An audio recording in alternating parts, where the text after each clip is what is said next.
Okay. Yeah, the presenter, the first is Poppy. Yes, Yeah. okay. Okay, I think I'm gonna open that first, right? I think Dr. Ilhan will be here with us soon. All right, Yeah. so all the attendees, right, the presenter, so you are now joining the channel 1 for CEO Congress on 17th of June 2023. So on the 12:30 Jakarta time, and then 8:30 Turkey time. So make sure that you are joining the correct channel. Okay. So myself is Yulita Susanti, will be your moderator for this afternoon. And then together with Dr. Anne Ilhan Al-Iyai, both of us will be the moderator for this channel. So now we're having 11 presenters. So we may start now for the number 1. Yes. Okay, but each of you will give 11 minutes, yeah, 10 minutes, and the maximum is 11 minutes, including Q&A. So you may stop after like 10 minutes or something, yeah. Okay, and then we'll have like Q&A if there's any. Okay.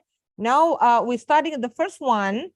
Is for Poppy Agustina as the first author, and then Professor Dr. Wiwi Daryanto as the second author. The title is Financial Performance Analysis of the Largest Clinical Laboratory in Indonesia, PT Prodia Widya Husada, TBK, prior and during pandemic COVID-19 for the period of 2018 till 2022. So Poppy, who's going to present? Poppy? All right. So I think it's time for you. Yeah, screen is yours now. Yeah, thank you.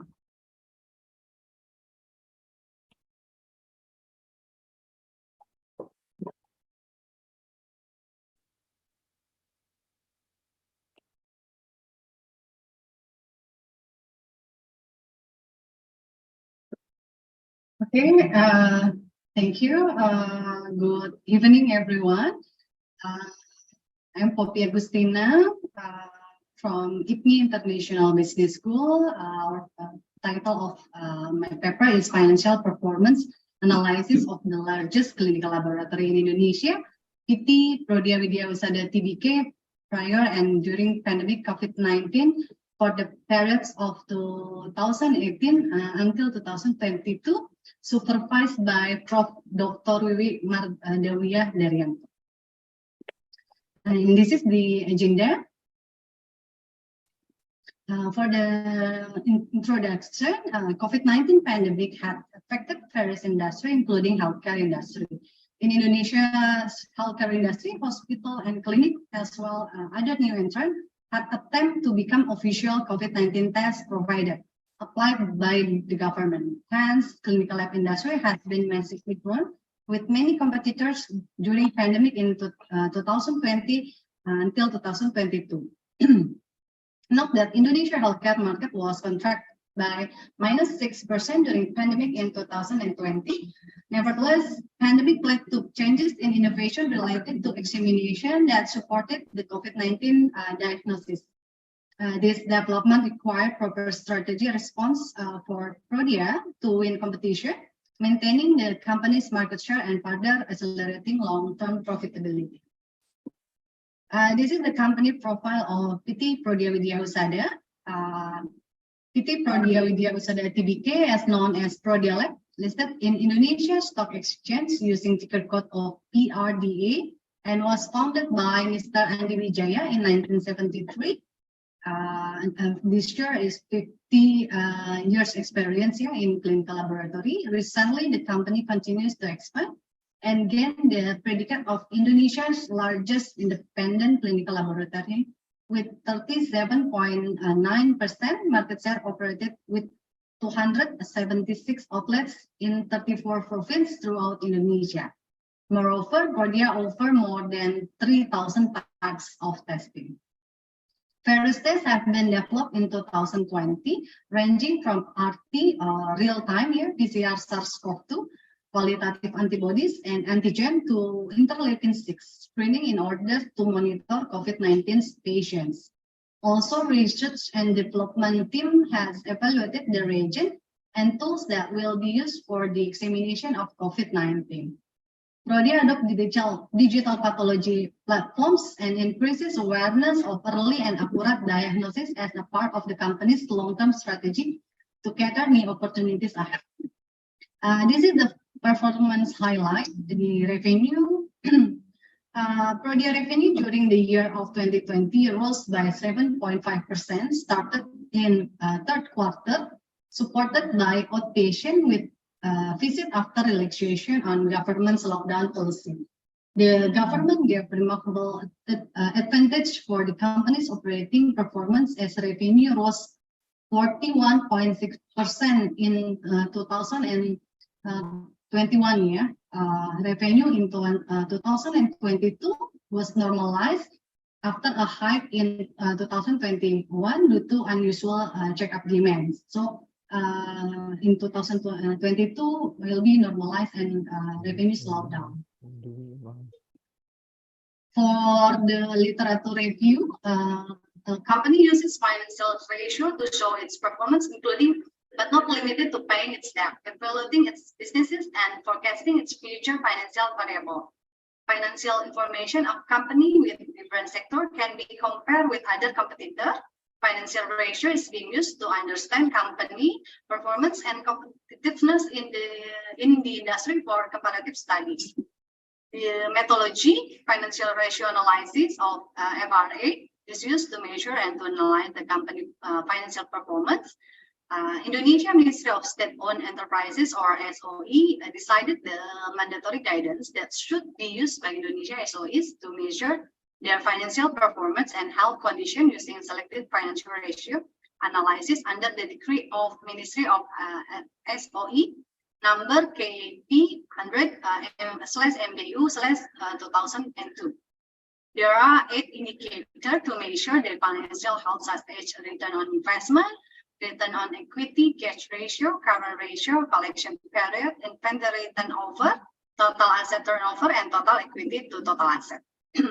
Those ratios will be used to analyze Prodia's financial statement, which already published and audited from 2018 to 2022.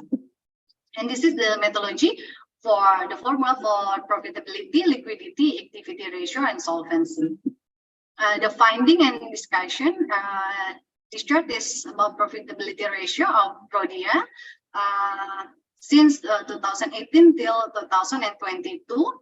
The increasing trend in both of profitability ratio from ROE and ROI from 2018, and the highest profit was reached in 2021. We see that the revenue also the higher in 2021. The high level of profitability ratio in 2021 was in line with Prodia revenue, which was mainly supported by high demand on COVID-19 testing and the rise of digital platform via launching of Prodia Mobile to provide one-stop healthcare services.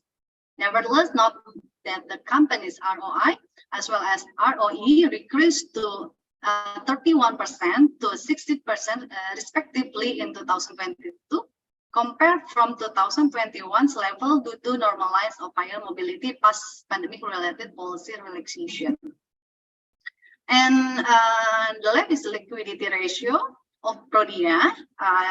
The data indicated a cost of cash ratio and current ratio level back in 2020 as it were affected by pandemic COVID-19. Overall, both of equity ratio remain manageable as it were maintained to be above 100%. And the activity performance for the company 2022 total asset turnover declined approaching pre-pandemic level. So, however, Prodia's collection period and inventory turnover have not returned yet to the pre-pandemic trend, suggesting that its business activity is ongoing recovery to bounce back. The solvency trend for solvency ratio has an increasing trend as displayed by equity total asset total issued ratio and reached the highest level in 2022 at 87%. Moreover, Prodia's healthy level of this ratio indicates that the company has a very strong capital to withstand its asset going forward.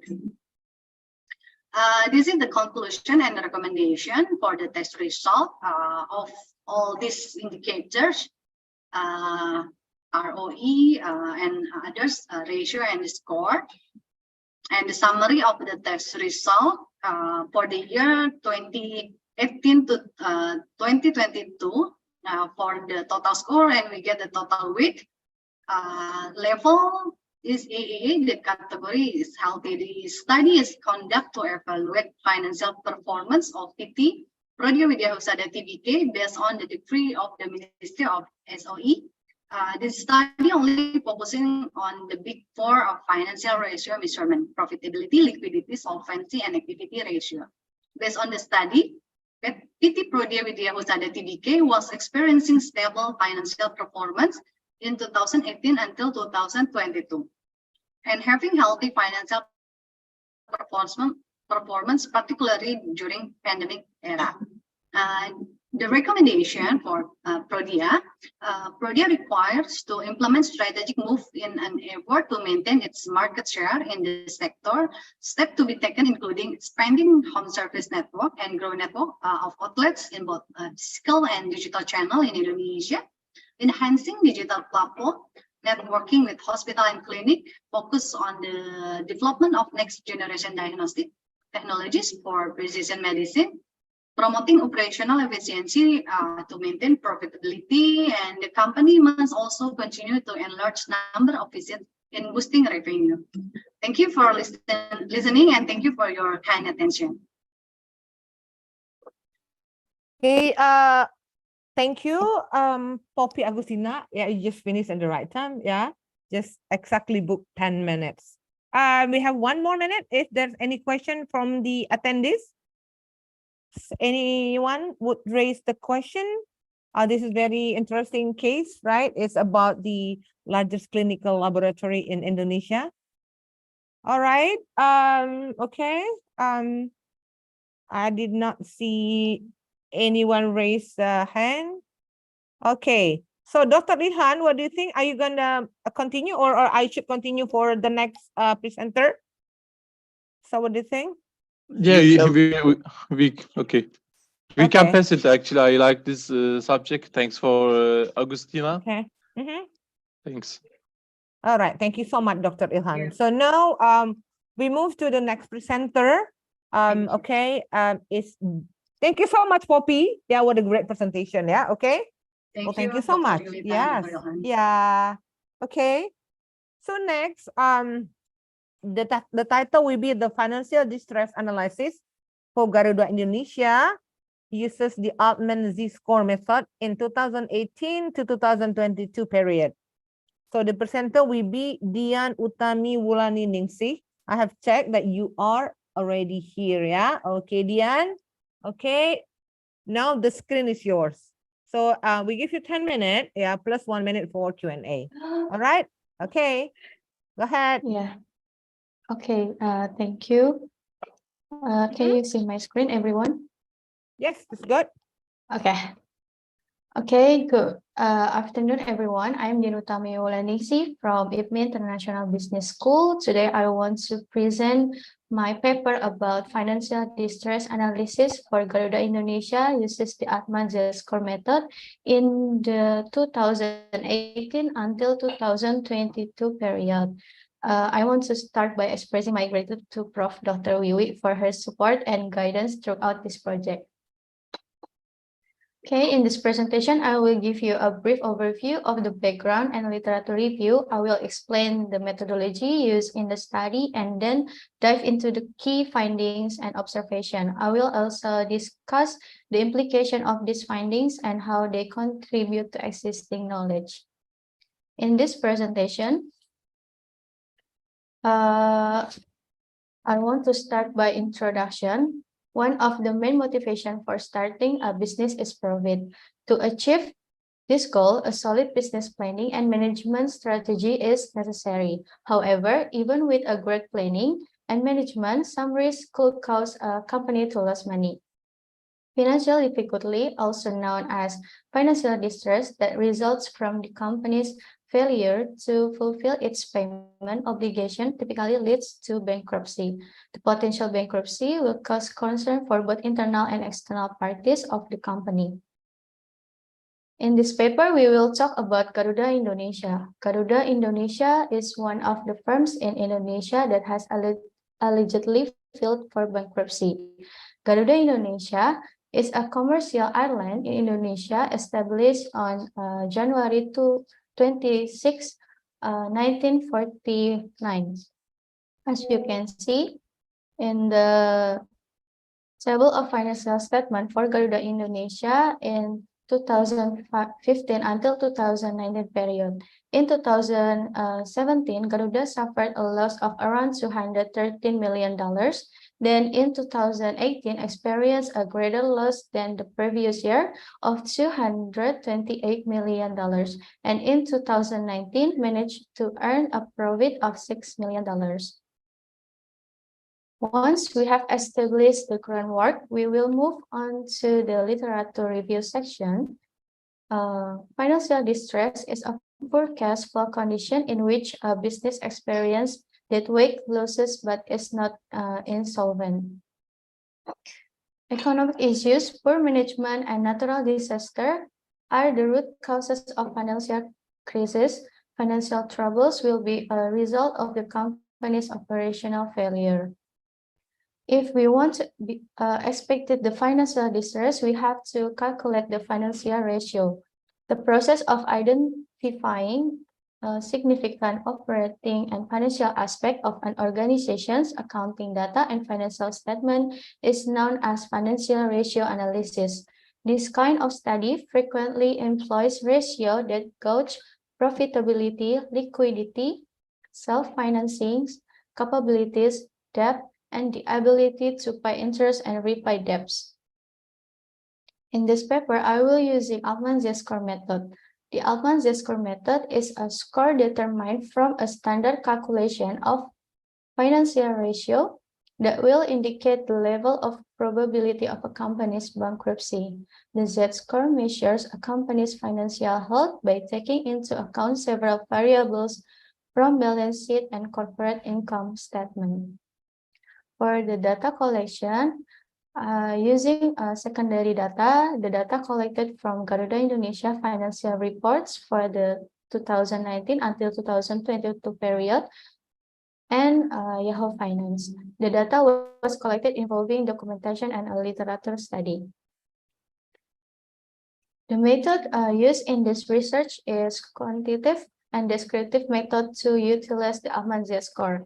The Altman-Z score model is a measure using this following formula, where X1 is working capital divided by total asset, and X2 is retained earning divided by total asset, and the third is earning before interest and tax divided by total asset, and the fourth is market value equity divided book value of total debt, and the last is sales divided by total asset. If the Z-score is greater than 2.60, is categorized as a very healthy company that is not experiencing financial difficulties. But if the Z-score is more than 1.10 and below 2.60 is in the gray area, so it is categorized as a company that has financial difficulties, but the possibility of being safe and the possibility of going bankrupt are equally dependent on the decision of the company's management as decision makers. And the last, if the Z-score is below 1.10, is categorized that has enormous financial difficulties and is at high risk, so the probability of bankruptcy is greater. Okay, next is finding and discussion, analysis of the level of bankruptcy at Garuda Indonesia in 2019 until 2022 use the Altman Z-score method, which has 5 variables in table 2. And the discussion first is working capital divided by total asset. If you can see in the table before, it shows that in 2018 until 2022, the value of working capital divided by total asset is negative.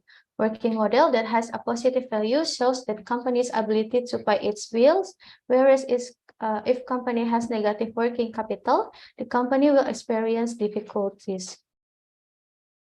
And for retained earning divided by total asset, Garuda Indonesia received a negative value for this ratio in the years 2018 to 2022. This indicates that the ability of its assets to earn a retained earning is very low due to the income of or profit received is not able to cover the expenses that must be borne during that period.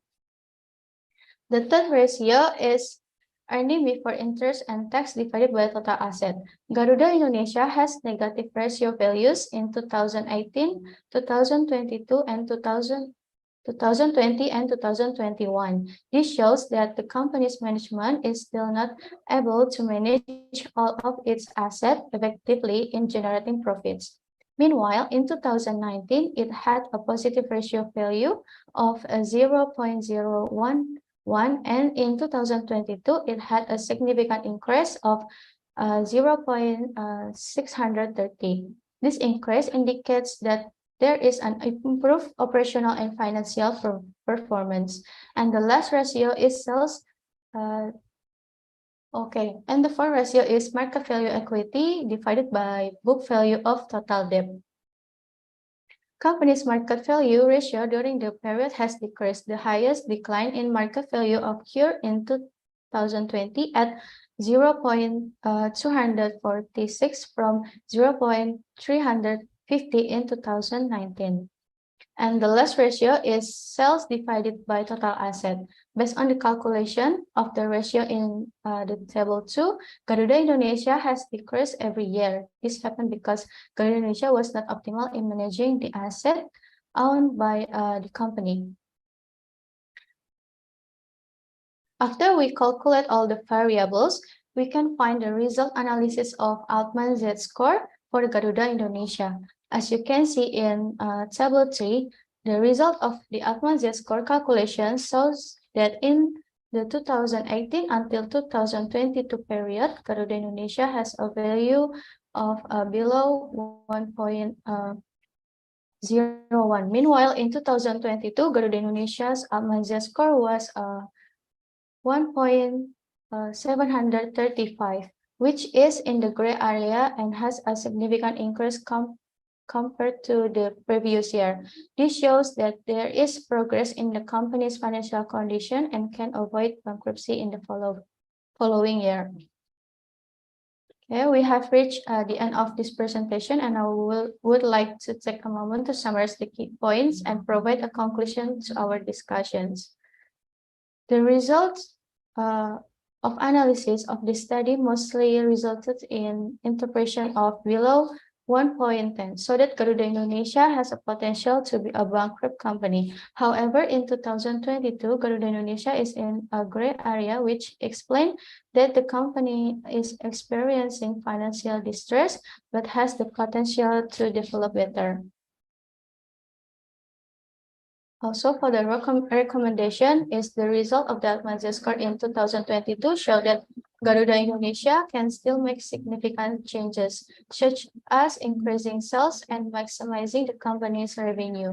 This potential for bankruptcy will certainly be even greater if the company management does not immediately carry out policies or evaluate the company's financial condition to avoid potential bankruptcy in the next year.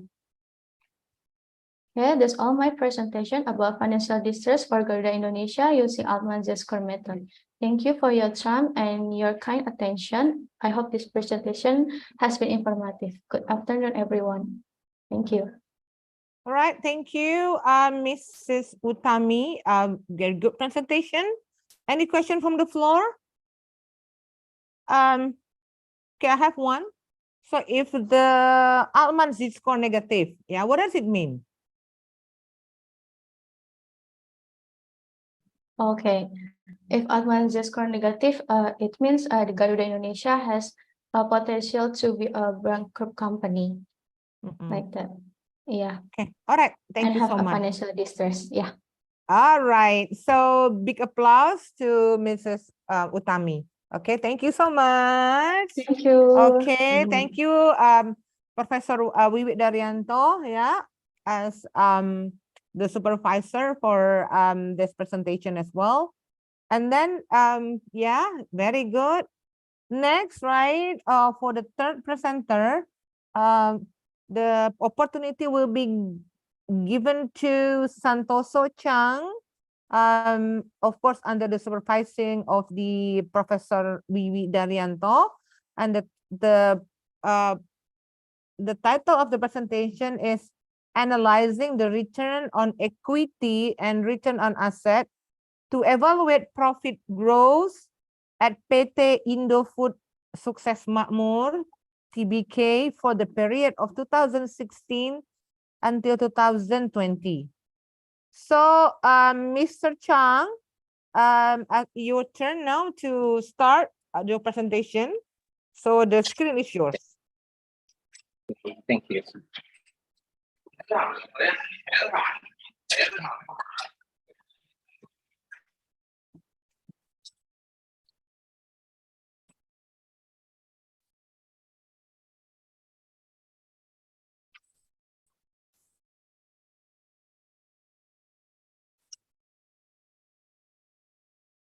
Okay. Good morning, everyone. Thank you to all the congress and attendees. I'm from Indonesia, and my name is Santoso Chang.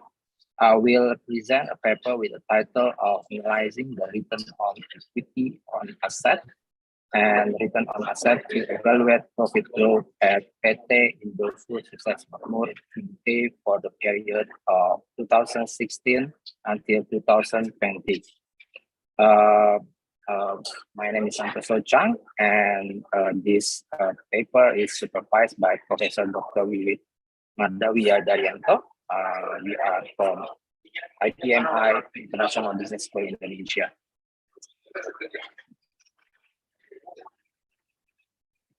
The agenda today is we're going to present about the introduction, and then there is some detail about the financial statement, company breakdown, and the researchers, and also the methodology that I was using, and the research and discussion, and about the conclusion at the end of the paper. Okay, the objective of this study is to analyze the financial performance of PT Indofood Sukses Makmur TBK from 2016 to 2022 using the financial ratio and identify area for improvement with focus on liquidity, working capital, efficiency, activity, and profitability ratio. This is the information that we gather, that the financial statement analyzes, examine the relationship between a company, financial position, and business result. And the second one, the financial ratio analysis, a technique used to analyze financial statement. And the purpose of financial statement is to provide information about company financial position, performance, and change in its financial position. Every stakeholder rely on this information to make the decision, and the company financial position is influenced by control resource, capital structure, liquidity, solvency, and adaptability. Financial performance, especially profitability, is crucial for determining company success. Information about changes in company financial position is useful for evaluating investment activities, funding, and operation. As you know, financial reports are essential for both external and internal stakeholders. And financial performance analysis involves reviewing financial data, calculation, measurement, interpretation, and providing solutions to financial problems. Ratios are commonly used to analyze company finance, including liquidity, solvency, profitability, and equity ratio. This is the information about the income statement that Indofood Sukses Makmur has. the information I gather is taken based on the financial statement of PT Indofood Sukses Makmur from 2016 to 2020. There is a new components that I gather is revenue, cost of goods sold, gross profit, and net profit.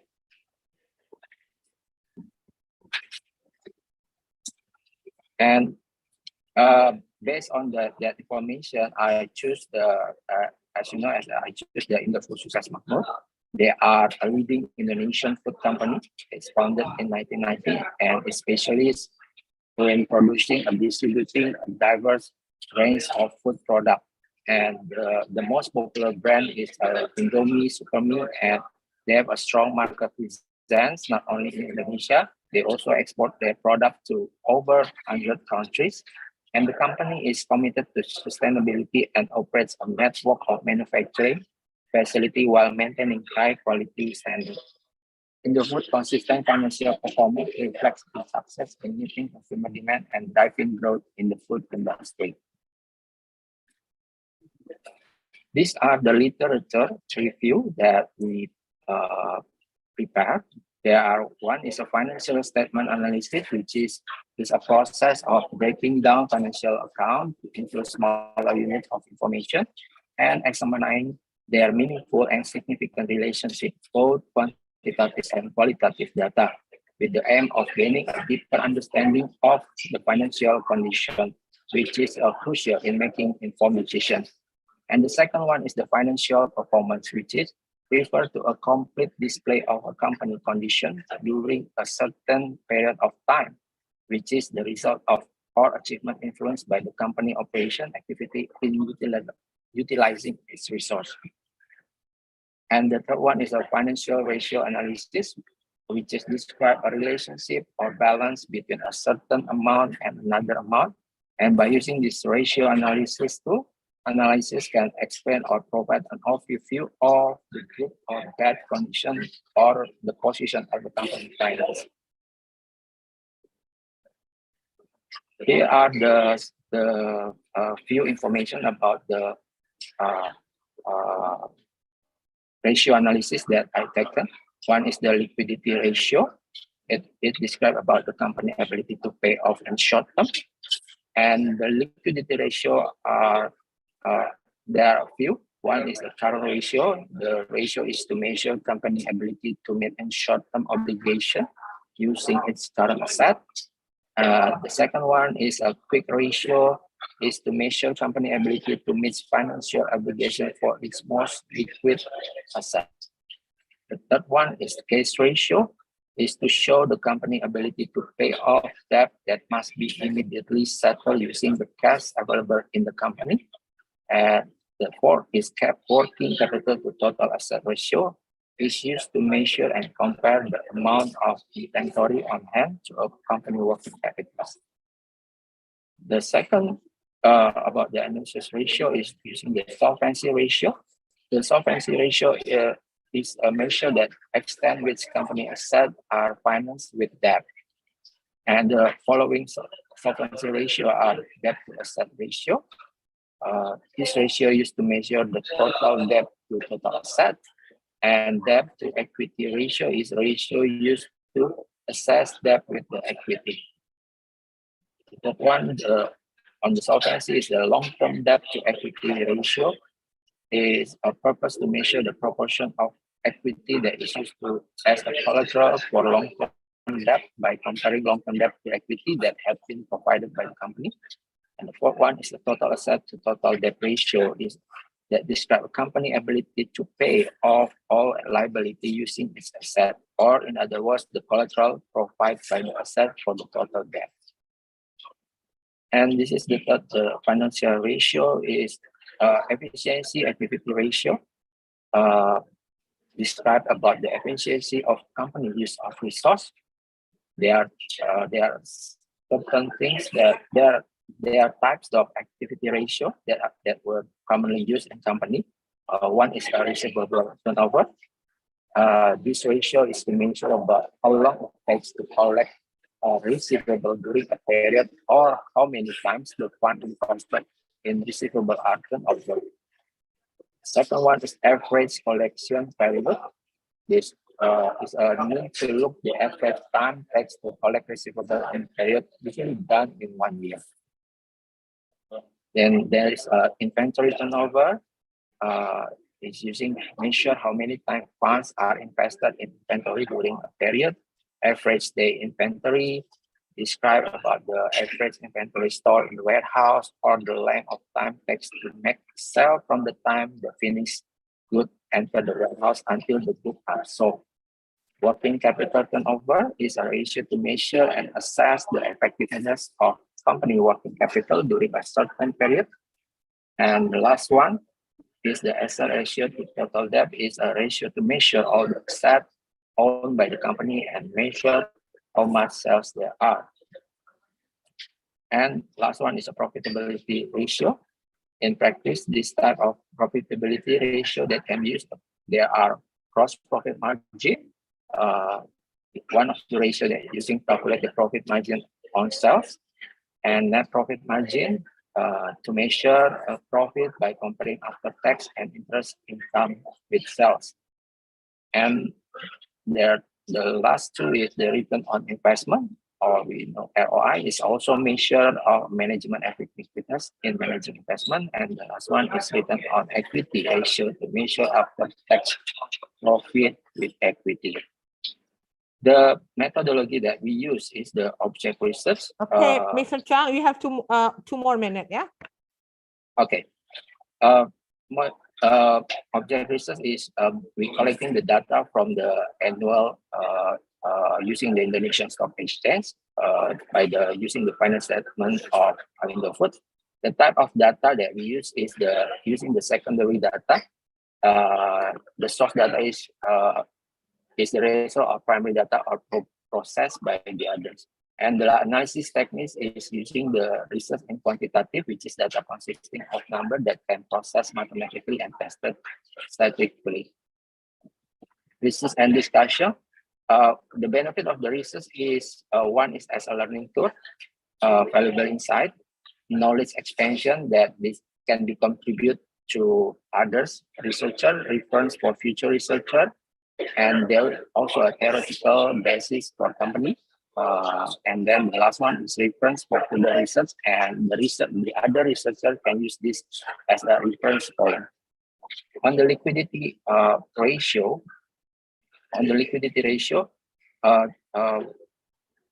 this information, we have a few information that we see that the average on the current ratio is very good, and the quick ratio of the company is also very good. But on the other hand, the cash ratio is also good, but not to perform. And the last one is the WCTA is quite low. And the other is the solvency ratio. Debt to asset ratio in average is considered good, and debt to equity is considered good, and LTVPR is a very good, and the total asset or total debt is also considered as a very good. And based on the activity ratio, the receivable turnover, the average is 63 and 34 times. Indicate is in good. The average collection period also takes 6 days, is considered as a good, and inventory turnover is good. Average day inventory is considered as a very good, and the working capital turnover takes almost 13 times, is considered as a poor, and total asset turnover is considered as good. This is the profitability ratio. On the average, gross profit margin 29.30 is quite considered good. Net profit also 7.67% good, and return on investment is also good, and the return on equity is considered as good. By all the data that they present.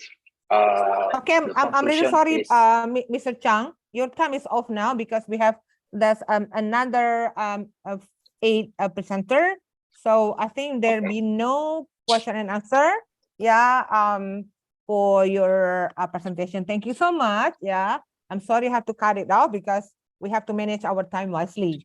Yeah. So for the next Okay. presenter, right? Again, Thank right? you. You have 10 minutes and we give extra 1 minute, yeah, including for the Q&A. And please manage your time wisely. Yeah. So because we only have 2 hours for the whole presentations. All right. Now the next one will be given to Miss Desviani Lestari Anggreni Surbakti, and supervised by Professor Wiwi Daryanto.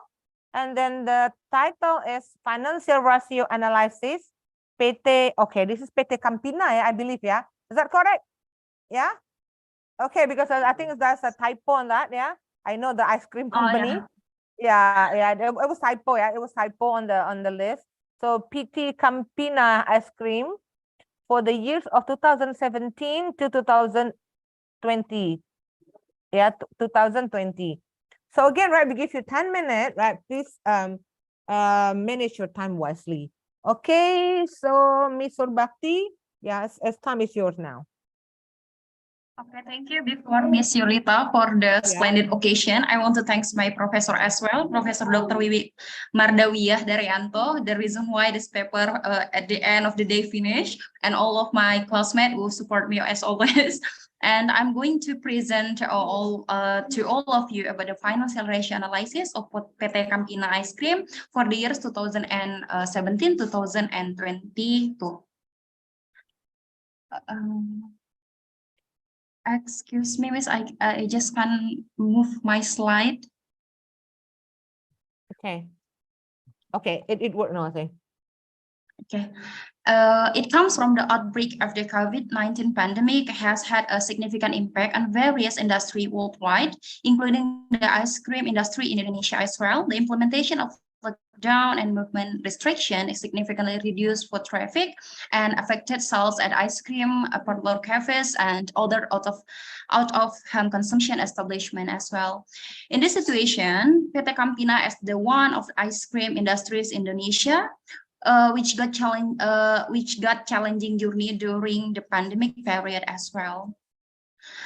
This study focused on analyzing the financial performance of PT Campina ice cream industry for the years 2017 to 2022. The investigation utilized PT Campina ice cream industry from the annual report during this period. And background of study. Background of the company, PT Campina Ice Cream is a company with domestic investment under the supervision of Ministry of Industry in accordance with Decree of Minister of Industry. The company was founded on 1972 on July by the family of Mr. Darmo Hadi Pranoto. Mr. Pranoto started his business by making ice cream as a family business.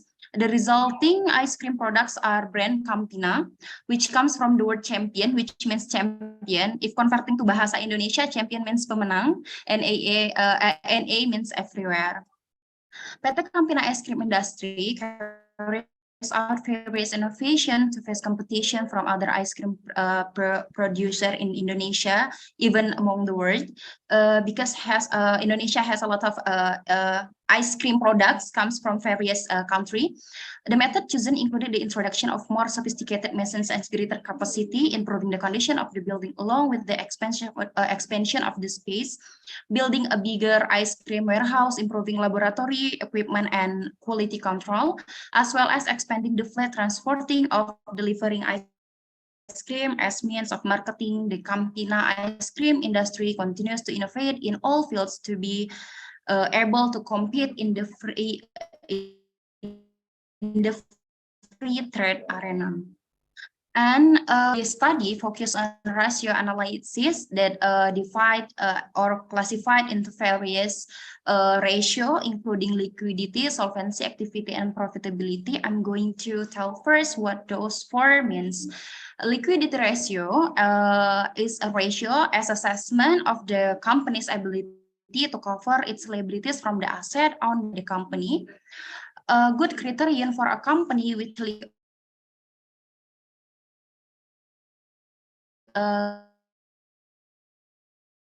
liquid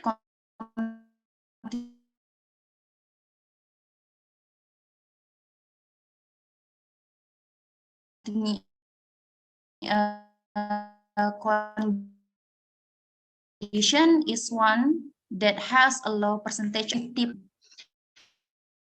and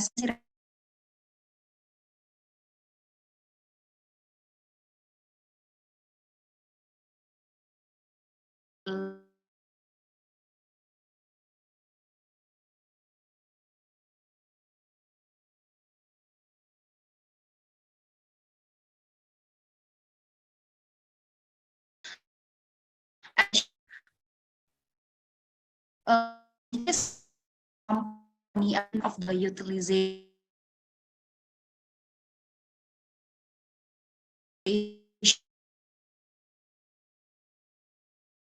I think you're having connection problem, Ms. Surbakti.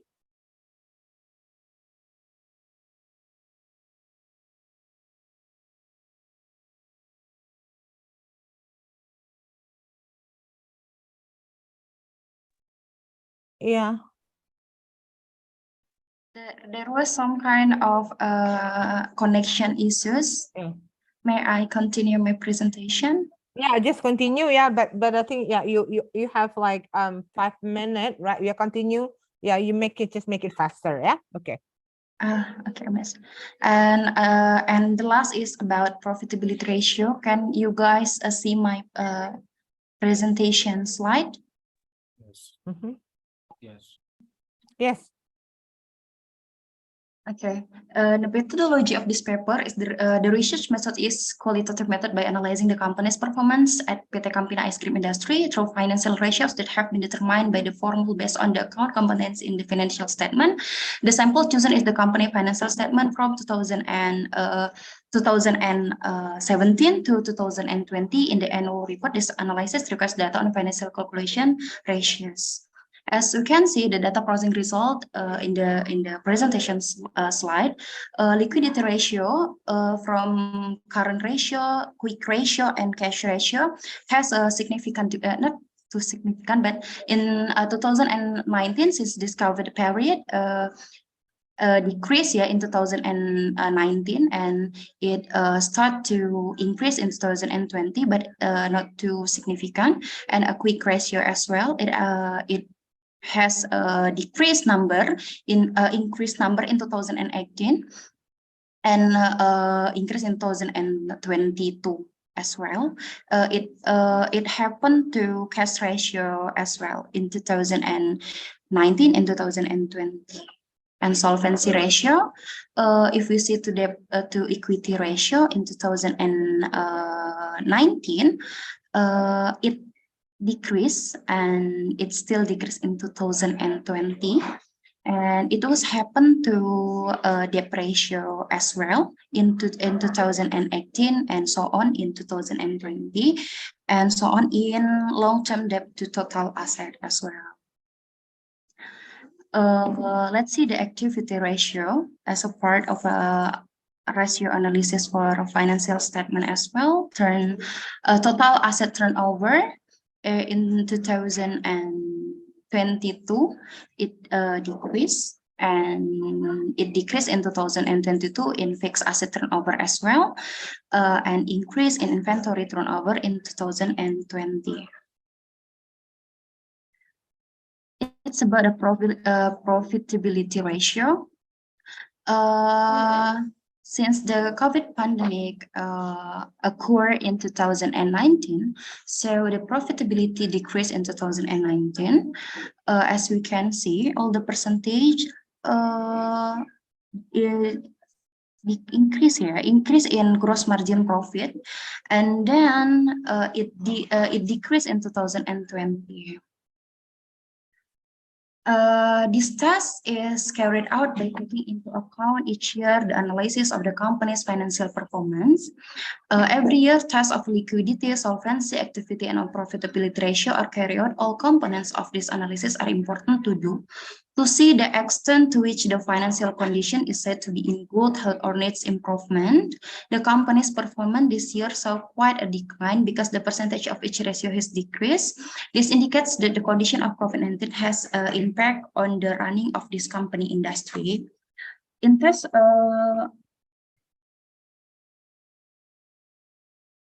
Based on the test, it was found that the test result from 2017, 2022 were not sufficient to be set as indicators determining the condition of the company, only be calculating financial ratio. This is because the financial statement still need to be examined to find out the extent of the company's condition, especially financial problems. These financial ratios can only be used as an option for understanding the performance of financial statements, the purpose of which is to make it easier for users. However, given the COVID-19 condition, it is still necessary to pay attention to the company's condition in maintaining its business by analyzing it based on other components and not just focusing on a ratio analysis.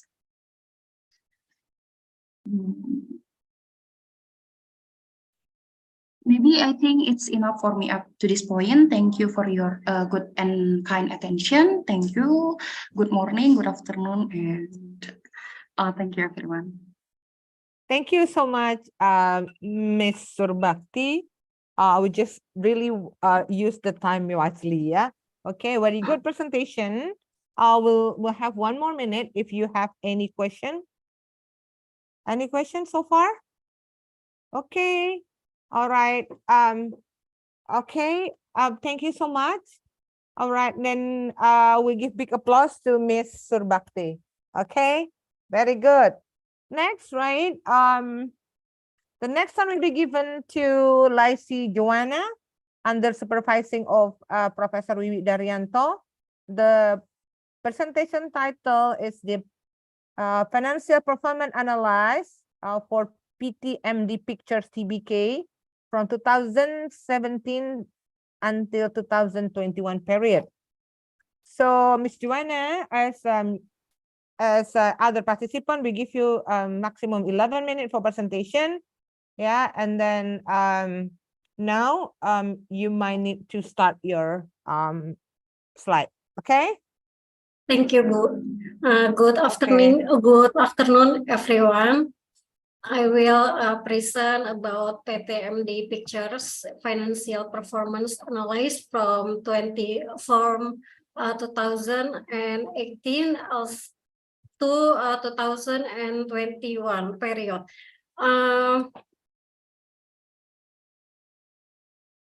Wait, I can slide my screen.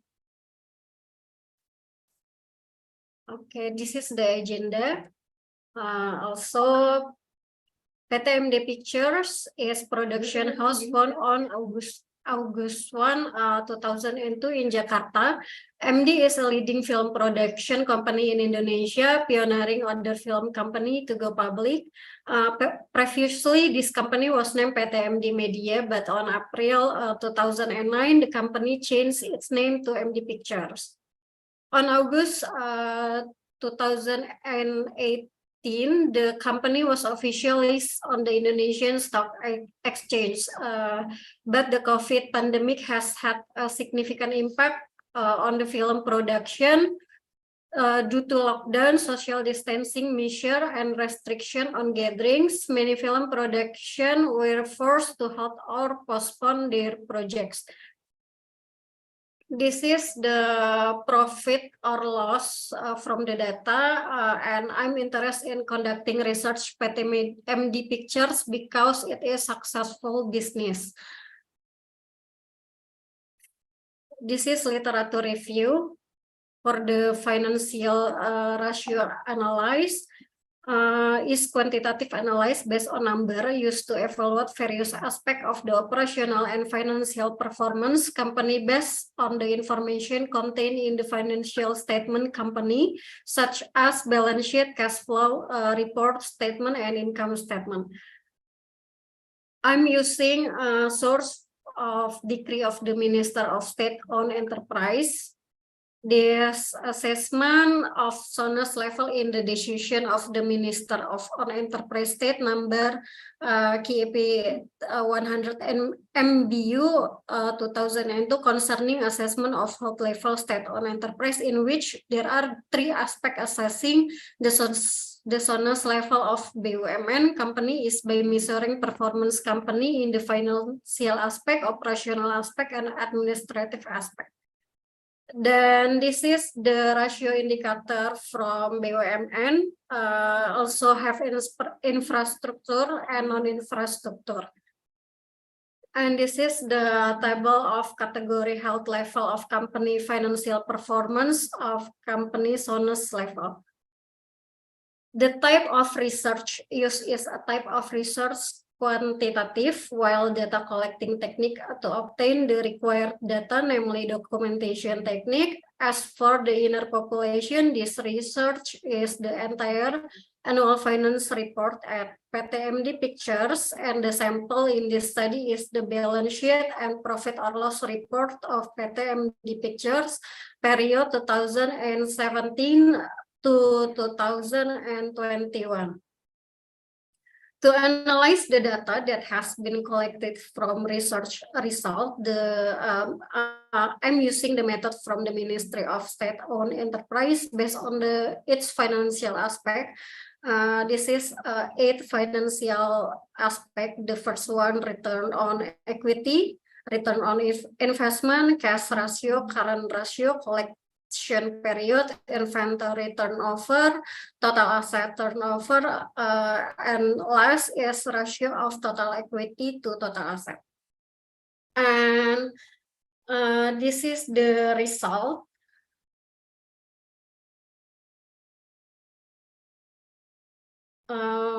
And for the conclusion, according to the assessment findings from 2017 to 2021, the financial aspect has decreased overall weight over the course of 5 years of 41.5, then 32, then 27, 25, and 19.5.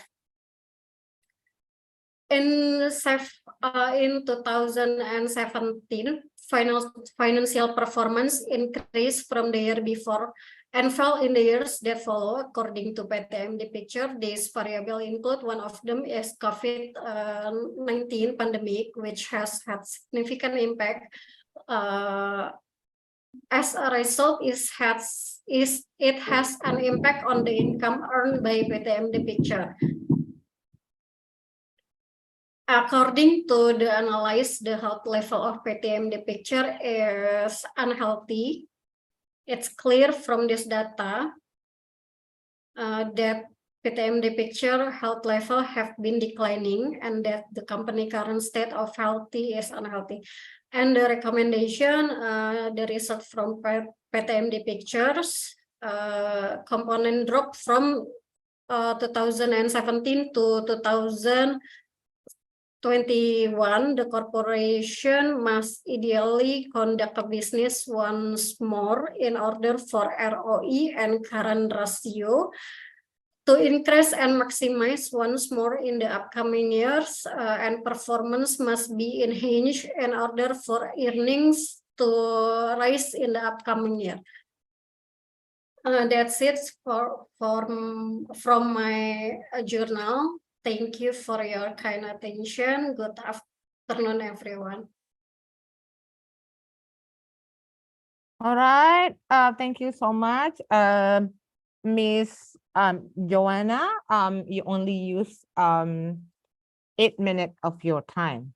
So I think there's an opportunity for the participant to raise a question. So any question from the floor? No? Okay. All right, then thank you so much. It's such a great presentation. Big applause to Joanna. Okay, Miss Joanna. Thank you. All right. Okay. And next. Okay, the presentation will be presented by Mr. Tulus Situmeang under supervising of Professor Wiwi Daryanto. The title of the presentation is the Financial Health Analysis of PT Indo Tambang Raya Megah Tbk using the Altman Z-score in period of 2018 until 2022. So, Mr. Situmeang, as usual, yeah, for the like other participant, we give you 11-minute maximum for the presentation. So I'll be the timekeeper. Yeah. All right. Okay. So the screen is yours now. Yeah, you may The slide start the is on screen presentation. already? Yes, the screen. Yeah, I All can right, see that. okay. Okay. Yeah, you may Okay, start good it now. afternoon. Okay. Thank you. Good afternoon, everybody.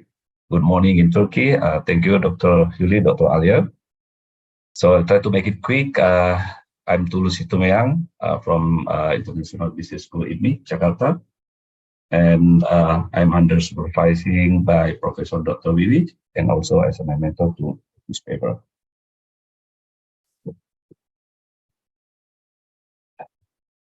Okay.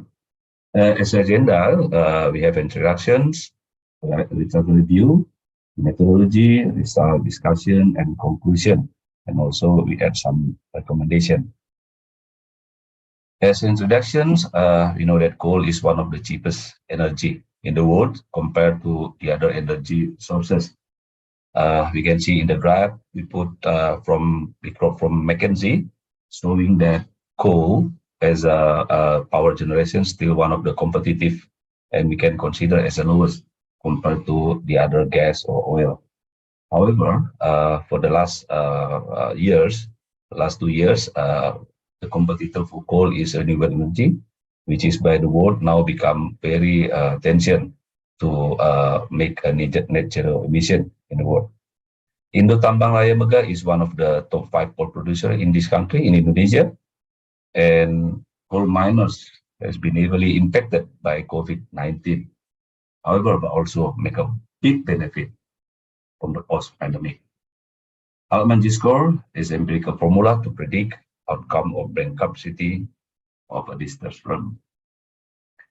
As a overall, I think important to share that Indonesia is one of the major coal producer in the world. We can see that from the last 7 years, 2016 to 2022, the production of coal keep increasing. However, 2020 production of coal in Indonesia is drop a lot because of the demand from the world also impacted.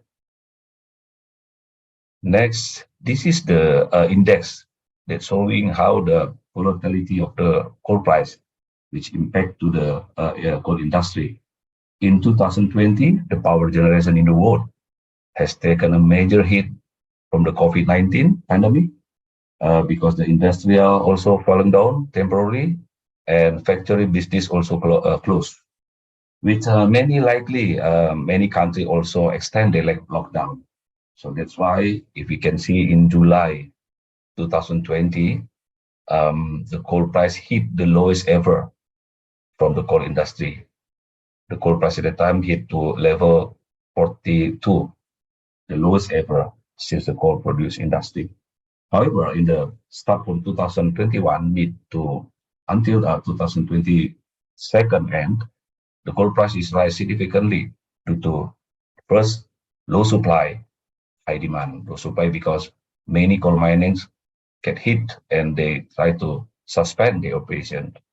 Russia and Ukraine tension, measurements have limited production. Several European companies come back to use coal, and quite significant increase by last 5 years. And the last is China as a major coal import, ban Australian coal import. And this is the global thermal coal export. We can see that Indonesia is #1 contribute to export coal to around the world, following by Australia, Russia, and USA. And the demand in 2020 to 2023, the China and India still the major coal users from Indonesia. So that's why those country is very important, very strategic to influence the coal price and volatility. And this is to show that Indonesia is the major. Post-pandemic, 2021, Indonesia export 435 million tons, and 2022 significantly increased to export. Major countries 5: Europe, India, Southeast Asia, China, Japan, Korea, and Taiwan. That's why Indonesia is one of the biggest contributor to power generation in the world. Now we go to the literature review. Indo Tambang Raya, which is now under assessment of the AltMagisCor, have an open pit mining. The mining activities 20 years ago, and the operation of Indo Tambang Raya use open cast mining with the introduction of larger or more sophisticated machines and surface mining, according to Osborne. And second, financial statement annual reports. This is the secondary report that we use as a reference for this assessment. It's come from annual report, which is proposed to provide accounting state of the firm operation condition and the financial position. The financial statement provided is audit has been to be accredited by auditors before it's published. The third is distrust firm. We have failure, insolvency, default, bankruptcy, and this term has a slightly distinct meaning according to Altman, Hopkins, and Edit Wang 2019. Number 4, AltMagisCor. This created by Altman, 1967. The figure is 5 financial ratio that can be fused together to see the difference between bankrupt or non-bankrupt companies. Working capital to total asset, return earnings to total asset, earning before interest tax to total asset, market value equity to book value, total debt, and sales to total asset. And the range is 2.99, as said also by previous friends. This is a standard from G-score, and we use the revised G-double-action score, which is in 1995. Predictive model were revised to more universal version and developed for all industrial and manufacturing and non-manufacturing companies. This is the ratings, standard ratings for G-double-action scores. And we come to the third methodology. We use the financial statement on the past 5 years, and we perform analysis of financial condition based on the financial statement. And we digest, evaluate, use the Altman predictive bankruptcy models, G-score and G-double-action. Then we follow up by bankruptcy prediction result. And the last is what will be the conclusion, and also we put some recommendation. What was the finding and discussion? Number 1, X1. We see that the working capital will be acquired by subtracting the current with current liabilities. The value X1 was decreasing 2018 to 20. However, then improving to 2020. Overall, 5 years change, the value showing improving condition. X2. X2, the 5 years, the total asset, retained earning to total asset increased 2018 to 2022. The 5 years gain is about 35%, which is showing the financial condition of this company, Indo Tambang Raya Mega, from 2018 and 2022 is improved. Number 3, X3. There was decrease X3 between 2018 to 2020 because of the volatility of the gold price and the hit by demand hit by pandemic. But number was improving 2019. Then overall 5 years gain is more than 100%.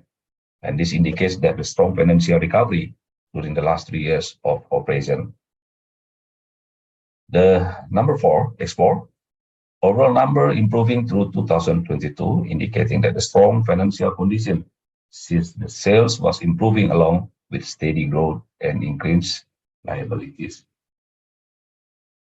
Section 4, The book value equity shows drastic gain from 2020 onwards, but the liability is steadily increasing. This makes the number continue to improve. And the last X5, sales to total assets show stagnation during 5 years of operation, which means company is aggressively adding more investment in total assets, but the sales is lagging to take the effect. The conclusion, the score JXX score. The J score through the last 5 years continue improving while they are slightly decreased in value for 2019 and 2020. We can see that in this period, the market condition is declining or it is not very preferable to the firm. However, post-pandemic COVID, the firm is gained significant J score, and this means that the market condition continue to improve. The overall J score value is much more above 2.99, which is indicating the firm in a very safe zone with minimum to zero change in bankruptcy. The firm is in a good condition financial based on the J score. The J score also indicates very healthy condition for PT Indo Tambang Raya Megah, Tbk. Based on the value of J score, the company credit rating is AAA. Now we come to the conclusion and recommendation. The first, the Element J score bankruptcy predictive model show no sign of bankruptcy of distress PT Indo Tambang Raya Megah. The value is 7.37, way above 2.99. And also show that the firm is in a safe zone with zero minimum probability of bankruptcy. Second, JXX scoreboard value was improving for 2018 to 2022. The last value is 15.66, indicating a very healthy financial condition. Based on the table number 1, the current credit score classification of Indo Tambang Raya is AAA, or the highest hierarchy of credit class according to Altman. The 3, with the improvement of the coal market, the company should focus on increasing operating efficiency to minimize costs and losses. The management should continue to seek efficient and lean production because the cyclical of nature coal market. The firm should also consider the up and swing down the price. The coal price is still volatile. Many situations can be impacted to this coal price. Political tension, like in Europe now, net zero emission also become a threat for these coal industries. Logistic supply chain also a challenge. The logistic price due to the oil price also become higher and high. So the production management should be adjusted to the best predicted coal price. That's all presentation from me. Thank you very much to Professor Dr. Vivek for your guidance, mentor. If any questions, more again to moderator. Thank you, Dr. Julie.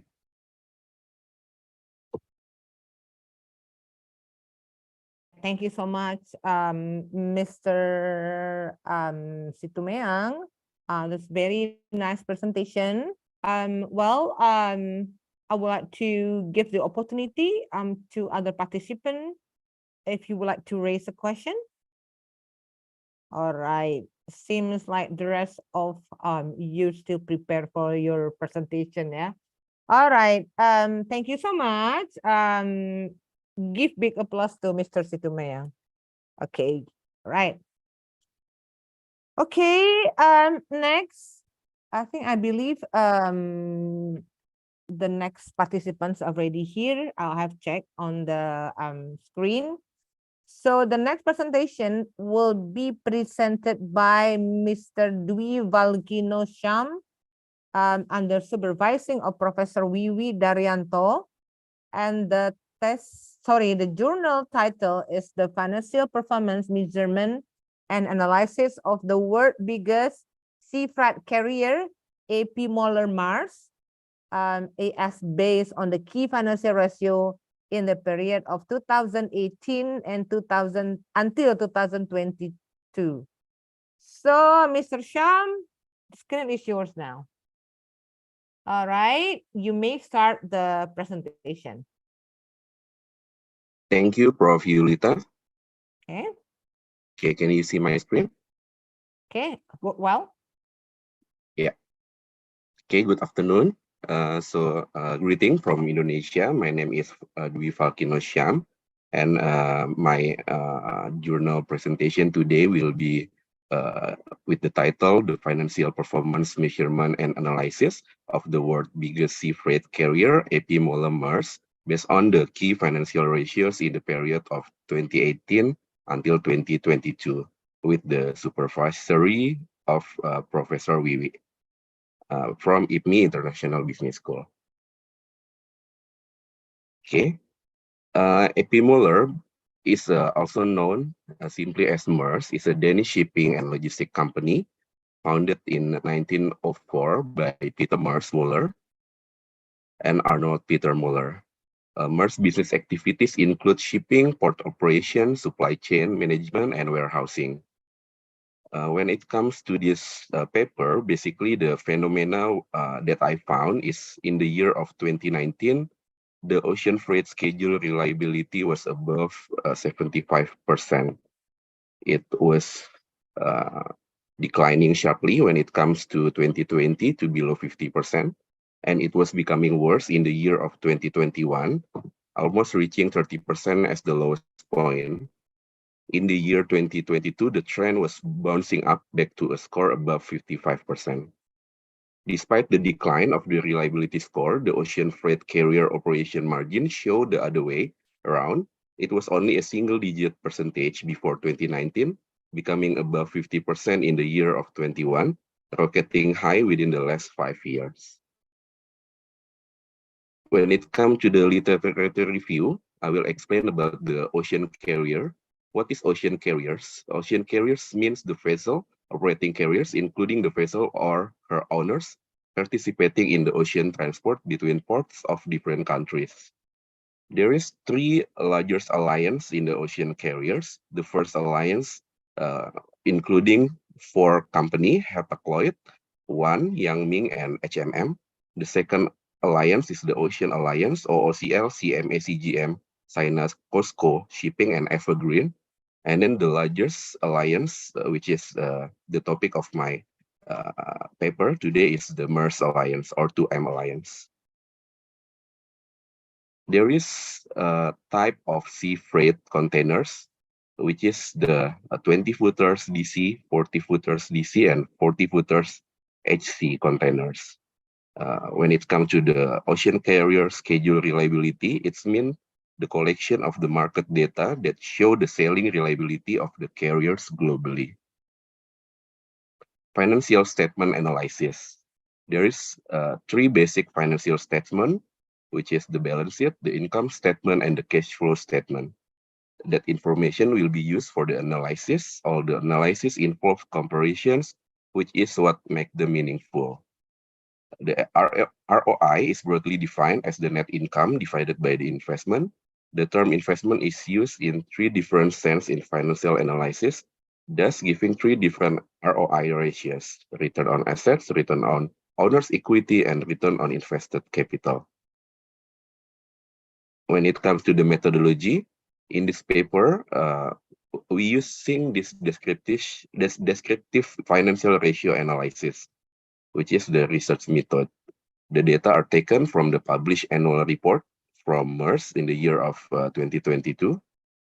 Analysts are also interested in the growth rate of certain key items, such as the profitability ratio per, and then also the earning per share ratio. So the ROIC per profitability ratio, it's the ratio that will be used in this paper for the analysis coming forward. I will go directly to the finding and the discussion. Ocean carrier freight rates. We can see here from the graphs on the right-hand side, the global container freight rates significantly rocketed in the year 2021. Before 2020, the container rates average based on the Freightos index, so we can see here is less than 2,000 USD per container. The rates becoming high up to more than 20,000 USD per container. It is 10 times higher than what it used to be. Today, we can see the freight rates are returning to the normal rates that we can see during the pre-pandemic situation. When it's come to the carrier schedule reliability, we also can see here from the figure that despite the rocketing of the container freight rates, the carrier schedule reliability is not the case. Most of the customer, unfortunately, need to experience the lower satisfaction with the service, but on the other hand, they are required to pay the cost more than before. The schedule reliability on the ocean freight continued to improve in the 2022, and despite challenging external factors, AP Monomers continues to implement the contingency measures to keep reliability as high as possible.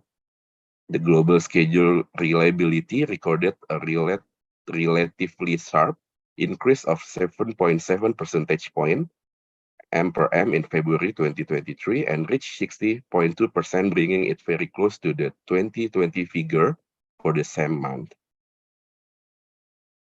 When it's come to the carrier financial result 2022 and the financial ratio analysis, we can see from the figure that from the top 10 carrier operating profit margin is always below the line of 2 digits.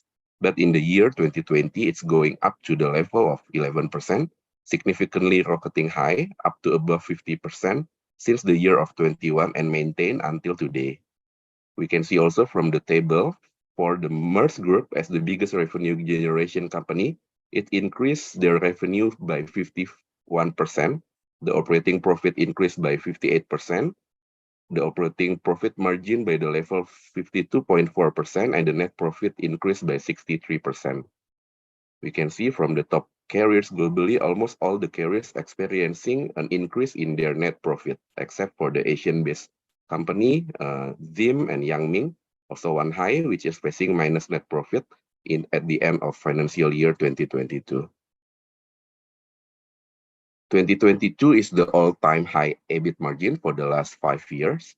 The ocean profitability reached historically high levels during 2022, primarily driven by exceptionally high average freight rates. The operational and supply chain disruption that impacted most of 21 gradually abated over the year as congestion and COVID-19 related restriction eased. Subsequently, schedule reliability also improved during the second half of the year. This is the profitability analysis and then the financial ratio analysis, revenue growth. In 2019, Maersk Per is minus, where an average PE ratio in the industry is 7.8. In 2019, it's coming to a score of 62.59. In 2020, going down to a score of 15.48. And since 21, it's already below the industry average with a score of 3.8. And in 2022, it's very low compared to the industry in the score of 1.4. It is a signal now Maersk is coming to the level of its maturity. The interesting question is, what is the future? Is it possible for them to be even better? Or is a challenge for Maersk now to maintain its good position in the coming future? We can see also the market development of the industry. We can see with the rates returning back to the pre-pandemic levels, the capacity appears too high to offer the rate declines. So by this analysis, we can see basically now the shipping industry already back to the pre-COVID situation. Conclusion and recommendation. Conclusion. First, the container price rates increased approx 300% from the cost level of USD 2,500 per container to the level of 10,000 per container based on the index. The container schedule reliability was at a level above 70% before pandemic, and it's going down to the level of 30% when the pandemic hit, and now it's already rising back to a level above 60%. The top 10 carrier operating margin was always in the single digit, turning to the double digit up to the level above 50%. From the top 10 carriers globally, almost all of the carriers experiencing an increase, except the Asian-based company. In 2018, Maersk revenue growth is 25%. When it comes to 2019, it declined to 0.19%. 2020 slightly increased to the level of 2.2%. It's significantly rocketing high to the level of 55%, where it is the peak of the period of 2018 up to 2022. The EBIT margin was only 1 digit in the year of 2018 and 2019. It's doubling up in the year of 2020 to the level of 10.5%, tripling up to the level of 31.8% in the year of 21, and still climbing up to the level of 37.9% in the year of 2022. ROIC ratio was in the single digit in the year of 18 and 19, 94% in the year of 20, 45.3% in the year of 21, and 60.4% in the year of 2022. Moving forward, future trends, 2023 up to 2027, the economic outlook GDP growth at the level of 2.9% for the period. Inflation tendency seems going down. The containerized freight index seems back to the normal rates. Freight rates started to decline to the end of the year. Utilization decreased slightly to 89%. Difficult choices for carrier are ahead. Very different strategies by different carriers. MSC will start to strongly position itself for the post-2M environment. One, COSCO, Hapag-Lloyd, and MSC have the large capacity increases in 2023. Carriers will start to deploy additional capacity in the intra-Asia market to absorb capacity. The operational issues will be increasingly influenced by the carrier decision to reduce costs. Carriers will have to substantially reduce costs and increase their load factors due to the high fuel costs. While 2022 was another record year for container carriers, the last quarter of 2022 already shows sign of weakness and the end of a period in which freight rates have been extremely favorable for the sector. Recommendations. The first recommendation is to streamline the operational process within the internal organization. This is to help the company to reduce their costs. Not only that, the external stakeholders like suppliers also need to be supportive to reduce their costs. Number two, improvement activity internally, like strengthening the operation plannings and control with the right scheduling, increasing the performance for the result of better carrier schedule reliability. At least the result need to be back to the level of above 70%, like what it used to be the level before the pandemic. Number three, increase the capacity by investing new vessels. After enjoying the extremely favorable revenue growth and EBIT margin, suggested to the company to invest and increase the capacity. By doing so, it will help the company to gain more revenue. Number four, investing more and develop in the new business line which already enters recently, such as the air freight industry and the freight forwarder business. By doing so, with focusing and developing the new business line, the possibility to generate revenue is high. Number five, to acquiring the competitors. It's common in the logistic industry nowadays, especially in the freight forwarding business, to take over the competitor.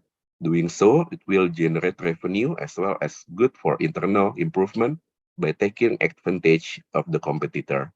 In this case, the most recommended company to acquire is Evergreen Marine Corp, an Asian-based carrier company with a good profitability result based on the 22 financial performance.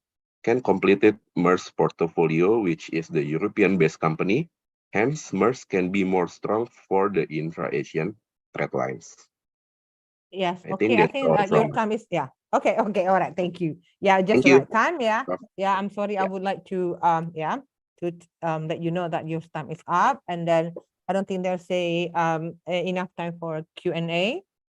Thank you so much, Mr. Sham. It's a very good presentation. Big applause, everyone. Okay, big applause. Yeah, okay, thank you so much.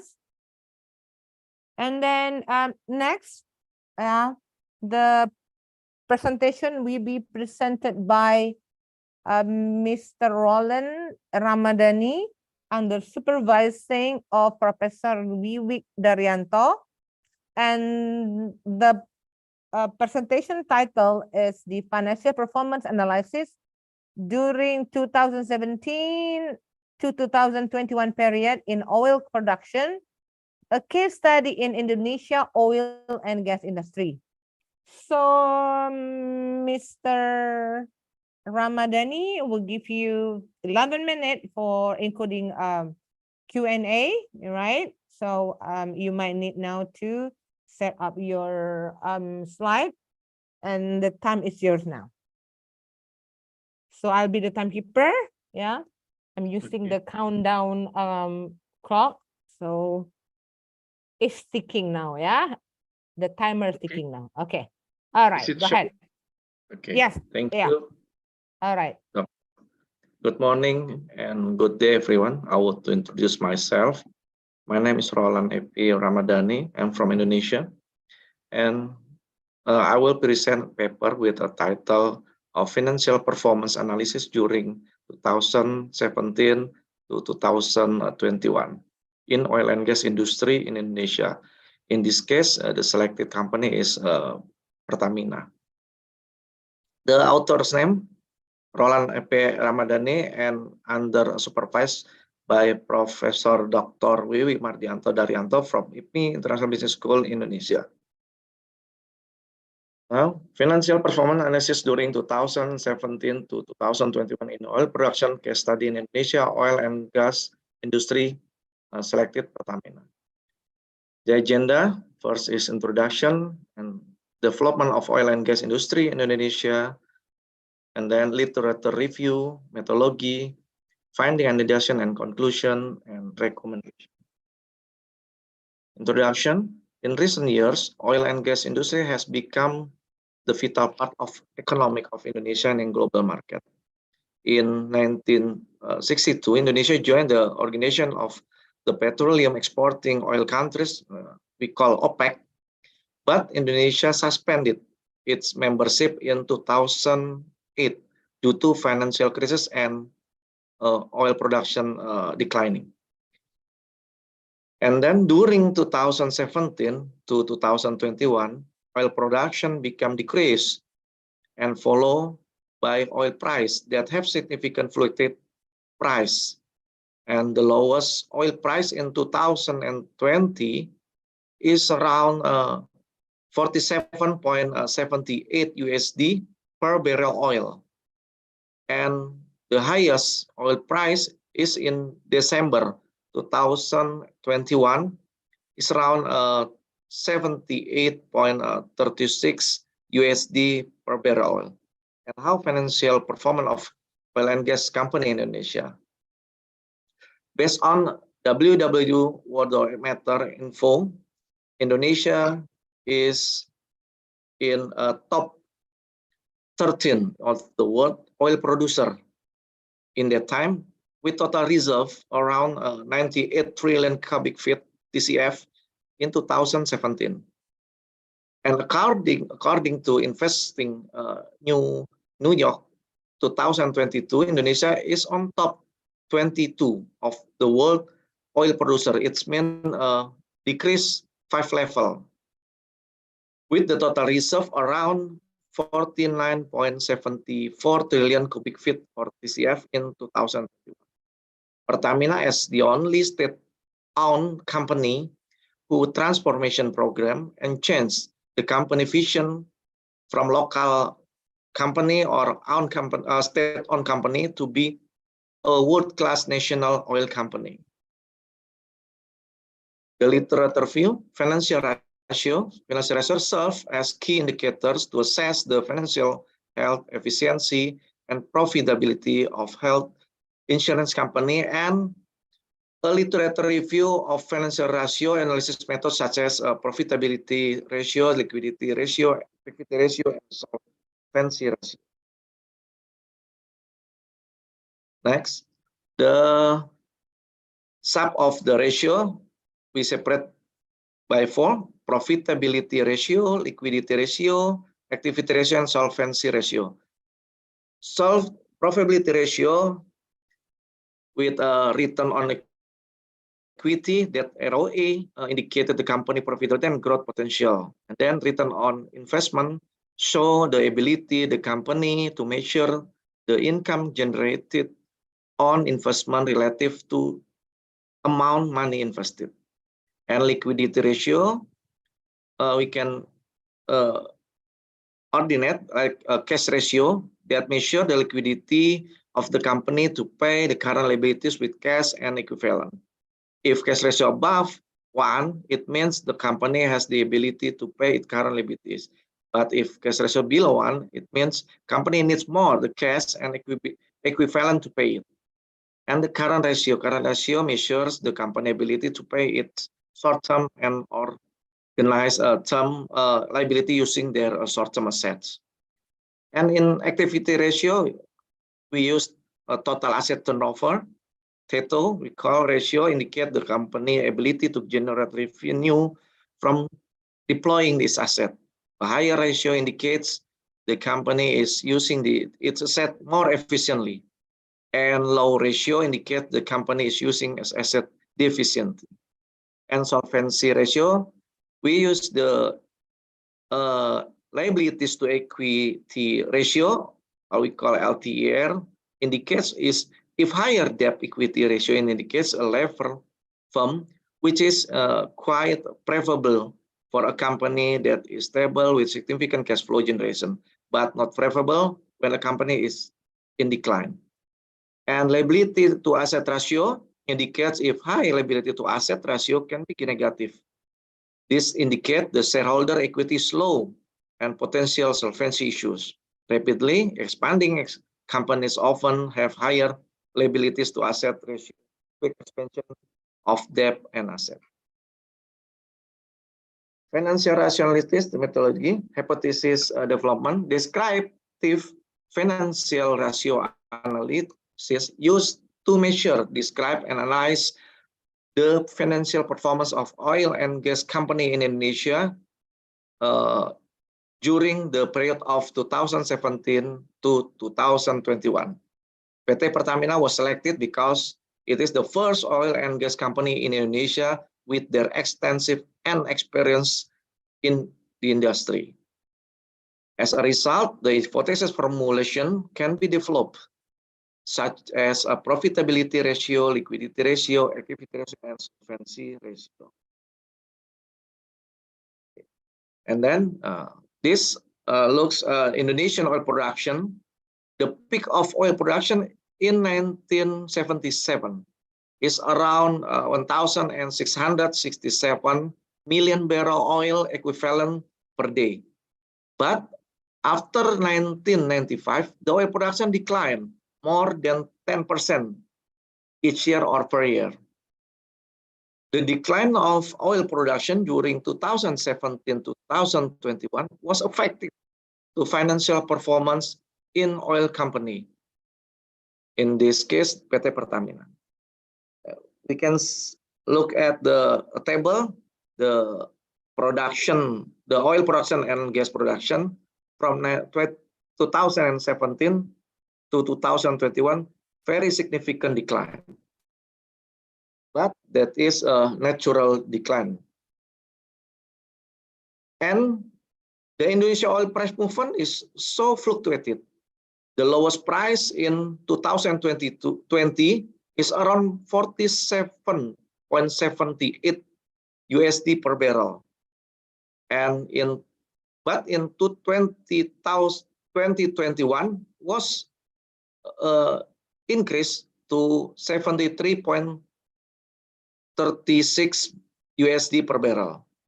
The volatility of oil price has been affected by the limited production and high demand. Even though the production decreased, but unfortunately, the oil price significant going up. And we can see in the table from 2017 to 2021, the oil price is going up, even though in 2018 still decline. Finding and discussion. This is the profitability trend and liquidity trend. The Pertamina as the on-state oil company of Indonesia have a good performance, even though their oil production have decreased. And oil price movement was very fluctuating. The variable of ratio still in good percentage. Let's look at the table, cash ratio still okay in 2021. Even though if we compare with 2017 is very dramatic, significant. And the ROE and ROI is still in good performance. Conclusion recommendation one, the study limited in oil and gas industry. In case PT Pertamina, in the relationship with oil production decline and oil price movement during 2017 and to 2021. Two, the financial performance PT Pertamina still have good ratio during 2017 to 2021. Thank you for your kind attention and thank you for Supervisor Bu Wiwik for this journal. Thank you, Prof. Julie. Okay, all right. Thank you so much, Mr. Ramadhani. Well, that's a good presentation. You just use the time wisely, yeah? So exactly 11 minutes. Okay, big applause to Mr. Ramadhani. Okay. Thank you. Wow, very good presentation, and so the topic is very interesting. Next, the presentation will be presented by Muhammad Brian Maizan. The present, sorry, this is like a timekeeper. Okay, so the presentation title is the financial performance analysis of PT Kimia Pharma Tbk and PT Indo Pharma Tbk year of 2018 to 2022. Yeah, this presentation or this journal is so supervising by Professor Wiwi Daryanto. So Mr. Maizan, time is yours now. Okay, thank you. All right.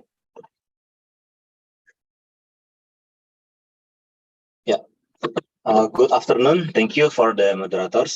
Thank you for all the audience for the CEO Congress, especially for the Prof. Wiwi that has been supervising me in this paper. I want to tell about the paper in terms of the performance analysis of PT Kimia Pharma Tbk or KF and PT Indo Pharma Tbk in year 2018 until 2022. My name is Brian Maizan from the IPMI International Business School. This is the agenda. The first one, introduction. The second one is the literature review, methodology, result and discussion, and the last conclusion and the recommendation. Okay. For this introduction of this paper, the 2019 COVID outbreak was designated by the World Health Organization as a public health emergency of international concern, highlighting its global impact. Then Indonesia prioritized the medical device and pharmaceutical sectors in its Making Indonesia 4.0 program. Despite economic challenges, sectors like chemical, pharmaceutical, and traditional medicine in Indonesia demonstrated growth, reflecting their resilience and sustain the demand during the pandemic. The study recognized the potential opportunities for pharmaceutical companies in Indonesia during the pandemic.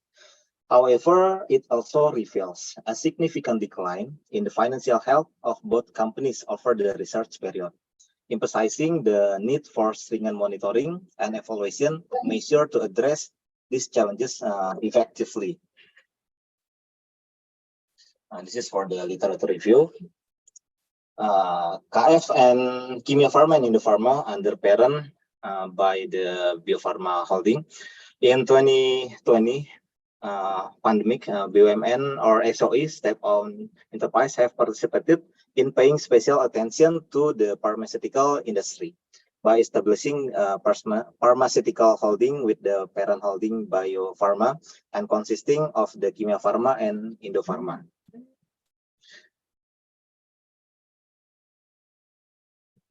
This is the pharmaceutical industry in Indonesia.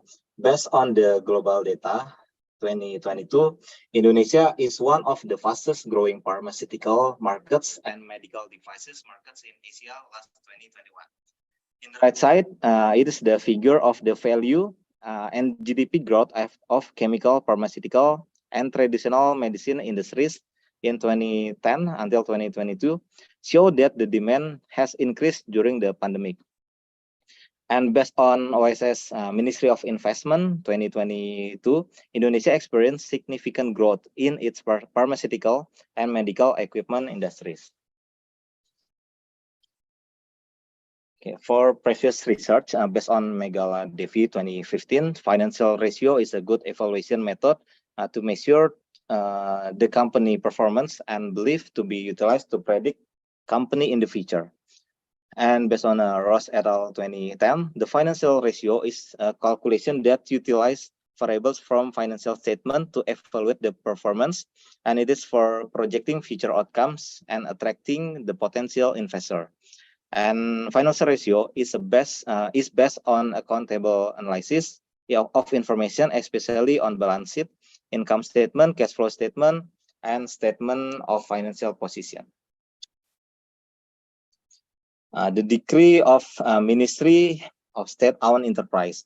SOE or state-owned enterprises is an entity whose entire or most of its capital is owned by the state through direct participation originating from separated state asset. Based on decree number cap 100 MBU 2002, provides a framework for measuring the financial health of SOE based on financial ratio. And the evaluation encompasses financial and non-financial industries considering infrastructure efficiency and competition. We are only focusing on the financial aspect, including 8 ratios. And this is the methodology, and this is the indicator of the weight score. And this research method employed in the study involves conducting a descriptive financial based on the decree of the Ministry of SOE number cap 100 MBU 20. This is the indicators that has been applied for this regulation, and this is the weight score for the accumulation for getting the number of the decree of SOE. This is the profitability ratio and liquidity ratio. Such as return on equity, return on investment, cash ratio, current ratio, and this is the score of the ratio. How can we measure the score of based on the ratio, profitability ratio? And this is the activity ratio, collection period, inventory turnover, total asset turnover, and this is how the way to measure this ratio and getting the score number. And the last, this is the solvency ratio, and we are utilizing the total equity to total asset or theta, and this is how the way we measure the score theta.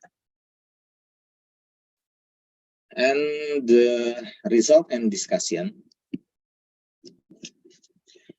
In this result and discussion from the figure that has been revealed, it has been shown that both companies between the Kimia Pharma and Indofarma witnessed a decline in their profitability growth over 2018 until 2022.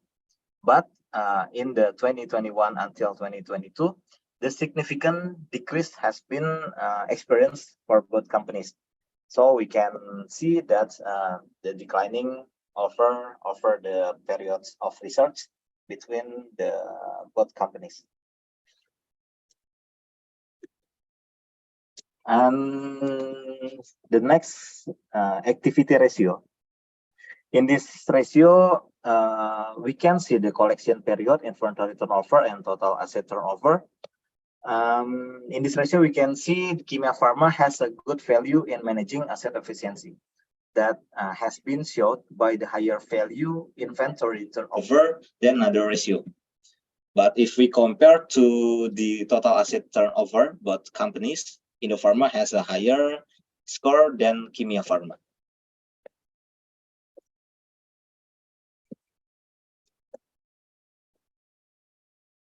And it is has been illustrated as well for the equity ratio.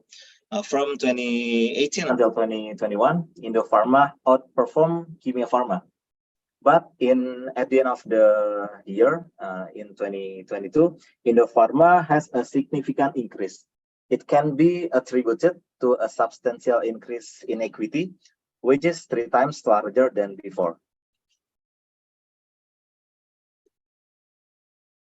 Okay, for the validation testing, since we are referring to the decree of the Ministry of SOE number cap 100 MBU to 2020 in measuring the financial health of state-owned enterprises, it requires an assessment of several ratios such as profitability, liquidity, activity, and solvency. And it has been shown again for the criteria of the company to the level and the category that the company is healthy, unwell, or unhealthy. And for the jumping to the test score, this significant declining was experienced by both companies. So this is the contrast for the industries, which Kimia Pharma score decreased from 54.5 in 2018 to 29 in 2020, which from level A to the level BB at the end of the research period 2022. Kimia Pharma was in level BB. So Kimia Pharma has been declining from the level A to the BB. And compared to Indopharma, in the first 2 years, Indopharma has been stable in level A. But in the end of the period, Indopharma experienced the sharp decline, which going down to the B level. This is the limitation research. We have the exclusive limited to 5 years, and we consider expanding the scope by including broader range of industry and corporate variables such as operational and administrative factors. And for the conclusion, this is the conclusion and recommendation.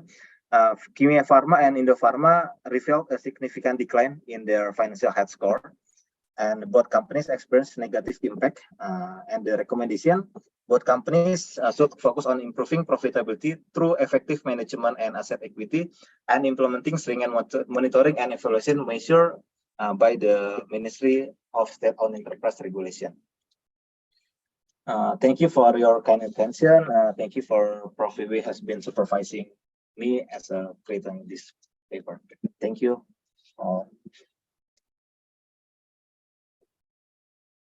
Thank you, thank you, Mr. Mezan. Yeah, I mean, you use the time so wisely. All right. Well, give big applause to Mr. Mezan. Dr. Alyai, would you like to moderate the rest of the participants? Yes, yes. Why not? Because yeah. Yeah, I was trying to contact you, but I didn't know because Okay. actually at the chat I cannot directly contact you. Okay, so you may start moderate the participant number 11 and number 10, number 11. All right. Okay. Okay, dear professor, thanks a lot for your support. Thank you for your moderator. Right now we are going to listen implementation of Islamic economic system in religions academic institutions. At Nurul Islam Nature School, Bekas, Indonesia, we are going to listen Iqbal, and his instructor is Vivek, as always. Okay, we can listen you, Iqbal. You can. Okay. Good day, everyone. Okay. My name is Muhammad Iqbal. My paper is implementation of Islamic economic system in religious education institution of Nurul Islam. Dear Iqbal, Yes. Can Yes. you a bit move your computer screen so we can see your face totally? Now? How about now? Super. Okay. Thank you, Professor Dr. Vivek, for supervising me in this paper. So I will continue my presentation.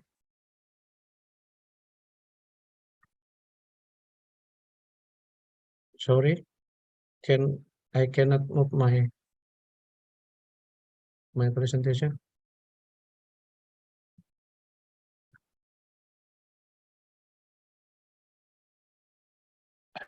maybe you can close presentation and reopen Okay. sometimes.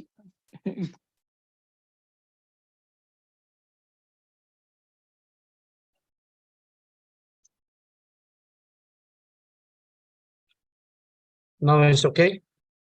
It's coming. Okay. Right now, put into presentation mode. Full page. Okay. It's better to, yeah. Okay, yeah, so you can see your agenda. Okay. This is my agenda, first introduction and definition of Islamic economic, promoting responsible and ethical community, Islamic financial principle, role of religion in shaping economic system. Okay.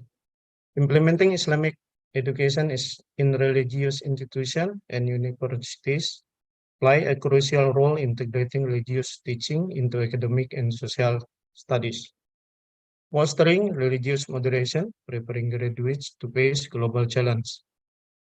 Additionally, research on Islamic marketing, consumers' behavior offer valuable insight into the influence of religious and cultural values on consumer preference marketing strategies. The study examines the implementation of Islamic economic principle in religious education institution, Nurul Islam Nature School in Bekasi Regency, West Java, Indonesia, and demonstrate how it promotes ethical and sustainable financial practice, social justice, and student understanding of Islamic economic, offering insight for policymaker and other educational institution. Okay, here my literature review. Definition of Islamic economic. The principle of Islamic economic include the indivisibility, interdependence of efficiency and equity through the creation, distribution of wealth as means of improving individual and the social well-being. The principle of Islamic economic include the invisibility and interdependence of efficiency, equity through the creation and distribution of wealth to improve individual and social well-being. Muslim financial law prohibit interest-based transaction and promote ethical and sustainable financial practice. To implement this principle in the loan-free are commonly known as Islamic banking or finance. Promoting social responsibility and ethical community. Islamic economic principle also emphasize social justice, transparency, and universalism. Muslim financial law prohibit interest-based transaction and promote ethical and sustainable financial practice. Muslim economic principles promote economic growth and income equality while supporting ethical and moral values. Islamic financial principle, the financial implementing Islamic socio-economic in Indonesia and institutional financial system can reform the traditional economic system and bring economic benefits. The main Islamic economic methodology is mainly neoclassical economy, which is incompatible with the methodology of Tauhidi. Therefore, the teaching and learning of the method of Tauhidi is necessary to understand the economic and financial process of Islam. Role of religion in shaping economic system. Islamic economic need reform to overcome the shortcomings and provide alternative perspective related to social welfare and environmental sustainability. The importance of applying the principle of Islamic economic in a religious educational institution to equip students with an understanding and relevance to current economic issues. In Islam, education considered a means of safeguarding the faith in the principle and preserving Islam traditional and way of life. Here, the methodology, the financial ratio analysis, and the financial performance of SANI Foundation through fiscal performance ratios, efficiency ratios of non-program activities and investment performance ratio. The second one, financial ratio is non-profit organization are modified from commonly used financial ratio by Richie Shanklodensky. Of the 15 financial ratio that can be used in analyzing the financial performance of non-profit organization or foundation with 10 categories. Financial ratio. Financial ratio is non-profit organization are modified from the commonly used financial ratio by Richie and Kolodensky, 2003. Of the 15 financial ratio that can be used in analyzing financial performance of a non-profit organization or foundation, only 10 categories. The next, the two conditions influence of the School of SANI to minimize the expense and keep up the assets. First one is this: the study found that despite the lower financial ratio, due to the deficit of total student in 2018-2019, the school could rely on the sinking fund and as backup to cover expenses and maintain operation during that time. At the beginning of 2019, school get affected by the COVID-19 pandemic, which led several students to move from school due to lack of finance to pay the school fee. The two conditions influence the School of SANI to minimize the expense and keep update asset. This should respond despite lower financial ratio.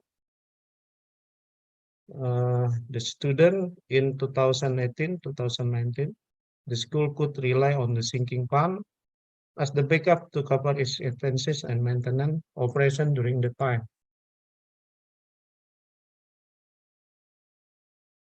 Result and discussion.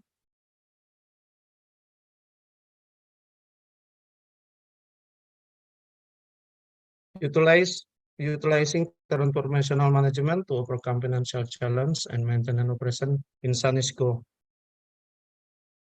The second one, the condition influence the school SANI is to find solution using transformational management to minimize the expense and keep up the asset. SANI not only can survive in the rough situation, but also overwhelm the situation, which build new facilities while maintaining the total expense, so it will not affect the financial budgeting.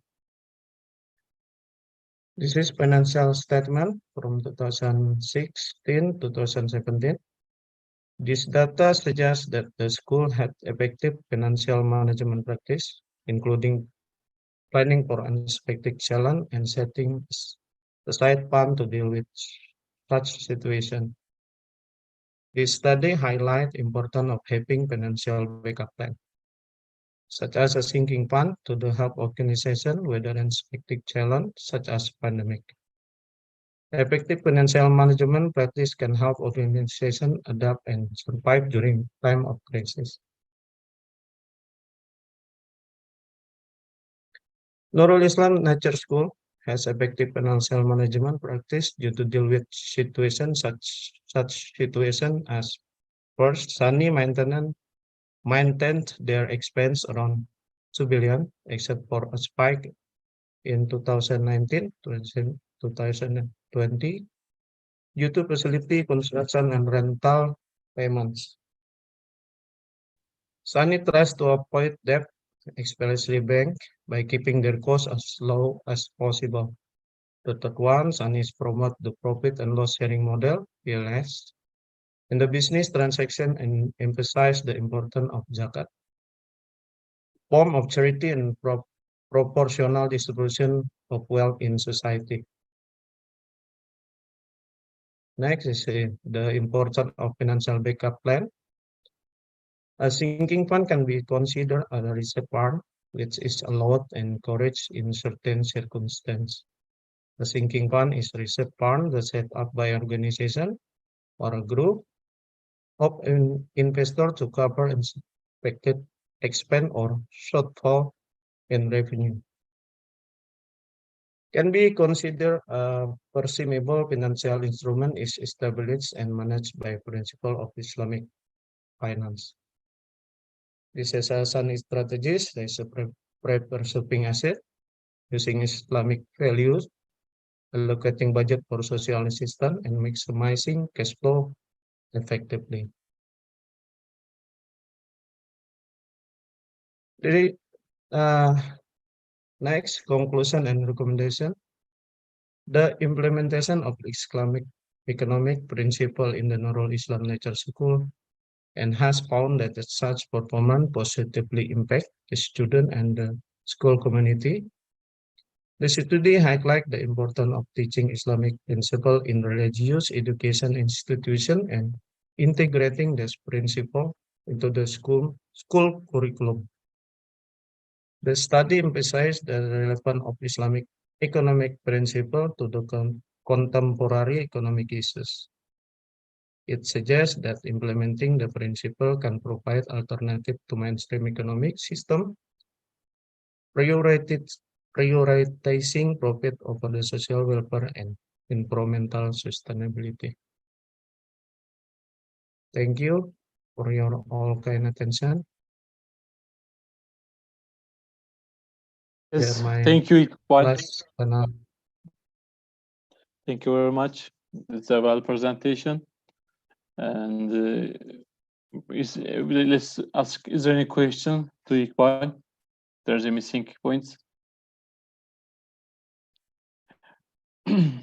Okay, it's a well presentation correlation between the Islamic economic procedures and the social impact and community. Thank you very much.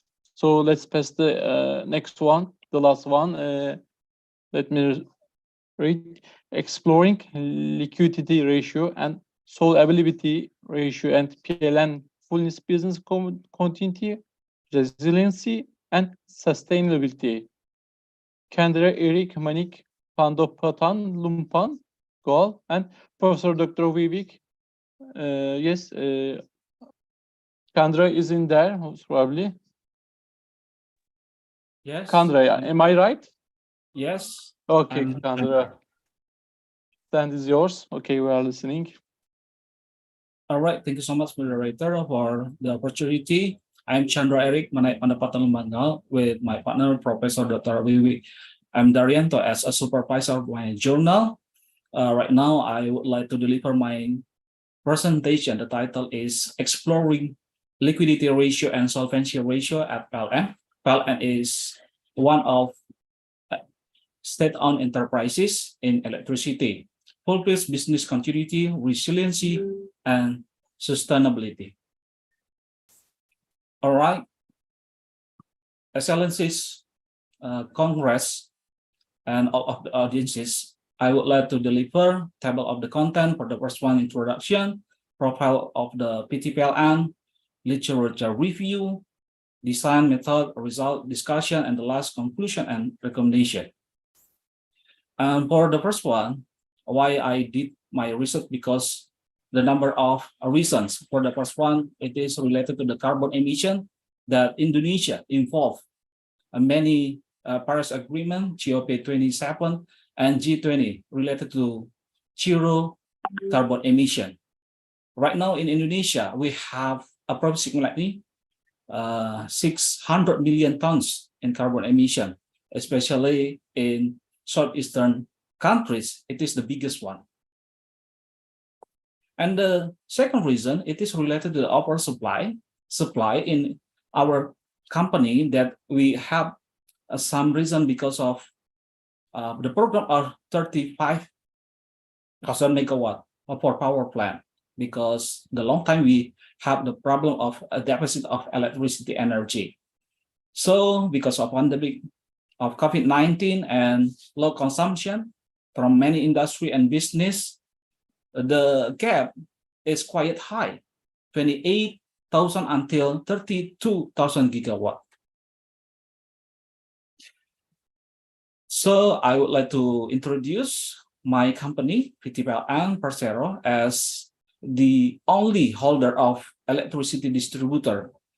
We have power plant supported by renewable energy sources. It is a small one, but for fossil fuel sources above half from the total. The total of fossil fuel power plant approximately 35,000 megawatt.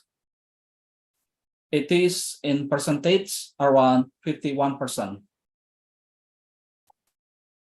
And the transmission and distribution, we already established to cover electrification ratio to all of the customer, especially in the village.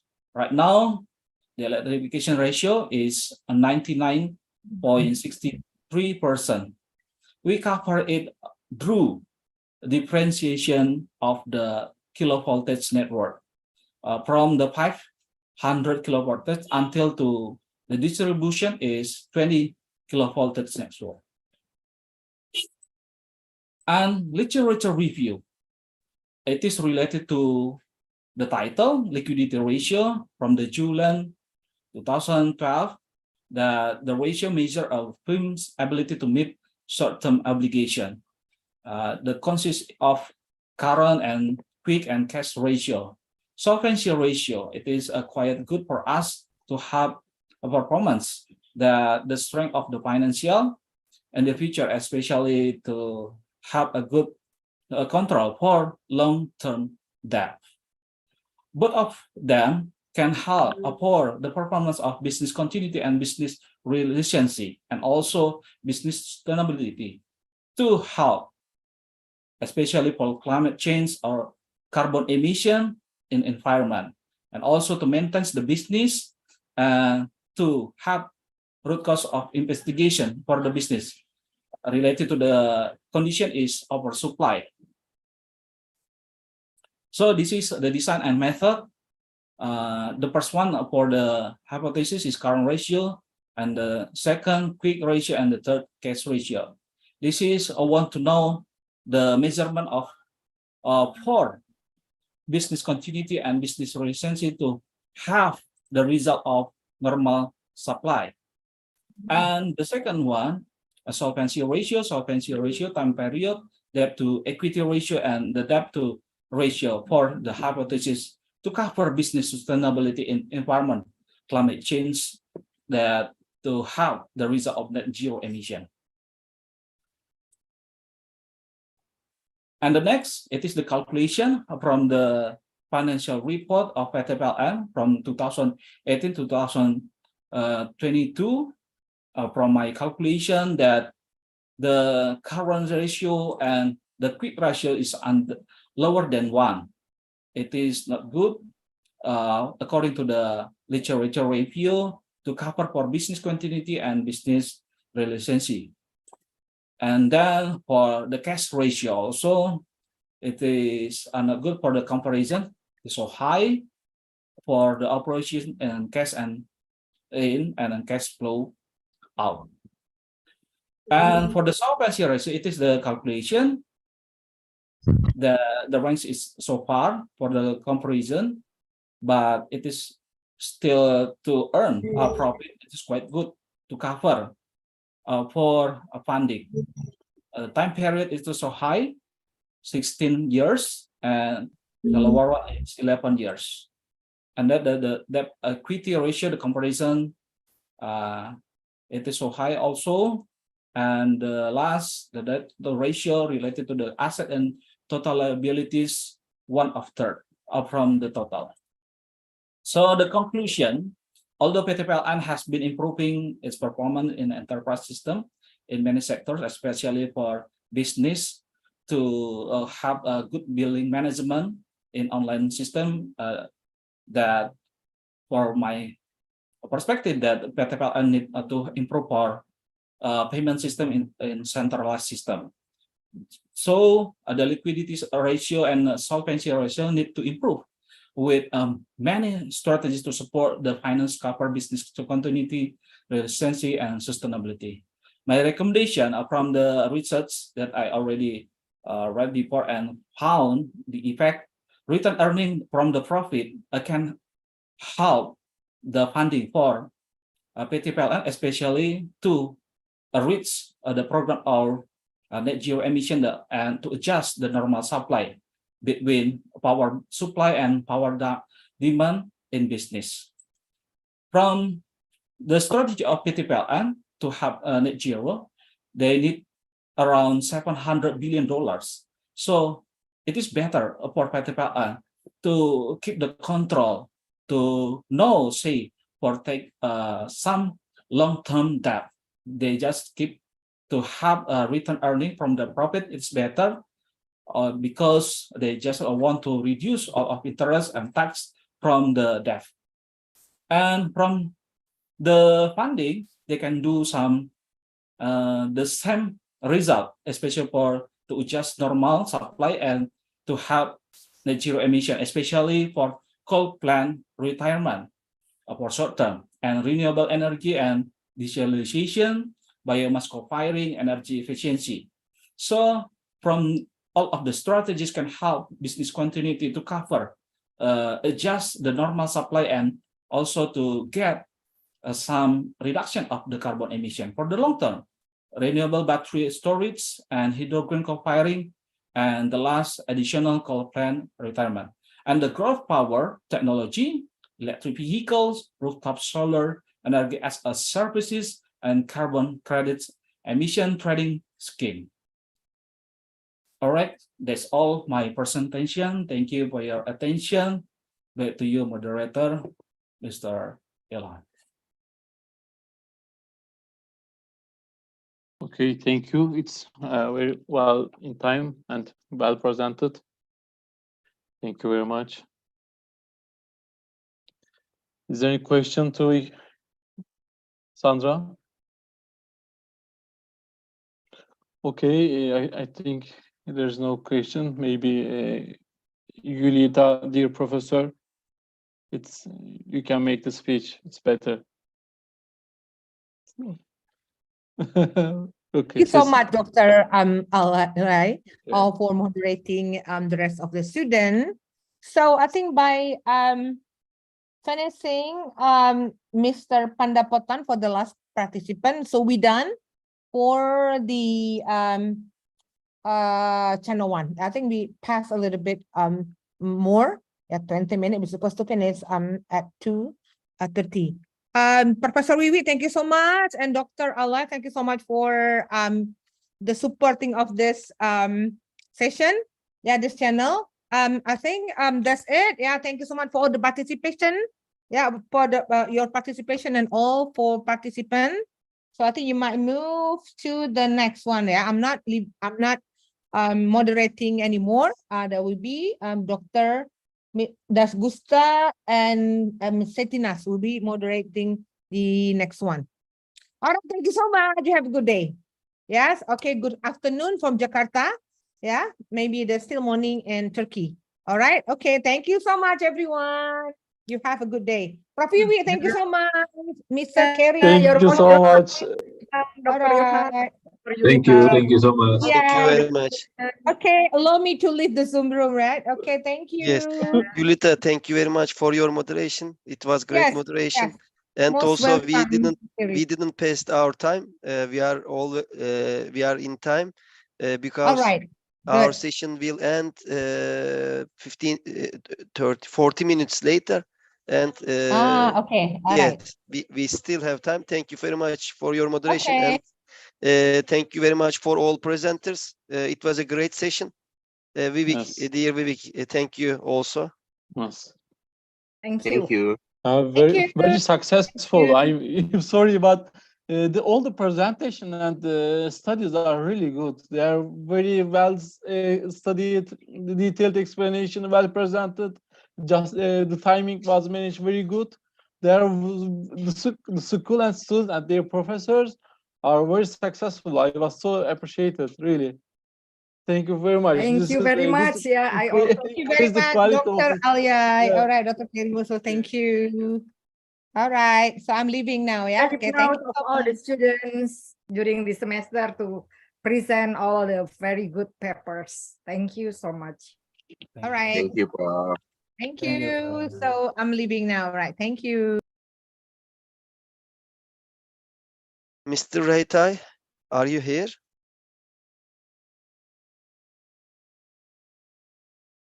Yes, I'm here.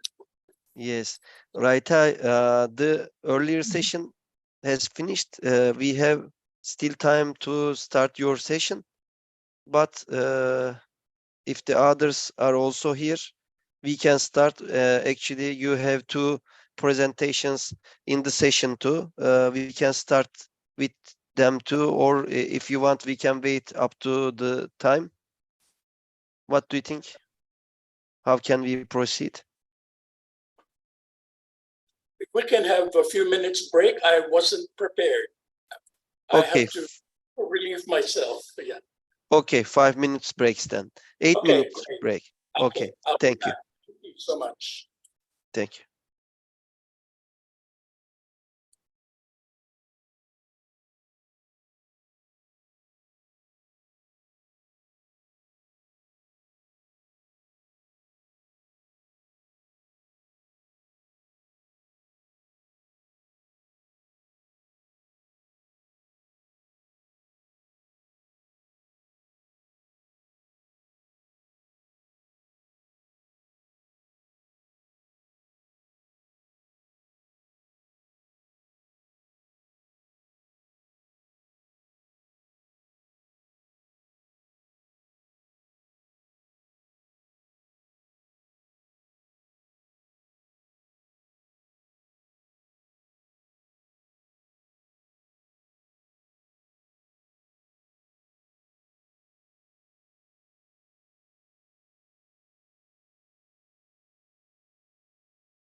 Waiting for the go signal from Karim, if we could start now. If you want, we can start, dear Raytay. Okay, sure, thank you. So good morning, good afternoon, good evening, everyone.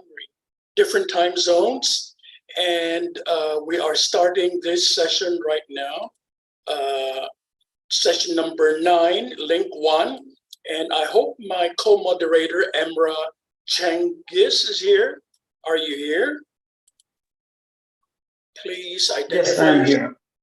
Wonderful. So we will co-share this session. Since I'm starting, maybe you will be the timekeeper for now. Thank you so much. So I will share. Would you mind reminding me how many minutes is it supposed to take? I think more or less 10 minutes, but we're starting. Yes, very that's early. right. Okay, 10 minutes. So can you see my screen? Let me know.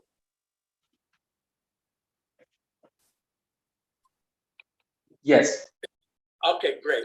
So I will start the presentation. Okay. Once the slide moves.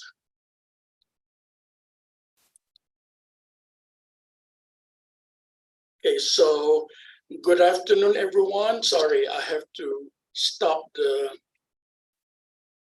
it's moving by itself. Okay, I'll start again.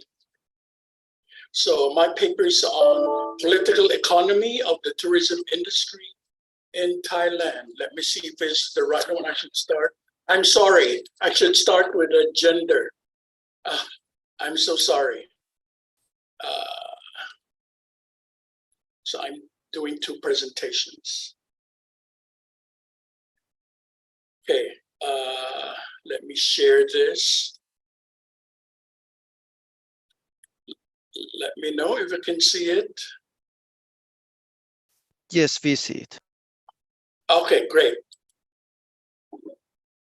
Gender and power, a focus group discussion, overcoming oppression for empowerment. This is the outline of the paper and introduction. Gender and power, despite progress in gender equality, women still face challenges due to power dynamics and oppression in social contexts.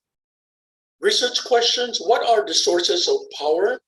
What are the factors that contribute to empowerment? What strategies can be implemented to promote empowerment? So those are also the purposes of the study. Concepts studied include, among others, the following: equality, gender, hegemony, oppression, patriarchy, power, power dynamics, privilege, social justice. So literature review includes, among others, previous studies related to power dynamics, factors that contribute to empowerment, the role of networking, mentoring, and training. And this is interdisciplinary across anthropology, political science, psychology, and sociology. Methodology of the paper. The philosophy here used is the historical ontology, looking at what's going on in the real world right now. And it's inductive epistemology because answers were culled from an actual workshop and a focus group discussion, not from the books for the findings. Research design, this is a qualitative applied exploratory research, trying to find out what people think about gender and empowerment. The theory used that guided the paper include, among others, intersectionality, therefore against social chauvinism. And the paradigm is advocacy, participatory social constructivism. And the logic used is inductive. The answers come from the ground, not from the books or from published materials. The language used is personal, as it came from the perceptions of the people involved in the workshop, focus group discussion. Perspective is subjective and objective. and value laden. It's not value free. It's not claiming to be, we don't care about values. Rather, it deals with positionality that espouse equality. Data collection is from primary source, the workshop. And the population would be everyone in Northern Thailand, since this was an open announcement. However, the actual sampling would be based on the volunteers who wanted to participate in this workshop. Excuse me. Data analysis is based on thematic coding, which led to the data interpretation, narrative storytelling. Time horizon, it's cross-sectional. It's a one-day workshop. And trustworthiness or the research validity, the data came from photographs, so we have actual evidence of these were what people said. And I will even show you the data. And dependability, qualitative vocabulary for reliability in quantitative research. You have the use consistently of the research questions to guide the whole paper, from the research question to the findings to the conclusion. Ethics, it's a public event, and therefore it's not something hidden or confidential. And the coding is based on general ideas, and no persons were identified, no names, and ideas were not tied to a person. The output is a taxonomy based on the different contributions to empowerment, and which led to the grounded theory. So these are the findings. What? It was a workshop on gender and peace building, where it was in Northern Thailand, when it was a whole day discussion, February 7 this year, early this year, and how there were share pair, dialogue, focus group discussion, and why this was an exploratory research to explore oppression and empowerment.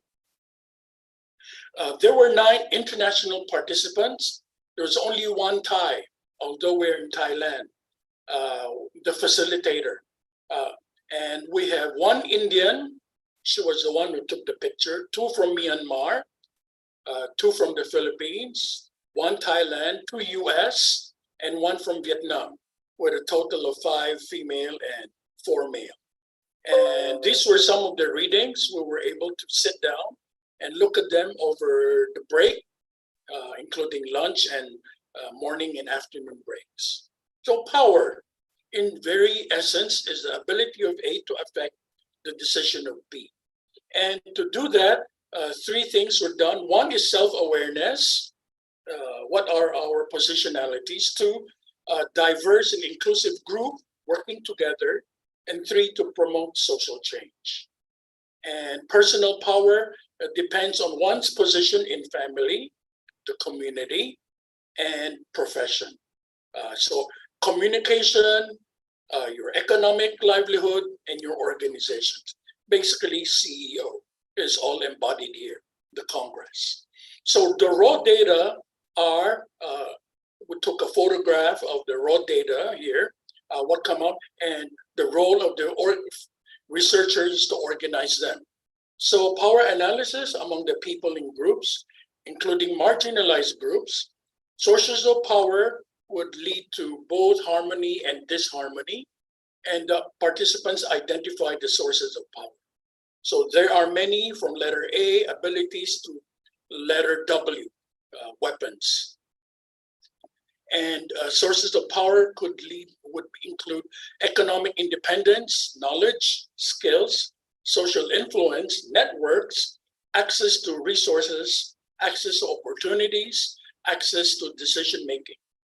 And research question 2 on the related question of the factors that lead to empowerment would be underlying conditions. So these were the raw data. We took photographs of the raw data, and then we organized them.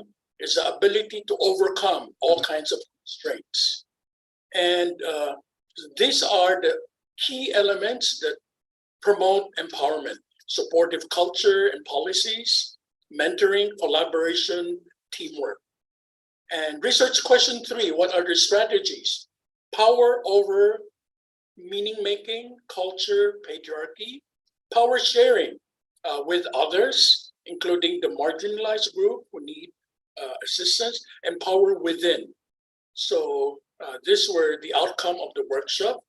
And we need to have intentional actions, reward people who promote equality and empowerment, recognize them, have leadership development for everyone, and advocacy for equality.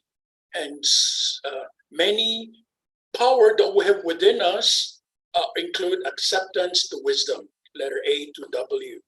So in conclusion, structures of power is related to agency, our ability to change the self, the family, interpersonal relations, community, and profession. So although there is structure of oppression, we can change it. And this is the summary table of the research question 1, sources of power, research question 2, factors that promote empowerment, research question 3, strategies for empowerment. And we learned the lessons that we need to build a supportive community.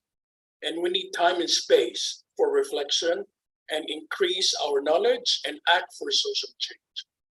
And feminism is not only for women. We need to empower everyone, and everyone has to be involved. That's why this workshop had 4 men and 5 women, and we recognize that men need to be on board so that women empowerment will be a reality. So there are many readings, and there you go. Thank you very much. That's for the first paper. Okay.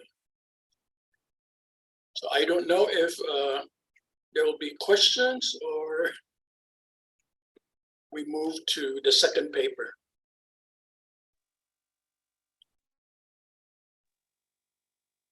Apparently no one has questions, so I believe we can proceed to the second.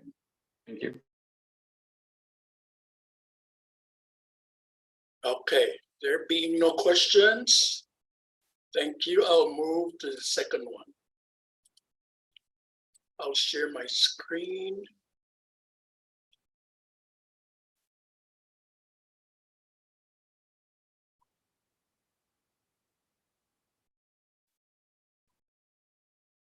Okay, let me know if you can see my screen. Yes, we do. Oh, great. So I will start now.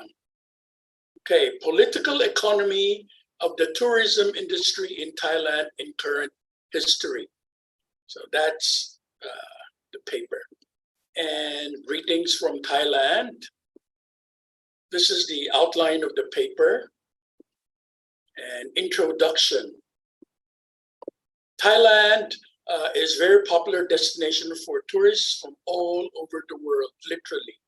Maybe one of the most visited places in Asia Pacific. And tourism is a very important industry. However, the COVID-19 pandemic disrupted tourism industry, which affected so many people who are working in the tourism industry, which earns a lot of dollars for the people, from restaurants to hotel, all hospitality industry. So the research question involved 1, how was the tourism industry like before the pandemic? 2, at the height of the pandemic, and 3, right now, after the height of the pandemic. And the framework uses political economy. So politics would involve looking at the state, the government, the policies it adopted before, during, and after the pandemic. Economy would be the business affected, specifically the tourism and the hospitality industry. And operational definition, we talk of tourism, it's many parts of Thailand. They have different places for tourism. Literature review. A political economy of Thailand, and the current history of tourism in Thailand in the 3 phases. Methodology. The research philosophy used is to look at the social reality. This is the materialist ontology of the paper. And it is dialectical in its epistemology as we look at the changes. It's not one unilinear development. And the research design, it is a qualitative case study that uses the ethnographic strategy to look at the tourism industry. Data collection, research methods, participant observation, field visits, photo documentation, informal dialogues, government documents, mass media, social media, and triangulation of all of these sources. Time horizon, it's longitudinal. It's looking across time, sequential, before, during, and after COVID. Therefore, it has 3 phases. Unlike the other paper, it is cross-sectional, only one point in time. Data analysis is coding the different key points, and the data interpretation involves the narrative description. Findings. Number 1, the strength of the tourism industry. It is a key driver of the Thai economy, providing 12% of the gross domestic product.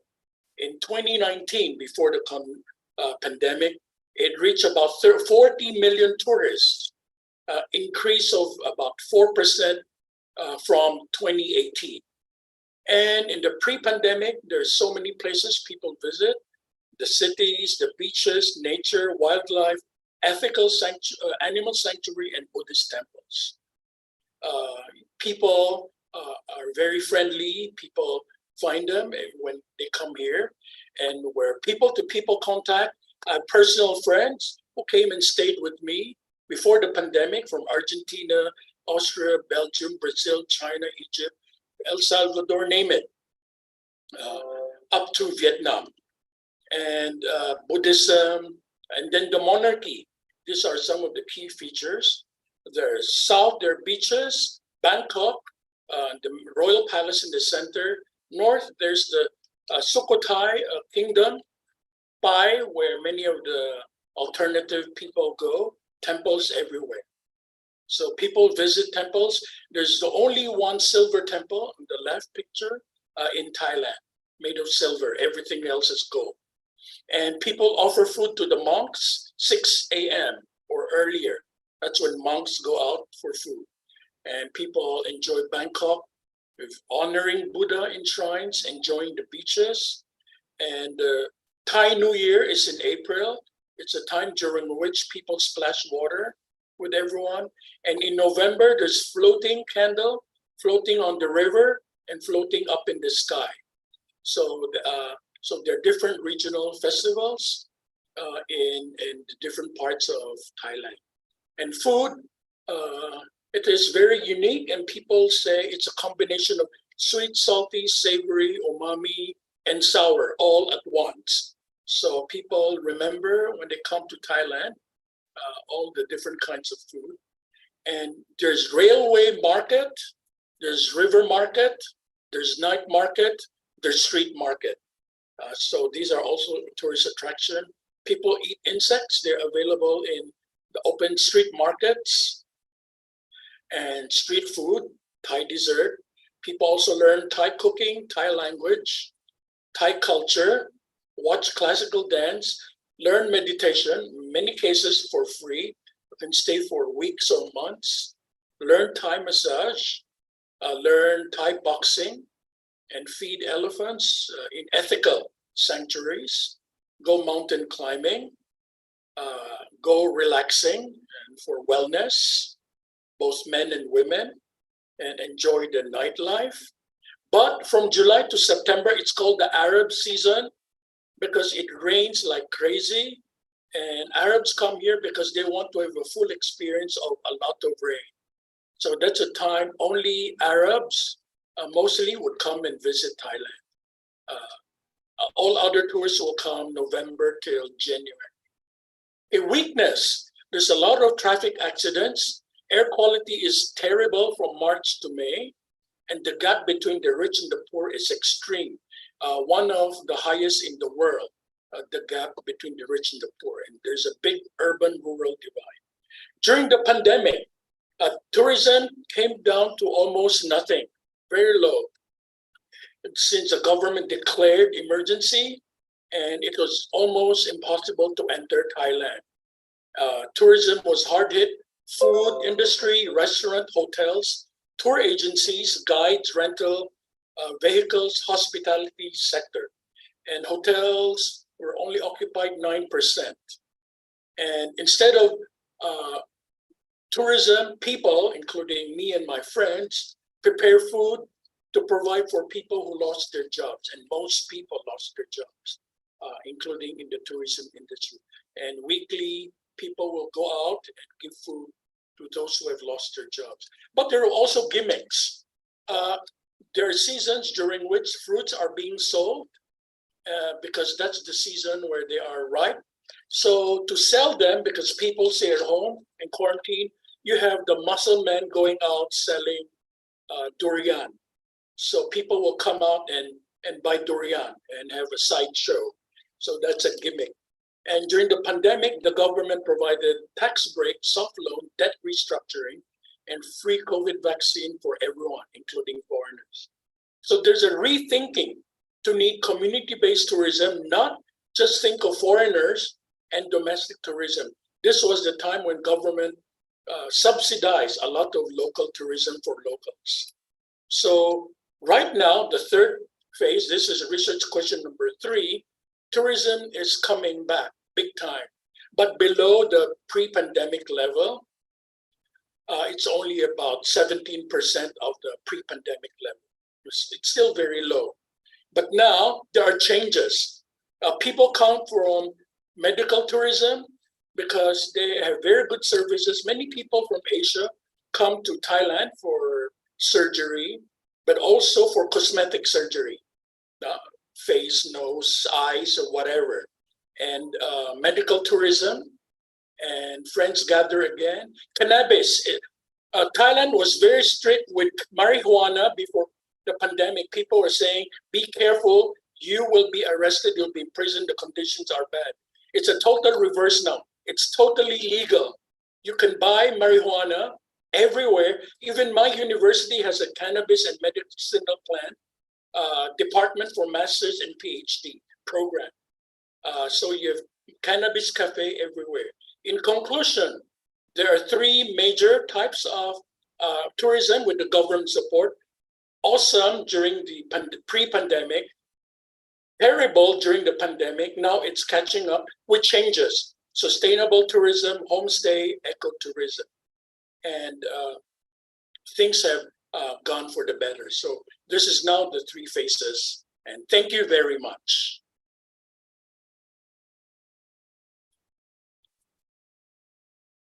I give the floor to Emrah. Thank you very much. I will start sharing my screen once you are done with sharing yours. Unshare.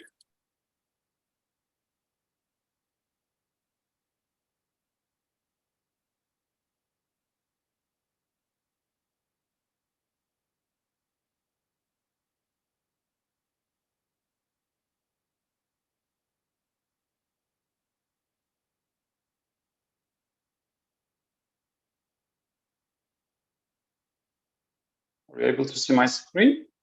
Yes. Perfect. Hi, everyone. It's Emrah Cengiz. I'm a PhD candidate from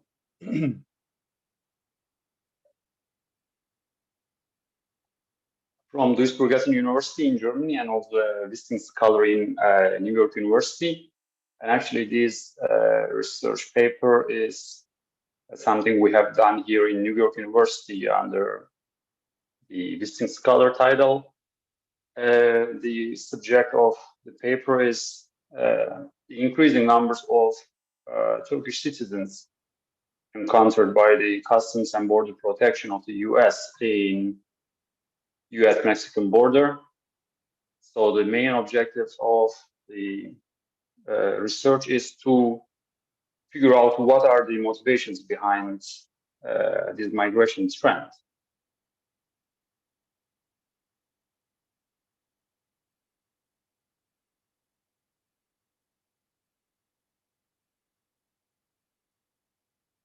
The research will be starting from a global approach to the migration and stating the lacking of a global migration regime in the world, despite the widespread and global characteristics of the migration. And then we will examine the reasons behind immigration from Turkey and the reason they choose USA as destination country. So as I described, tried to describe in the first slide, despite the global character of the migration, states Mr. still did Cengiz, not come.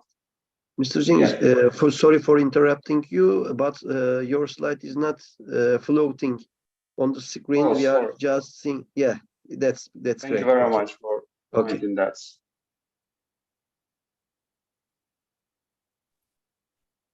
So now we are in this screen. As I was saying, despite the global character of migration, the states still did not or could not come together building a migration regime, except for the Geneva Convention on Refugees.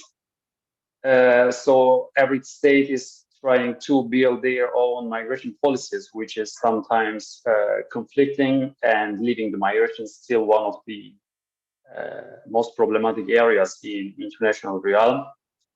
And as a result of this vacuum, this unauthorized area, illegal migration and human smuggling remain as popular ways for the migrants to arrive their destination countries.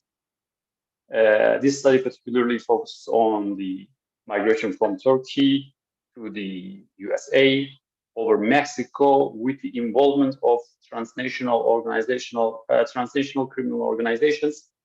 It does not examine the legal migration to USA from Turkey, and it also does not examine any other illegal routes, if any, from any other countries except for Mexico.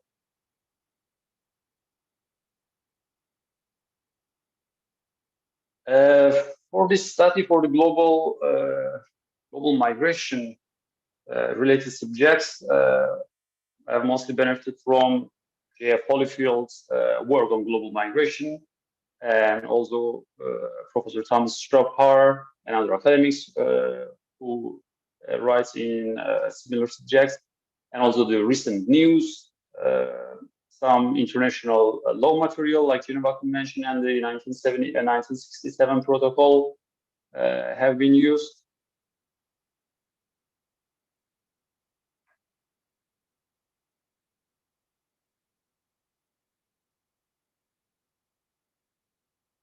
So as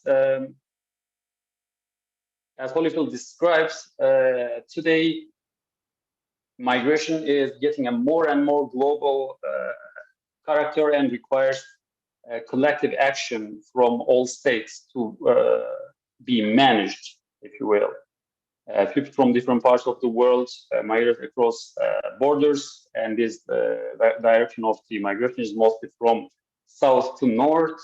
And because of the asymmetry of power and interests, they still could not come together with a migration regime that would set the norms, principles, and rules in the migration area. And Turkey is traditionally known as an immigration country from 1960s. Actually, even before that, but one of the examples is the guest worker programs with different European countries in 1960s and following years. and still migration from Turkey to other developed Western countries mostly continue because of different motivations, to be to study, to work, or for refuge, family reunion, especially for European countries, and other reasons.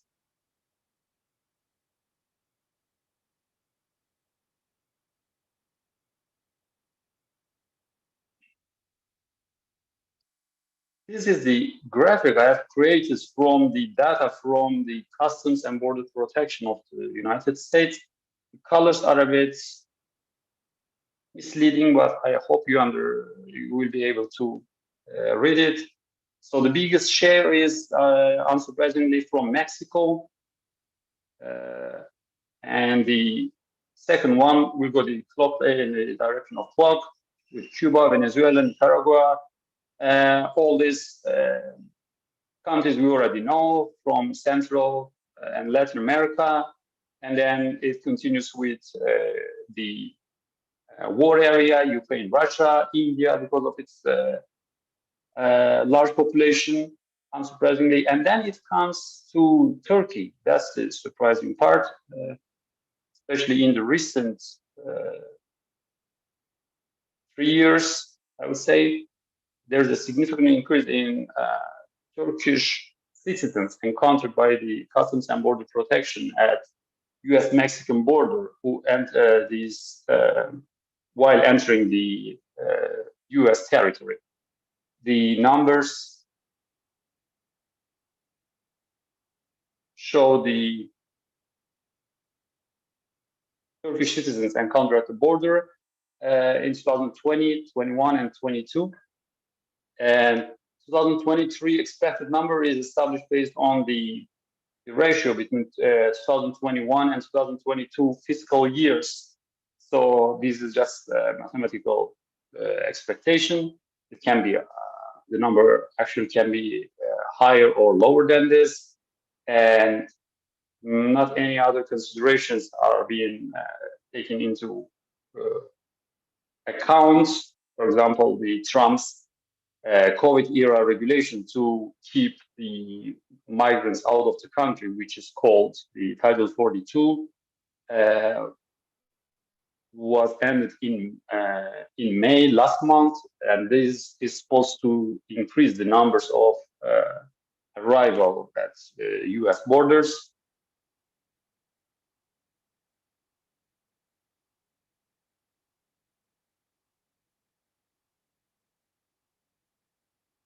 Emrah, you might want to go faster.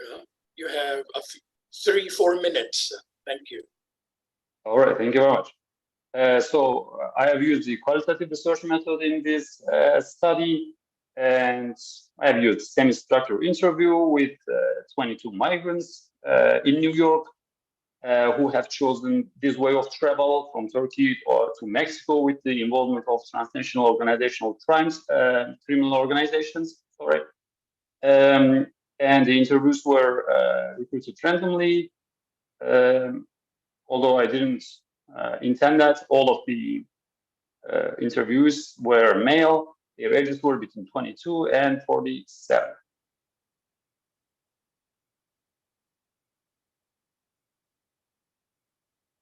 And the main objective of the interviews was to gather information from the first people and to reinforce the information we see in the existing studies and the news. So that would be the best way to get the information about the actual situation. And actually, with my supervisor professor in New York University, we were intended to focus on the pull factors of this migration trend. So why do people prefer USA as a destination country? But because of the interwoven structure of push and pull factors, kind of inevitably, we had to examine the push factors from Turkey too, because some people, most of actually interviews answered the questions about pull factors somehow connected to the origin countries' push factors too. For example, if an interviewee answered this question by complaining about human rights violations in Turkey, they also said that they have chosen USA because it has better conditions in human rights, in terms of human rights, let's say.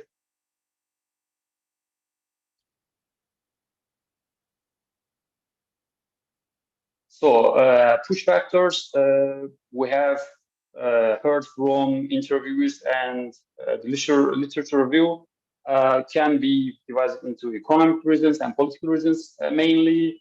And some of the titles we need to mention here based on the interviews are backsliding in democracy and human rights in Turkey, oppressive governance, intolerance and frictions in the society, lack of job opportunities were frequently mentioned. As you might know, Turkish economy have been going through pretty difficult times, especially after the 2018, and the frictions in international relations with European countries and also USA has exacerbated the situation, and Turkish lira's continuous loss of value it's still on. And this dire economic and working and living conditions in Turkey push people to look for the ways to migrate to another country.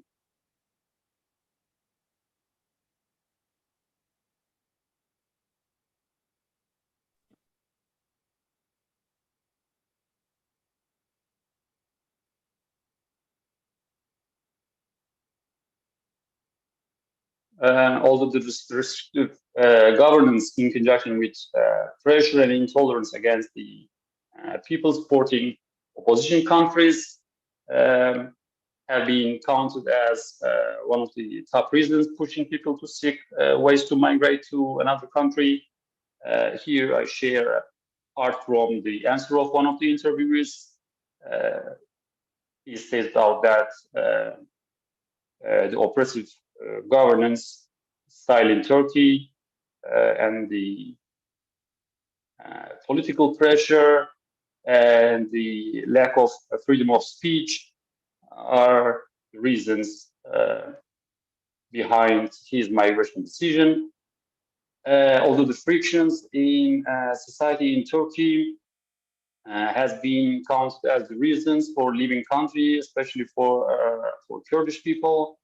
A large proportion of the migrants who enter US over Mexico illegally from Turkey are Kurdish people.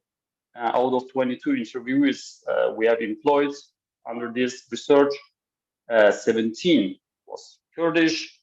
I have shared the answer of one of them to the question, what made you consider migrating abroad? He basically answered that he was fired from his job just because he was speaking Kurdish, and his foreman was not very happy with that, so they fired him. And this is the point when he noticed that he wants to look for a future in another country.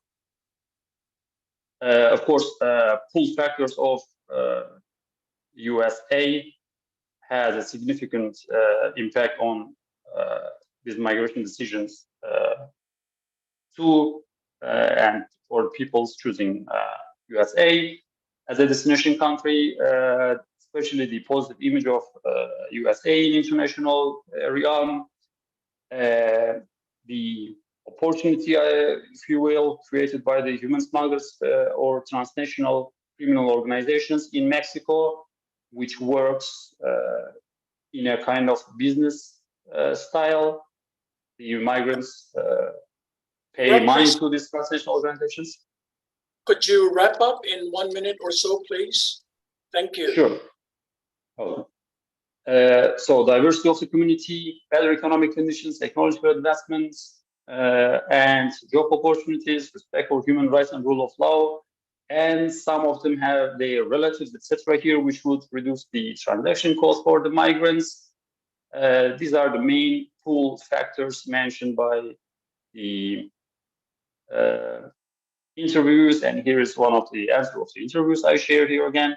he mentions the job opportunities and the economical conditions, the freedom of speech, religion, and other preferences as one of the main reasons making him choose USA as the main country. So the conclusions and recommendations are global collective action is needed to combat against human smugglers and to create a legal path for migration. The second one is the inadequacies of Turkey had a significant role in a migration decision of migrants from Turkey to the US over Mexico, and the pull factors of the US attract the migrant to the country, to the US instead of other developed countries or besides European countries. Thank you very much. That was all. If you have any questions, please feel free to ask. Thank you very much, Emrah Cengiz. A very important research, especially as it affects a lot of people moving around, including migration. And I don't know if you made the distinction between migrant labor as well as refugee, because as you know, you have the Convention on the Rights of Migrant Workers and their families, and also the Convention on the Rights of Refugees, covering two different things. One political and one is economic. You mentioned one Kurdish person who had been fired from the job for speaking Kurdish.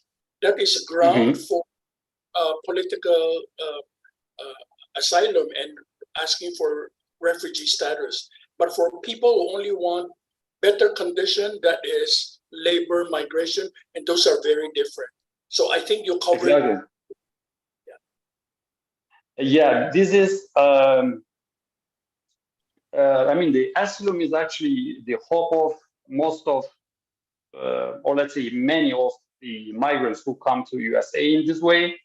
But some of them answered that when I asked, what are your plans here? They just, or what do you expect from here? They just said, well, I just want to give it a try, give it a chance here. I don't know if I will be getting asylum or not, but I want to just use this opportunity and stay here because the asylum procedure also takes 4 years. So they want to create this chance for themselves, even the ones who are not entitled for asylum.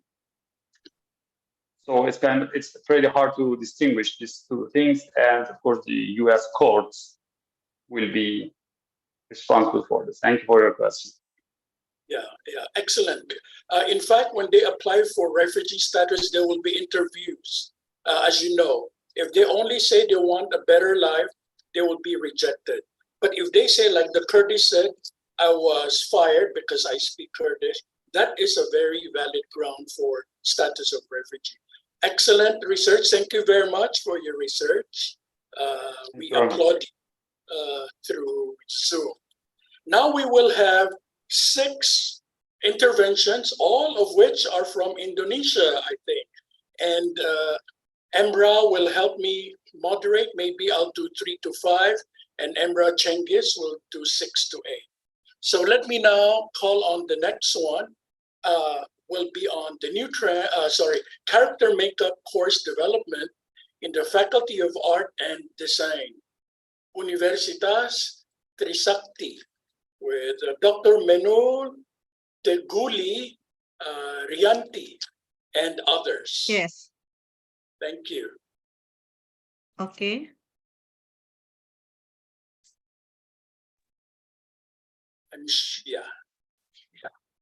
Yeah. Yeah, we can see your slide. Thank you. Oh, is that yours? Okay.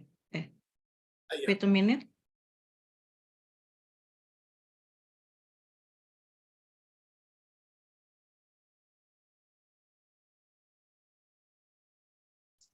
Okay, thank you, Mr. Ray and Emma. This afternoon, my team and I will present the title Character Makeup of Course Development in the Faculty of Art and Design, Universitas Trisakti, and my team I am Manoto Gurianti and Agus Adiatama Rido Respati Sangayu Laksmi Nilotama. Okay, next slide. The development of learning technique is used that support the teaching and learning process as not only implement teaching material in video, but also creates material learning scenario to invite active and constructive involvement of students in the learning process. The formulation of the development research problem is as follows. How is the development of learning technique for the makeup character curve is scope, the Faculty of Art and Design Universitas Trisakti. Makeup character course is an elective subject of the Visual Communication Design student program is semester 4 to support multimedia specialization. Basic techniques are needed to get the right and appreciate character route in film, story, or experiment that is placed so that requires special skill in makeup so that you get maximum result. Literature, yes, by Karani, clarity of message that alone, user-friendly representation of content, the material to be displayed in the video must be able to accommodate all the teaching material you want. For example, demonstration, visualization, and use of media can be high resolution quality and methodology, yes. The research and development used to design makeup character goes within the scope of the Faculty of Art and Design Universitas Trisakti, use the Borg and Go research development approach according to him for development of learning product using the system design Dick and Carey. And learning technique development, the first instructional analysis, NDT 5 competition standard, identify student competition, formal learning indicator, mixed big smart test, development, arranging, selected median and material, query, formal evaluation, and without performative because more long duration. Research in the Faculty of Art and Design Universitas Trisakti, from September 2022 until 2023, lecture every Friday, 8:13 until 14:20, AP Room 101. And character phone, the first appearance in the learning video. In the opening video for the lecture, the theme of the material to make up brushways, firstly explain what equipment is used, the purpose of making this learning video, what are schools implementing character makeup, and this I am share example. Yes. Sorry, speaking Indonesia, not English. Maybe next time, double language. Yes, expression and then application. Application. And next, finally, yes, improvement. And me, okay. Next, yes, next to number second, the state of playing the injured hand. First, the hand will given the effect. Tissue on left or right and left, given according to the model, make the event coloring in this. Yes. Preparation. In the model, given the tissue.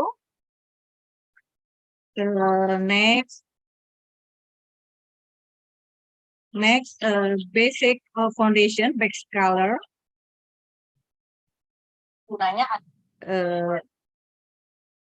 Application-nya given yes.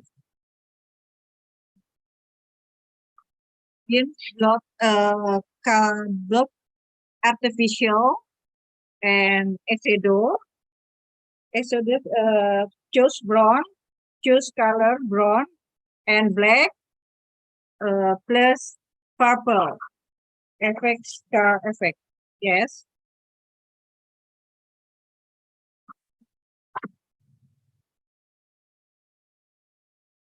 This is finally. And next,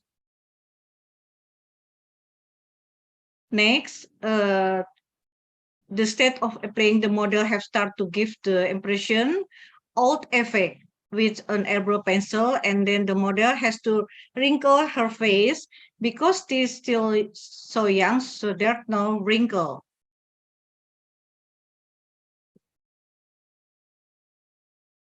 Basic, finish, pencil, because not wrinkle, which means all old model 20 become 70 years old. Yeah, wardrobe.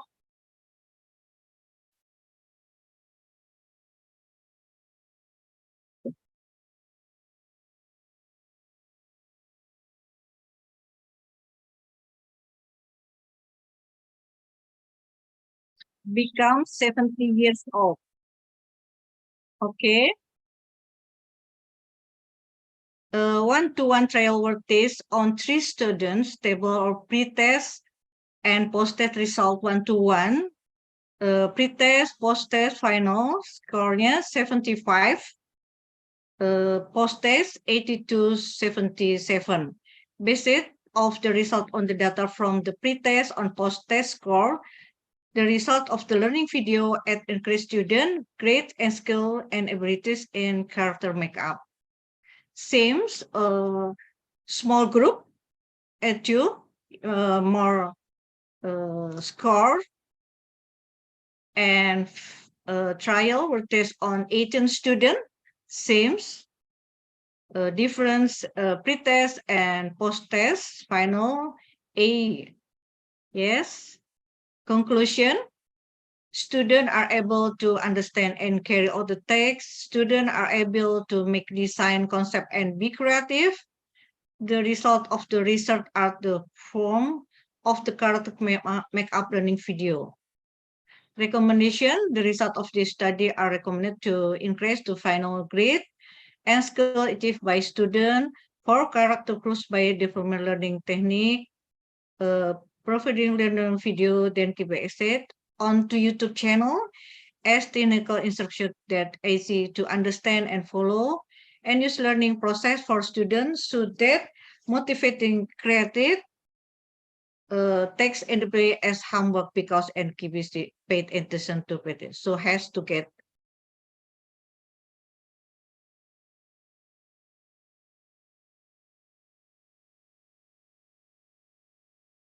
Thank you, kind. Thank you for your kind intention. Facebook Menutu Gurianti, email menutu@trisakti pon 081148715746. Thank you very much. Wassalamualaikum warahmatullahi wabarakatuh. Thank you, Dr. Menu. Thank you. Yes. If other members of your team want to add something, please, you have the time to share. If not, if we have questions from people who want to seek the advice of Dr. Menu in character makeup, she is all set. Okay, thank you very much. This might be the most creative presentation. Thank you. Thank you so much, Dr. Menu. Thank you. Thank you. Go on to the other presentations, most of which are in business and economics. Now we will have the effects of product variation, price, and social media marketing communication on purchase decision to purchase intention as a mediating variable. Evidence of yogurt X at PT R&D with Sri Nurfiani and company. Please, you have the floor. Thank you, Dr. Ray. Good morning and good afternoon, audience. Thank you to CEO Congress for this opportunity. My name is Jenor Fiani from IPMI International Business School. I will share our research with my supervisor, Prof. Amanwira Katakusuma, and Ibu Dr. Sidroto Naim. The title is The Effect of Product Variation, Price in Social Media Marketing Communication on Purchase Decision through Purchase Intention as a Mediating a Variable Evident at Yogurt Egg at PT R&D. This is the agenda, my agenda. In the recent years, Indonesian people have changed their habit of eating healthy food. They start to be aware of healthy lifestyle and are concerned about the health benefits. The changing to the healthy lifestyle often marketing opportunities in the yogurt is considered as a healthy food. Yogurt production growth provide the opportunity to the dairy industry to increase the sales. The question is how the dairy company can improve its marketing strategy based on the factor that influence purchasing decision making. This is the Indonesian market condition. Millennials are start to become aware of healthy lifestyle since they are influenced by social media. Healthy food is more popular culinary on digital platform, and healthy food is spread by millennial and Gen Z. This figure so that the customer are proactively changing their diet to improve their health, and there's an increase in consumer who are concerned about their immunity, heart, bone, cholesterol level, and energy resistance. Another figures show that Indonesian customers are starting to focus on nutritional intake, reducing non-essential and processed food. This figure show that the demand of fresh dairy product in Indonesia is increasing since they are increasing income, population growth, urbanization, and changing in diet. This is in line with the policy and strategy on Indonesian government, which is the government encourage the dairy industry to innovate and diversify their product. Based on the Euromonitor 2022, overall yogurt and sour milk product are expanding very well in 2022, with a yogurt significantly higher volume and value compared to other sour milk products. Therefore, yogurt has a great potential in Indonesia. This is the problem statement. This picture shows us that PT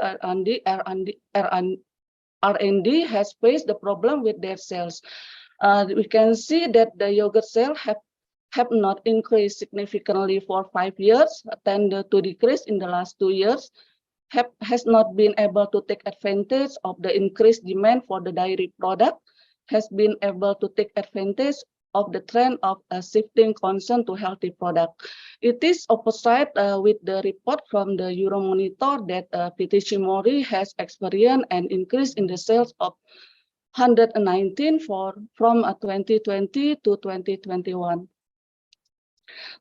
This is the objective of this study, to investigate how the effect of product variation, price, and social media marketing communication on purchase intention for yogurt, and also to investigate how the effect purchase decision intention, product variation, price, and social media marketing communication on purchase decision for yogurt. And the last, to investigate how the effect of purchase intention mediate relationship between product variation and purchase decision, and relationship between price and purchase decision, and relationship between social media marketing communication and purchase decision. This is about the literature review. This is some of several literature related with this study. One of literature about the grain theory from the Kotler, the customer buyer behavior model. Customer purchase behavior refer to the action taken by consumer before buying product or service. This process can include consulting search engine, engage with the social media posts on a variety of other action. There are some several factors that influence of the customer buyer behavior, such as the cultural factor, social factor, personal factor, and psychological factor. This is only the literature. This is the hypothesis development. There are some previous studies that support the development of this hypothesis. This is the research framework. As a result, hypothesis formulation can be developed. There is a 10 hypothesis. Continue with the methodology. For this research, we use a quantitative approach. The questionnaire is given in the form of closed question with a scale of 5-point scale. According to current SAM analysis, need a sample at least 5 times the number of indicator variable used. It means that a minimum number of sample size in this study, 29 indicators times 5 is 145 respondents. But in this study, we use more sample was 186 respondents. The data was analyzed using PLSM. The PLSM analysis evaluate using both the outer model and inner model. The outer model we evaluate about the internal consistency, reliability, convergent validity, discriminant validity, and for the outer model we use the variant impression factor, path coefficient, coefficient of determination, and effect size. And then we do the hypothesis testing. This is the finding is and discussion criteria the respondent living in Greater Jakarta, consumer of dairy product who consume the yogurt. Survey was done from February to March 2023 with the total respondent 186 respondent. Hypothesis test result. The number one, the product variation has a significant effect on purchase intention is accepted. Price has a significant effect on purchase intention is rejected. Social media marketing communication has a significant effect on purchase intention is accepted. Purchase intention has significant effect on purchase decision is accepted, and product variation has significant effect on purchase decision is rejected. And the price has significant effect on purchase decision is rejected. Social media marketing communication has significant effect on purchase intention accepted, and purchase intention mediate between product variation and product decision accepted. Purchase intention mediate the relationship between price and purchase decision is rejected, and the last, the purchase intention mediate between social media marketing communication on purchase decision is accepted.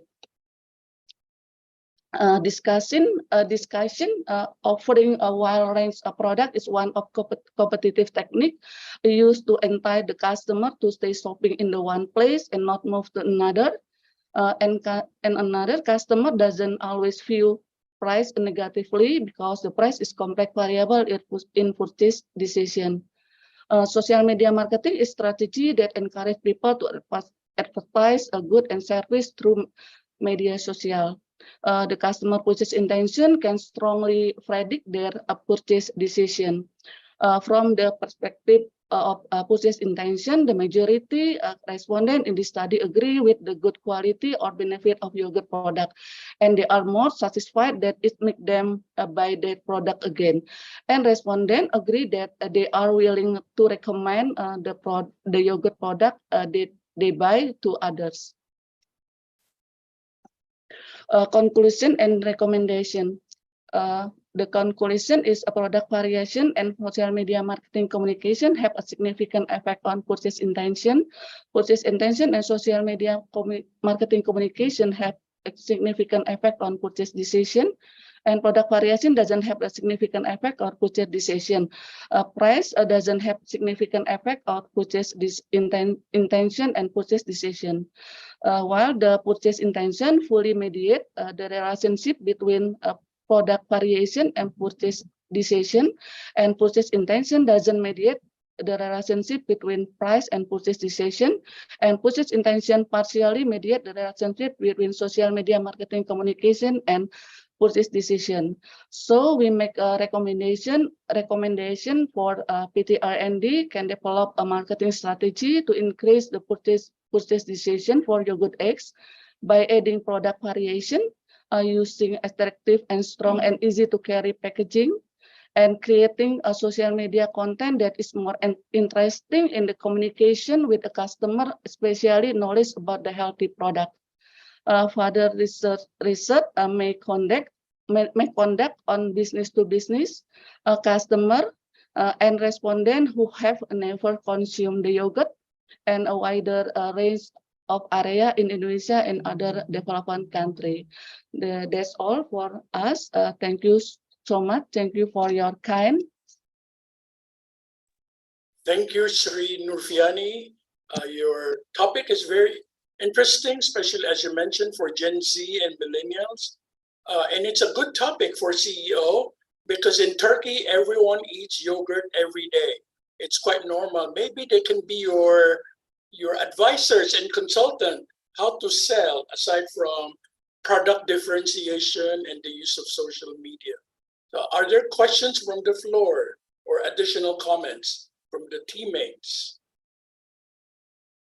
Yeah, maybe your team will visit Turkey and see why everyone eats yogurt every day. And maybe you can learn from their model as well. Okay, no questions. Thank you very much. I will now pass on the moderating to my friend Emra Cengiz from number 6 to 8. Thank you. Thank you very much, Mr. Rai. Sugiono and Lisna Nurpida, are we present?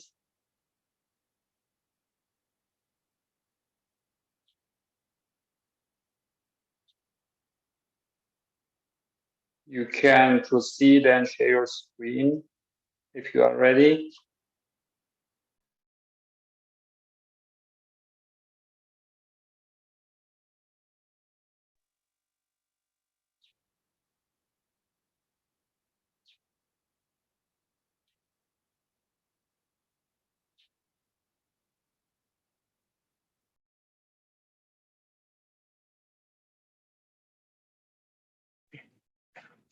Okay, thank you, Mr. Emran dan Mr. Ray. This is my presentation. Assalamualaikum warahmatullahi wabarakatuh. I would like to say thank you for coming to my presentation. It's great to see you all. Good afternoon. Let me introduce myself. My name is Lisna Nurpida, and I'm from Indonesia. And my partner, Mr. Sugiono, and Mrs. Dr. Dewi Puspaningtyas Paeni, MBA. We are from Bayangkara Jakarta Raya University, Indonesia.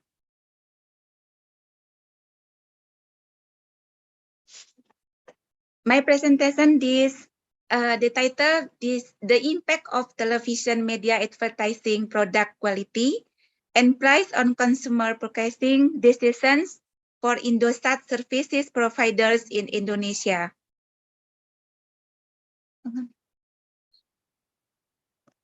Gak mau, sayang. Gak mau. Okay. The agenda, 1, introduction. What is Indosat and purpose and sampling? 2, literature review, framework thinking. 3, methodology, research method and hypothesis. 4, research findings, research, impact and of trust, price and promotion. 5, conclusion and recommendation. 1, introduction. Information and communication technology is the crucial component of modern living. Today, it seems as though information and communication technology have advanced very quickly. You can imagine how slowly human life would move towards information and communication technology as we know it today. As a result, ICT has enabled not only the smooth functioning of all elements of society, but also their rapid and dynamic evolution. Who is Indosat? Indosat is a telecommunications services provider in Indonesia. The company offers communication services for mobile phone users with prepaid and postpaid options. under the M3 and 3 brands, plus other services such as internet lines via fiber optic media under the Indosat HiFi brand, voice communication lines for fixed telephony, including international direct lines, and multimedia and data communication services.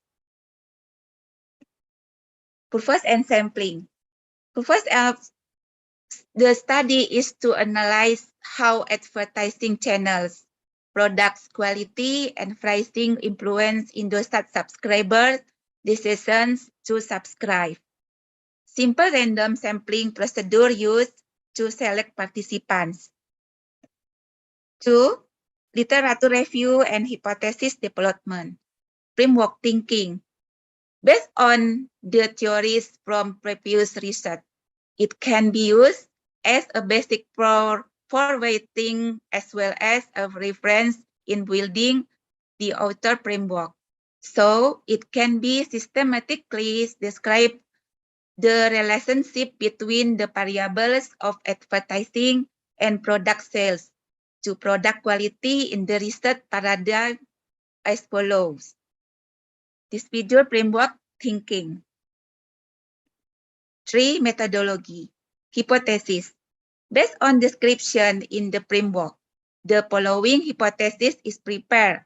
H1, it is suspected that there is an effect at advertising on product quality.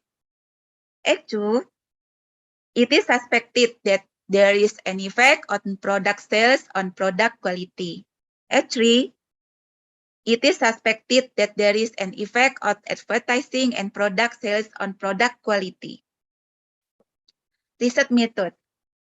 The object in this study are students or employees spread across several schools or companies in the Jakarta area. This research was conducted on November 5, 2022 to February 5, 2023. Our research place is very flexible because we do online sampling. With them, that respondents can fill out our questionnaire anywhere and anytime. 4. Finding and discussion. Quality on product offered by Indosat services providers did not meet respondents' expectations. Trust partially has a positive and significant effect on purchasing decisions. Price partially has a positive and significant effect on purchasing decision. Promotion partially has no significant effect on purchasing decisions. Impact of trust. Impact of trust, price and promotion. Trust, price, and promotion have a simultaneous effect on purchasing decision variables. Inference can be made above how trust, pricing, and promotion influence consumers' preference when utilizing the Indosat service. 5. Conclusion and recommendation. Recommendation to Indosat services providers. Improve product quality to meet customer expectations and use trust and price a key selling point. Limitations. Data collected from a small sample size and is a limited geographic area. Okay, thank you very much for your great attention, ladies and gentlemen. Thank you for listening. May all those we have shared be beneficial for all of us. Thank you, Mr. Dr. Ray and Emerald. Wassalamualaikum warahmatullahi wabarakatuh. Thank you very much. Do we have any questions or comments?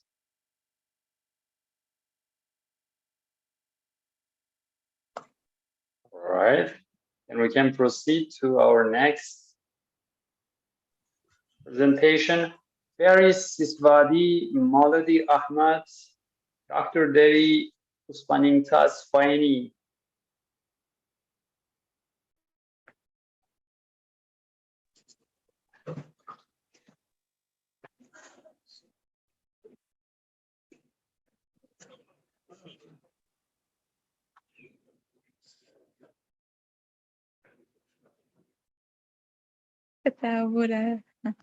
Okay. Okay. Good evening, Mr. Ray and Mr. Amrah. Thank you.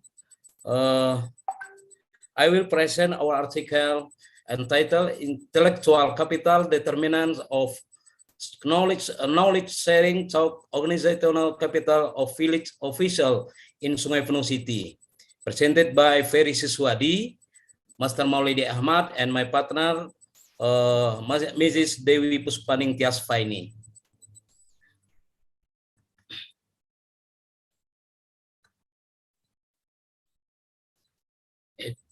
Agenda: introduction, literature review, methodology, finding and discussion, and conclusion recommendation.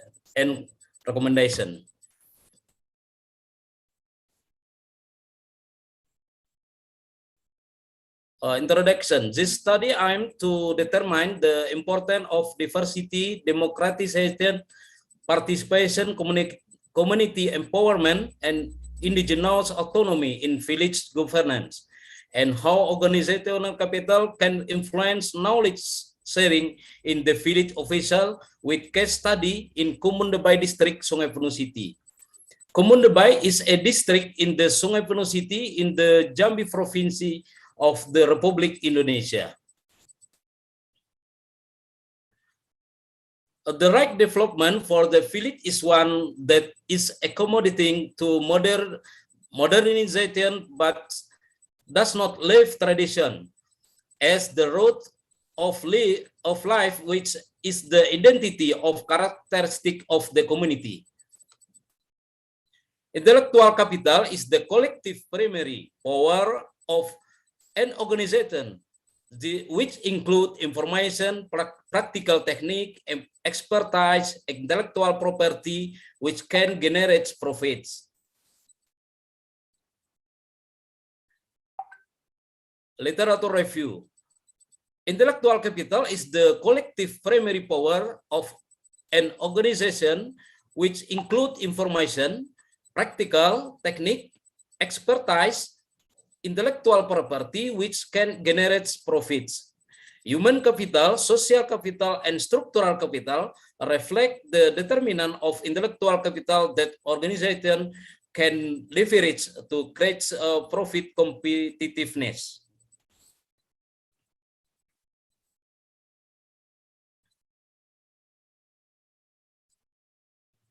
Organizational capital definition.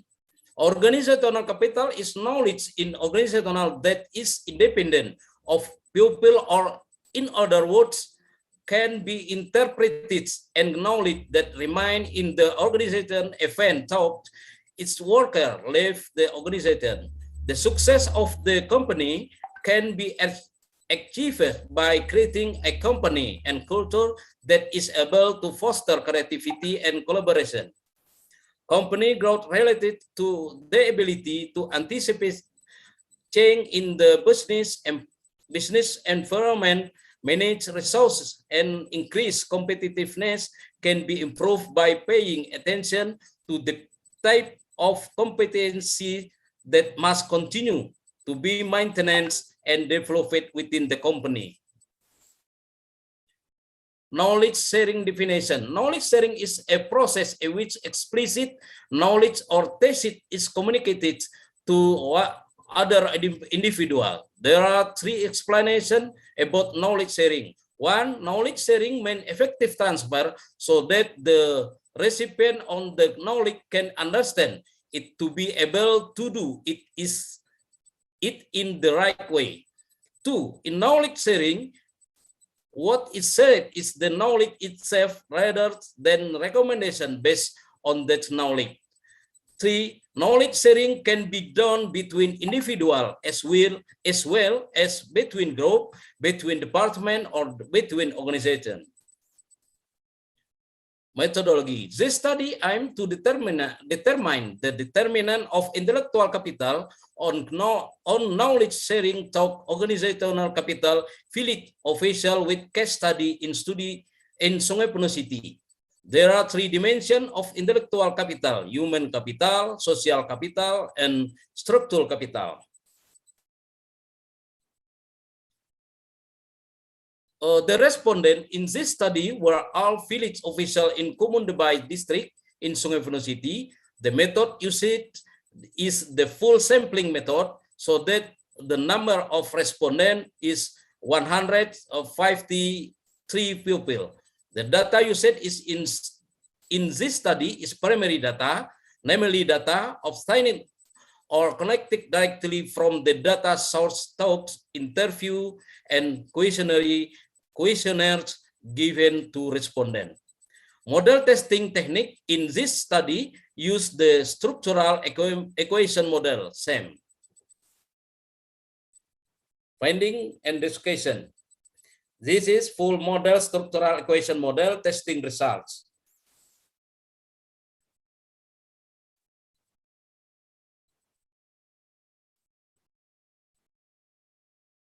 Model test results. Absolute fit indeed. The result of DF is interpreted as accepted because it's positive. It is positive. The result of X2 DF is interpreted as accepted. 2. Incremental fit index. The result of GFI, AGFI, TLI, and GFI, which is interpreted as accepted. The result of RMR, RMSER, which is interpreted as accepted. 3. Parsimony fit index, the result of PNFI and PCFI, which is interpreted as accepted. Based of the explanation of the result of the model testing above, it was produced that the model in this study was acceptable.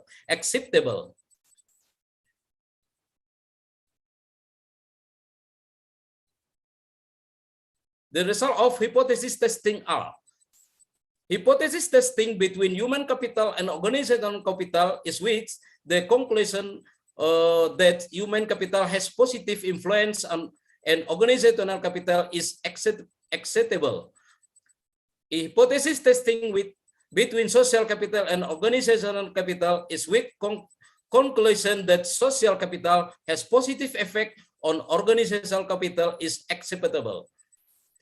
Hypothesis testing between structural capital and organizational capital in conclusion that structural capital has a positive effect on organizational capital is acceptable. Hypothesis testing between organizational capital against knowledge sharing is with the conclusion that organizational capital has no effect on knowledge sharing.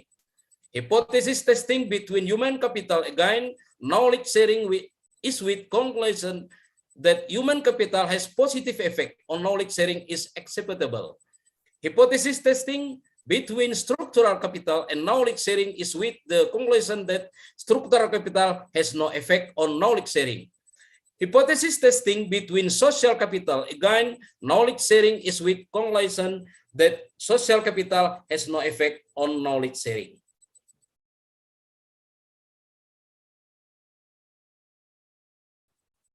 Total influence, direct influence and direct influence above the result of are obstinate. One, the study therefore concludes that organizational capital does not buffer the effect of human capital on knowledge sharing. 2, this research suggests that organizational capital serves as a mediator between social capital and the propensity to share knowledge. 3, the result of this investigation suggests that organizational capital serves as a mediator between structural capital and knowledge sharing. The result is squared multiple correlation are obtained. Human capital, social capital, and structural capital influence 91% of organizational capital in village official in Kumundebay district, Sungai Buloh City, Indonesia. Human capital, social capital, structural capital, and organizational capital have an effect of 5.6% on knowledge sharing in village official in Kumundebay district, Sungai Buloh City, Indonesia. Conclusion and recommendation. The conclusion of this study was found that of the 7 hypotheses this study, it can be concluded that only 4 hypotheses can be accepted.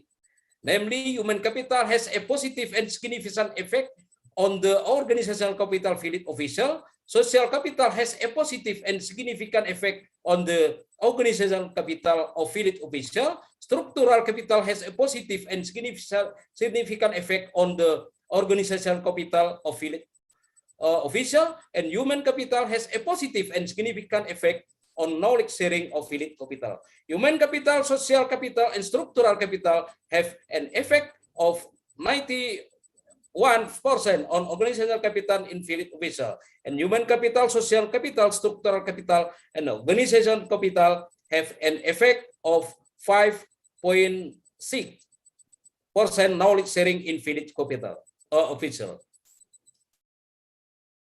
Recommendation is one, it is necessary to increase the variable of intellectual capital in village official so that it can increase knowledge sharing. 2, village official can confidently evaluate the nature of the intellectual capital dimension consisting of human capital, social capital, and structural capital so that organizational capital and knowledge sharing can increase. Thank you, Master Emrah and Master Dr. Ray. Thank you for all, and good evening. Assalamualaikum warahmatullahi wabarakatuh. Thank you very much, Mr. Siswadi, for this comprehensive presentation. Do we have any questions or comments?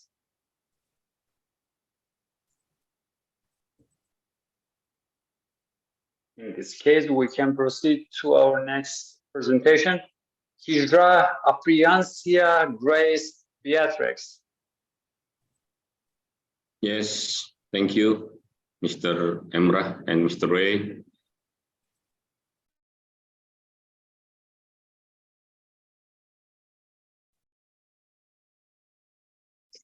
Thank you for the opportunity. Good morning.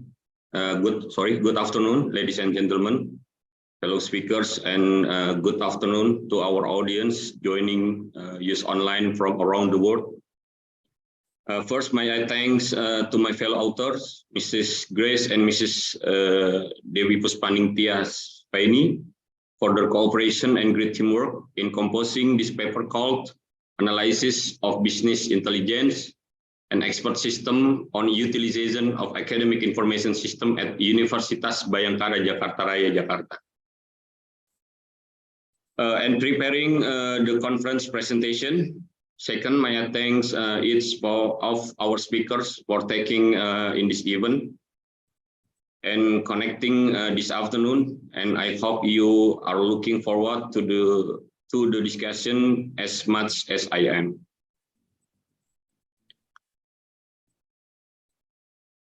This is the agenda for the presentation.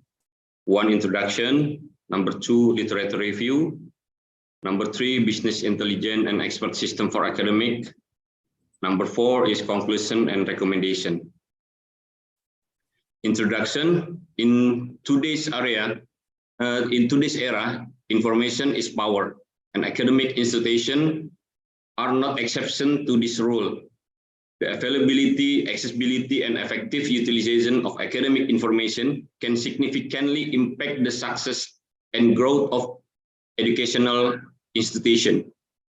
Business intelligence, or BI, and expert system, or ES, have emerged as powerful tools to analyze, interpret, and leverage this vast amount of data, thereby enabling institutions to make informed decisions and enhance their academic system.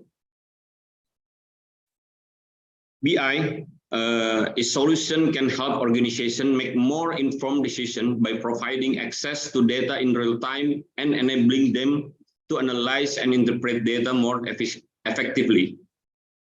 ES, a good BI must be supported by an ES. ES can automate complex tasks that require specialist knowledge and skills, such as medical diagnosis, financial analysis, and legal research.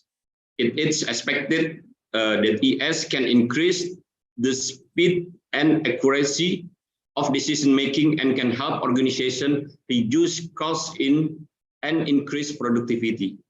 An academic information system, or AIS, is a software application designed to support academic institutions in managing administrative and academic function.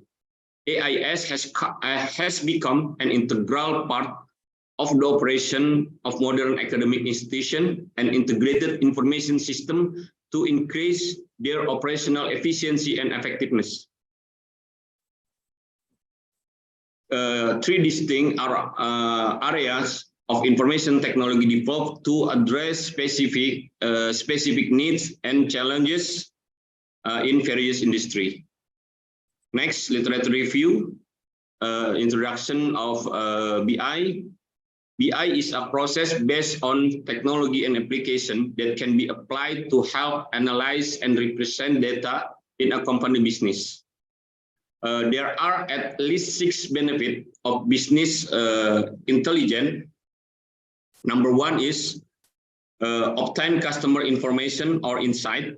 Number 2 is obtain actionable information or insight. Number 3, increase business operation visibility. Number 4, increase efficiency. Number 5, provide real-time data intelligence. And number 6, making better marketing strategy. BI, according to Glassdoor from www.glassdoor.com, BI duties and responsibility include, number 1 is analysis data for market pattern and trends. Number 2 is design a data collection model to better collect information. Number 3, for leverage company resources to curate data. Number 4 is conduct data profiling. Number 5, make weekly and monthly reports regarding past and current market trends. Number 6 is coordinate with the IT team to implement the new model. Number 7 is develop protocols regarding how to filter and get the best variant. And number 8 is ensuring the team gets enough information and perform tasks properly. The next introduction of ES. ES is a computer software or information system that contains some expertise from one or more human specialists in a given topic. Aside from games, one of the discipline of artificial intelligence with the most applicability, and allow computers to think and solve issues like expert. And history from the ES, first developed by research in artificial intelligence program around 60s and 70s, and only recently implemented in 80s. The first expert system created was general which determined the structure of organic molecules by chemical formulas and spectrographic data on chemical bonds in molecules developed at Stanford in the late 60s. And the next, this is from according to Lestari, there are 10 general categories of ES. Namely, number 1 is interpretation, make a conclusion or description of a set of data that is still raw. Number 2 is prediction. Number 3, diagnosis, ability to detect malfunction in complex situation. Number 4 is design planning, ability to determine and design system component configuration that match organization goals. Number 5 is planning. Number 6, monitoring. Number 7 is debugging. Sorry, prevents certain features from the malfunction or failing. And then repair, instruction, and the last is control. Have the expertise to regulate patterns on behavior in environment. And the next 9 benefit of expert system. Number 1, for the allowment to the work of expert. Number 2, can do the process repeatedly, automatically. Number 3, storing the knowledge and expertise of expert. Number 4, able to retrieve and preserve the expertise of expert. Number 5, doesn't require a fee when not in use, while human expert requiring a daily fee. Number 6, can be duplicated or multiplied as needed with a minimal time and little cost. Number 7, can solve problems faster than human ability with records using the same data. Number 8 is save time in decision making. Number 9, in improve quality and productivity because it can provide consistent advice and reduce error. And the next is introduction of ES. These are 7 component of ES development. Number 1 is user interface. Number 2 is knowledge base. Number 3 is knowledge acquisition. Number 4, inference engine or motor. Number 5, workplace or blackboard. Number 6, explanation facilities are included in additional component, so increase the use of ES. And the last, knowledge improvement, good analytical skill to improve performance. This is a display from the website ubara.ac.id. Bhayangkara University or AIS is a service that can be used by all academic in managing the academic field. The system used to manage academic, administrative, and operational information within Bhayangkara University Jakarta. The AIS aims to provide efficient and integrated services for students, lecturers, and university staff in managing various academic aspects such as student registration, class schedule management, curriculum management, and grade management. And the next, business intelligence and expert system for academic, BI, processes data from various sources, include AIS, to produce useful information for business decision makers. And AIS, or Academic Information System, is an information system designed to meet administrative needs in the academic field, such as managing student data, class schedule, assessment, and so on. AIS collects data from various sources and process it to produce useful information for decision makers in academic institution. AIS and BI can be used to analyze academic data, such as student performance, attendance, or academic achievement. The resulting information can assist decision makers in academic institution in planning more effective and efficient program or activities, including improving system performance and efficiency. And the feature found in Bhayangkara University AIS include student registration, management of class schedule, curriculum management, grade management, academic information, and online services. Bhayangkara University AIS can also be integrated with other systems at the university, such as financial system, library system, and other administrative system, to provide better and more efficient integration in the overall management of academic information. It is important to remember that the Bhayangkara University AIS must pay attention to the security and privacy of student data and involve regulation and policies that apply to protect data in the system. And the last conclusion and recommendation, the BI and ES are two concepts in information technology that can be used in the context of AIS to help improve the performance and efficiency of academic management. The importance of integration between BI, ES, and AIS as an integrated tool. BI data analysis to be used as input in ES to provide smarter data-driven recommendation. It is important to ensure that the data used in BI and ES is managed securely and only accessed by authorized parties. Thank you for your kind attention. Thank you very much, Mr. Apriyansyah. Do you have any Yes. questions?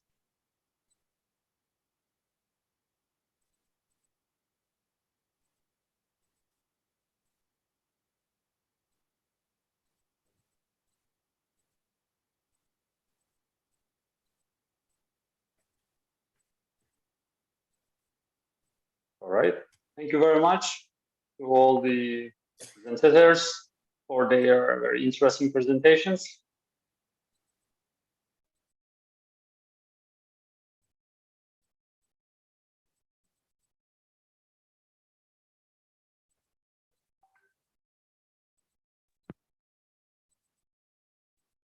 Mr. Emrah Cengiz and Mr. Dr. Raytay, thank you for your great moderation, and all the presentations are done in this session. We have still time to new session, so we can give a 5 minutes break. Thank you very much for your moderation.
Hello, dear participants.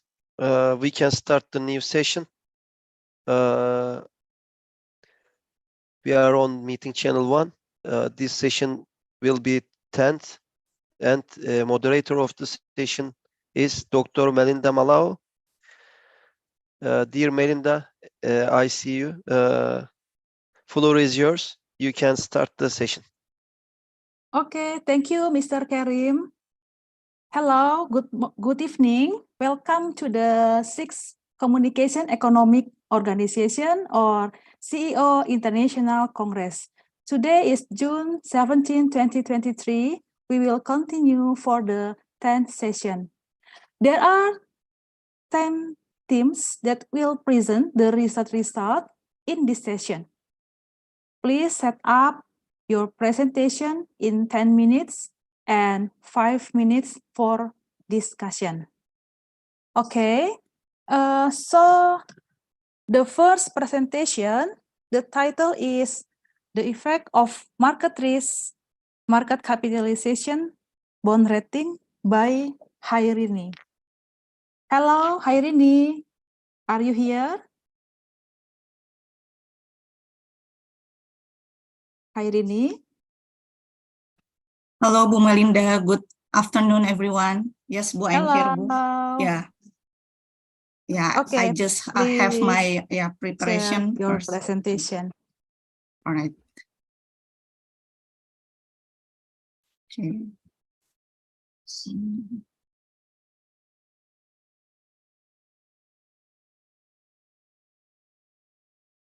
Okay, Hairini, Okay. time is yours. Yeah. Thank you so much, Bu Melinda. Is it visible, Bu? Yes. Okay. All right. Okay, good afternoon, everyone. So I'm Hairini, MBA student of IPMI International Business School, class of September 2021. And today I would like to present about my study. The title of my paper is The Effect of Market Risk, Market Capitalization, Bond Rating, and Profitability on the Stock Return of Companies Listed in PEFINDO Investment Grade Index for the period of 2018 to 2022 with company age as the moderating variable. And this is my academic advisor, Professor Roy Stemble, and also Ibu Dr. Melinda Malao. Okay, this is the agenda that I would like to present. Chapter 1, Introduction, Literature Review, Methodology, Finding and Discussion, and then Conclusion and Recommendations. Okay. So for the background, the total number of capital market investor and specifically stock investor in Indonesia as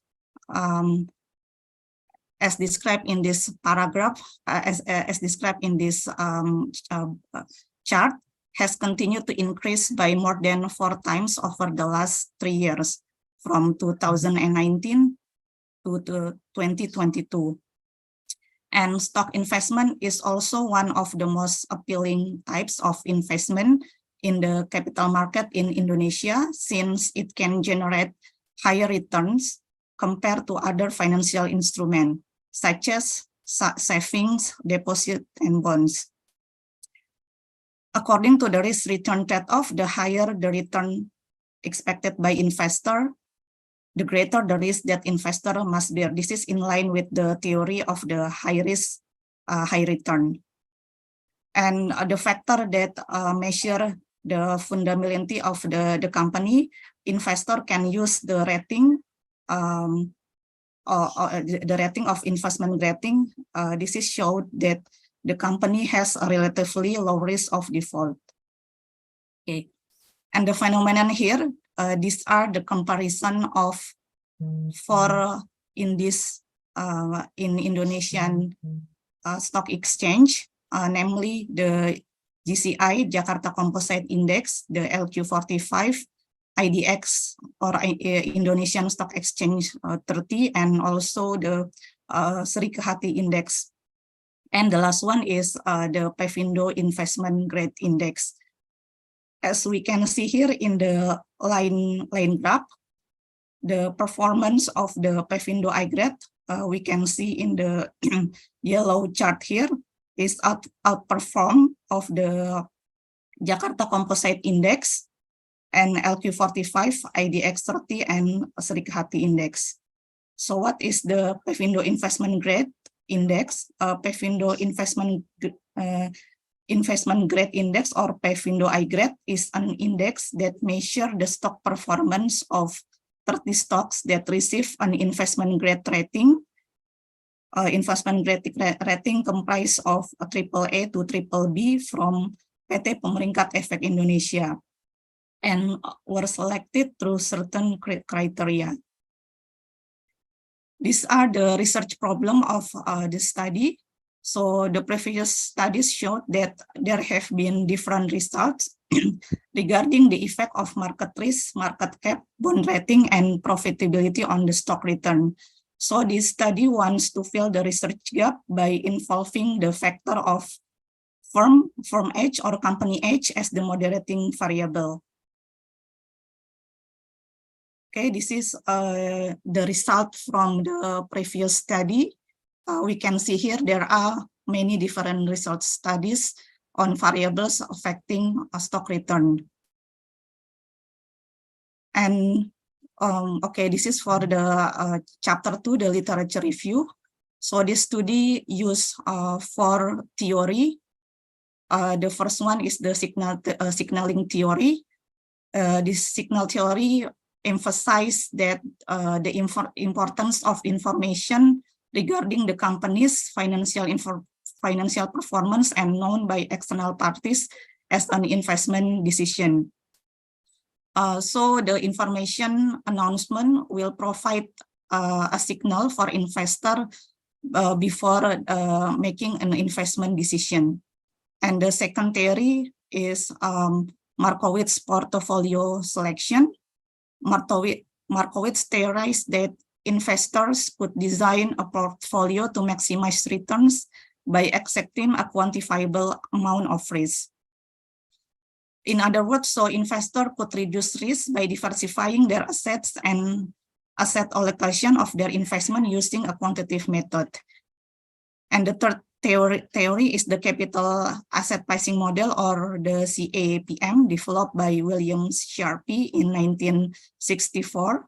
This theory describes the relationship between the risk and return of a portfolio. And the last theory that I use in this study is the efficient market hypothesis, or EMH, that developed by Eugene Fama in 1970. This theory states that share prices reflect all information. So what this means? This means that an investor cannot earn risk-adjusted returns or alpha with technical or fundamental analysis. All right. So moving on to the research framework and hypothesis. In the left picture, these are the research framework. There are 4 independent variables that I use in the study, namely the market risk, market capitalization, bond rating, profitability. And these are the company age is a moderating variable and also an independent variable. And stock return here, this is the dependent variable. So there are 9 hypotheses here. The first hypothesis stated that market risk positively affects stock return. The second one stated that market capitalization positively affects stock return. The third one, bond rating positively affects stock return. And also profitability positively affects stock return. And company age positively affects stock return. And for the moderating variable, company age moderates the effect of market risk on stock return. And also it can moderate the effect of market cap on stock return, bond rating, and the profitability on stock return. Okay, so the hypothesis on the independent variable all are positive. And for the moderating variable, all can moderate the effect of those variables on stock return. Moving on to the methodology. So in this methodology, I use the panel data regression as data analysis technique. Panel data regression is a combination of cross-section data and time series, where the same unit cross-section is measured at different times. Because I use the quarterly report data from the 2018 to 2022, and there is the population of companies listed on the Pavindo Investment Grade Index. The population is 30 companies, but the sampling here, I take the 11 companies as the companies is consistently listed in the index for the observation period from 2018 to 2022. These are the quotation here. Okay.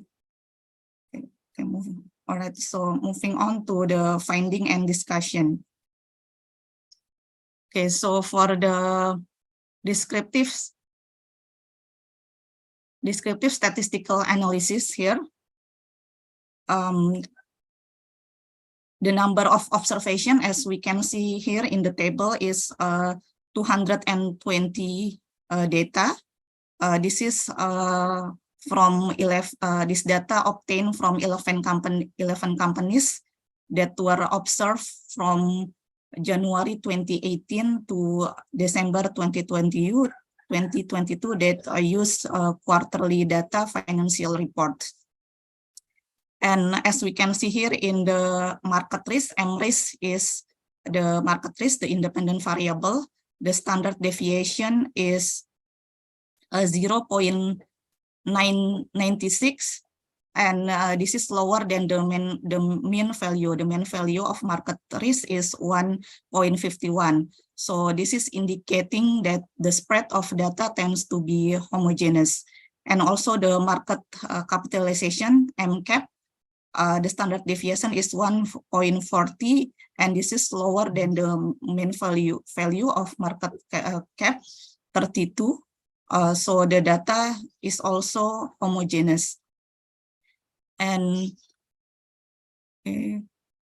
for the bond rating here, the standard deviation is 1.64, which is lower than the mean. The mean value is 8.44. So this data is also homogeneous. For the profitability, the standard valuation is 0.015, and it is greater than the mean value, than the mean value of profitability. So the spread of the data is heterogeneous, or the spread of data is varies. And for the SR means stock return, this is the dependent variable. The standard deviation is 1.25, which is greater than the mean. The mean value is 0.02, means that the stock return data is also heterogeneous. And for the company H, the standard deviation is lower than the mean value, so the data is homogeneous. Okay, moving on to the classic assumption test. Hello, Rini. Yes, Bu. 3 minutes remaining. Okay. Yes, thank you, Bu, for remind, Bu. So for the normality test, the data is normally distributed since the Jarky-Bera value is more than the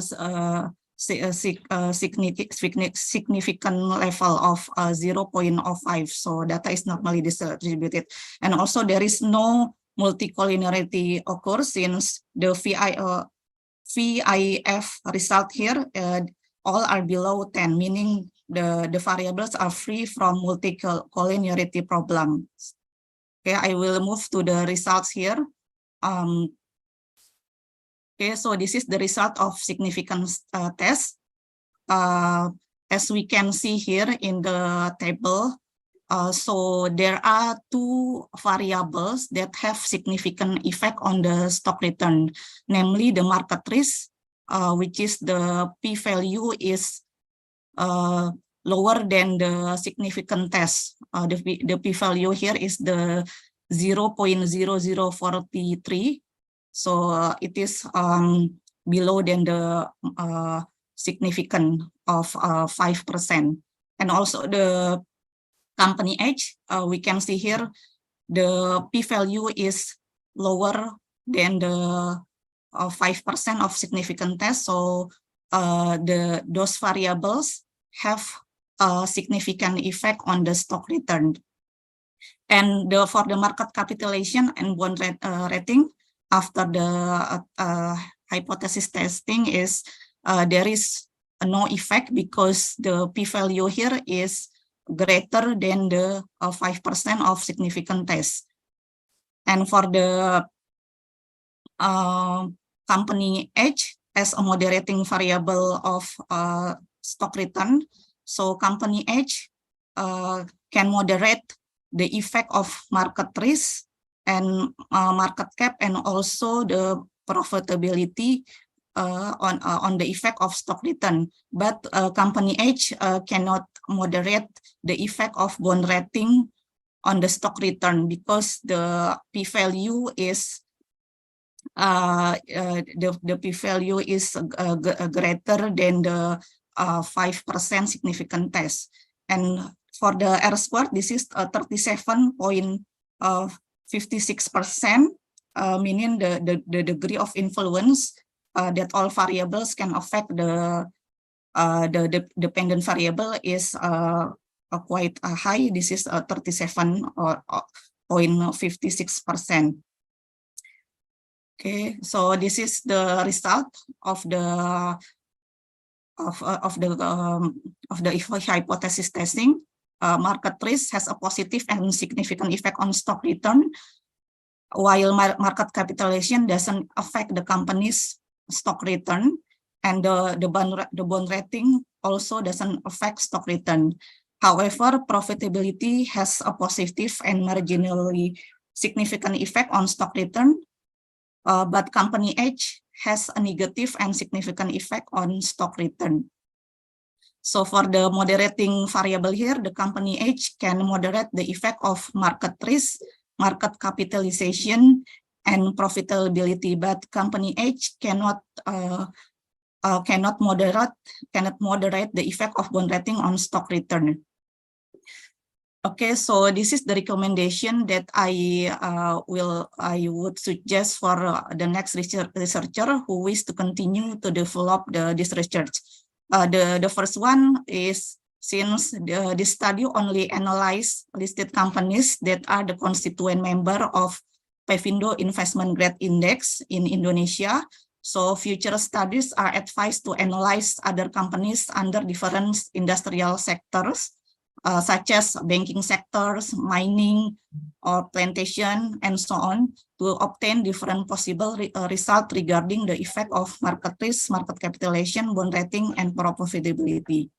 And the second suggestion is also the observation period, since this study is limited only from January 2018 to December 2022. So it is recommended for future research to carry out an analysis with a longer observation period, or use different observation period to obtain more accurate or possibly different research results and larger research examples, larger research samples. Okay, so that's all for my presentation, Bu. Thank you so much. Okay, good topic research, Rini. Market risk has a positive and significant on stock return. Thank you for your presentation. Any question from the audience about this research? Any question?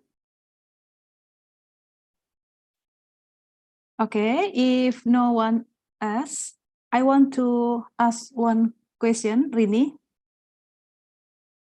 Why you choose company age as moderating variable in this research? I use company age as the moderating variable because there are only few studies that study the moderating effect of company age on the stock return. So there's still a rare study of the moderating effect of company age. Okay, good answer. Thank you, Rini, and thank you for your presentation. Thank you. Now we continue to the next presentation. The title is Do Gender Diversity and Audit Committee Size by Tasya, Herbert, and Wirawan. Time is yours.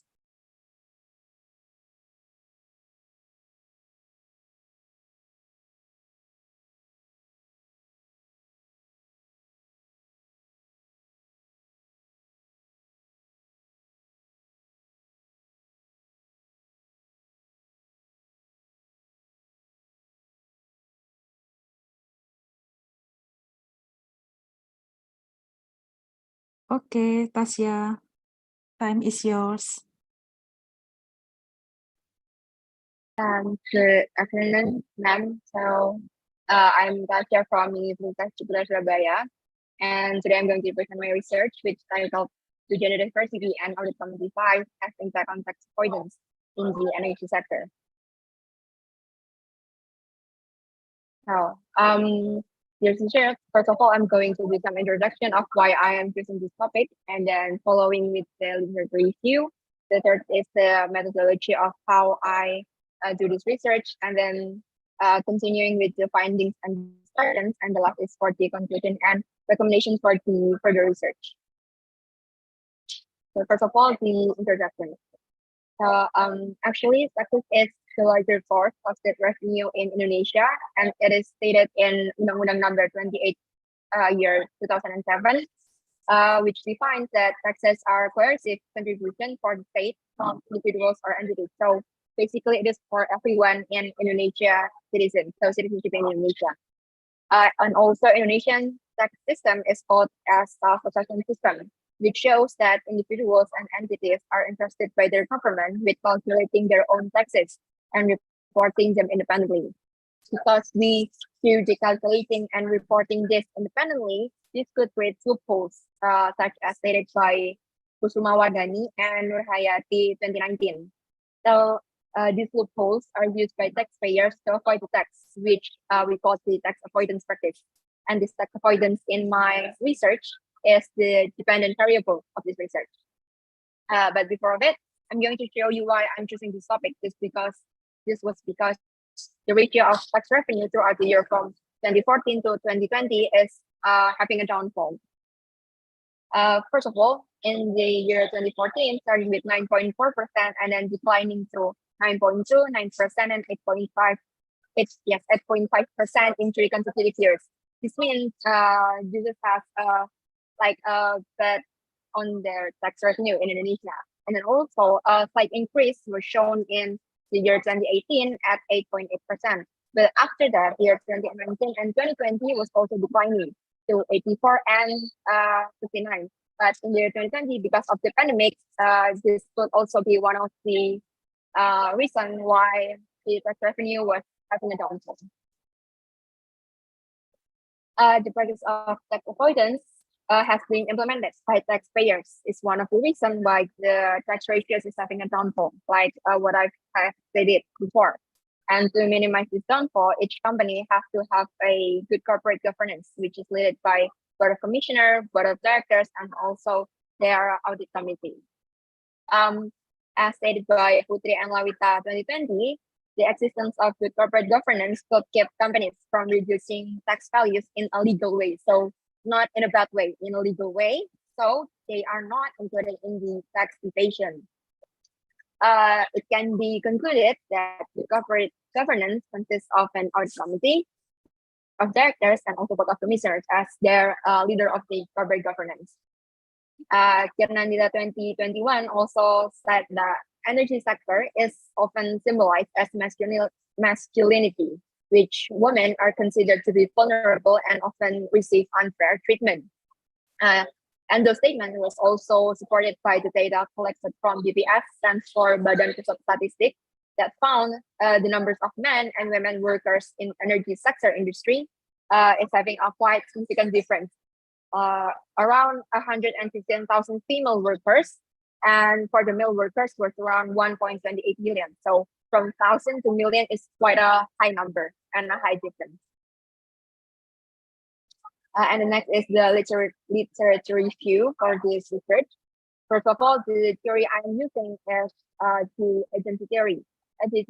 Agency theory is the contract relationships between principal, which we call the owners, and with the agents, the other people, or maybe the workers to run a business. This was founded by Jensen and Macklin in the year 1976. By this theory, we could know that the principal and the agents have their own have a different importance. While the principal wants to have a high profit, but the agents want to have a stability in their own companies. So yeah, they have a different mindset in this case, which is why it's called an agency theory. And then the second is the good corporate governance. Actually, not all corporate governance could be said as a good one. So corporate governance is a system used by companies to ensure that company's managers run well and do not violate the law and the rights of the shareholders. While they could be called a good one because they have managed their companies well. So not all companies could do this one. And then the third is for the gender diversity. It's a combination between men and women on the board of directors and board of commissioners, which I'm going to look for this in this research. And the last one is for the tax avoidance. It's the practice performed by taxpayers to reduce the nominal tax they should be paid. So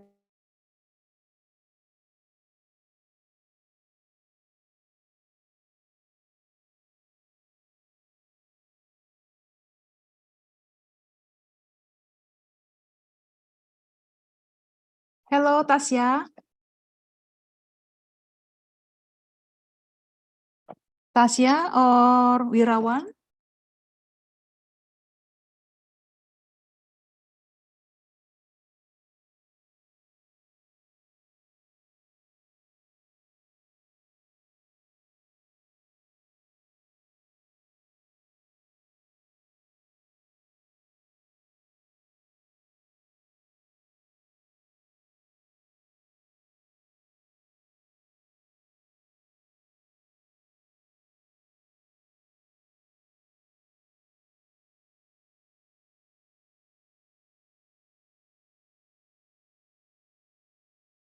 Hello, Tasya. Do you hear me?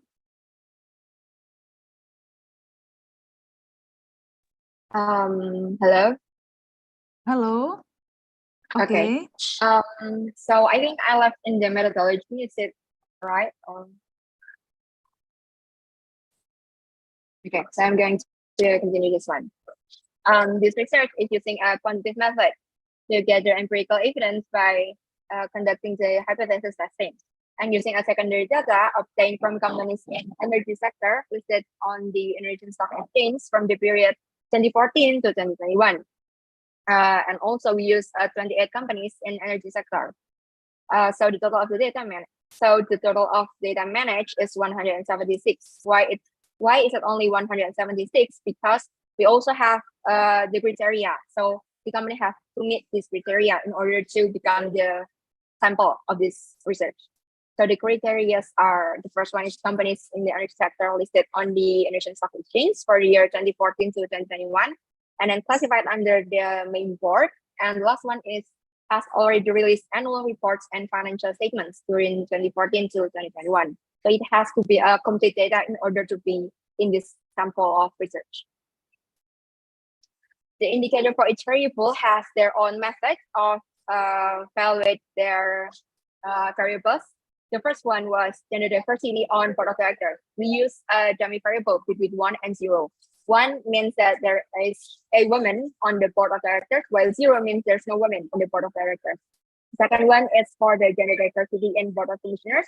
We're also using the same method, which is dummy variable between 1 and 0.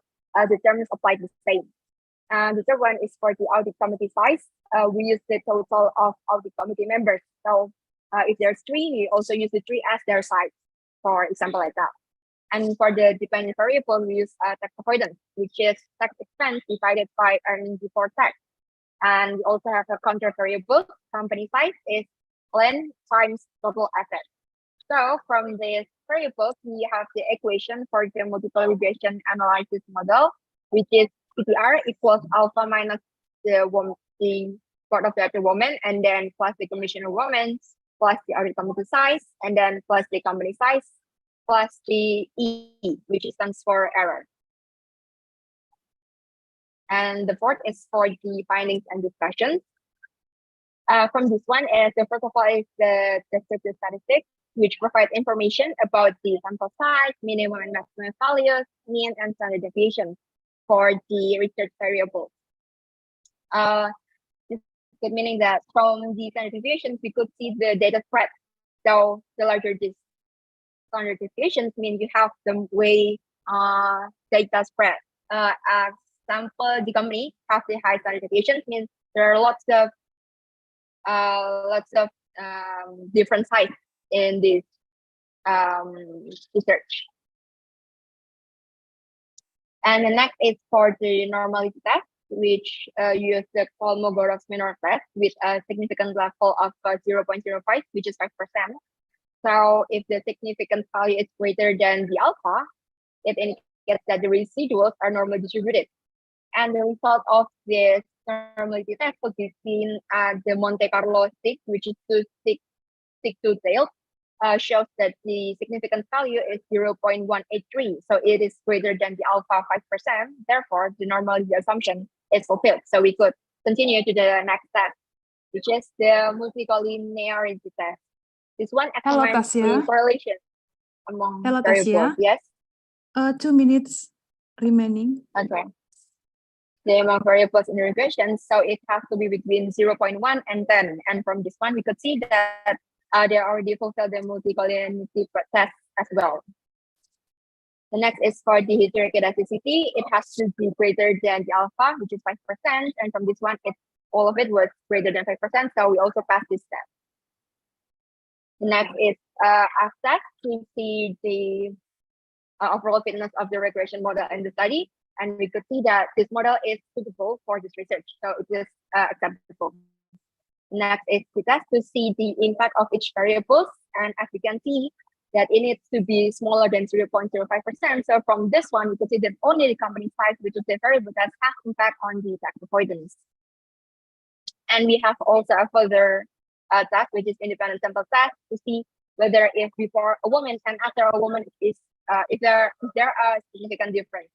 But it shows that there are no difference between before and after. This is for the board of directors. And the next one is for the board of commissioners. Also, we need to see the same result, that there is no difference between there's a woman or there's no woman with the gender diversity of the board of commissioners.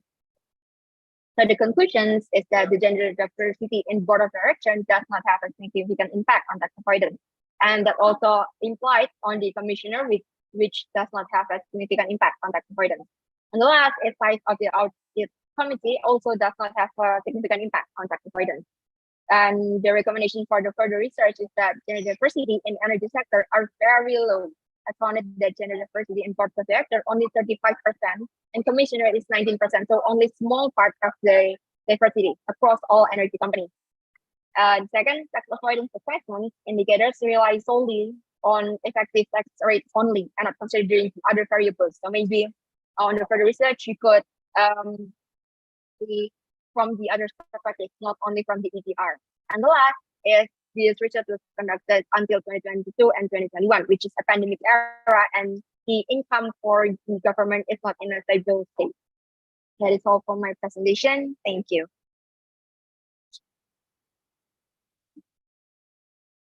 Okay, thank you, Tasya, for your presentation. Very interesting. Gender diversity in bonds of director and commissioner doesn't have significant impact on tax avoidance. Okay, any questions from the audience about this research? Any question? Okay, Agus Salim, time is yours. Thank you, ma'am. Thank you, Tasha, for your presentation. Question is, why is this research topic important to study?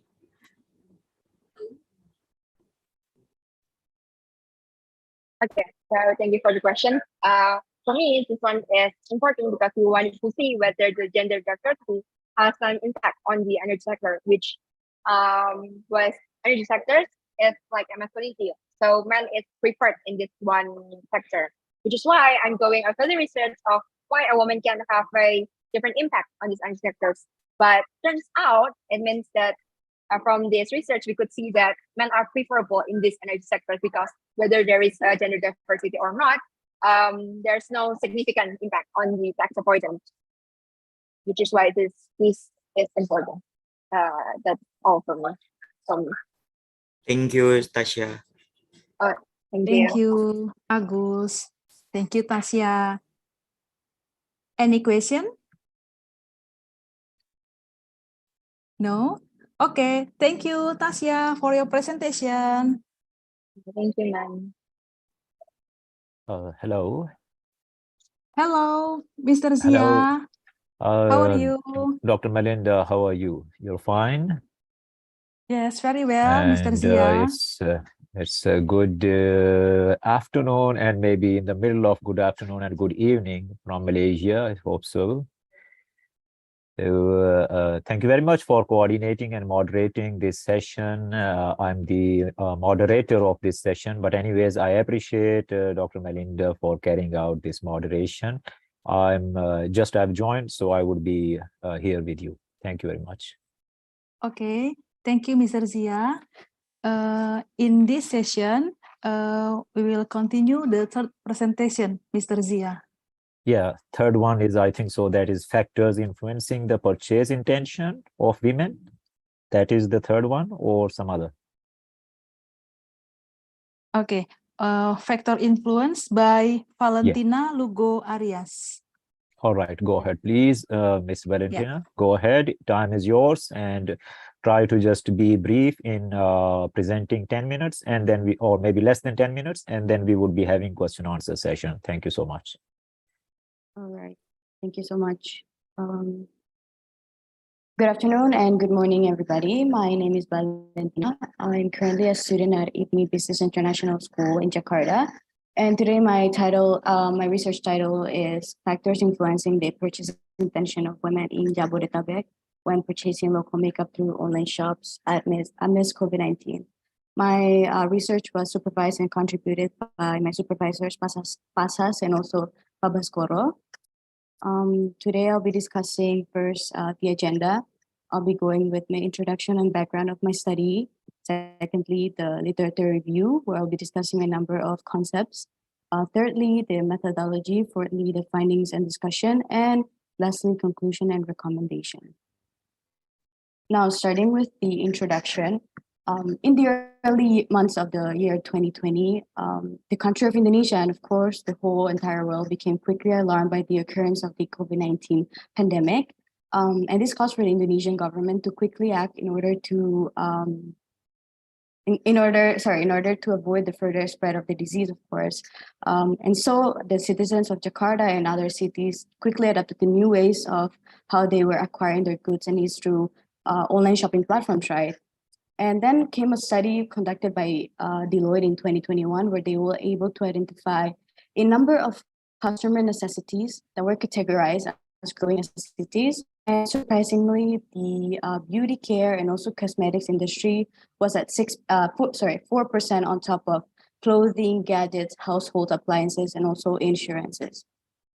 Also, the Indonesian Central Statistics Agency noted that the cosmetic industry, which is part of the pharmaceutical and also the traditional medicine industry, had grown over 9.61% in 2021, which then brings us to the question that even in the consideration that there was an ongoing pandemic throughout these years, the younger generations were more actively involved in the online shopping, and this encouraged the usage and more purchase of locally produced product because they were offering similar and also good affordable products. Now, my problem statement actually started from this one research I found that showed that during the COVID-19 pandemic, there were so many customers that were using the e-commerce platforms that were heavily impacted by the lack of trust that they had using these platforms. And then it further hindered their intent to want to purchase these products, right? Around 15% of these respondents actually consider that a sense of trust is one of the most encouraging factors for them to use the digital shopping platforms, right? Now, the research questions that I'll be answering in this presentation today in my research paper, it is first, what is the effect of review quality on purchase intention of Indonesian women when purchasing local products through online shopping platforms? And then what is the effect of review quantity on purchase intention of Indonesian women when purchasing local makeups through online shopping platforms? And thirdly, what is the effect of customer attitude towards purchase intention of local makeup products through online shopping platforms? Now, as you can see here in this graph from Statista in 2020, because a lot of Indonesian women were more aware that the Indonesian local products were also offering more affordable products rather than the international ones. As you can see here in this graph, Wardah is actually one of the Indonesian's Muslim-friendly type of makeup, and they were rising on demand back in 2020. Now, moving on to chapter 2, the literature review, starting with the theory of planned behavior, which we know is a theory used to predict the different behaviors and intentions of an individual. And this theory suggests that the behavior is driven by 3 factors, starting beliefs, attitude, and behavioral control. The first factor, actually, the behavior beliefs, is responsible for the attitude from the customer. It is produced towards that certain behavior or action. The normative belief is a result from the perceived or maybe like a social pressure or subjective norm. And lastly, the control belief is usually what holds back a customer from purchasing or from doing that behavior. So meaning that the more the positive attitude, subjective norm, and greater perceived control that the individual has, the stronger the intent to purchase. Now, purchasing intention is actually the propensity of a certain product or service, or in other words, it's simply how confident the customer is to buy it, right? Moving on to the next concepts, which are actually my independent variables. So starting with review quantity, it refers to a number of online reviews that are given on online shopping platforms, specifically discussing the number of reviews that we can see when we open up an online shopping platform. And then review quality is actually the statements that are created by the other experienced shoppers. And lastly, customer attitude. So customer attitude based on the previously discussed theory of planned behavior, when the customer attitude actually plays the bigger role here because it is affected by both the subjective and also the objective norms and the behavioral control of the customer. So I'll put it in an example. For example, if a female Muslim is expected to be by the public to be purchasing products that are certified halal, then the customer attitude is most likely to act according to those norms, right?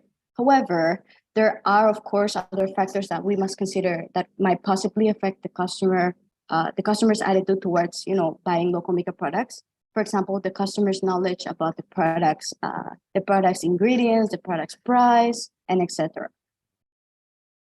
Now, this is my theoretical framework. As you can see in the left are my independent variables.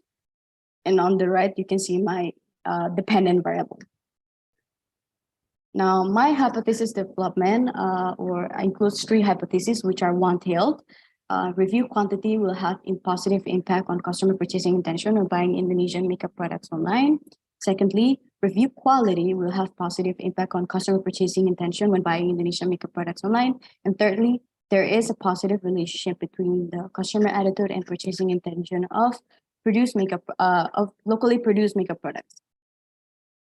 For my methodology, which I'll explain briefly, it is a quantitative research. And the type of data I'll be using is primary data. I'll be using a multiple choice online questionnaire that I shared, and I collected a total of 160 samples. I am targeting a population and the criteria is to be specific of Indonesian women, users of online shopping platforms, also users of local makeup products, and that they live between the cities of Jakarta and Bekasi. And then we also using the Likert scale of 5 as a method of measurement for the answers from the respondents. And I did also run another number of tests, but I'll be briefly discussing only the hypothesis testing using the SPSS. To be more specific, I'll be using the Spearman Rank Pro. These are my results. So my respondents profile actually concluded that majority of them are females. They come from between the ages of 18 and also 29 and are located in the city of Jakarta. And with the occupation of either being self-employed or they are owning their own businesses. Now, for the table shown is actually the results from the output from the Spearman Ranks order correlation, which in here it can show that is significant at a sample value of 156 respondents, and the highest value being the results between customer attitude and purchasing intention, which is 0.692. Which indicates that the higher the number of the attitude, the higher the purchasing intent that the customer will have in order to buy local makeup products. Now, if I refer back to my hypothesis, it is shown that after the hypothesis testing, I found that the highest correlation shown is by third hypothesis, which is there is a positive relationship between the customer attitude and also the purchasing intention of locally produced makeup products. At a value of Spearman of 0.692, and even though the others are not the highest, it doesn't mean that they're not positive. All results between the independent variables and dependent variables were shown to be significant and positive. So, which brings me to my next point, which is the business perspective of my results. From a business perspective, a marketing division of a local makeup brand could take advantage of how they can influence the customers through the customer's attitude, right? They could use probably more influential or probably more, they could use phrases in the product marketing that will help the customers reevaluate their beliefs and morality towards locally produced makeup products, because then the customer will feel like once they read this phrase, they'll feel more into reevaluating, do I really believe this? Do I really not believe this? And how strongly they feel towards this phrasing or marketing that they're being put through. And also because it also serves as a low cost marketing strategy. It's just easier and you can take advantage of that for other studies. Then moving on to my conclusion and also my recommendations. So as I mentioned before, my results actually revealed that my 3 hypotheses have been confirmed. The 3 variables that have positive and significant effect and also a positive relationship to the dependent variable. Therefore, it does support my research objectives and hypotheses. And I do believe that maybe for future studies, the next person could try and understand why the search of local makeup products only happened during the years of COVID-19. What happened before? Was the competition of the international brands higher? They could probably go deeper into that and understand why. I think another interesting study that can be done in the context of Indonesia, because I've seen other studies outside Indonesia, but I haven't seen one here, is try to emphasize on the age variety. As I mentioned before, my studies actually my majority of respondents actually came from the ages of 18 to 29. So I think they could take advantage of how they can possibly understand why does the customer behavior change and mostly affected more the a certain age rather than in other age or different generations. And that's actually it from me. Thank you so much. That's good. That's good. Valentina, thank you so much. And first of all, I really appreciate your study, your research you carried out in this young age, actually. I really appreciate. It was to the point, relevant, and what we say, precise. And very few, researchers come up with such sort of, study.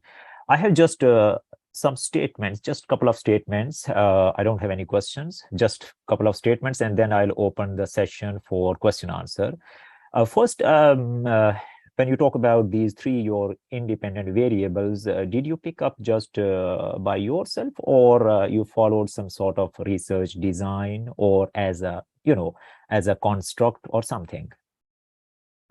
Sorry. Yes, I did construct it based on previous research that I found that we're either discussing premium cosmetics, not locally produced cosmetics, Okay. but we're discussing premium cosmetics. So they were outside the context of Indonesia. But yes, I did.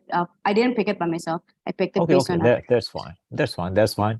And it would be very good. You could go ahead for, what we say, compare in future studies. You can compare, working women with, housewives, because I don't know much about the, female or ladies' attitude, but I believe they have a different attitude. Once, if you are housewife, you would be preferring different makeup, maybe. And if you are working women, you prefer different professional, maybe office oriented and makeup and sort of. So it would be more interesting study for your future. Just I'm giving you food for thought for you extending your future study, in working women and housewives, or maybe youngsters, as you have already, done, and then middle age, then old age, it would be very interesting. So that's it. Now session is open for question answer. If there is any person who has the question, please, floor is yours. And Valentina is here. Thank you. Any questions, please?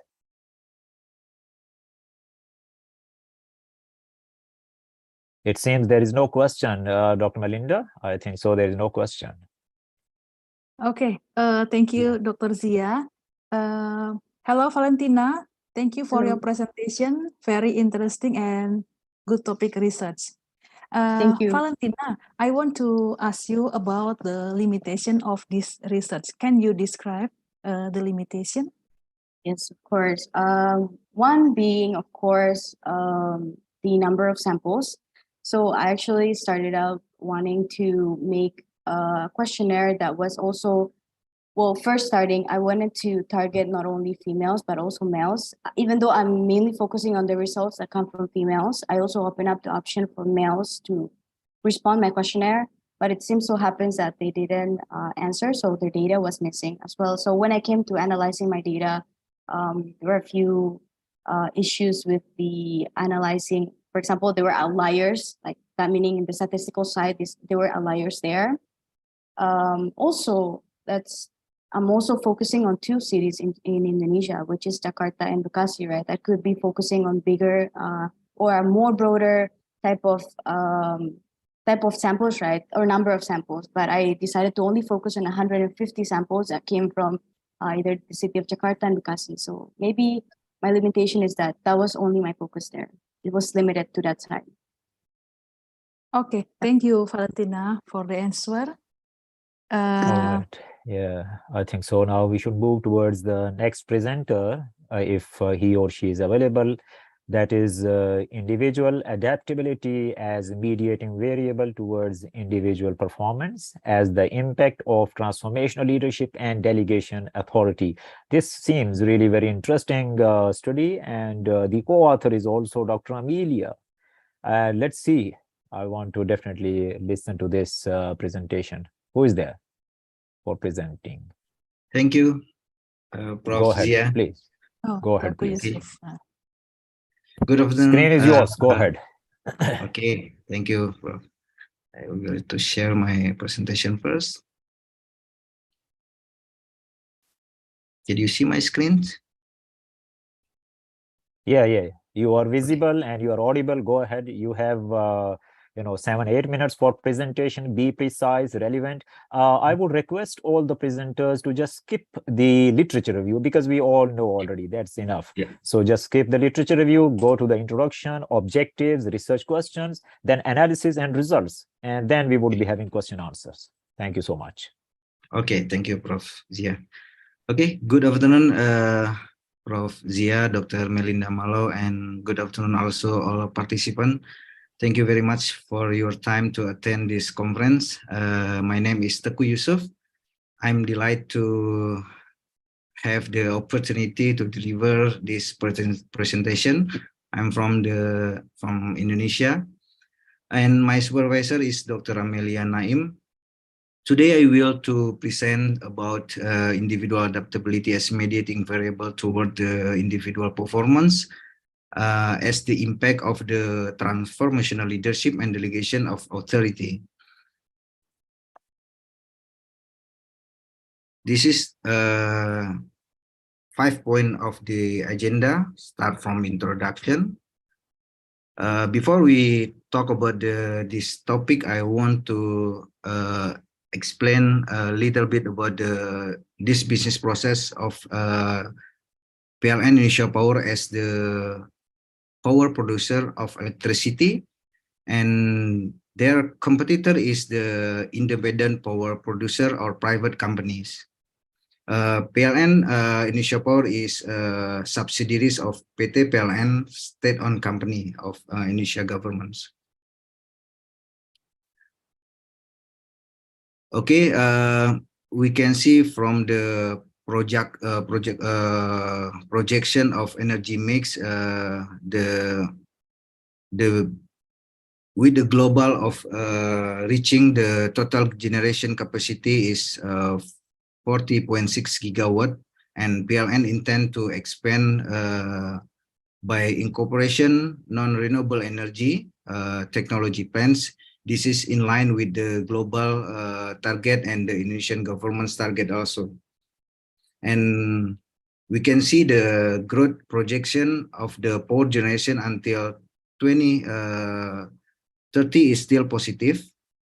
But however, the challenge is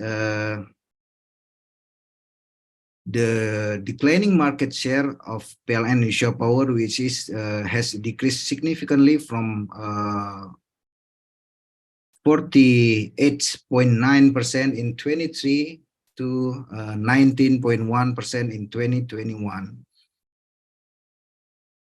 Okay, this is the several literature review based on the previous journal in terms of delegation authority, transformational leadership, and also individual performance.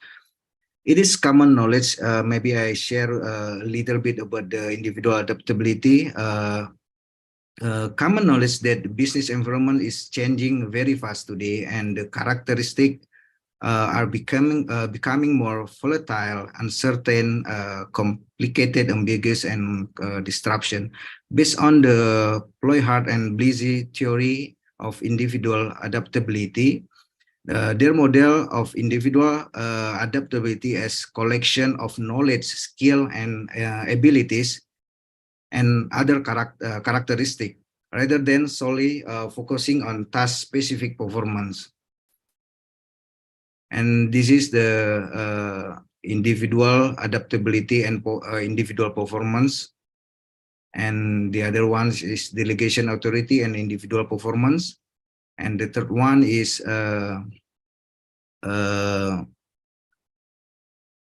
this literature review indicate that how does delegation of authority play a role in influencing individual performance. And the fourth one is the literature review indicates that how does transformational leadership play a role in influencing individual performance. And the last one is in terms of the transformational leadership and individual adaptability. Okay, the next one is the methodology. This is my methodology based on the previous research and several hypotheses to examine. The hypothesis one is how does delegation of authority affect individual performance, and the second one is how does transformational leadership affect individual performance, and how does transformational leadership affect individual adaptability, and the fourth one is how does delegation of authority affect individual adaptability, and the next is how does individual adaptability affect to individual performance, and how does delegation of authority significantly mediating by individual adaptability toward individual performance, and the last one is how does transformational leadership significantly mediating by individual adaptability toward individual performance. This is the research methodology. The methods is quantitative. The total the population is tier 1 to 3 or layer under sea level or BOD, especially superior position and who have been working for more than 5 years at this company. The sampling is non-probability sampling. The sample size is 126 employees. And used to table Cohen as a reference NG Power Software version 3.1.9.4. Data collection tool is survey questionnaire using Microsoft Form, and data analysis tool is SPSS and Smart PLS 4.0. Model evaluation, measurement, and structural model, hypothesis testing criteria, p-value, t-value, and confidence interval. And the next part is finding and discussion. This is the research model. All of the hypothesis was supported. Only hypothesis 1 was found unsupported. We can see with the result is 0.132. This is the hypothesis testing result. As I mentioned before, only one hypothesis is not support, which is delegation authority to the individual performance, but the others is good and have a significant impact to the another variable. This is the interesting analysis using the important and performance metric analysis. We can see the right one is more important, and the left one is performance. So the transformational leadership is more important rather than individual adaptability and delegation of authority. So with this picture, the management and human resource department can prioritize what kind of variable they can improve and develop in the short term and long term. The decision to employ the technique was driven by three factors. The first one is IPMA facility for the management decision making. The second one, important and performance metric, also is a powerful tools that aids the manager in setting better priorities, like I mentioned before. And the last one is having performance assessment guideline is beneficial not only a firm but also to its investor, particularly during the financial crisis.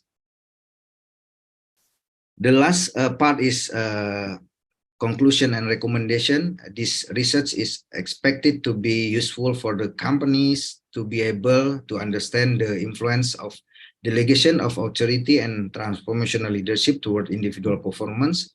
And it's argued that in order to accelerate company objective, there is the mediating effect of the individual adaptability. The last one is the company will have a framework as a consideration that will be used in employee adaptability and leadership program development to improve their performance. And the conclusion based on the analysis and testing of hypotheses, the result of the research can be summarized as follows. Only one hypothesis is not support or not accepted. And the next one is managerial implication. This is very important to improving the quality of transformational leadership. Individual adaptability and delegation of authority can enhance individual performance in PLN Indonesia Power.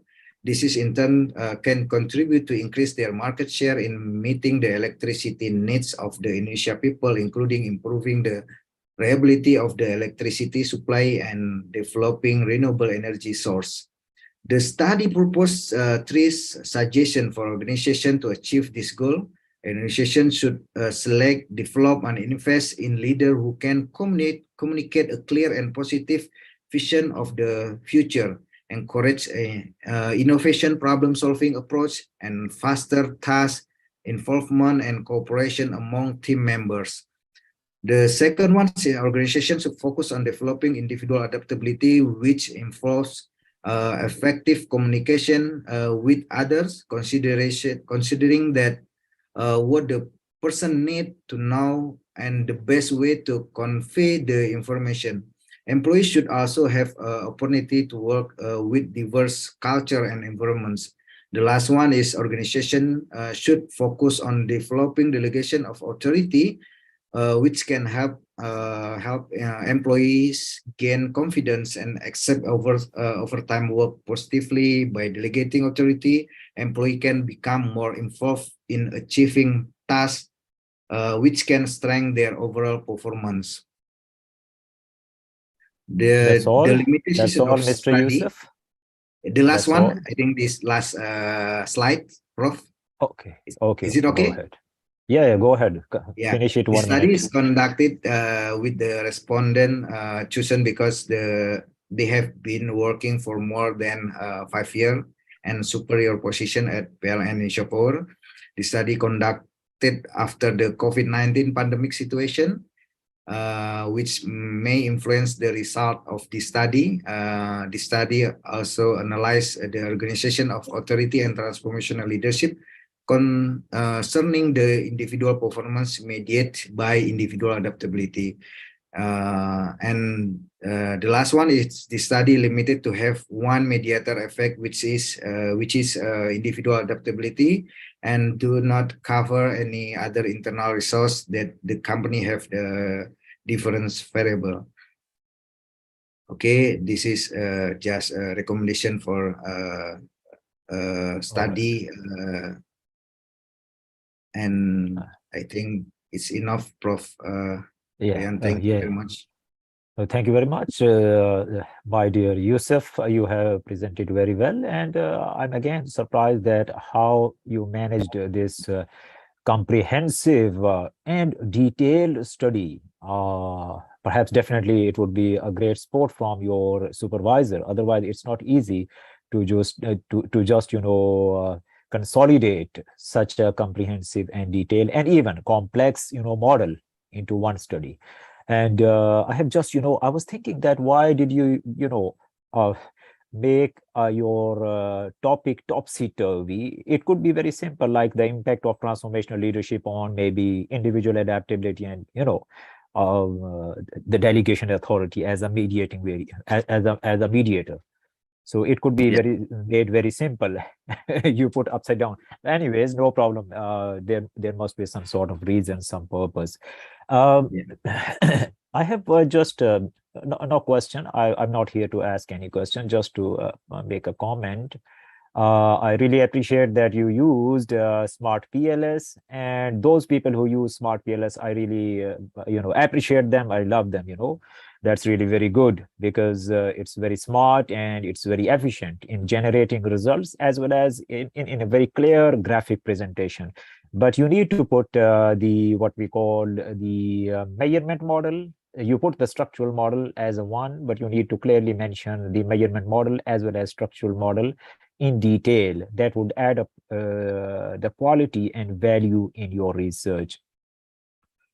And just one more point. Your hypotheses are correct. It's up to you and your supervisor, but just my humble suggestion is you can easily simplify the language of your hypothesis, and just try to support your model, because your model is showing perhaps two independent variables and one dependent variable and one mediating variable. So you must just support your hypothesis with one theoretical support. So these are just comments from my side. Over to Dr. Melinda or any other person who is having questions, please. Thank you, Prof. Zia, for your feedback and your adding Welcome, information for me. Welcome. No question answer session. If anybody is having any question, please ask questions to Mr. Tauqutu Yusuf. He's here. Or any comment or anything, please.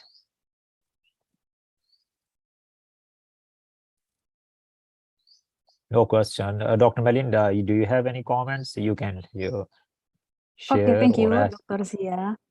Very interesting, Bapak Tauku Yusuf. Thank you for your presentation.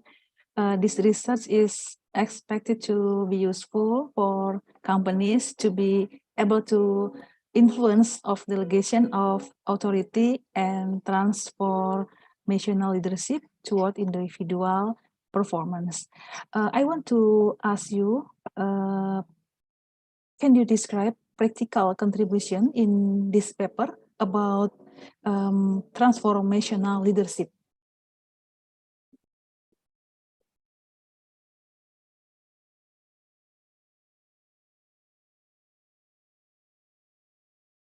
Okay, thank you, Dr. Melinda. The implication and the practical implication is about to develop the leadership program, to develop their transformational leadership in terms of how we select and develop and invest in leader who can to have a good transformational leadership. For example, they have a good communication and clear, positive, and have a positive vision for the future. And the second one is how we develop our employee or individual adaptability to involve effective communication with the team member, and considering the person needs, maybe because currently the human capital experience is very focused on their specific need, and we need to approach each people maybe like a special treatment for our specific employee. Thank you, Dr. Melinda. Okay, thank you for the answer, Pak Tauku. Just a minute, Mr. Yusuf. Continue. Mr. Yusuf, can you hear me? Am I audible to you? Yeah, I am clearly. Yeah, let me tell you, I mean, directly to you and indirectly to all the other, research scholars. The question from Dr. Melinda was very, very interesting and very blunt, but you were a little bit shaky. Do not be shaky. Your study was very, solid and authentic. Your answer should be, what's your problem? If I ask you, what was your problem in your study? Do you have the answer in 1 word or 2 words?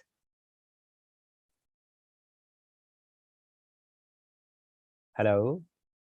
Sorry, Mr. Prof. Yusuf? I mean, what was your problem in your study? The decrease of the market share of this this company. No, that was not your problem in your academic study which you carried out. Let me just save time. Your problem was your dependent variable. Most of the times, most of the time, Was your by individual variable. performance. Yes. Yeah, right. Am I right? Yeah. So you are right. you always discuss about that problem, and then what is your solution? Your independent variables or your mediating variables. So you carry out the solution. The research is the combination of 2 elements. One, the problem, and second, the solution. Okay. Yeah. So don't be wavy, don't be shaky. Thank you very much. Okay. Thank you, Prof. So now we are moving towards the next presenter. I hope so. The next presenter here is effect of green. I mean, the presentation is effect of green trust as independent role and green advertisement as moderating role. Miss Rima, Dr. Rima and Saputra, are you there? Yes, All I'm right. here. Go ahead now. It's your time. Please take 7-8 minutes for presentation. Be short, to the point, and then we would be having question answer session. Please skip the literature review. Thank you so much. Go ahead. Thank you. Thank you, Dr. Zia. Thank you, Dr. Melinda. Thank you, everybody. So I'm Eko Saputra. I'm a student in Jakarta. Let me try to share my screen. Can you see my screen? Yes, you are. You are. We can see you are visible and you are audible. Go ahead. Now time is yours. Your time starts Thank now. you. Go ahead. Okay. Yeah. So my thesis is about the effect of green trust as independent role and green advertisement as a moderating role on the green purchase intention for paper packaging and an extended theory of planned behavior. My thesis supervisor is Dr. Rima Agustina. I do have some another advisor like Ibu Sidroton, Ibu Yulita, and Ibu Amelia during my thesis. Thanks for that. And the agenda will be introduction, literature review, which will be skipped, and also methodology, finding and discussion, and also the conclusion and recommendation. So let me start with the introduction. So it is started because of my view about how the waste of Indonesia is somehow is still in very high level, and along with the population, it's also growing. And it's also showing the potential problematic in the future due to the complexity of handling and its impact towards the environmental. Going forward, that I specifically to see the composition between all the waste composition from the leftovers, plastic, and also paper and other kind of things. So if you see from the screens that it's showing that major contribution coming from leftovers, plastic contribute around 18% of the total waste, and also while the paper or board contribute around 11% of the total waste composition of Indonesia. Look at to the smaller scope of DKI Jakarta as our capital city. The waste is keep growing from 2019 to 2022. It's also potential will be more as DKI Jakarta status as one of the most active city in Indonesia, and the population also growing more and more. The same approach that we have did earlier for the composition, that is showing that leftovers is take a major part around 53%, plastic around 14%, paper 14%. So while actually in the regional level, the DKI Jakarta in Indonesia has implemented a ban of single-use plastic bags through the government regulation number 142 of 2019. So in making a very easy overview that the background of this is that how we change from the non to moderate biodegradable by the alternative solutions of the substitution by the paper packaging, which is considered as easy, moderate, and biodegradable. Yeah, to make a short summary, that based on the Indonesia total waste generation in 2002 reached 67 million tons, based on the report from KLHK 2015.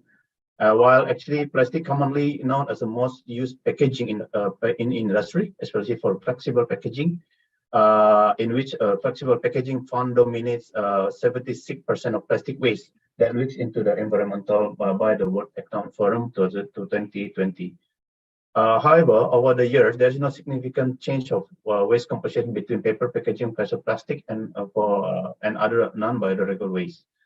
Lack of proper knowledge of consumer about paper packaging is one as a more environmental friendly solution compared to plastic and other non-biodegradable packaging. Shown less penetration and contribution of paper companies in introducing their current product or innovative products.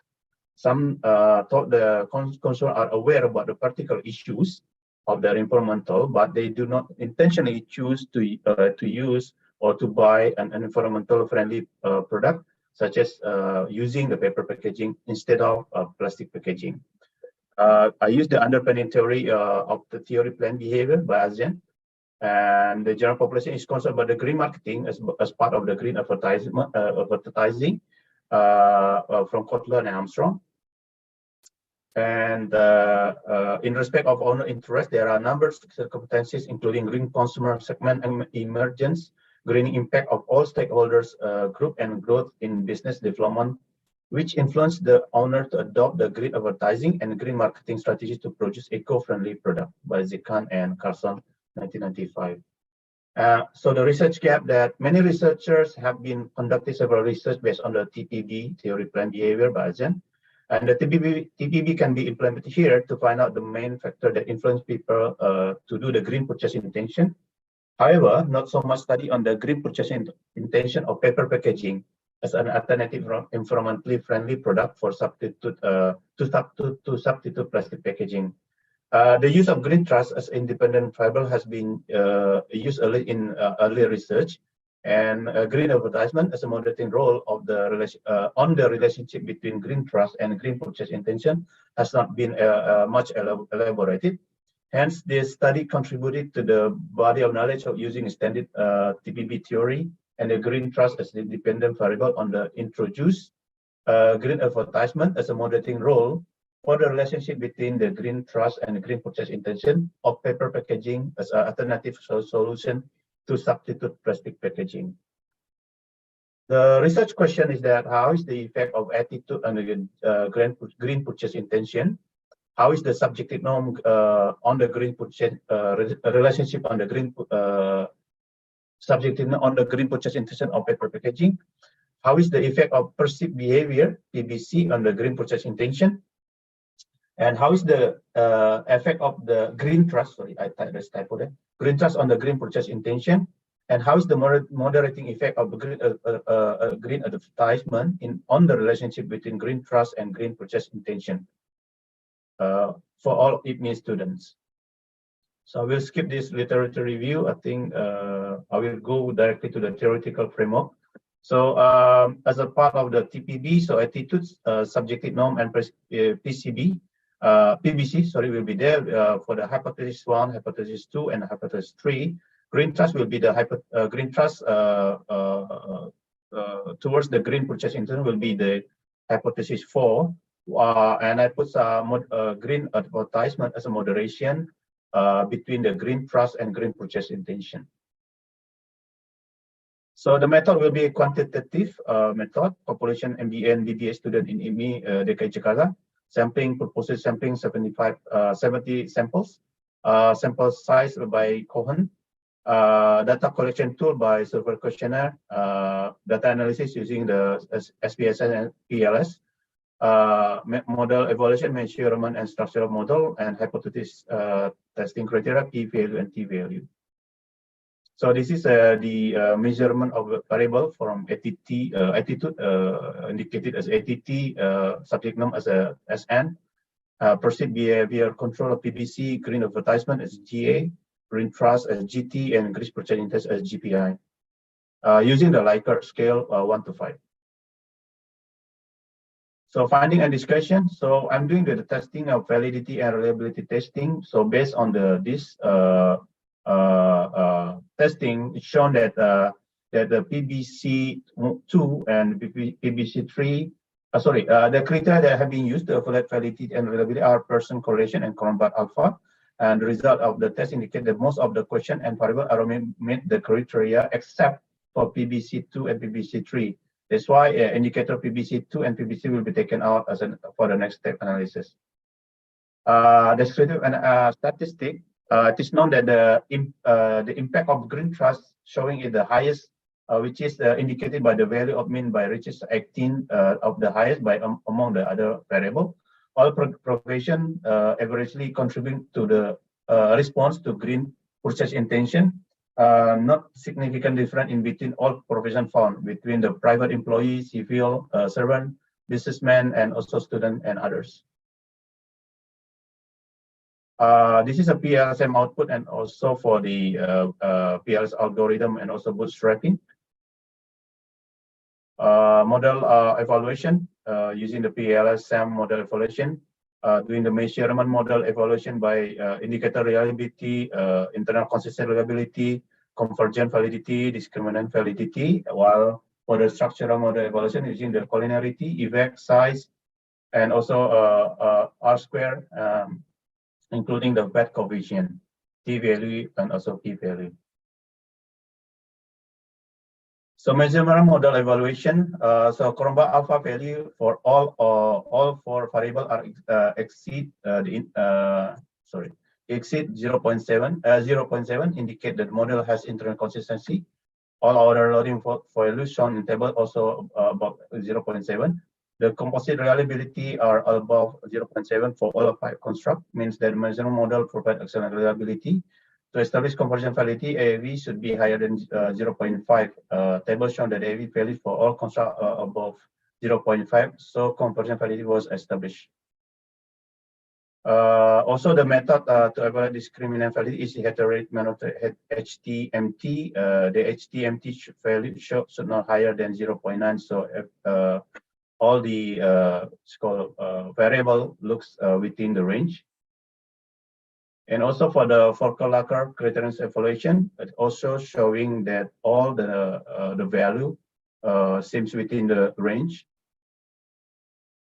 Found that the green purchase intention R-square is 0.45, which is considered as a moderate correlation.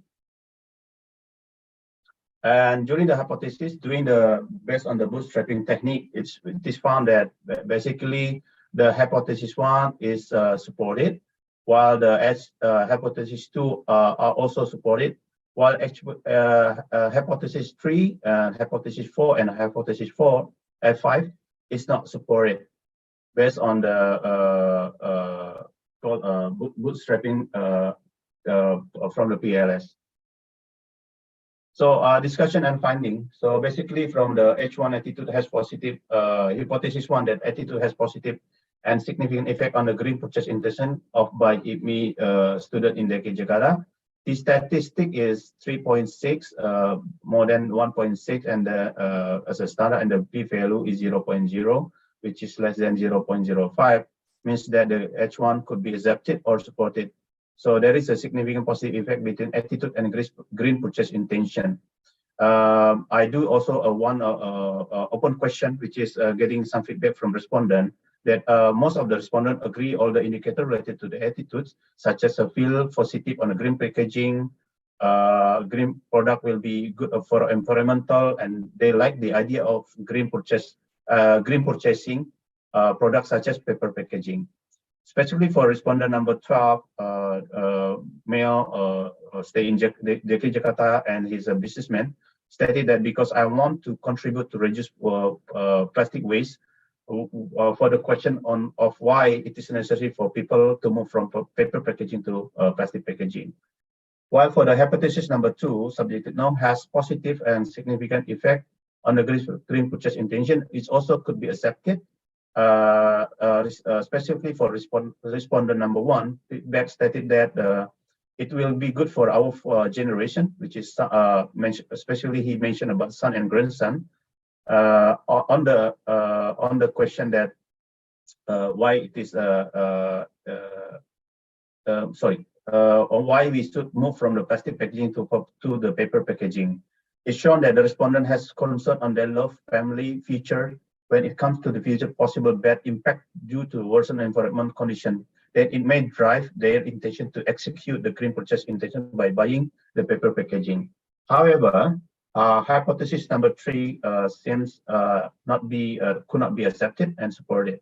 There is insignificant positive impact between PBC, perceived behavior control, and green purchase intention.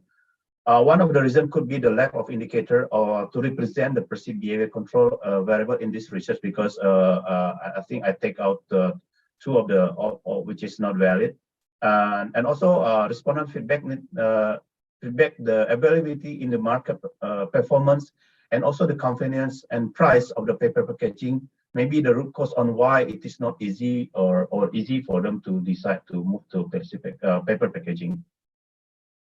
It is highlighted by several of the respondent number 19, number 30, and also 27.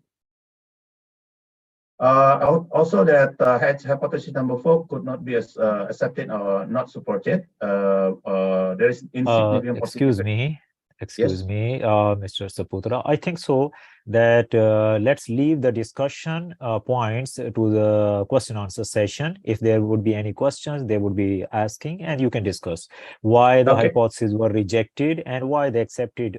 This part should be left for the question answer session. Okay. Just just conclude in 1 minute that what is the final outcome of your study. Go ahead. Okay. Conclude. Okay.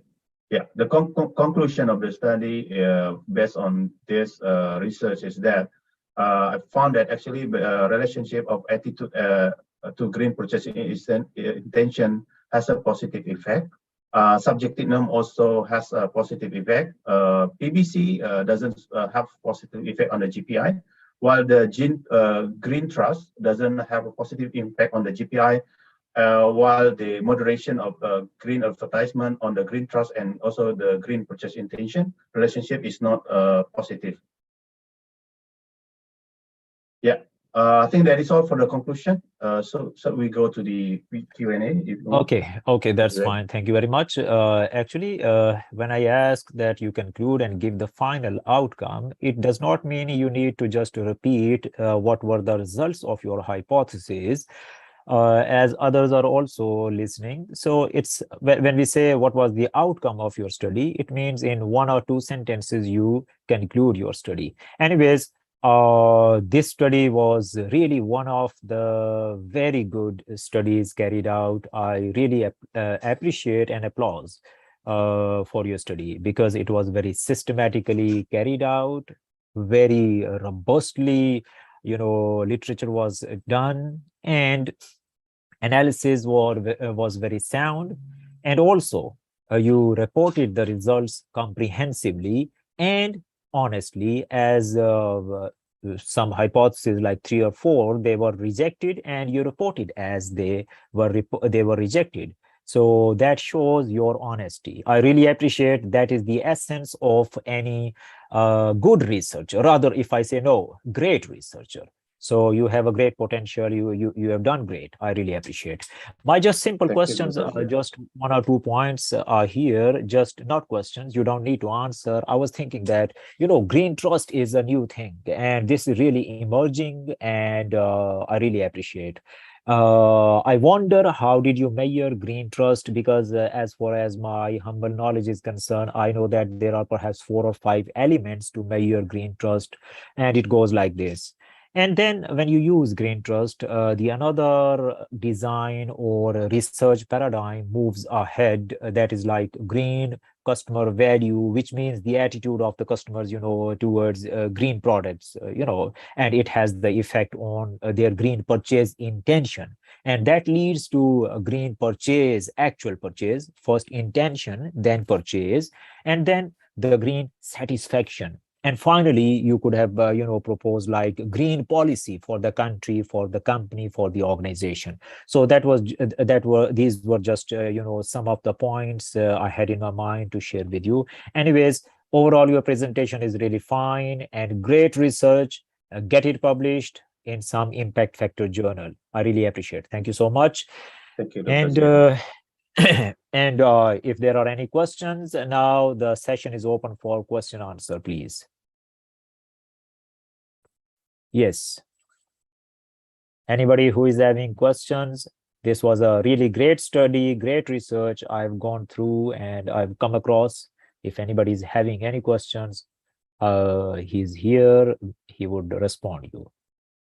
Dr. Melinda, do you want to say something? Okay, thank you, Dr. Zia. Hello, Eko. Hi, Dr. Topic Melinda. research, Eko. And thank you so much, Eko, for your presentation. And I want to ask you, can you explain the support and how you choose green advertisement as moderating variable? Okay. Yes, basically, it's actually I'm an actor in this industry. So basically, I work for the paper chemicals. So basically, my company and also my customer, which is paper company, who produce this kind of paper packaging. I personally see that how our company and also paper producer company, they try to to contribute more towards this green campaign by doing some of the research, by doing some of the bringing up some of the new technology. But it seems that there is some some missing link that need to be dig deeper on how the proper green advertisement, what is the content of the green advertisement to bring the trust of the buyers. Because personally, that I see that everybody try to make a good campaign of the green packaging, but when it comes to the green purchase intention, when they have to buy, then the result is come with something else. It's related to the findings showing that it's related to the price. It goes to the very basic needs of the convenience, whether they feel they trust of the functionality or not. So before it goes to those green purchase intention, they need to make sure that all the basic things related to this packaging, price, functionality is met, and it's part of the responsibility of the paper packaging industry. Also, I'm a part of them who need to make sure that this is can be the good implication in between two. Okay, very interesting, Pak Eko. Thank you for your presentation. Thank you, Dr. Malinda. All right. Now So we thank you very much. continue. Yes. Yeah, thank you very much. Who is the next one? The next one is, I think so, this the effect of audit quality, audit independence, and audit committee. I think so, some technical finance related person with Dr. Malinda and other co-authors. Who is the presenter here? Felicia, Isti, Okay. and Desi, Dr. Zia. Are you there? Yes, I'm here. Okay, Dr. Malinda, you carry out with the moderation session. I have to go for a short while to offer salat, so I'll join back after prayers. Okay, doctor. Thank you very much. Go ahead, please. It's your turn now. I hope so. You are visible. Go ahead with your presentation. Thank you very much. See you after the break. Thank you very much. Okay. Hello, everyone. We are from Universitas Kristen Indonesia. The title of our paper is The Effect of Audit Quality, Audit Independence, and Audit Committee's Effectiveness on Earning Management. Let me introduce myself. My name is Felicia, and my partner are Dr. Melinda Istihana dan Desian Sanita. Here's the agenda that I would like to present. There is introduce, literature review, methodology, finding and discussion, and conclusion and recommendation.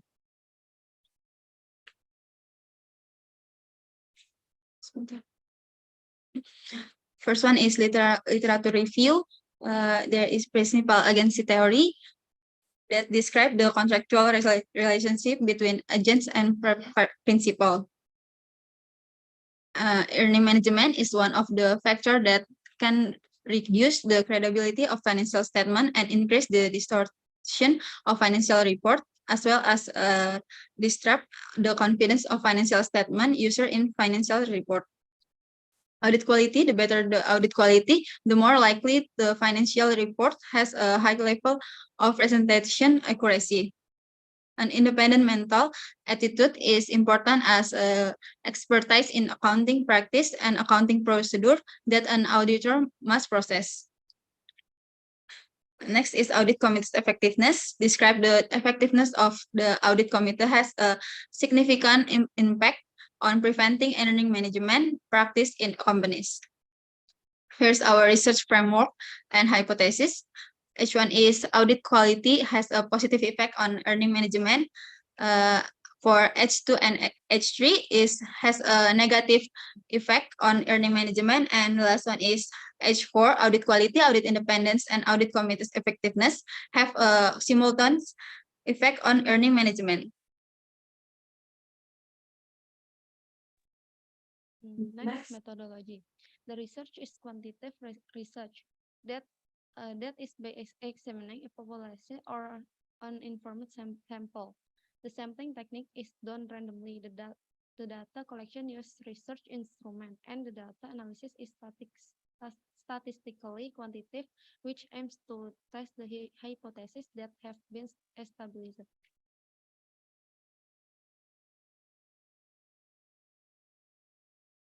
Variables and measurements. In the independent variable, there are X1 audit quality measure using the size of office of public accounting. Big Four and non-Big Four. X2 audit independence can be measured by the number of independent commissioners. X3 audit committee's effectiveness of the audit committee can be measured by the number of audit committees. In the dependent variable, there is Y earning management using dictionary accrual formula. Next finding and discussion. We can see from this table, testing the first hypothesis can be concluded that hypothesis 1 is a step, which means there is influence of audit quality on earning management. Testing the second hypothesis can be concluded that hypothesis 2 is rejected, which means there is no effect of audit independence and on earning management. Testing the third hypothesis can be concluded that hypothesis 3 is rejected, which means that there are no effect of audit committee's effectiveness on earning management. From this table, can be concluded that hypothesis 4 a step, which means there is an influence of audit quality, audit independence, and audit committee's effectiveness simultaneous against earning management. Next, conclusion and recommendation. This study emphasizes the importance of high-quality audits and audit independence in detecting and preventing earnings management, while the expertise and establishment of a competent audit committee are essential. Additional actions and judgment may be required to enhance the effectiveness of the audit process and ensure the accuracy and reliability of financial report. Next, limitation and recommendation. In limitation, some of the things that become limitation in this study is the sample in this study is limited by information of the company's financial statements. Researchers are constrained by the existence of companies that have incomplete data, so the research sample is eliminated. In recommendation, first, for future researchers, it is recommended to collect data for a longer time to add to the sample obtained. Second, for future researchers to collect data not only in Indonesia, but in various ASEAN countries, so that the resulting data can be of higher quality. Here is the search for us to make this paper done. And that's all for our presentation. Thank you for your attention, and hope you all enjoy the rest of presentation. Thank you. Okay, all right. Good topic research, Felicia, Desi, and Isti, about audit quality, audit independence, and audit committee effectiveness. Any other question from audience?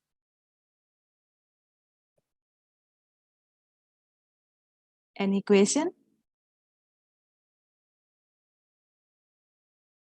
If no one asks, I want to ask one question for this team. Desi, Isti, and Feli, can you explain research significance and novelty of this research?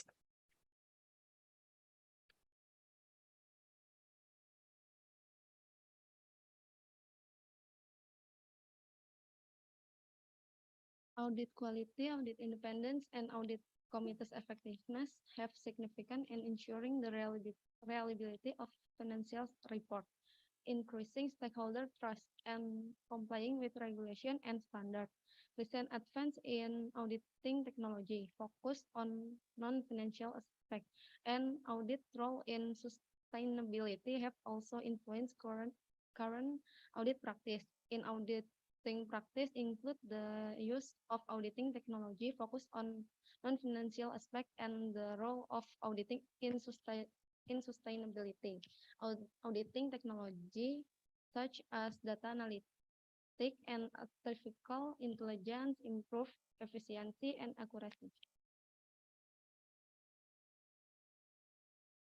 Okay, good answer. Thank you for your presentation. And now we continue to the next presentation.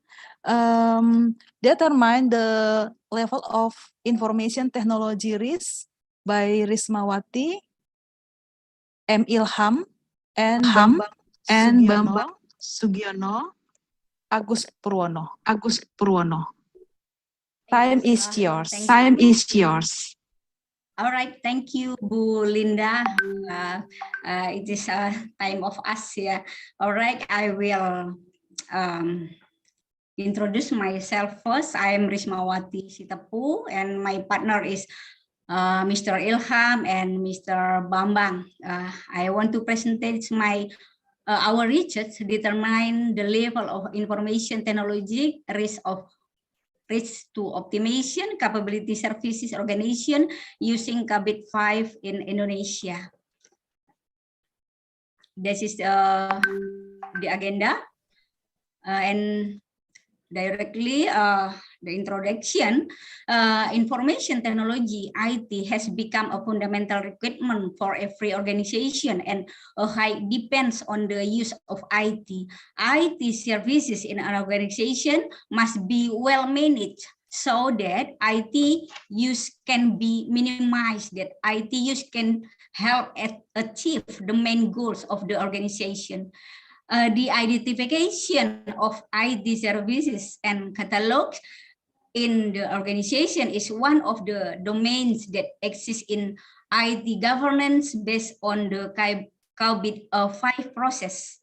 KABIT 5 is a business framework for the governance and management of enterprise IT, include executive summary, framework, control objectivities, audit guidelines, implementation toolset, and management guidelines. Activities in the library are in accordance with approved function, namely as a need for user, including needs and also things that have a need for management, access to flexibility, storage, and manipulation of various important information that will be stored in a collection of library materials with present library collection. The library in Surabaya, Sunan Ampel, has been supported by IT, namely the form of the digital library system, the creation of DigiLibrit, one of which is to support business process between libraries and library member themselves. In addition to simplifying it, it is hoped that DigiLibrit system like this can produce activity and efficient value in accordance with the original objectivities of IT governance. Making IT governance in this study use framework from KABIT, where the basic concept of KABIT framework is the determination of control in IT process based on the information needed to support business process, objectivities, and information that has been generated from multiple combined application IT related process and resources. The formulation of the problem A, how do IT audits on the university library system in Surabaya use KABIT 5?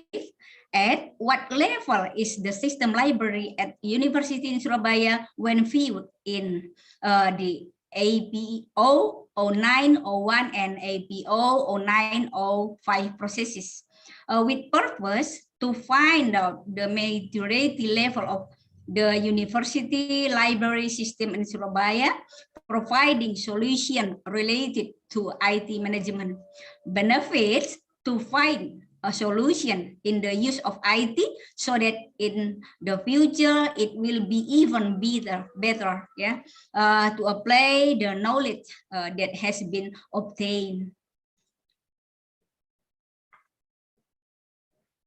The library system is a system that in the center of information and source of searching for information for all academics and also other library users. With a supporting system in the field of education, it is easier to find information about books, journal, thesis, or other works. The library system support in the implementation of three dharma or of higher education, namely education, research, and community service. COVID-5 has a general principle that benefits all companies, including commercial, non-profit, or public sector companies. COVID-5 has 5 principles that meet stakeholder needs: end-to-end conversion, implement one integrated framework, enable a holistic approach, and also separates governance from management. This is the governance of enterprise IT governance, management, control, audit, and then this research method is to conduct a literature study, then process with making a questionnaire and distributing to respondents to fill out the questionnaire, and after the data is obtained from the respondent, it is continue with the data recording, use Excel, then the data is processing with Excel to determine the maturity level of the library, and it provides recommendation and makes reports on the result of investigation. The result of the data processing, the result of the questionnaire above can generally be described as follows. The level of normalization in APO 0901 process of implementing ID services is O, which is where the process is not implemented or fail to achieve the specific process objectivities. Normalization level at APO 0905, reviewing service agreement and contract is one process which is implemented to achieve the objectivities of the process results of gap analysis. The conclusion and recommendation from the result of the discussion, it can be concluded that the library system in the process of identifying IT service is still due to the result of the maturity level at level O, while the review process service agreement and contract are at level 1. Therefore, it's necessary to make improvements and development on the quality system. So that's all my presentation. Thank you, Ma'am Linda. Thank you for your time. All right, thank you, Ibu Risma. Very interesting presentation. Thank you. Any other question from audience?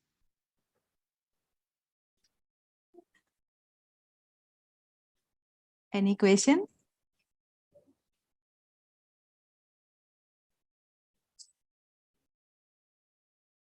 Okay, if no one asks, I want to ask one question, Ibu Risma.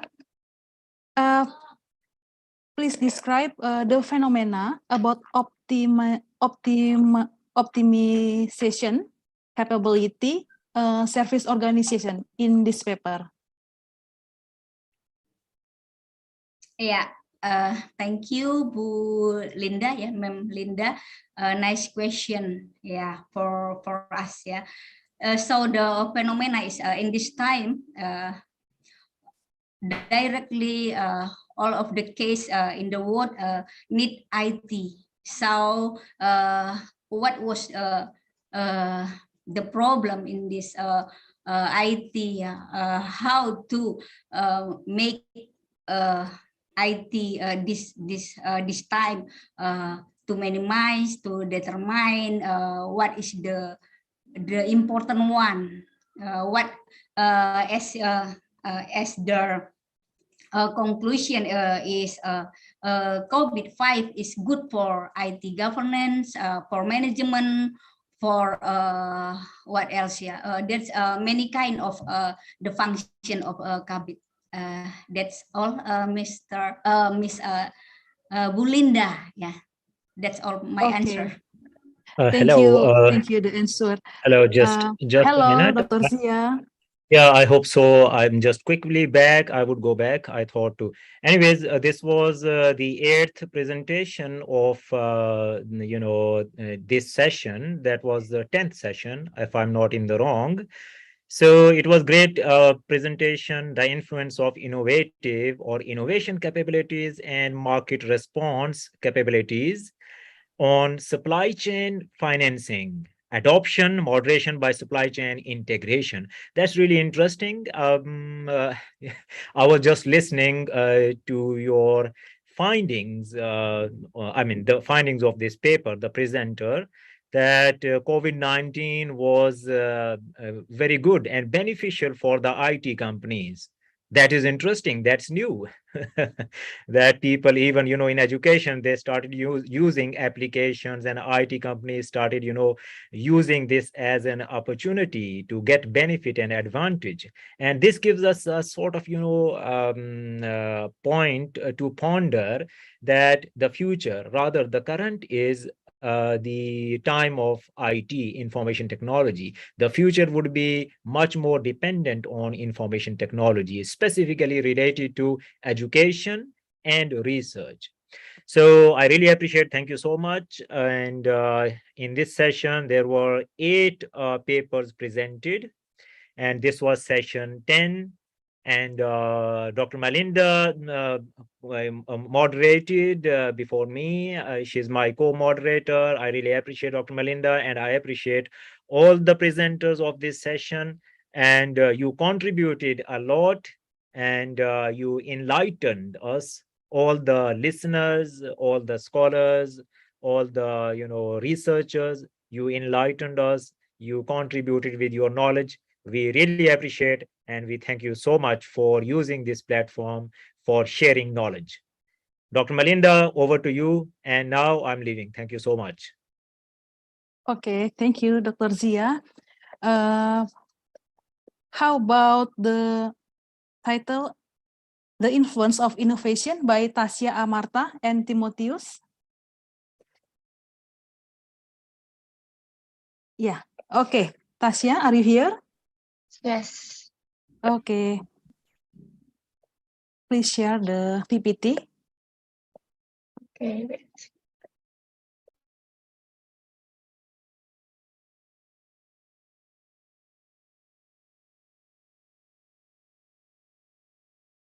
Okay, good afternoon for all audience. First, I want to say thank you for the given opportunity so that I'm able to present my research entitled The Influence of Innovation Capabilities and Market Response Capabilities on Supply Chain Financing Adoption Moderate by Supply Chain Integration in the manufacturing industry joined in iPhones.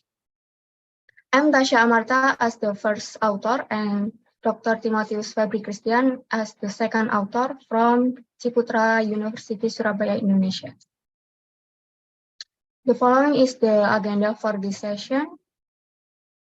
And for introduction, first, economic growth in 2022 is as big as 5.31%, and the manufacturing industry growth in 2022 is as big as 5.47%, And then textile and apparel industry growth in 2022 is as big as 12.45%. And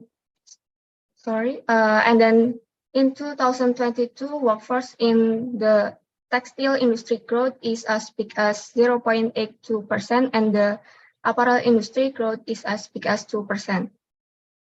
And then in 2022, in the fourth quarter, the GDP growth of the textile and apparel industry is as big as 3.61%. Although positive, this growth decreased when compared to the third quarter because there are problems with the decreasing utility of each sector of the textile and apparel industry in Indonesia.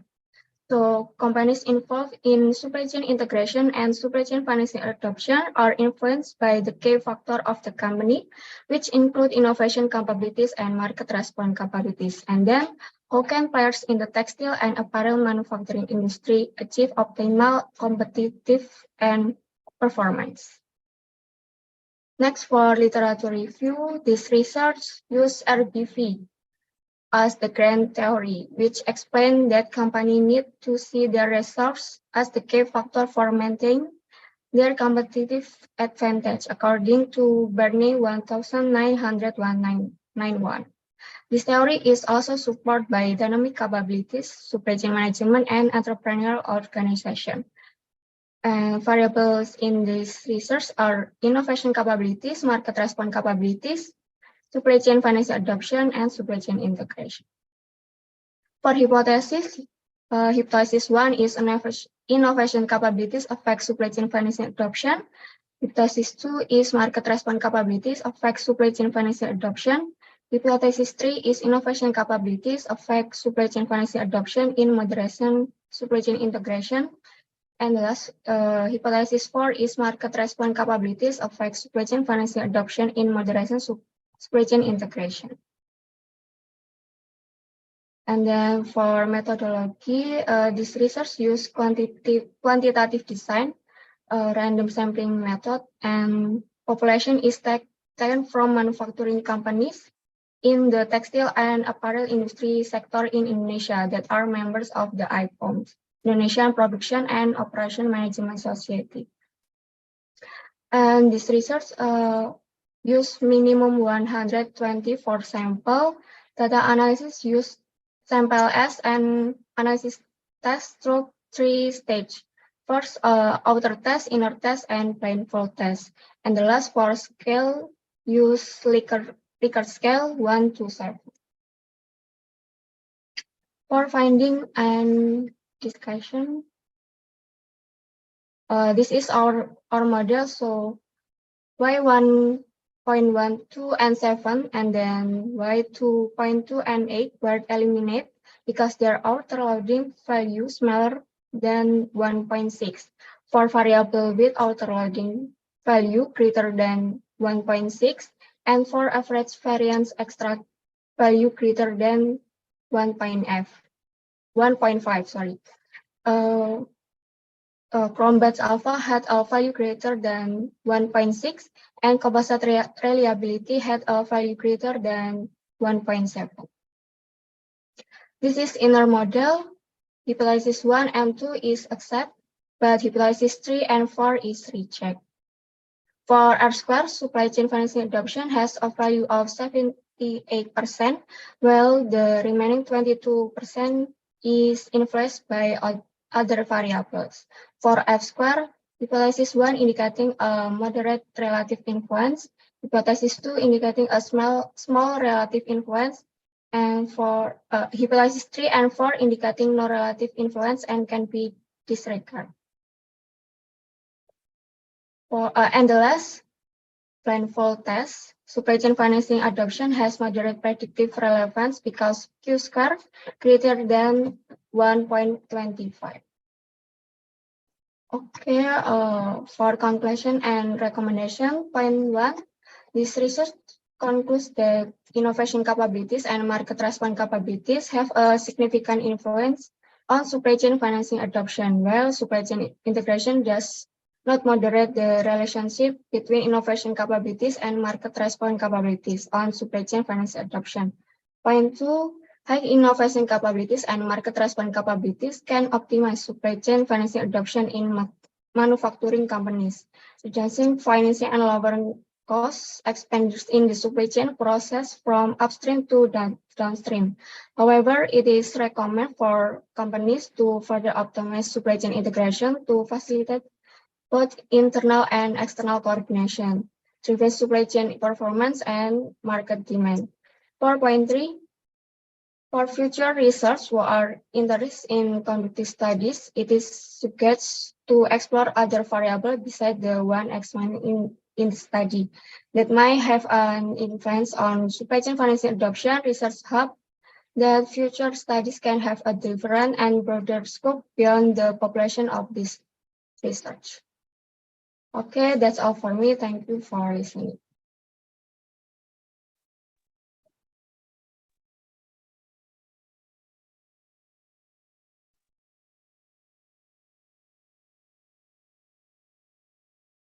All right, thank you, Tasya and Timotheus, for your presentation. Very interesting, good topic research about innovation, capabilities, and market response, capabilities on supply chain, financial adoption. Any question from the audience? Yes, to Melinda. Maybe I want to try to ask to Ibu Mbak Tasya. Okay. Okay.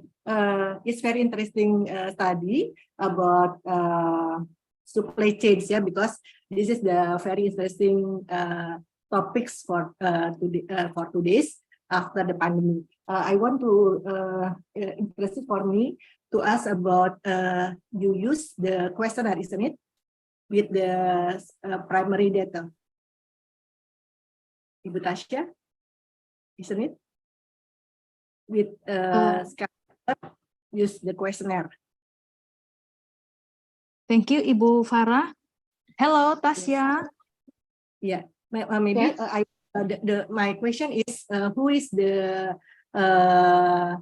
you choose all the participant, the employee or the manager or the others on the manufacturing company. Subsector is textile.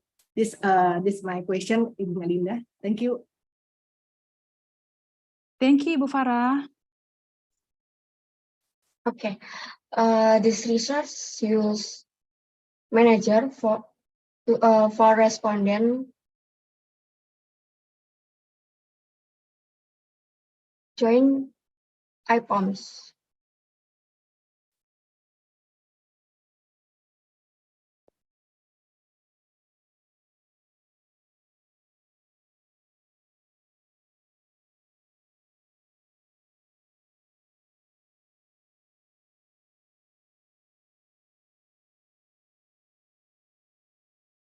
Hello, Tasya.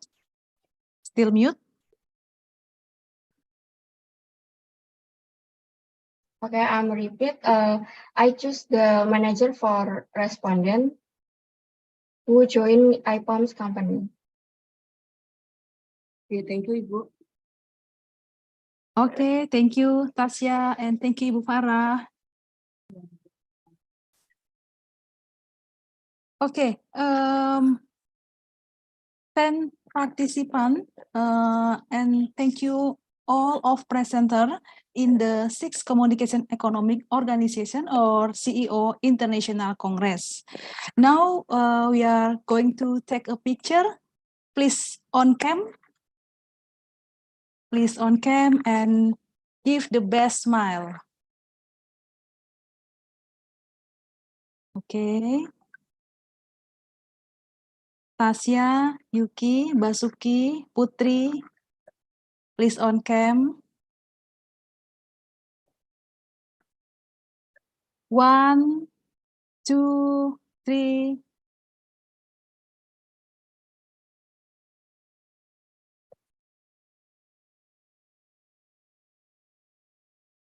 One more time. 1, 2, 3. Okay, thank you so much. Thank you, Dr. Thank you so Melinda. much, Bu. Thank you. Thank you, everyone. Thank you so much. Thank you, Dr. Melinda. Thank you, Prof.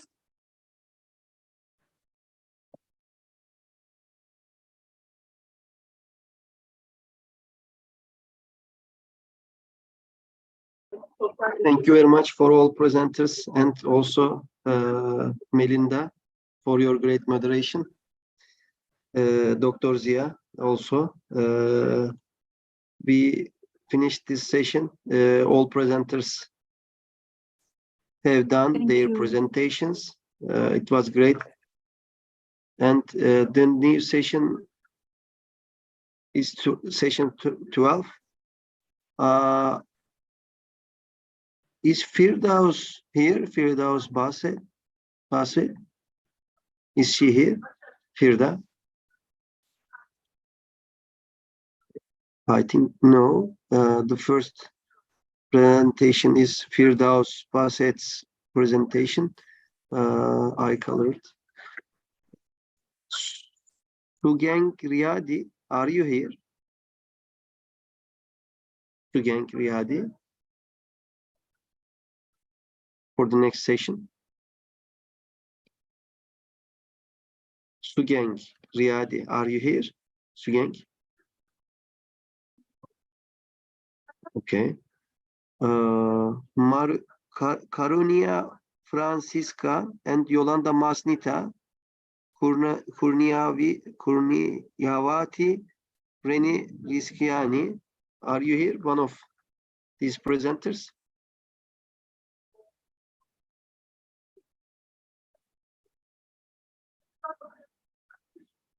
I think no, she's not here. Okay.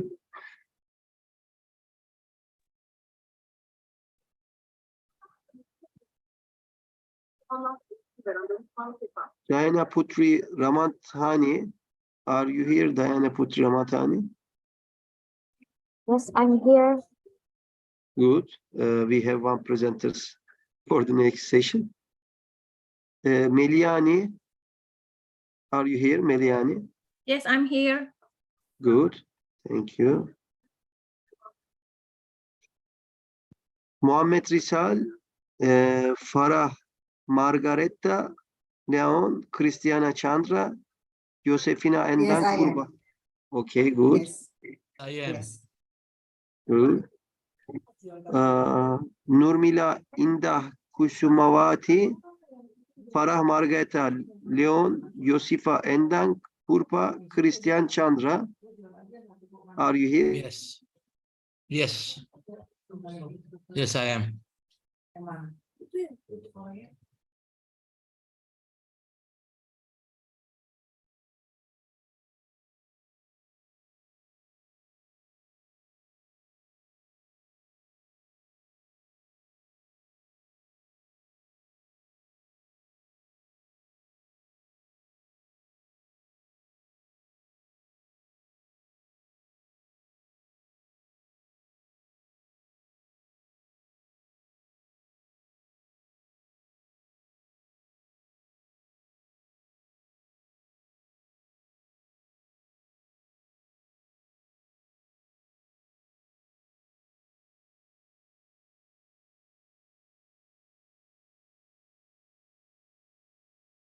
Itu cicil aja 2 kali bayarnya.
Okay, dear all, we can start the new session. Moderator of the session is Mr. Dr. Souvik Dasgupta. So, Mr. Souvik, floor is yours. Okay, thank you, Mr. Dr. Karim Kadal, for giving me this opportunity and platform. First, let me introduce myself. I'm Dr. Souvik Dasgupta from Calcutta, India, and currently assistant professor in Netaji Subhas Open University. Nice to meet all of you in this session. So, without wasting much time, I would like to proceed for the presentation. But before you start presenting, I would like to address some few rules and regulations regarding the presentation. Your time slot, the time slot for every presentation will be 10 minutes. Okay, so please be concise, focus on your methodologies and main paper. Don't need to read line to line of every slide. Try to wrap up within your time slot. Okay, so let us now proceed. The first paper that I have got from the committee for the presentation is fairness in obtaining repurchase intention through goal achievement. Is the paper presenter present here?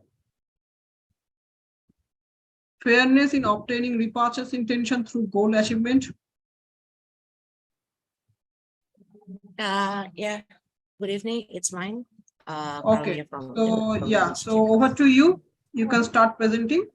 Time is 10 minutes. Okay, like present.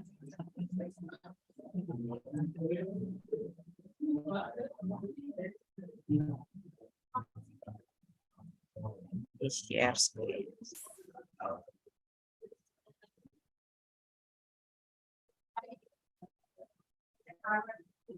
Yeah, good evening, everyone. My name is Daniel from Trisakti University, Indonesia.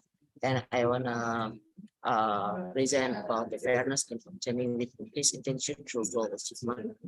And then, okay, with the agenda is okay. Next, okay. For introduction, Indonesia is the world's fourth largest consumer and producer of cookware and pricing strategies, and next discount shopper, and then for the grand theory is using the theory goal achievement. Discount shopper perceive the discount shopping experience as a competitive activity that boosts their self-esteem when they believe they have outperformed other shoppers to obtain product at very low prices. From Herman et al. 2007. And next, this is the table of Indonesia is the ranked third in footwear export in 2019 after a number of countries and around the world were affected by the coronavirus outbreak. The Asia Pacific Survey 2021 survey, which was conducted in 11 countries in the Asia Pacific region, including Indonesia, found the COVID-19 pandemic has increased public awareness of the significance of regular exercise and healthy lifestyle.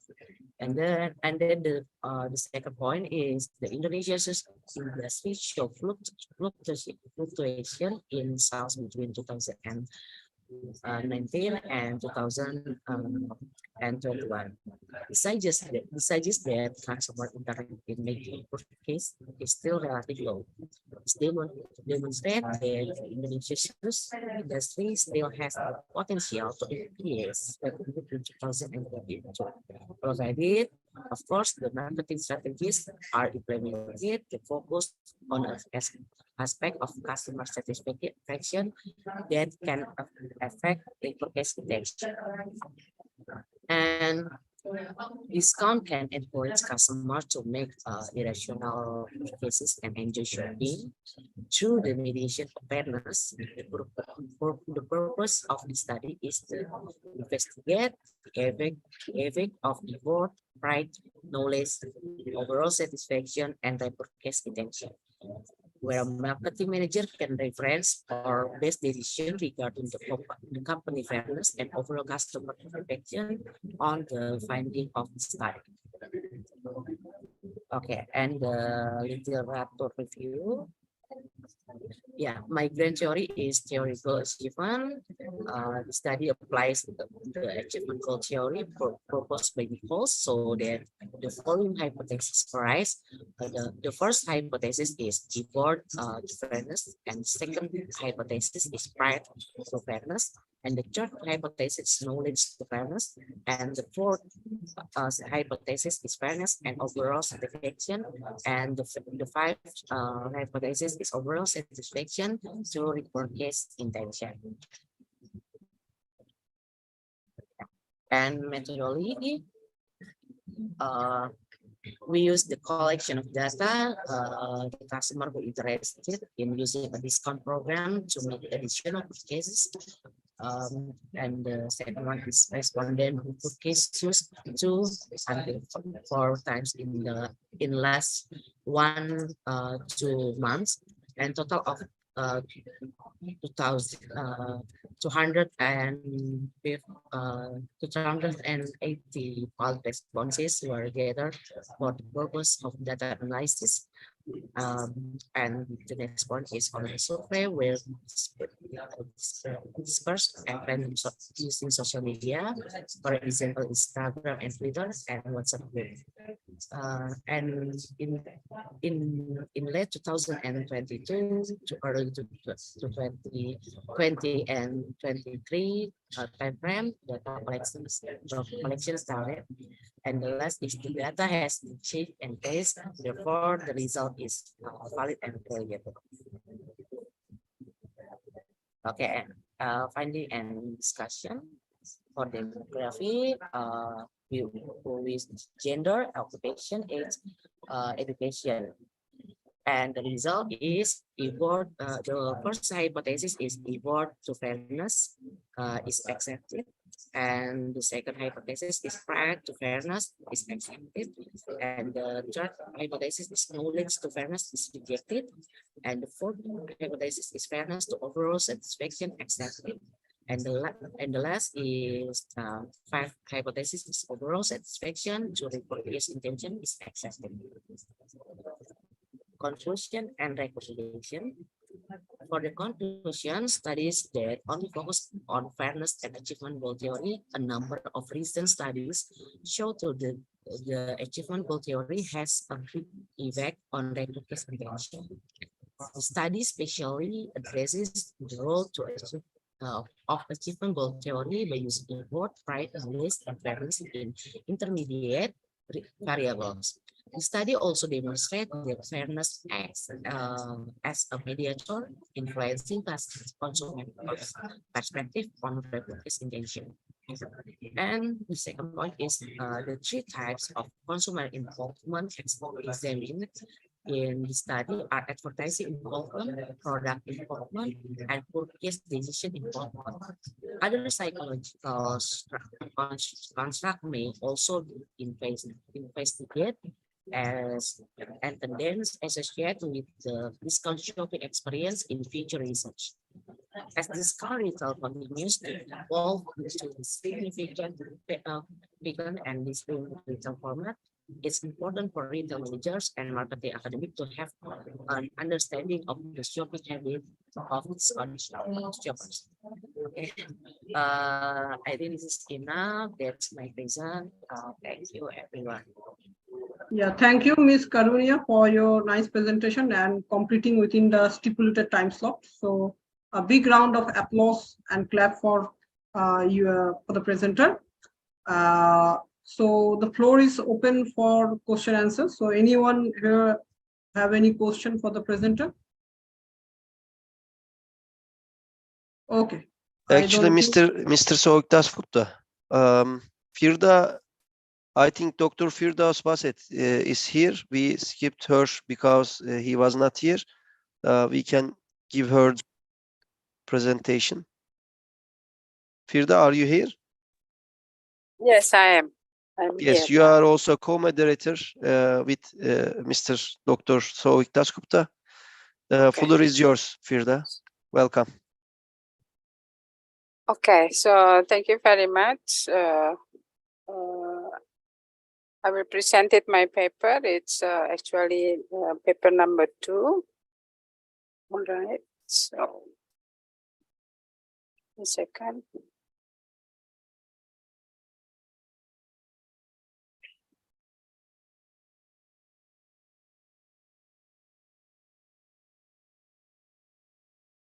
Okay, so the title is Assessing Maritime and Fishery Vocational Education Using Blue Maturity Model.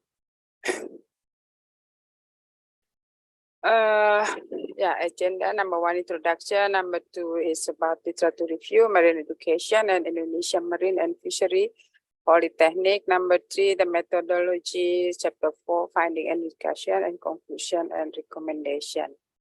So the introduction is Indonesia has 70,500 islands, and it's about 62% surrounded by ocean. So ocean are central to Indonesian prosperity through economic activities with 108,000 kilometers of coastline. Therefore, Indonesian marine and fishery potential is quite large. So through research and education, the various potential contained in marine can be used for the national interest. The term blue economic now has increasingly become a national development framework. It's a systematic way of utilizing ocean resources by integration activity based on the principle of social inclusion, environmental sustainability, and innovation.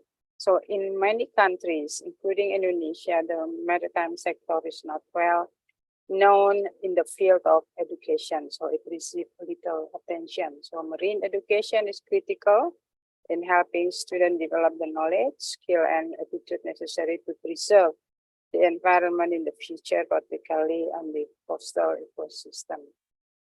So in Indonesia, marine education is not explicitly mentioned in 2013 curriculum.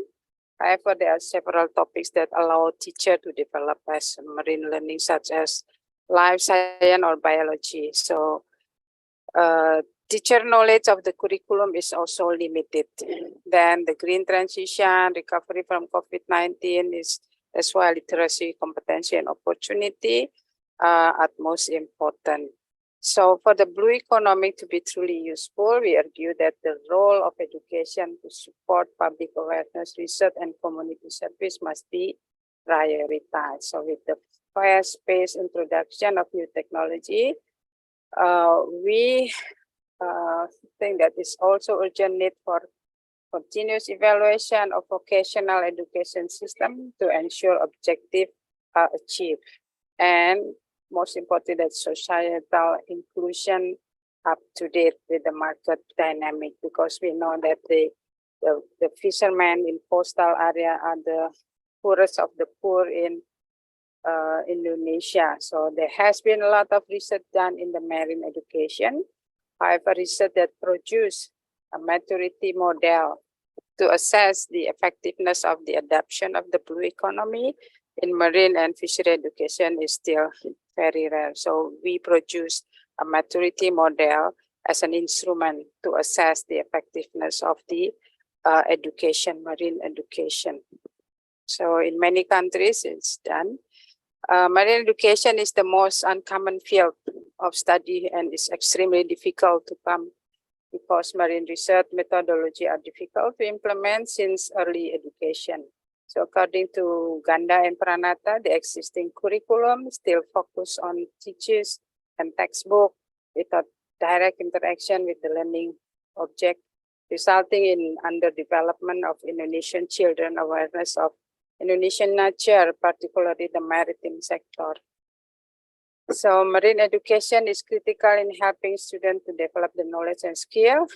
Irawan 2018 discovered that in order for maritime education to be successful, Students must be taught to have strong understanding of the ocean.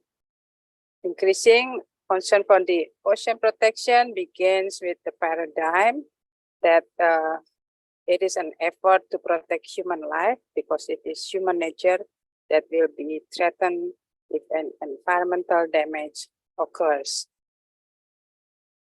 Okay, then at several universities, a big university marine education is implemented in the tertiary level organizing by Ministry of Education, Higher Education. In vocational education, Indonesia have 14 marine and fishery polytechnic, which is under Ministry of Marine Affairs and Fishery, which is under responsible to Head of Marine and Fishery Research and Human Resource Agency. So the Polytechnic has the task of 3 organizing vocational education, research, and community service in the marine and fishery sector. So in carrying out, they have tasks like this, implementing research. They have also 3 program study, engineering, fishery mechanization, and fishery product processing.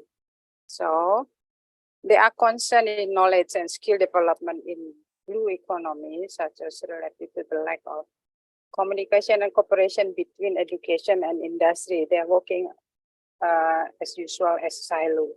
There is no communication and cooperation between education and community, and attractiveness and awareness of career opportunity in the blue economy. So for blue economy to be truly approached with the phase of introduction of new technology like AI and so on, then we need continuous evaluation of the education system. So we need a measurement, an instrument to assess whether the education is ready or not. Then the methodology study employed descriptive to compare between indexes among 3 different samples. So we went to Ambon, we went to Polytechnic Kupang, and we went to Polytechnic Bitung to test the development of the instrument. So respondent was sampled for 3 Maritime and Fishery Polytechnic, which is Ambon, Kupang, and Bitung. And then the population of staff and managerial level total 100. So using stratified random sampling. Yes, we sampled 39 staff and 21 managers, so total 50% of the population. So we developed a greening blue maturity model, GMM, for vocational education to assess the efficacy of the vocational. Then the instrument is a matrix adapted from the questionnaire used in BANPT and the Blue Economy Development Index, or BEDI. So broken down into 7 variables, 14 dimension, and 28 competency. The program stands on 5 level maturity, so ranging from ad hoc number 1 to the most mature blue ocean blue economy adoption is 5. So this is our framework of measurement. 7 attribute, 14 dimension, and 28 competency, and will bring that polytechnical educational system into 5 ranks. This is our report because we use also application to detect. And then our finding is the polytechnic of that 3 in Eastern Indonesia, which is West Kupang and is Nusa Tenggara, Ambon, and Bitung. They have scored 77, 81, and 79 in the maturity level of 3, repeatable. So 3 of them has green and blue economic policy, curriculum, research and innovation, and community development. So they have also strategy of blue economy application, especially for research and innovation for community development. So we also found the school strategy. However, it's in basis of 4-year basis. So through SWOT analysis should be improved to more frequently strategic review. So the conclusion is this study has successfully present a blue economy maturity model for vocational education in maritime and fishery. So the model established in this study is primarily based on the previous model used in Ministry of Higher Education.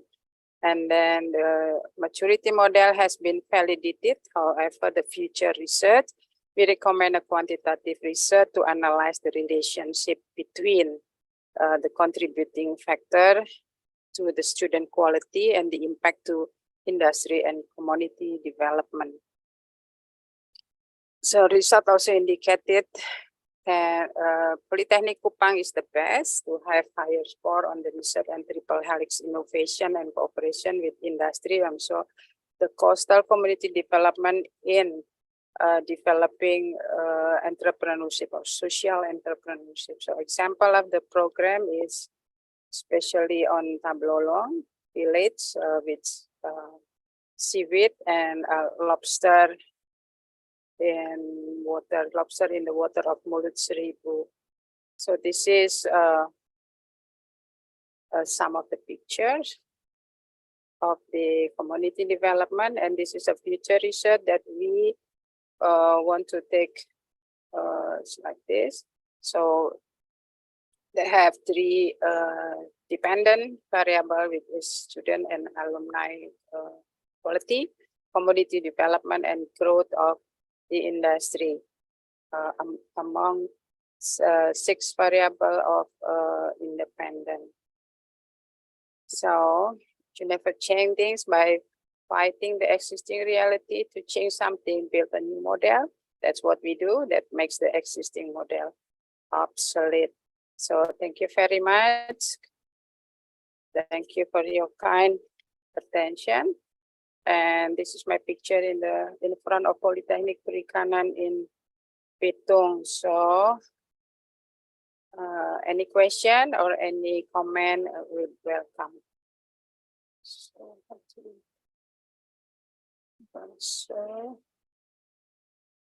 to so Dr. Shakur and Rim. Thank you very much. Go back to you as moderator. Where is she? Oh, the moderator is me, yeah? So thank you myself. Thank you. I want to thank myself. Thanking me. So okay, the next presenter. May I ask Ibu Firda?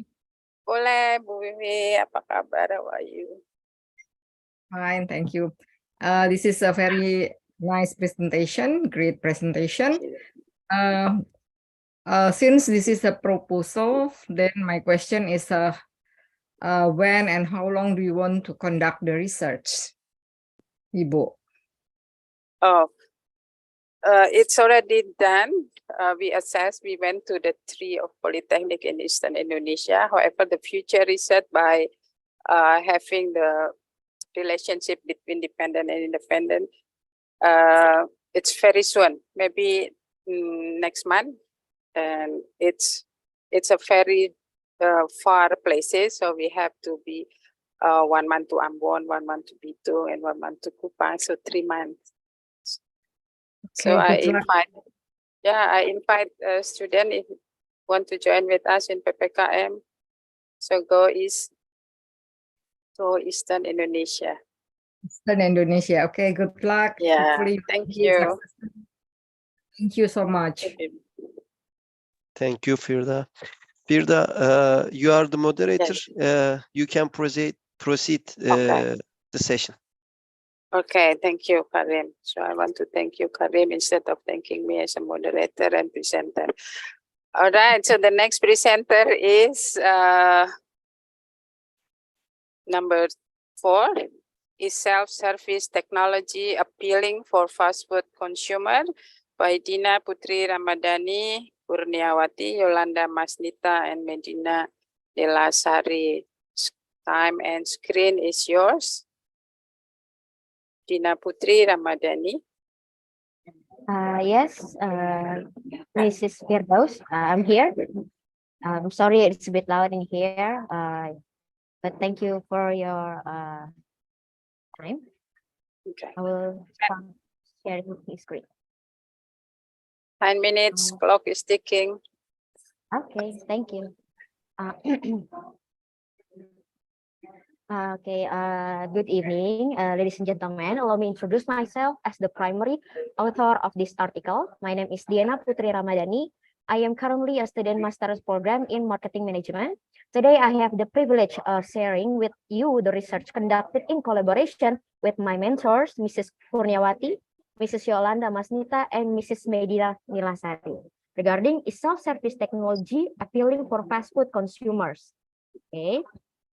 So here are some things that I will share in this presentation. There are introduction, literature review, the hypothesis, the methodology, findings, discussion, and conclusion, and also recommendation.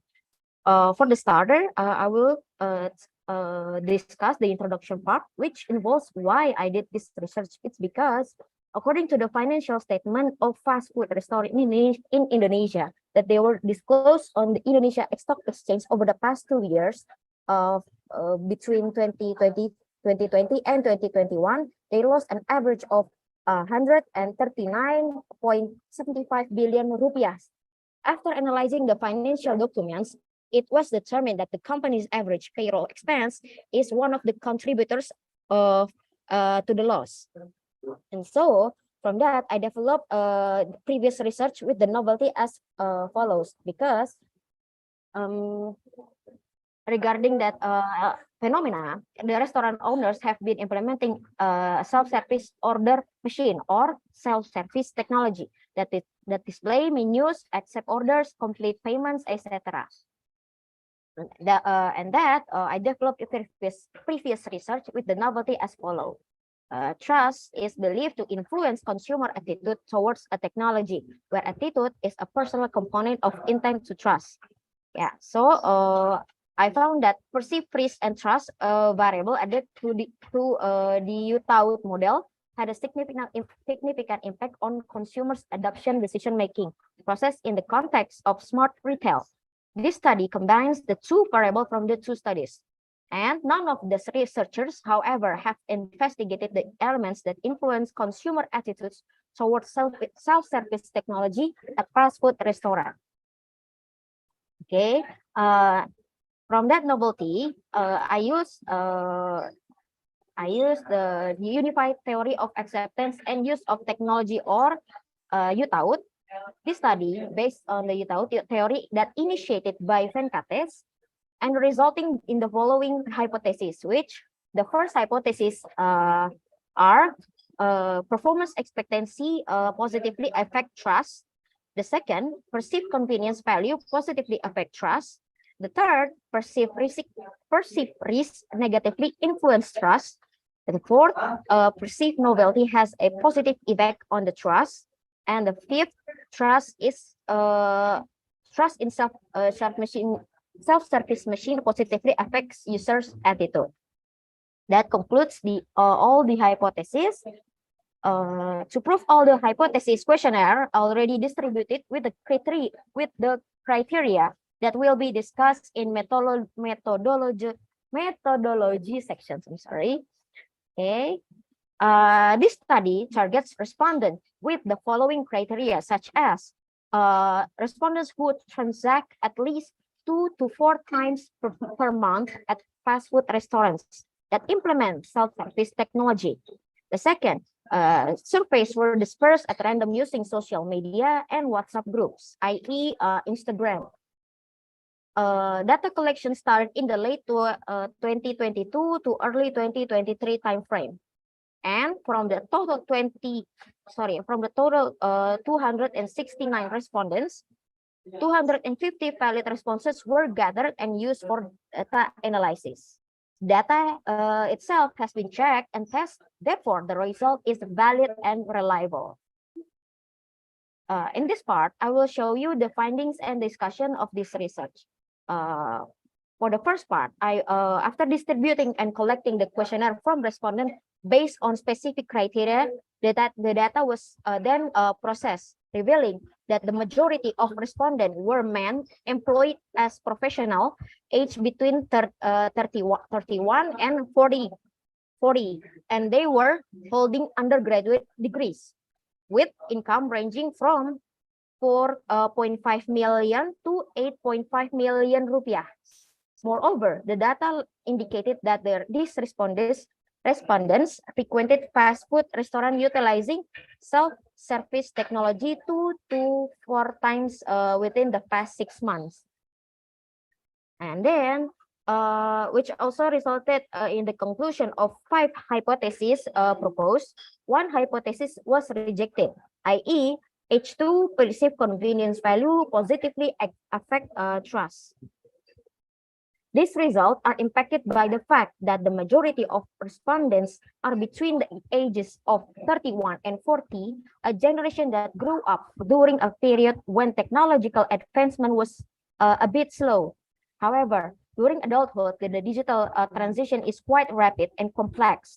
Consequently, this age group is both familiar with traditional cashiers and savvy with self-service technology.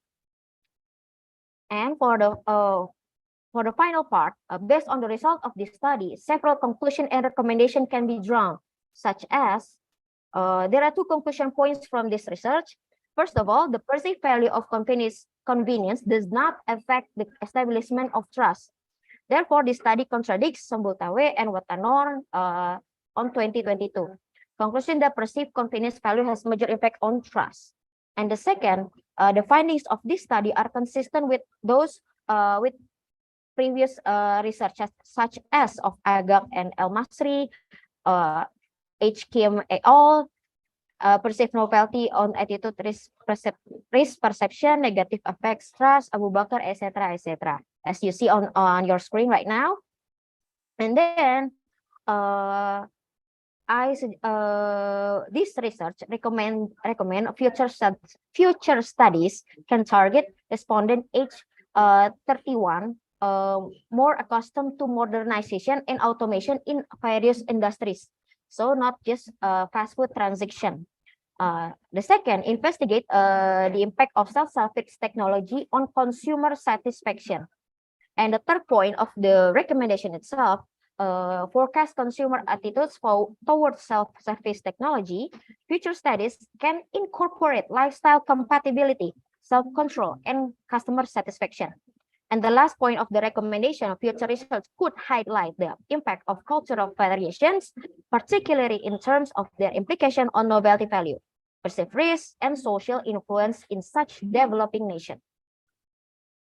I'm sure that is for presentation of my research. I'm truly grateful for the opportunity to share my research finding with such a knowledgeable and esteemed audience.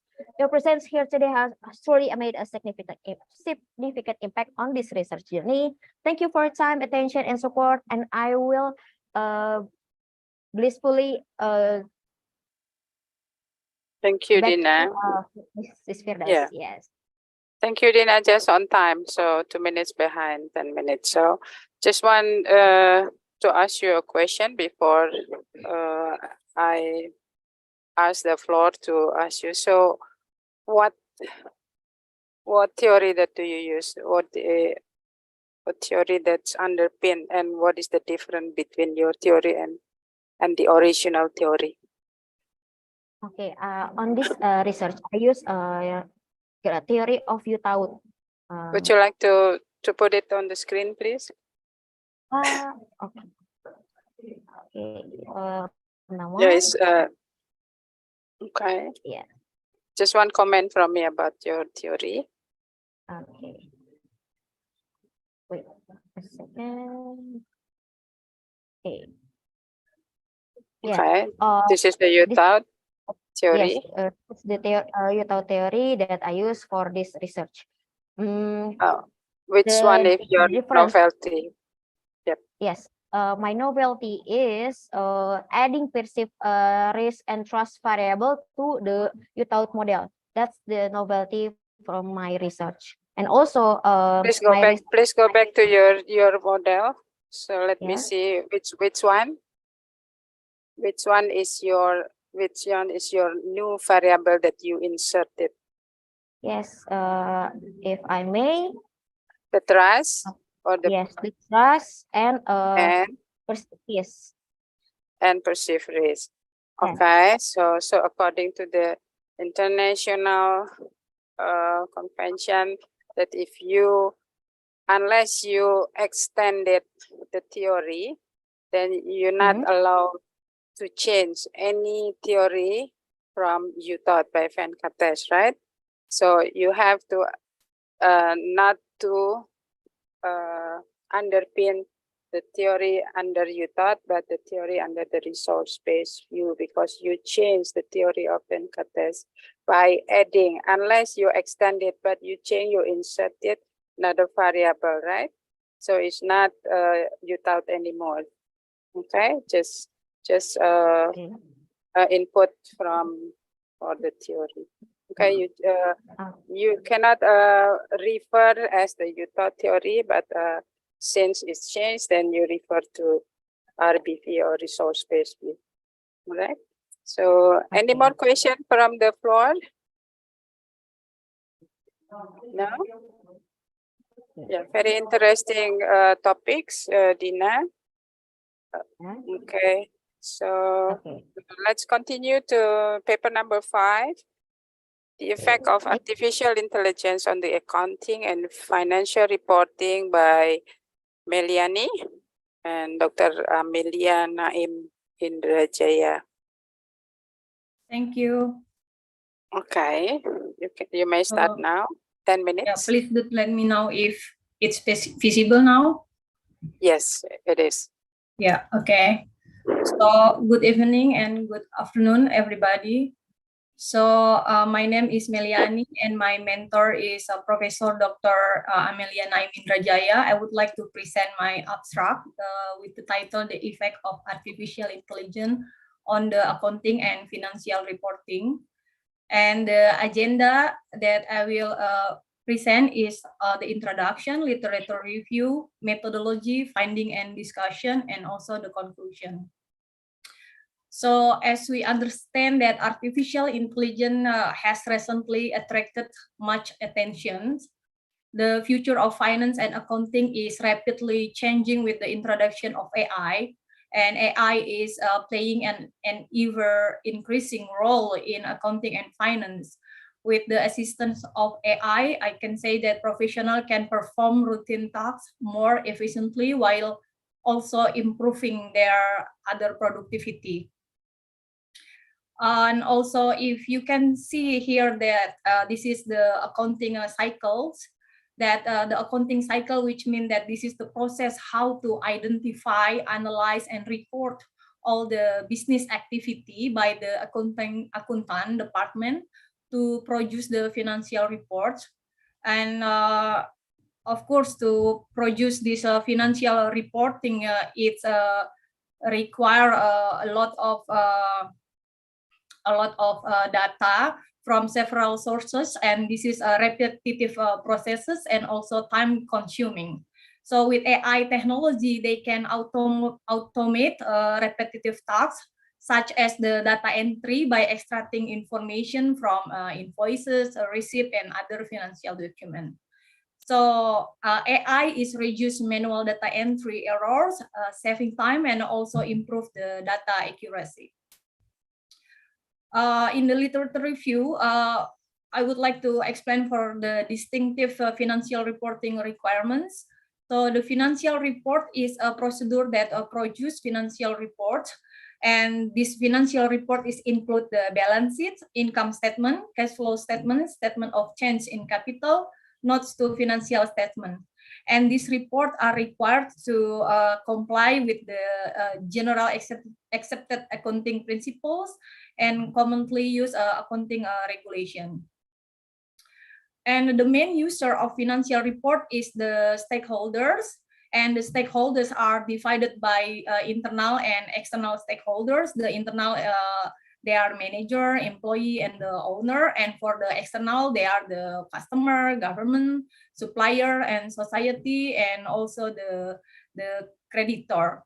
So the stakeholder is required the financial reporting to know how well the company is doing. And the accountant department must provide it accuracy, transparency, compliant with the accounting standard and regulation, and also timeliness. And due to the accounting prediction and expert judgment, there are unquantifiable objects are measured through accounting estimations, such as warranties, goodwill, depreciation method, valuable life, contingent liabilities, pension, inventory, credit losses, bad debts, and more. And currently, AI is designed to assist with the decision making when the data, parameter, and variables involved are beyond human comprehension. But maybe the decision that was decided by AI is lack the empathy, and in this case that we still need an expert to judge. It's related due to the ethical consideration, complexity, responsibility, and also the accountability. For the emerging technologies and AI, I can say that here is to describe a new technology, but it may also refer to the continuing development of an existing technology. So these technologies such as blockchain, cloud accounting, RPA, most of them in the literature on AI is possible to use in the reporting. So based on the previous research, the study is used descriptive method to describe and analyze the current state of phenomenon, in this case, the impact of AI on accounting and financial reporting. And for the population and research sample, the population under investigation consists of accountants, including manager in accounting who are directly involved in financial reporting process. This individual have a first-hand experience and knowledge of the change and advancements brought about by AI in their respective organization. For the data collection process involve a combination of the structured interviews, semi-structured interviews, literature reviews, and direct observation. And for the finding and discussion, so based on the statistical data here, that the sampling research for the global banking for year 2022, so most respondents says that the most effective application of artificial intelligence is the improvement of fraud detection, finance process analysis, and follow cybersecurity, and then personalization of product service, the customer care, and then the latest is asset maintenance. But there is some topic that still need to discuss and analyze. They are the potential impact of AI on the job market in the accounting and financial reporting. As we understand that AI has the potential to automate certain tasks and process, so it's important to note that it is unlikely to entirely replace the need for a human accountant and a financial professional. And also the second topic is security risk. When it comes to the integration of the artificial intelligence in accounting and financial reporting, there are several security risks that organizations need to consider, such as data breaches, regulatory and compliance risks, adversarial attack, and etc. And also the third is the ethical dilemmas. So the integration of the artificial intelligence in accounting and financial reporting can give rise to various ethical dilemmas that organization and professional must navigate, such as privacy, data protection, bias and fairness, and transparency, and also explainability.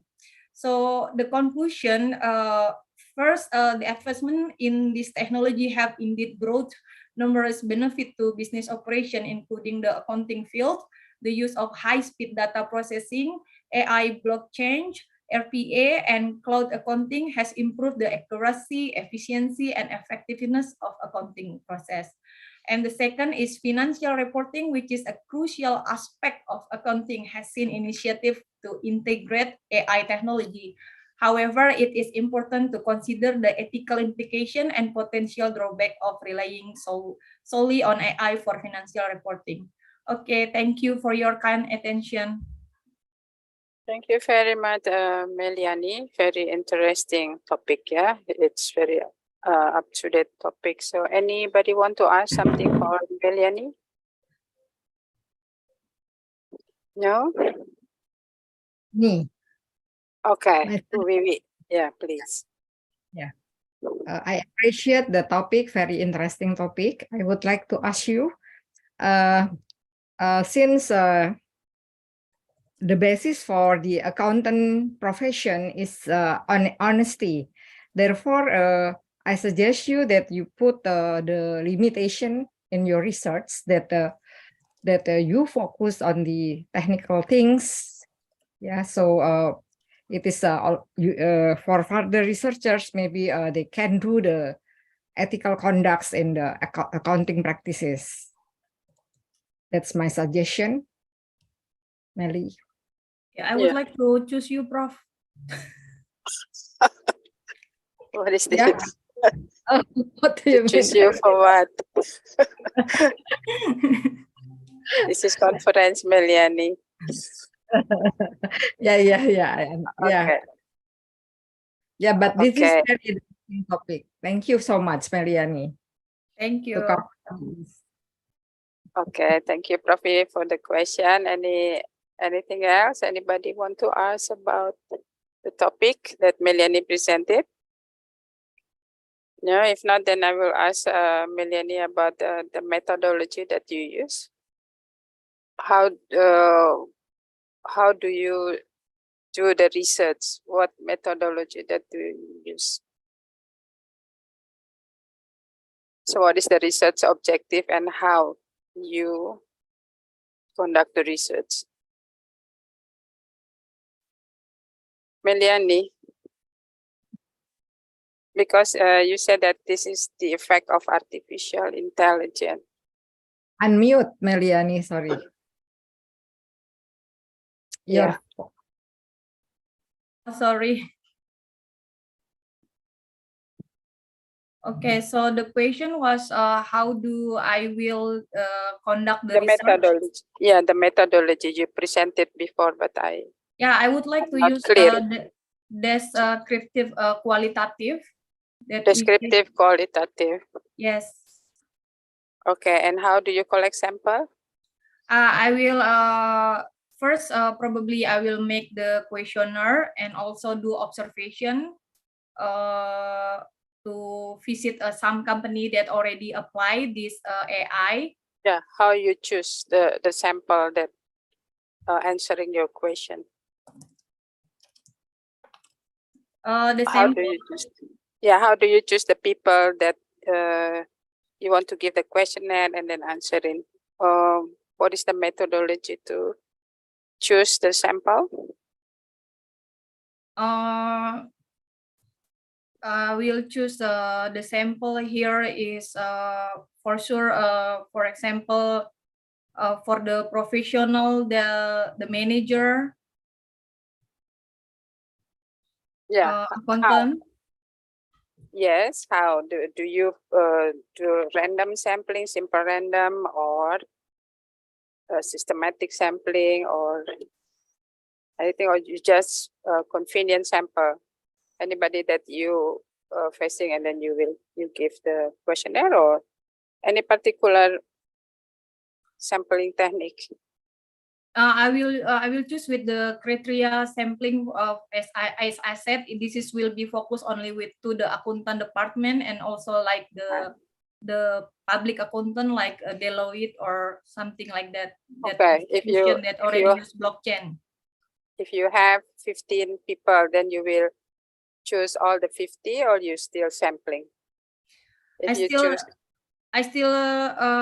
it depends on the result. If the result is still not meet with my expectation, I will increase the sampling. Okay, all right.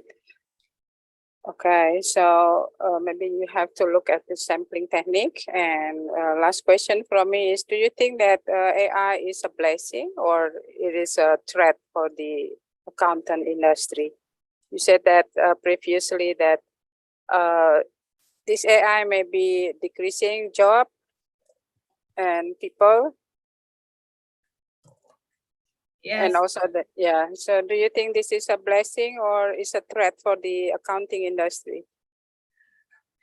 I can say that both actually, because Okay. blessing as my profession as an accountant for 11 years. So I know how this process is really time consumed. So I can say it's blessing because it increase the efficiency, improve the accuracy, and also that 2 point that for me I really highlight. Of course, for the threat, as I said, that this is job displacement due to this automation, and also the data security and privacy. As I read from some journal that it also is a risky, and also for the ethical and bias issues. Okay, all right. So thank you very much, Meliani, for the presentation. And I will move to next presenter, the presenter number 6, corporate governance and dividend policy in Indonesian listed company by Muhammad Rizal, Farah Margareta Leon, Christian Chandra, and Josephine Endang Purba. So time is yours, Muhammad Rizal. Okay, thank you. For those will share screen.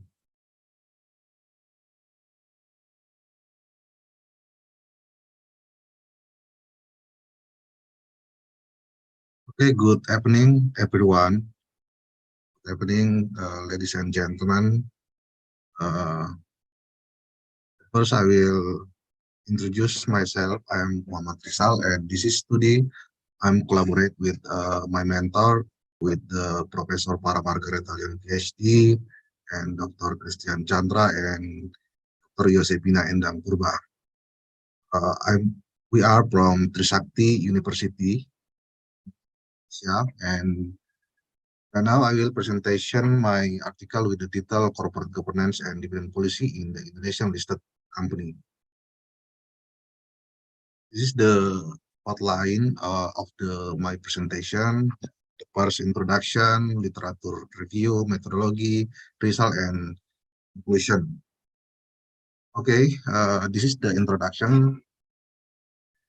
At the end of the year 2022, the Indonesian Central Security Depository released information that the information of investor on Indonesian Stock Exchange had reached 10 million investor from 6 million investor in the previous year. This is illustrate to us that the investment interest of the Indonesian people has increased significantly. However, this investment interest must be backed up with the scientific reference in order to provide in an understanding and investment strategy. One important variable that can be used as a reference by the people in investing is the dividend policy. Dividends can be a signal or description of the management and projected growth of the company in the future. Therefore, it is important to know the factors that can influence dividend policy. One of the variables considered to influence dividend policy is corporate governance. Governance is series of process patterns of management relationships, shareholder and other stakeholders. In this study conducted by Yakubu, he was found that the corporate governance variable can affect the company's dividend policy. Several governance variables that have a significant effect on dividend policy are the independent board, the frequency of board meeting, the audit committee, and remuneration committee. In this study, we will refer to this research to see in the context of listed company in Indonesia. And this study, we knew a new variable was added, namely institutional ownership. Okay, this is the research purpose. The first to analyze the effect of the company independent board on dividend policy, and The next, to analyze the effect of the frequency of company board meeting on dividend policy, and to analyze the effect of the remuneration committee on dividend policy, and to analyze the influence of audit committee size on dividend policy, and to analyze the effect of institutional ownership on dividend policy, and the last, to analyze the effect of firm age on dividend policy. This is the conceptual framework. I have 5 independent variable, namely board independent, board meeting, remuneration committee, audit committee, and institutional ownership, and 1 control variable, it is firm age, and dependent variable is dividend policy. Based on the conceptual framework, we develop 6 hypotheses. Hypothesis 1, the independent board has a significant effect on dividend policy. Hypothesis 2, the frequency of board meeting has a significant effect on dividend policy. And hypothesis 3, the remuneration committee has a significant effect on dividend policy. And hypothesis 4, audit committee size has a significant effect on dividend policy. Hypothesis 5, institutional ownership has a significant effect on dividend policy. And the last hypothesis, firm age has a significant effect on dividend policy.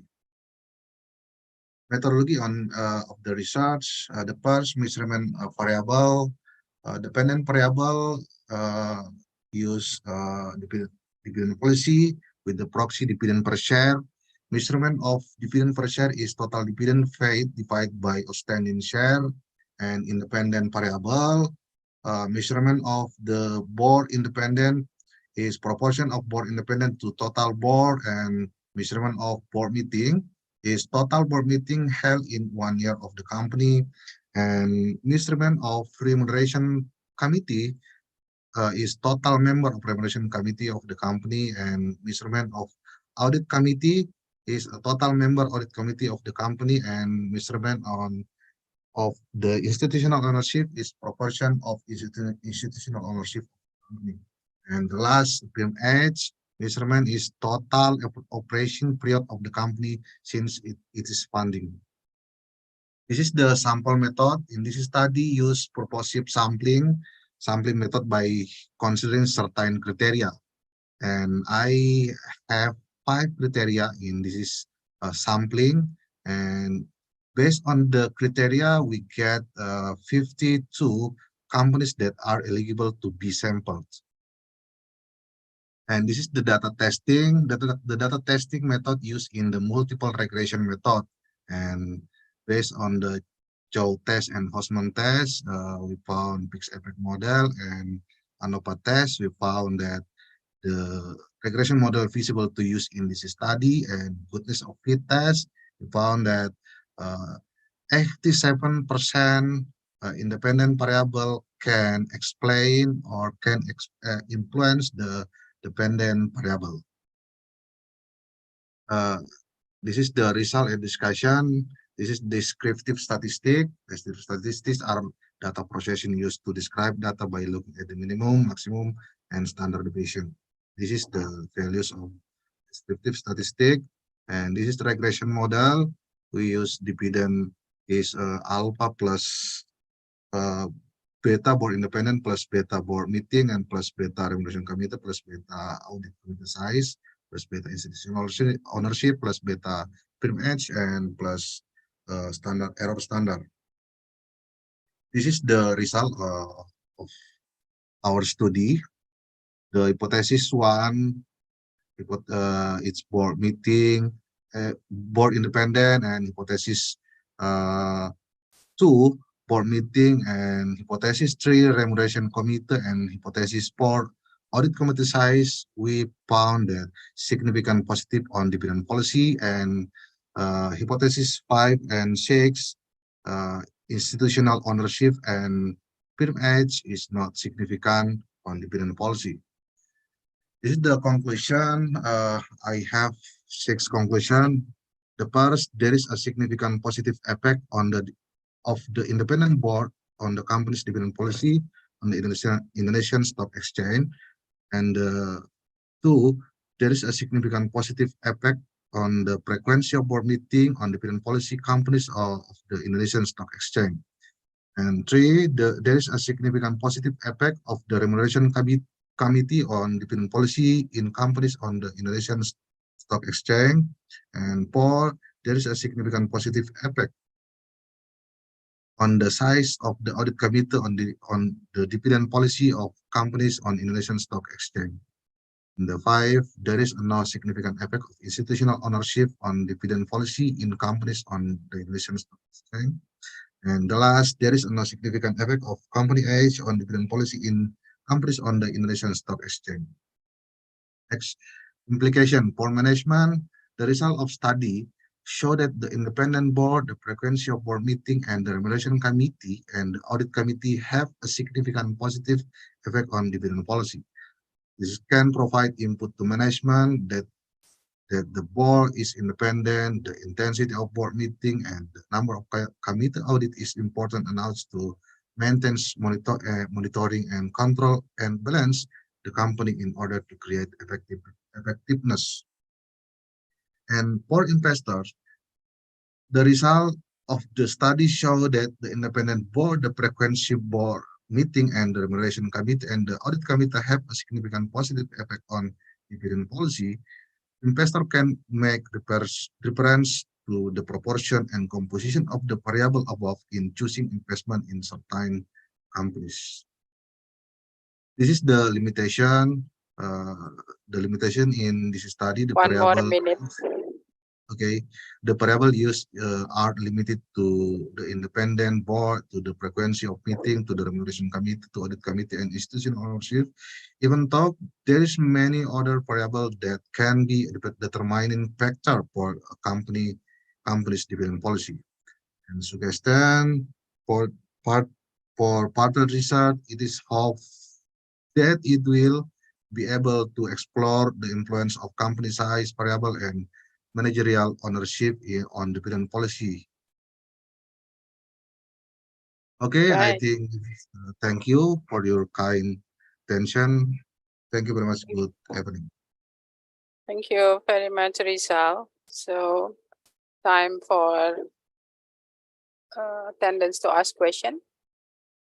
Any question for Rizal? Yes. Vivi, please. Okay, thank you very much, Ibu Dr. Firda. My question for the researchers, do you distinguish between IPO company and non-IPO company in this study? In this study, use IPO company. Okay, so that's will be the limitation, yeah, one of the scope of your study, right? Yes. Okay, thank you. Okay. Thank you. Thanks, Bu Vivi.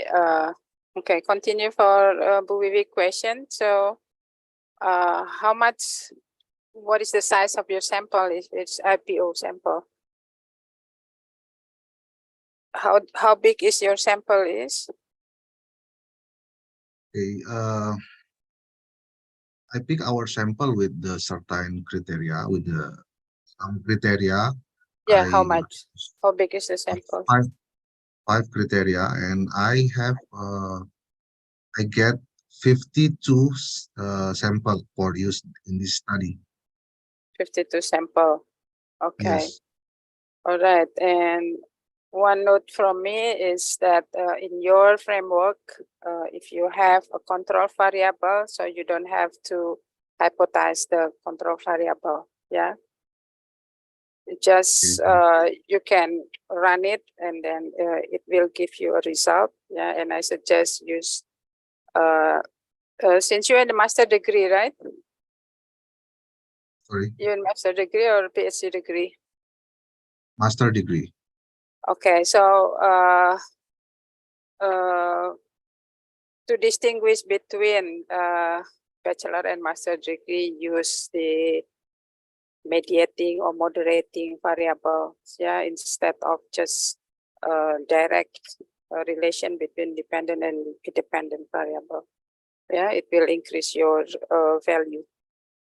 All right, so thank you very much, Risa. Now we are continue to the last presenter for today is Nurmila Indah Kusumawati, the effect of institutional investors on the cost of capital moderated by ownership structure of companies in Indonesia.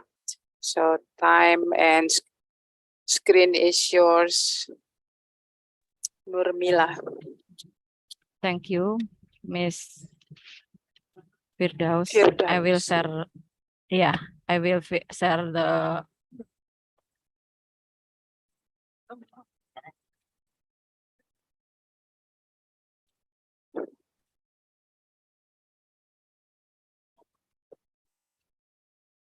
okay. I will start the presentation.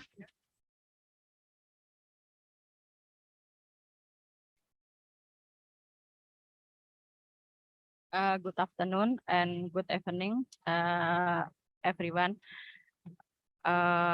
Allow me to introduce myself, Nurmila Indah Kusumawati, graduate student of Master of Management Trisakti University. Join in this Zoom my mentor, Prof. Farah, also Miss Josephine and Mr. Christian. Today I will present my finding of our research entitled The Effect of Institutional Investor on the Cost of Capital Moderated by Ownership Structure on Companies in Indonesia.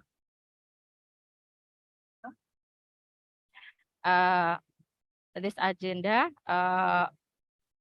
the first introduction, and then literature review, methodology, result and discussion, and the last conclusion.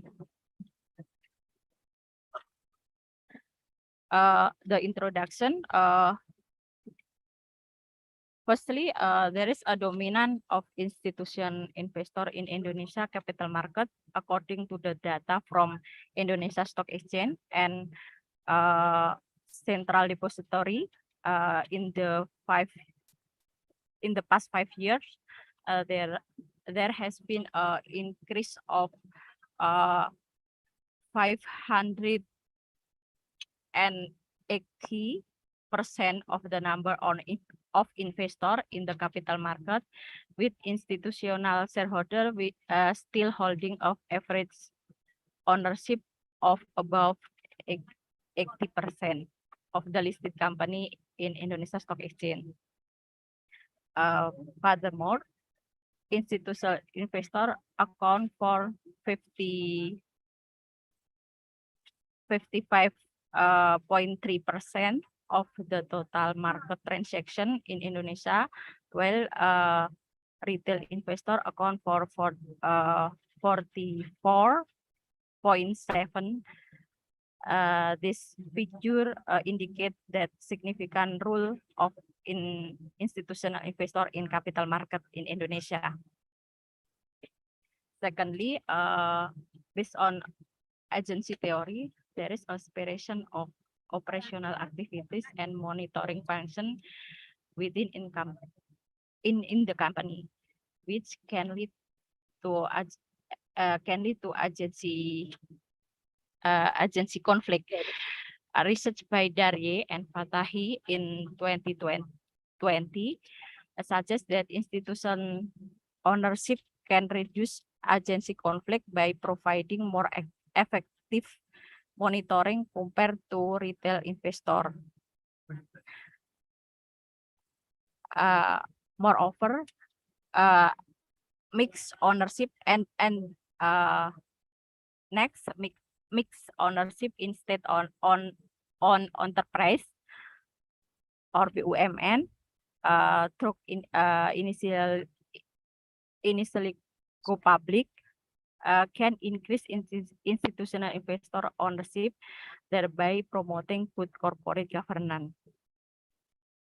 And the next, in Shah et al. Research in 2020, it was found that over time, investor perspective have become more diverse and heterogeneous. However, previous study in Indonesia have only focused on the extent of institutional investor ownership ratio. Therefore, the research incorporates the aspect of holding period of the duration of the institutional investor ownership as explored in the study conducted by Ethic et al. And Huo et al. Lastly, the similar study was conducted by Hao in China from 2014 until 2019. Use a sample of companies listed in Shanghai and Shenzhen Stock Exchange. Next, about literature review. The objective of the research are follow. The first, to analyze the negative effect of the institutional ownership ratio on the cost of capital.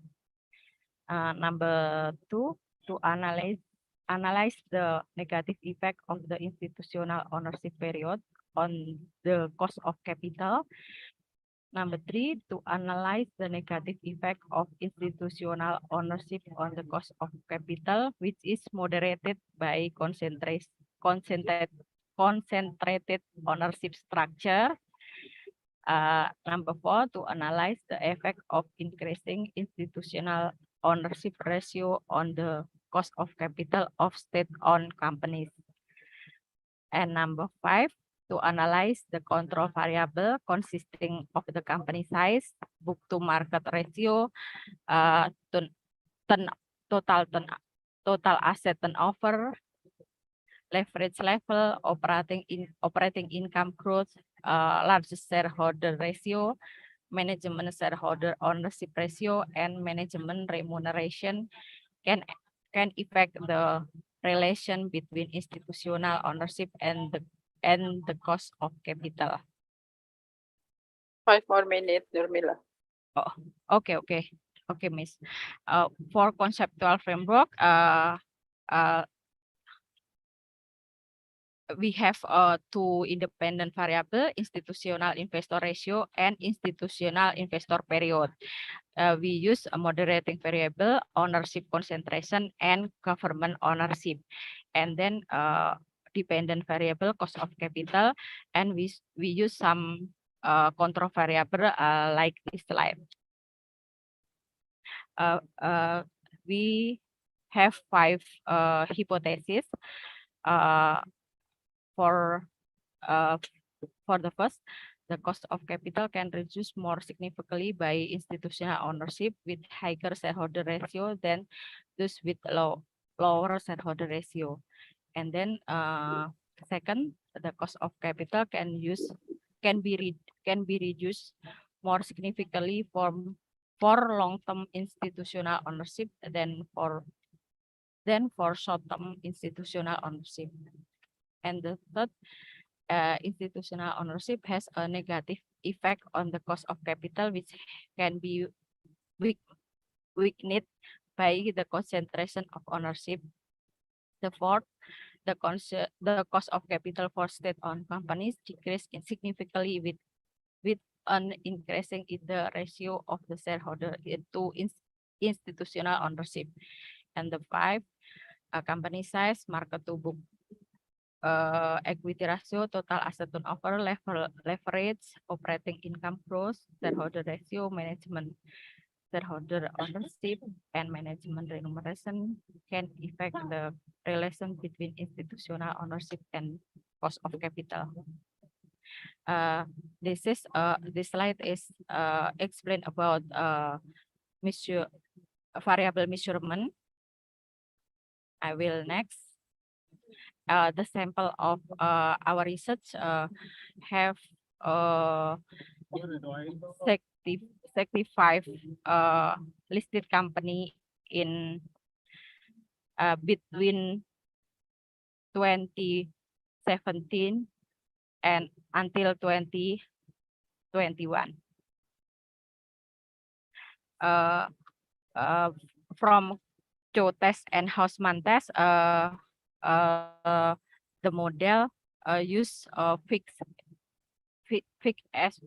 effect model, and the result and discussion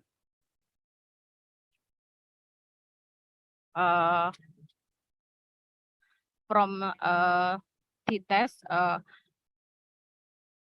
the model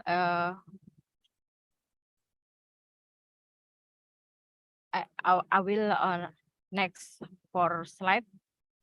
This is a descriptive statistic. There are mean, median, max, mean, maximum, minimum, and standard deviation from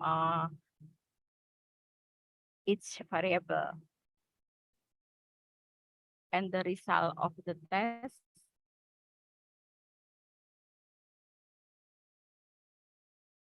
we knew the slide. Next slide. Nah. The conclusion of the research. The first, institutional investor have a significant negative effect on the cost of capital, and then institutional investor ratio has a significant negative effect of the cost of capital. Institutional ratio period has no effect on this cost of capital. Ownership concentration has no effect on the cost of capital and is unable to moderate the effect of institutional ownership on the cost of capital. Government ownership has no effect on the cost of capital and is unable to moderate the effect of institutional ownership on the cost of capital. And some control variable significant effect on the cost of capital. 1 more minute. Yeah, implication from for the firm in making business decision, determining the cost of capital is an important issue as it related to the expense incurred by the company and how to minimize cost to obtain optimal finding. And for the investor need to consider the financial performance of the company and the factor that can affect the cost of capital before making investment. Right. Limitation suggestion. I think you should summarize because time is up. Oh, okay. Summarize only one only in one sentence. You don't have to read line by line. What is your suggestion? Suggestion, there are limitations of effect of the result of the study, especially of use of variable that are only represented by institutional ownership, differently by the magnitude and level of ownership as independent variable, along with several control variables that collective have a significant simultaneous impact on the cost of capital with an adjusted R-square level of 48 until 55%. Thank you for your time and for your attention. So thank you very much, Nurmila Indah Kusumawati. So let me ask you a question first, yeah? So please go back to your model. Your model. Okay.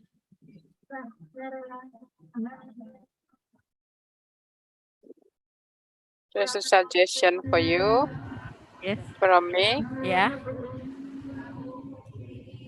Yeah. Oh, siapa itu? Bocor.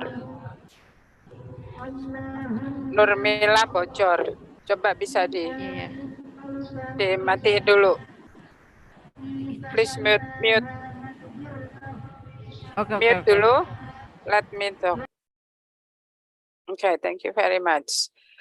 Okay, so your model, where is your model, the framework?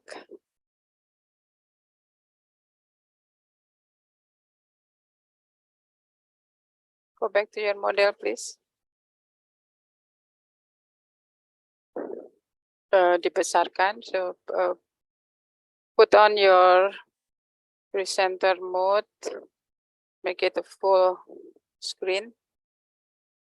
Okay, I still cannot read its age. Okay, this is considered as, go back to your, no, it's a complex framework. You have two moderator and one control variable. So I will suggest you use a third generation of software like PLSM, MS, or Lisler instead of using others, because it will help you very much. And then second, go to your hypothesis. Okay, your hypothesis. So in your hypothesis 5, company size, market to book, total asset turnover can affect the relationship between this and this. You cannot put hypothesis. It's supposed to be one variable in it. It's not 5 or 6 variable into one hypothesis. Yeah. So pay attention on how you express the hypothesis, and then go back to your model. Go back to your model. So look at the H3, yeah, H3, the moderating variable ownership concentration. It means that the higher the concentration of the ownership, the relationship between independent variable, institution, investor, and dependent variable will be higher. Okay, so the expression of the hypothesis, you should pay attention on it. And also, the higher the government ownership on the H4 means the higher the institutional investor period, it will affect the relationship. All right, so moderating means that it will affect your relationship between institution, investor, and cost of capital. So if the government ownership increase, the effect between institutional investor period and cost capital also increase. Is that true? In which theory you can explain that? Because your expression and hypothesis should be improved. Yeah, the way you express hypothesis is not the right sentences. Okay, that's suggestion from me. And then from the attendance, do you have a question to improve Nurmila in the paper? Suggestion are welcome. Any question?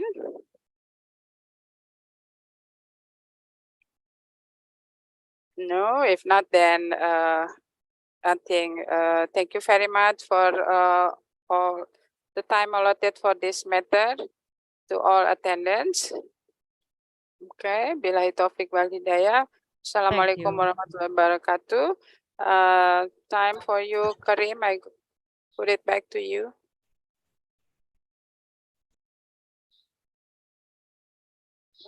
Hello, dear Yeah. Firdaus. Thank you very much Yes. for your great moderation. All the and also all the presenters. We have 30 minutes exceed our session, but it was good. Yes, we learned a lot from you, Firdaus. Thank you very much. We want My to skip pleasure. to new session then. 14 of second day, and the moderators of this session is Assistant Professor Dr. Merle Almeida and Dr. Hacı Ahmet Çakır. One of them is from India, and one of them is from Turkey. Are you there in Zoom, Merle Almeida and Hacı Ahmet Çakır? Are you with us? I am with you, Hacı Ahmet Çakır from Welcome, Turkey. Mr. Ahmet. Yeah, thank you. Merle Almeida, are you here? I'm asking because some of the participants are coming with different name. I couldn't see Merle in the participants list, but if you are with us, Merle, with different name, please give your voice and we can understand you are with us. Okay.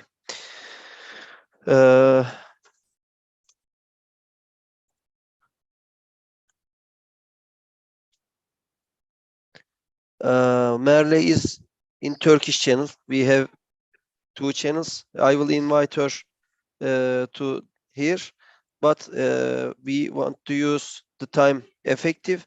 If you want, we can start with moderation, with your moderation, Mr. Hacı Ahmet. Okay. Let me check session 14 program, and our program includes 7 papers. First paper, I think it's a video paper. Assistant Professor Dr. Rabia Yılmaz, a research on the effect of self-leadership on organization, learning in general aviation companies. Do you have this video, Kerim? Yes, but we have done it in the second room. We already shared it from WhatsApp too. It's done. Okay. And the second paper, diversity on productivity, anything for efficiency, effectiveness. Samuel Anantajoyo Irma Navakvulon. Are you here? Yes, I'm here, sir. I'm here. Okay. Okay, if you are ready, we can start with you. Your paper, diversity on productivity, anything for efficiency and effectiveness, right? Okay, give me just a second. Hold on. Okay. Yeah.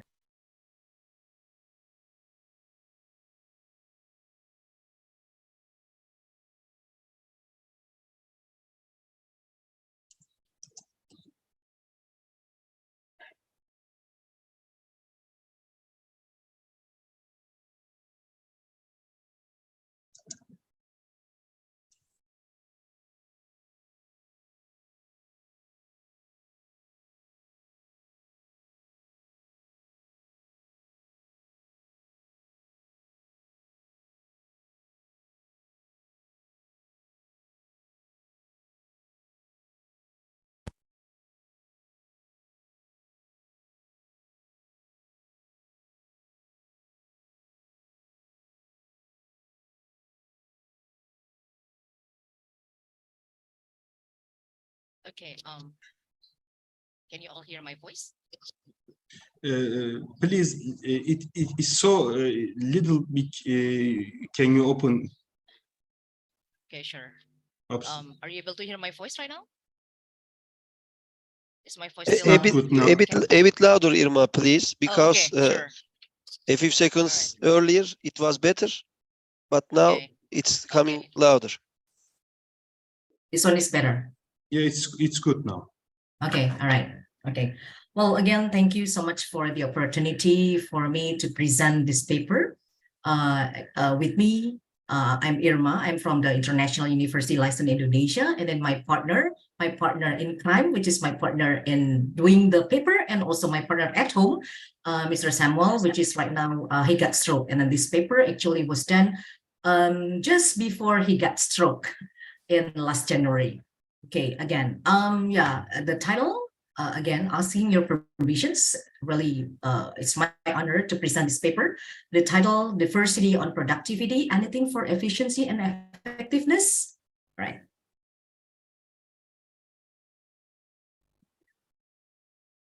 Okay, so this is like the agenda, actually. It's like consists of 5 parts.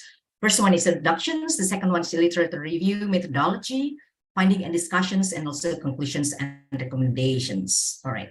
As you know that Indonesia is an archipelago, Yeah, as you know that Indonesia is an archipelago that consists of so many parts. Yeah, all right, hold on, let me see. Okay.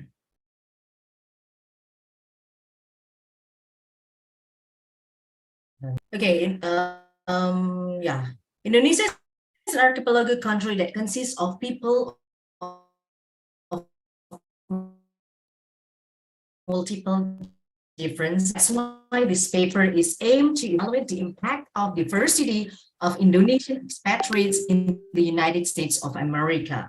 When we talk about organizations, their goals are mainly concerned about the level of efficiency and effectiveness. This is not surprising as the higher levels of efficiency and effectiveness lead to bulkier bottom line. With the hefty income, organizations can have more retained earnings and dividends. High return earnings means that future development becomes visible. Of course, this means that pushing up the organizational market values.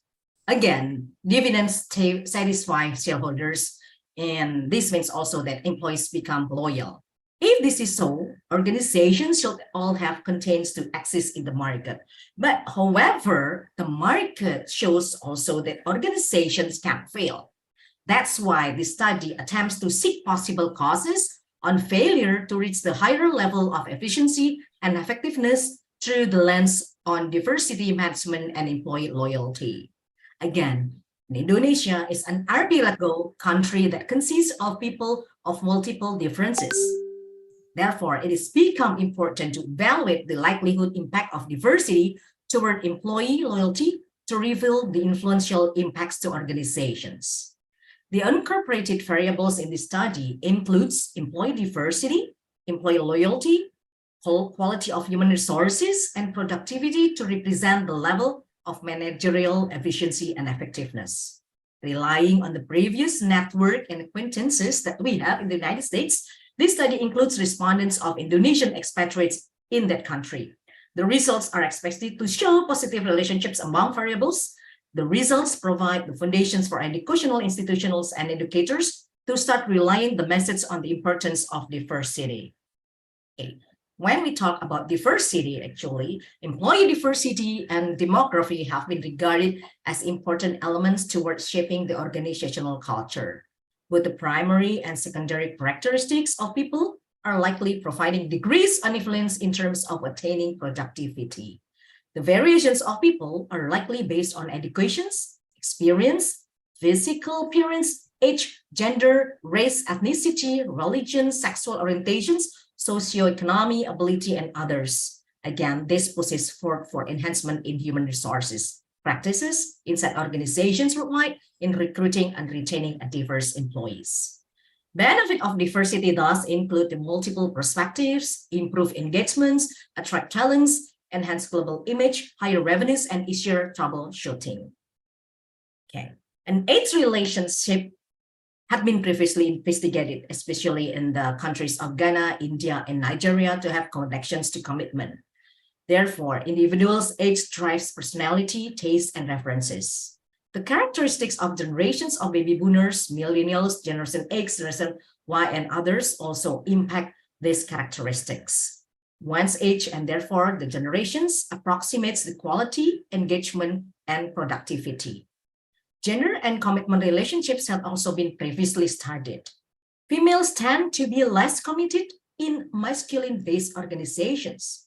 Studies show that female educators have a higher degree of commitment, whereas productivity can improve due to the mix of female and male workers in organizations.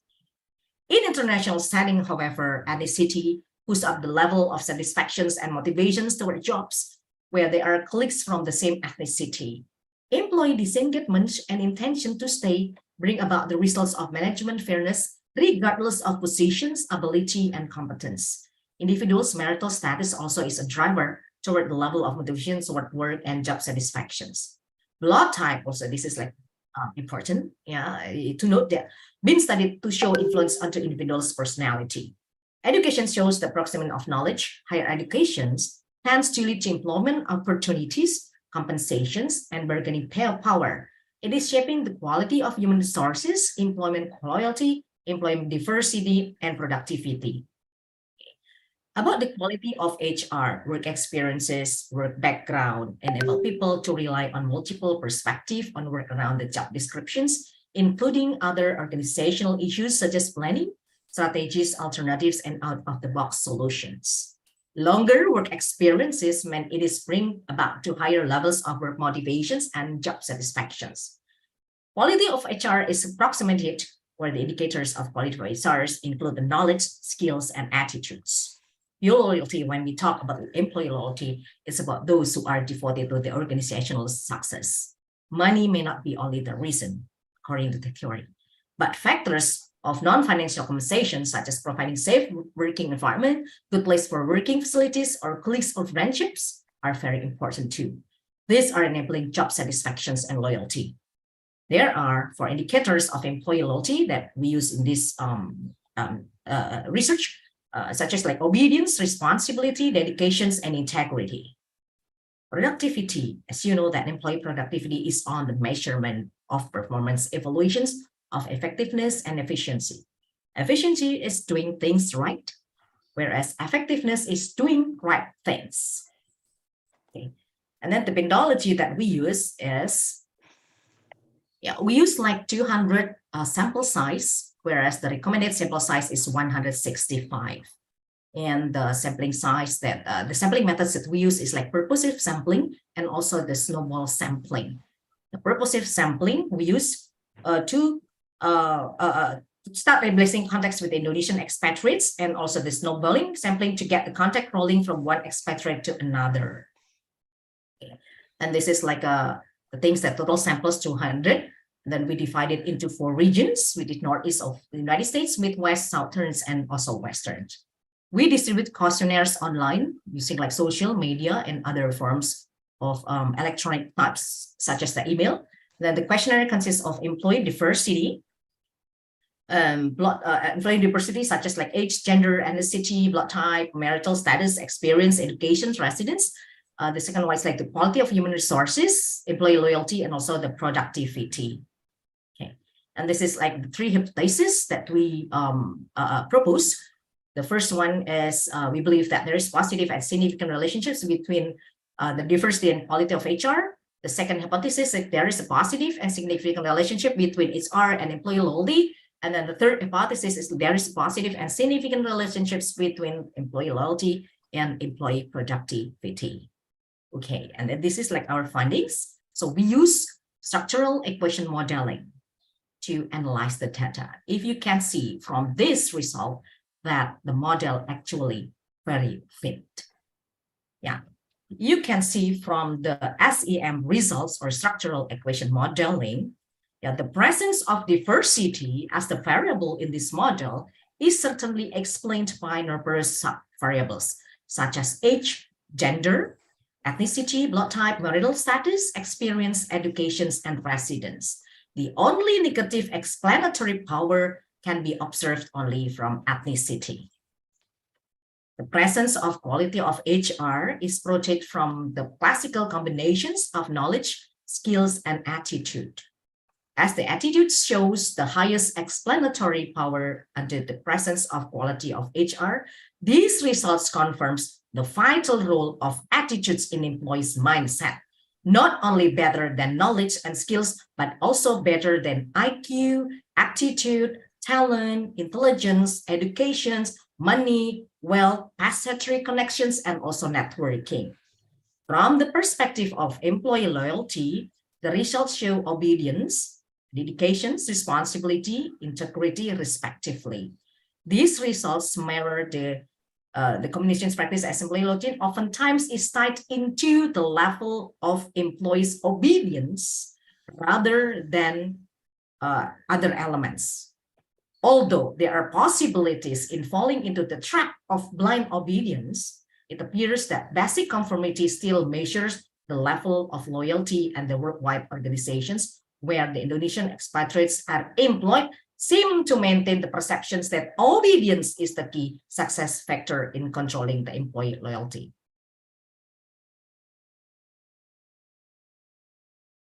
The results on productivity reveals the efficiency is to provide the explanatory power of 73%, while effectiveness is only 69%. These results provide evidence that both efficiency and effectiveness are able to support the existence employee productivity, with the fact that the impact of the employee productivity is only 79%. These outcomes appear to support the research model that there are relationships between employee diversity, quality of HR, loyalty, and employee productivity.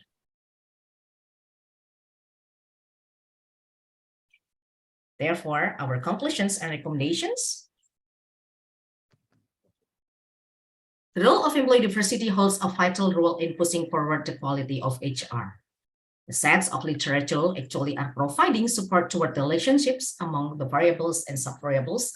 The positive relationships and impact actually are very confirmed. Therefore, there are additional mini-analysis on the systematic literature review seems to suggest the rising interest in these subjects. We suggest that for future studies, there will be more potential respondents to even enrich the dynamics, more focus into particular variables, and maybe we will expand to other countries instead of the United States only. And then the negative explanatory power of ethnicity, the minimal power of gender, the gender issues, and split the topic on diversity. And that's all that I can present right now about our research. Thank you so much, sir. Thank you very much, Ms. Irma. And I want to thank for your effectivity for the time. I think it is 13 minutes. Thank you very much for that. Sorry. Thank you. Okay. And this is the third paper. I don't know this participant is here or not. This paper is structural alteration in urban slums of Punjab. Assistant Professor Dr. Harry, research scholar Jaspreet Kaur. By the way, I'm sorry for my pronunciation, especially for the name. Maybe I say I cannot say correct the name. It's I'm okay, so sir. sorry. It's okay, sir. So my name is Jaspreet Kaur from Punjab. Okay. Yes, sir. I think you will do this paper. Yes, sir. I do Okay, this Turkey. paper with the Okay. supervisor. So I am giving this presentation behalf of her. Okay, thank you. Okay, sir. So just wait for a minute. I don't know why screen is not sharing.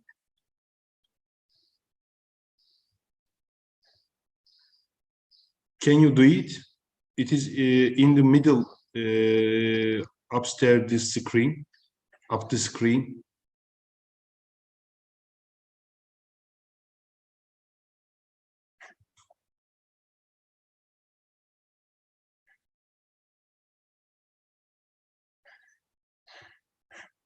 Jaspreet, your voice is mute.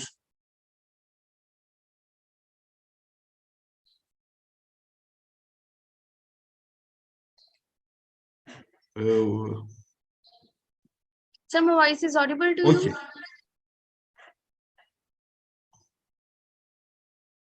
You opened your screen also. You shared your screen also. Sir, it's visible to you? Visible and audible. Okay, It sir. is- Sir, I don't know why my voice, my screen is not sharing. Because you shared Zoom screen. Okay, sir. So just wait for a minute, sir. I think you share your PowerPoint. Just, sir, wait for a minute, sir. If you under this screen and open your PPT, can you try it? Yes, yes, sir. I'm trying, sir. Sir, just wait for a minute, sir. I'm closing your share screen. Please try to share again. Sir, from share screen now. Share the screen again. Yes, sir.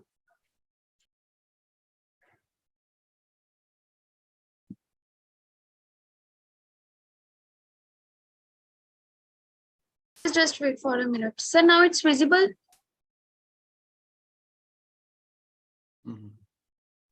It's coming. Yeah, Yes. it's okay now. Right. Okay, thank you, sir. Sir, sorry for this. No problem. So my name is Jarshanpreet Kaur, and I am doing this my work with my research supervisor. Her name is Dr. Harry, Assistant Professor, Department of Sociology. So our topic is structural illiteration in an urban slums of Punjab. So we will discuss about the introduction, conceptual background, literature review. Sir, my screen is not, it's not visible to me, sir. Yes, introduction, conceptual background of slums, literature review, impartial method and techniques, finding and discussions, and conclusion and recommendations.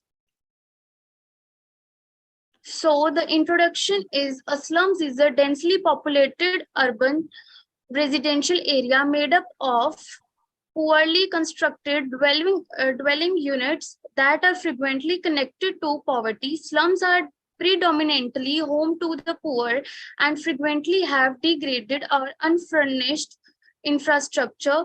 Slums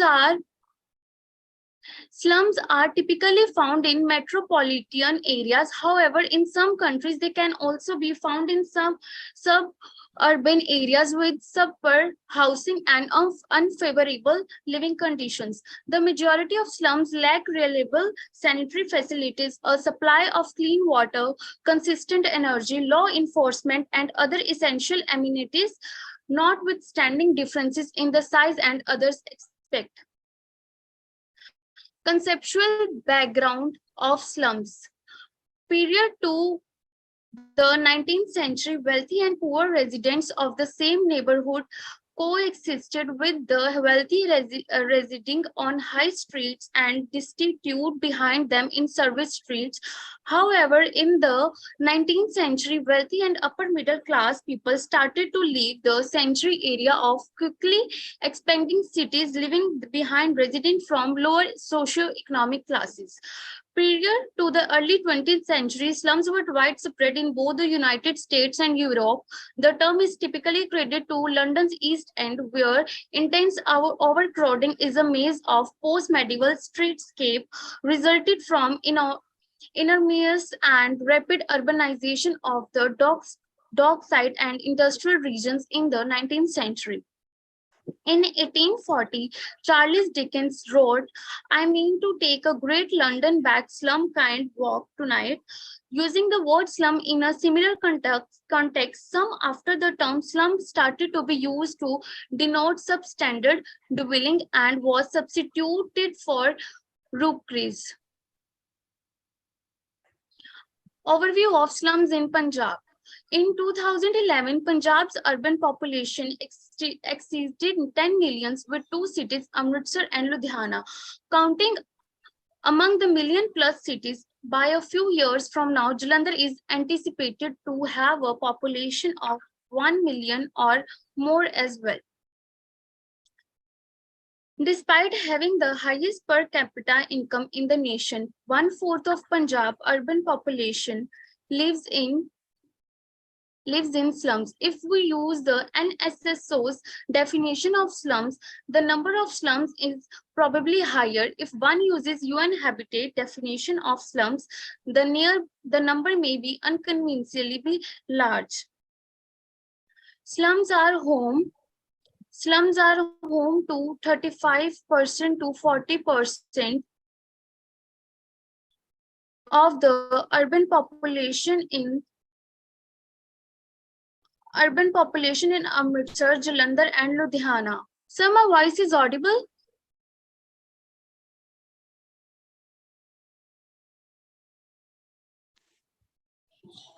Yes.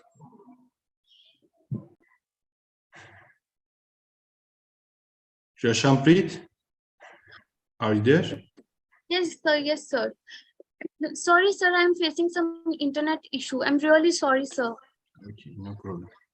Slums are home to 35 to 40% of the urban population in Amritsar, Jalandhar, and Ludhiana. Natural urban expansion, a migrant population influx from small towns and villages, and settlements to large ones, mostly for jobs and a higher quality of life, and the government incapacity. The main reason for the emergence of slums in Punjab are lack of political will, rent regulation that inhibit the development of the rental housing market, high land and construction material prices, and a lack of pro-poor housing policies and programs. Slums were also established and are still maintained in Jalandhar for similar reasons. So I am now we will discuss about the theoretical standpoint. Harshpreet Kaur and Moona Sood, 2023-22. This paper is examined sustainable approach slum redevelopment in Ludhiana, that the most significant industrial hub in the nation is located in Ludhiana, the largest and most populous city in Punjab and frequently referred to as Indian Manchester's. This paper shown that the study on slums population and the improvement programs of slums in Punjab, 2.8% of the population lived in the slums in 2001, but just 2.2% did so in 2011. This article is described the slums in Romania, shown that the slum condition that exists worldwide and Romania as well. And it offers a program with a number of recommendations for improving them based on the knowledge gained by the other initiatives while operating elsewhere.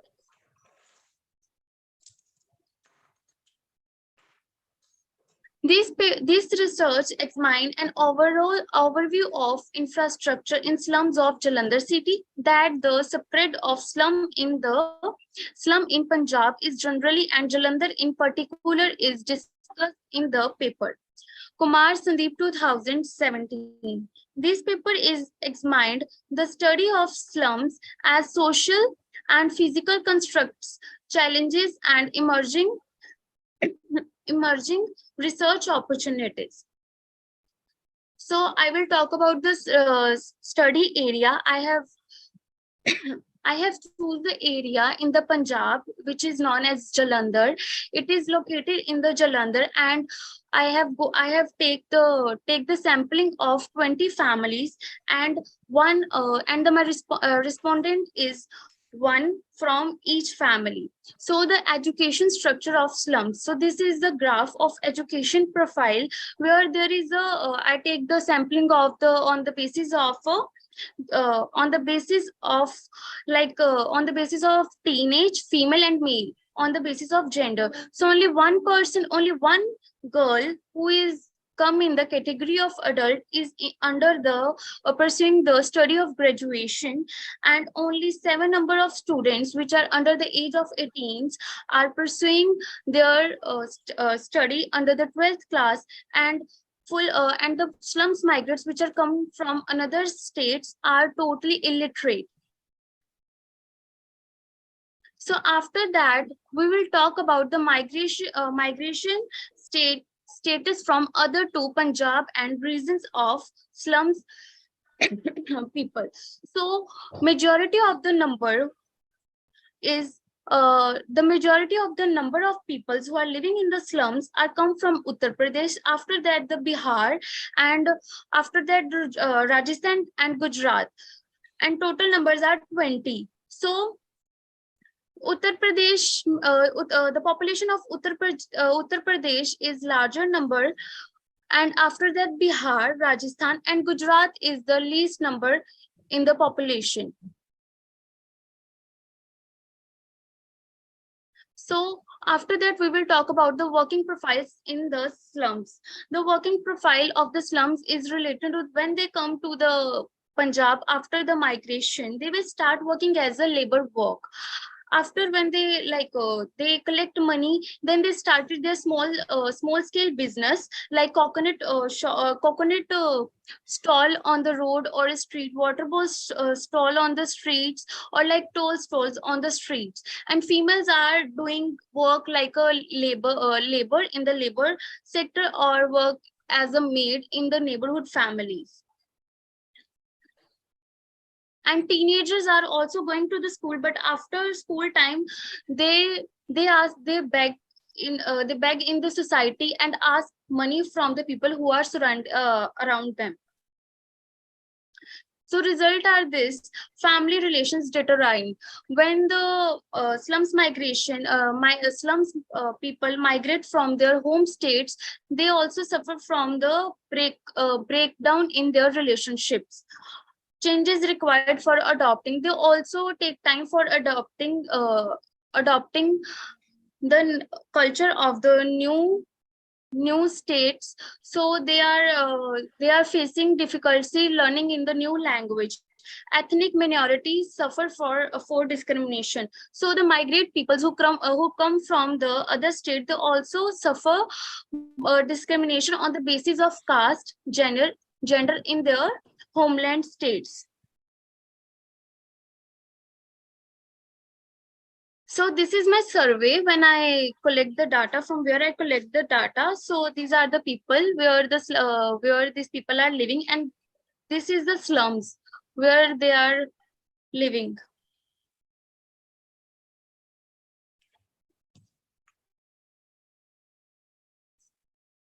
So the references are Kaur et Sood,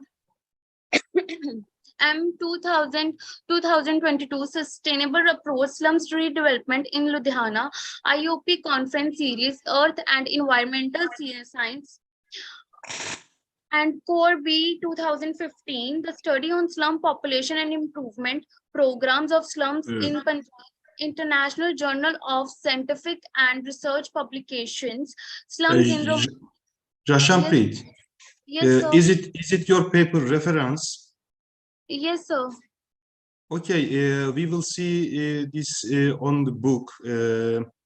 Maybe it is not necessary for to say again.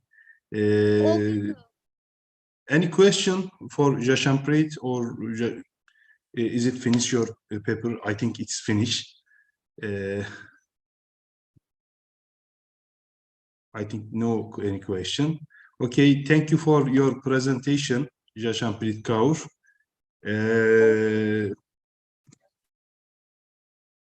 And this now this is the fourth paper.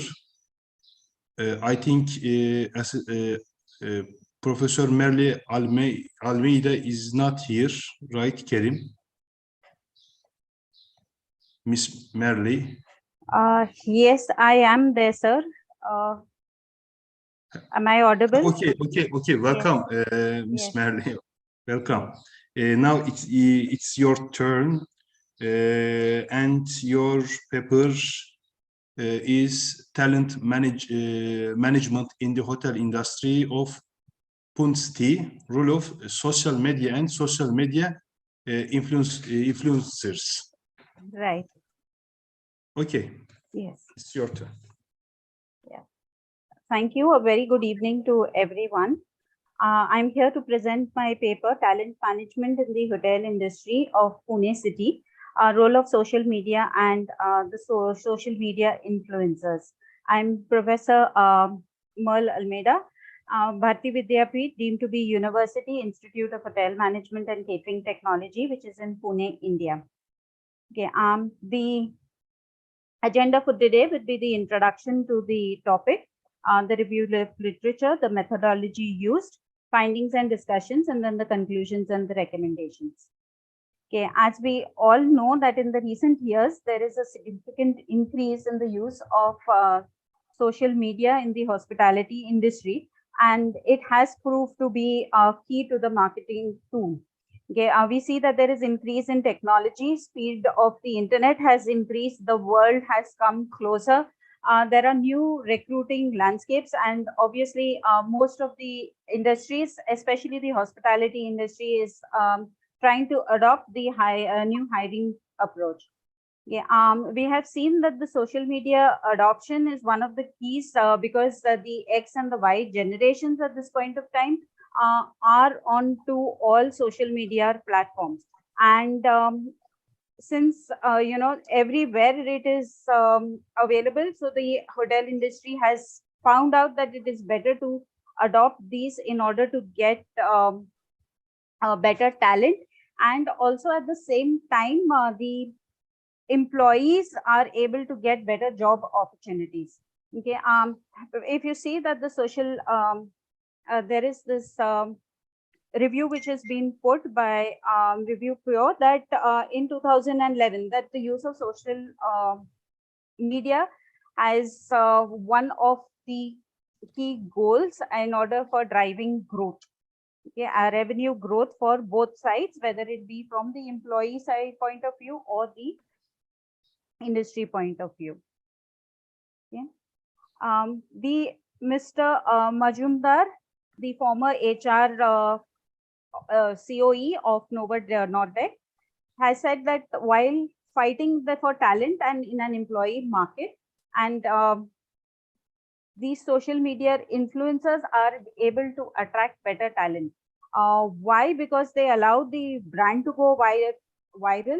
They are able to create new ways in order to engage with potential and current talent and identify specific needs and desires.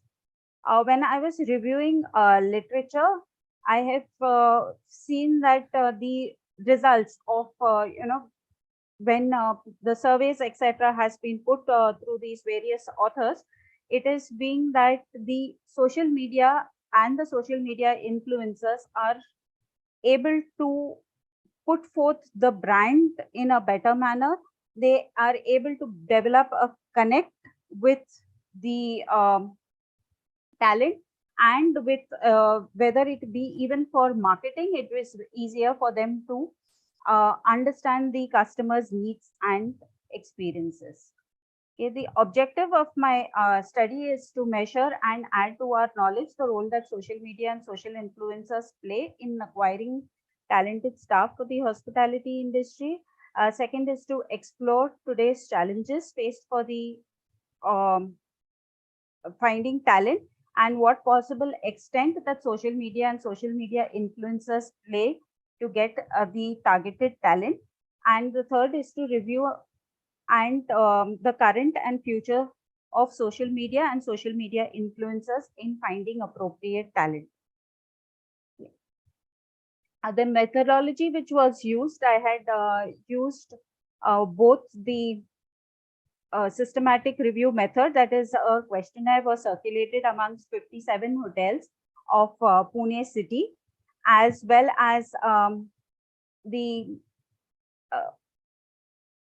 multiple studies from journals, reviews, and chapter books. Okay, like said that these social media influencers as well as the social media platforms, they make the brand more relatable because they are able to look or put forward the point of view from the hospitality industry, and they are able to build a bond with the their viewers as well as with the hotel, so that they are able to portray the hotel in such a way wherein the obviously people would want to apply to those particular hotels. Okay, the platforms being a fastest growing category of the internet marketing, it helps attract new talent. It allows a person to establish a relationship with the future company by getting in connect with them, talking to them, finding out what exactly is their needs. There are times wherein people specifically do a particular course in order to get that particular job, because if their profiles don't match, etc. And it establishes a one-to-one relationship hence before even getting hired with the company. It also offers an opportunity for us to understand and establish ourselves as an expert in the market. Okay. Now, in this is when I had put forward the questionnaire. This was the one of the questions which were asked to the people in order to rate how were they finding, what are the problems which they face in terms of acquiring the right talent. So most of the places have an excessive churn rate. They have, a reduction of workspaces. Then they had all these challenges which are mentioned on the screen. So they were wondering what exactly needs to be done. They on going further, these are the new opportunities which are available to the hospitality in order to acquire talent. So hence they have been into this slowly and steadily, because not everyone in the industry is tech savvy. So they are slowly and steadily, but yes, they are saying that they would go into e-branding, e-recruiting, adopting talent management, developing their systems, developing the resources, etc., in order to move forward. Okay. When asked, given an option whether to go for social media, yes or no, most of them said yes. Okay. Then when it comes to the employee point of view, what attracts them to a company is the way the company portrays themselves. And they said that they review the companies onto social media, and through social media they're able to decide whether or not to go through these companies or not. Okay. The companies have now going in for various talent management instruments in order to increase their employees and retain the talent, because there are many people who, if they are not their talent is not appreciated, because in this generation, whether we talk about the X and the Y generation, they are in for, they have the talent, but they are also in for finances. So when they see that their talent is not accepted, they automatically try to shift companies. So that our industry is one of these industries wherein they want to retain talent, because if they have good employees, automatically their sales increase.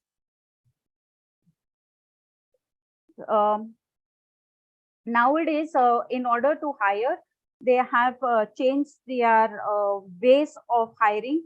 So now if you see, there would be career videos which are there. People ask for the employee profile through a video, through podcast, etc., in order to make the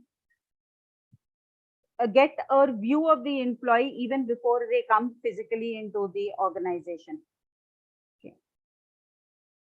Our next slide is the goals which are perceived by the employers, and they say that their employee branding and employee satisfaction has to be a must.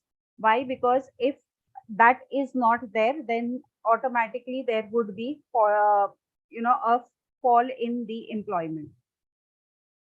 They are using these particular platforms in order to put forward their company, in order to put forward the placements which are available, and they are more into the Facebook, Twitter, Instagram, LinkedIn, etc. Okay.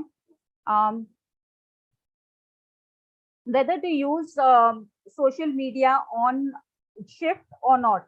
Okay, people prefer in India, specifically in Pune city, they say that we should not be allowing the employees to use social media platforms. Why? Because they tend to be too much on online and then neglect their work. So they say, though we want the employees to brand us, though we want them to propagate the upcoming sales and events, etc., but they should be doing it after office hours and not during office hours. 1 minute. Whether they have their systems in place, only a very few of them, that is 25% of the entire ones, have it in place. But yes, they are going forward. Many of them are said that they would be having it in place sooner because that is the need of the hour. Okay, they are using the social media platform for the various reasons, like the employees being their ambassadors. They use it as a recruitment instrument. They have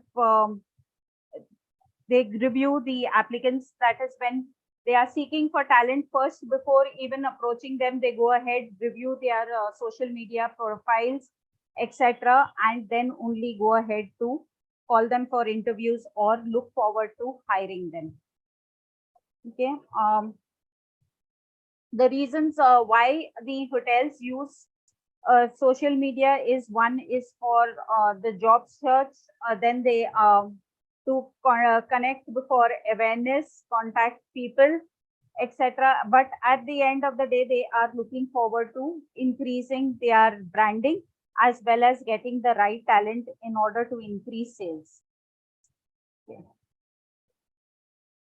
92% of the hotels have said that they would be using social media in future for talent management, because the primitive methods of applying through newspapers and is not working out. So they do not use newspapers, they prefer to use the internet. So in conclusion, I would like to say that this study was successful. Successfully presents the aim of the research to fill the gaps of investigation, whether hotels would use social media platforms and to acquire the right talent. Yes, they would be using it. Through the research, it has also been found out that hotels are steadily moving towards digitalization and are reviewing potential talent connected through social media platforms and influenced by social media influencers. And also through the acquired data, it has been observed that most of the hotels are aware that digitalization is the need of the hour, and considering the millennials, to acquire the younger talent is the most appropriate need of the hour for talent acquisition. Thank you. Okay, thank you, Ms. Merli. Thank you very much for your presentation. Now it is, I think, my paper. Yes, it is my student's paper. Okay. Merli, do you want to take over as moderator? If you want, because it's my turn. Okay. Okay, thank you. Thank you. Okay, thank you. And I think you stop your screen. Yes, Okay. right. Okay. Okay, thank you. Yes.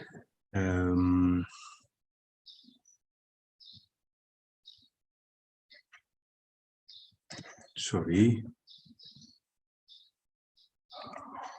Let me announce you first, dear Dr. Haji Ahmed. The title of the authors is Comparison of Democratic Characteristics of Hotel Employee with Intolerance of Uncertainty and COVID-19 Fear. Dr. Haji Ahmed Çakır and Buse Yıldız. Floor is yours, sir. Thank you very much.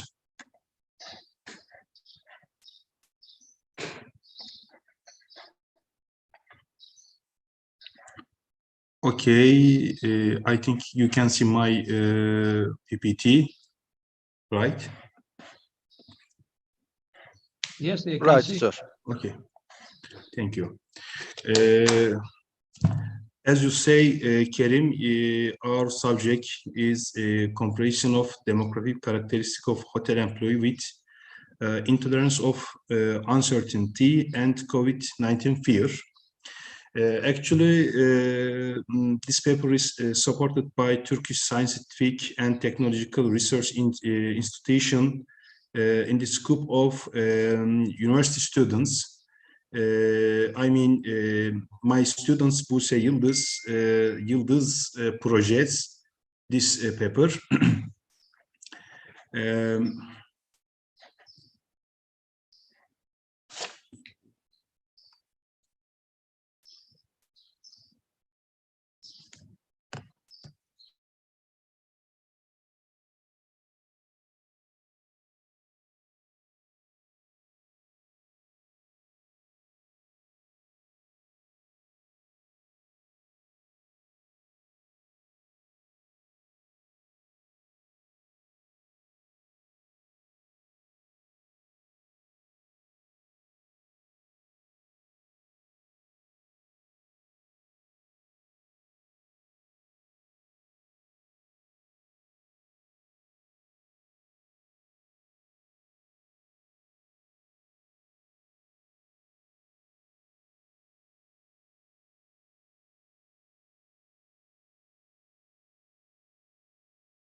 I am so sorry. I think my internet connection broke down. Sorry. I try to share again.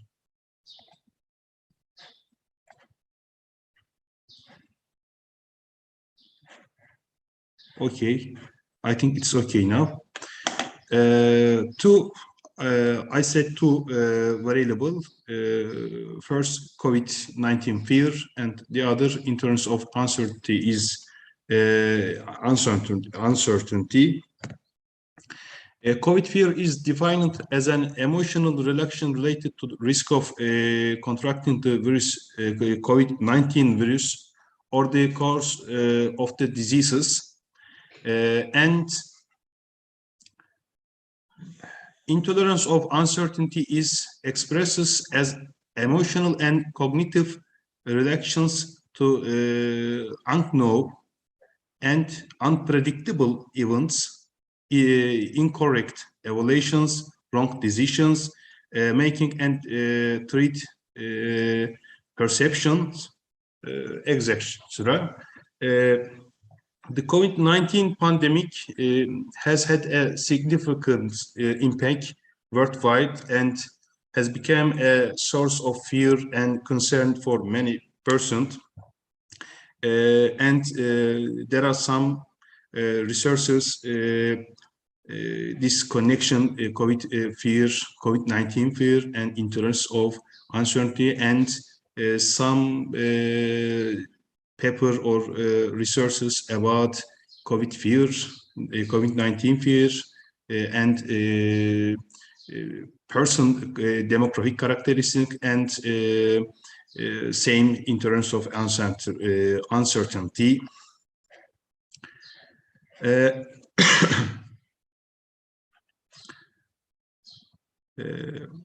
In a study, it has been concluded that the uncertainty stemming from problem caused by the COVID-19 virus creates fear in persons. This fear is found to be positively correlated with feeling of helplessness, illness, and death, leading to negative emotional states such as insecurity, depression, anxiety, and some stress.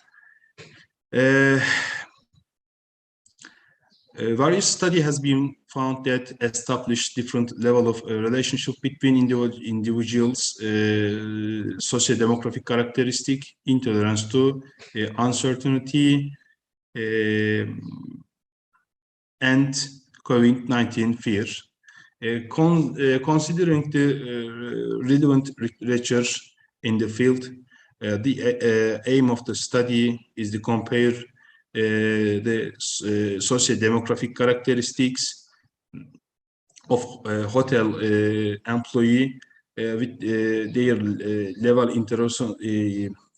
intolerance to uncertainty and COVID-19 fear.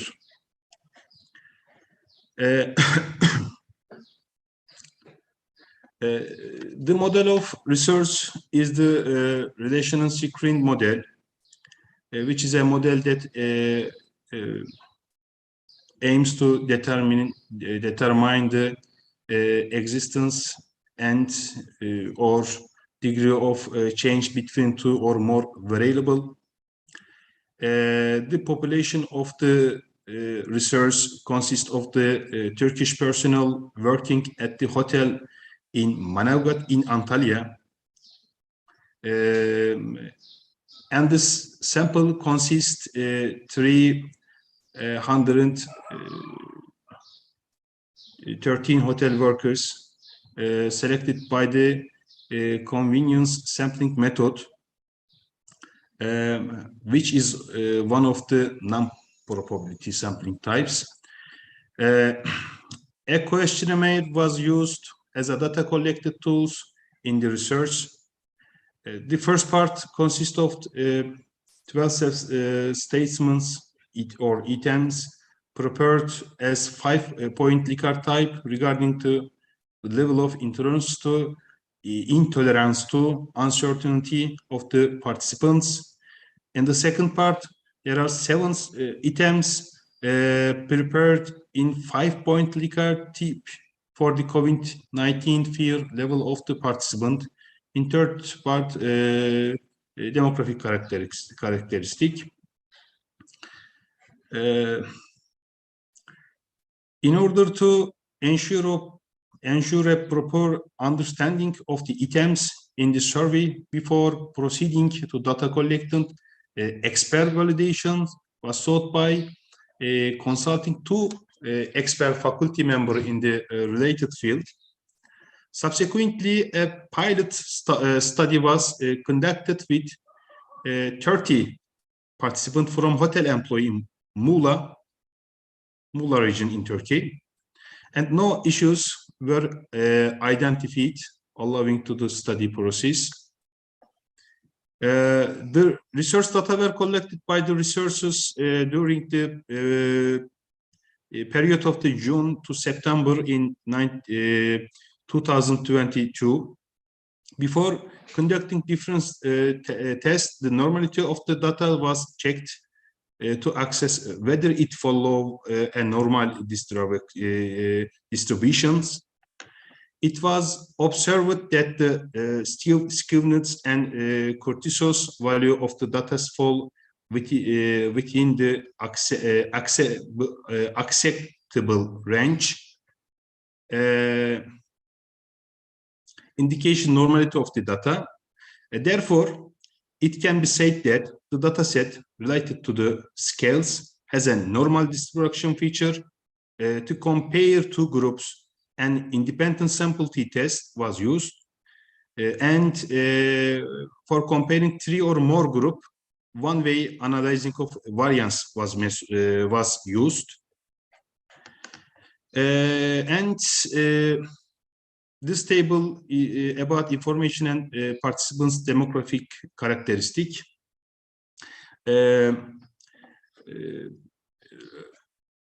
As a summary, I can say that about this table, the demographic characteristics of the participant were analyzed.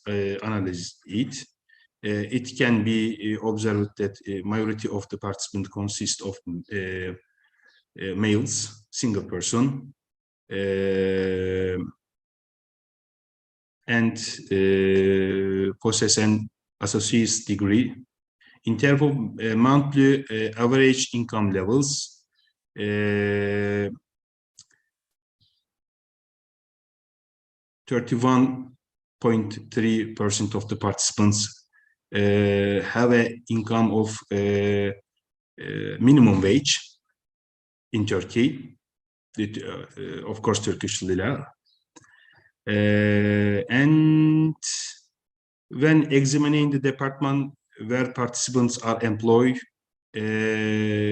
most of them maybe work in kitchen, 25.9% people work in kitchen. Regarding their length of employment, it can be dedicated that 30.7% of participants have worked for 5 years or less. So, okay. And participant level of intolerance to uncertainty and fear of COVID-19 fear were compared according to demographic characteristic, this table. The level of intolerance to uncertainty of the participant differs statistical according to their marital status, and the fear of COVID-19 differs according to gender. By the way, if the difference is not statistical meaning, we didn't take table this item, these differences. Other significant differences detected are the comparisons made between both variable education level, working time, and department. However, no significant result was found in the comparison made according to age and monthly income in terms of both variable. Sorry. When the average of the responses of the participants to the expression of the intolerance to uncertainty are examined, the obvious differences are associate degree graduates at educational level, those who work for 16 years or more in terms of working time. In terms of department they work in, it is the accounting department, and there are clear differences in the average of the COVID-19 fear. And finally, maybe secondary school graduate at education level about COVID-19 fear. Employees of 16 years or more in terms of the working time. In terms of the department they work in, it is the restaurant and bar department for COVID-19 fear. conclusion and recommendation, I can say the results show that men are more affected than women, and married people are more affected than single in terms of the level of intolerance to uncertainty and COVID-19 fear.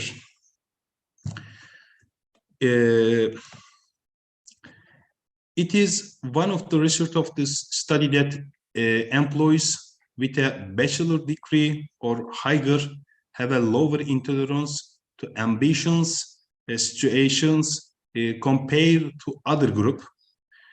Although the perceptions of its employees' fear of COVID-19 are low in terms of all education levels, in the comparison made, it is understood that the perception of the fear of COVID-19 fear is relatively higher among secondary school graduates compared to other groups, and the COVID-19 perception of the graduates and higher level graduates are the lowest. When the comparisons made in terms of the department in which the hotel employees are operating, it is understood that the group with the highest intolerance to uncertainty level is the accounting department employees, and the lowest is the kitchen department employees. On the other hand, while the COVID-19 perception of the restaurant bar department employees is relatively high compared to other groups, that of kitchen workers is lower. Sorry. The finding of this study may be limited in generalizability, as they are focus specific on the hotel employees.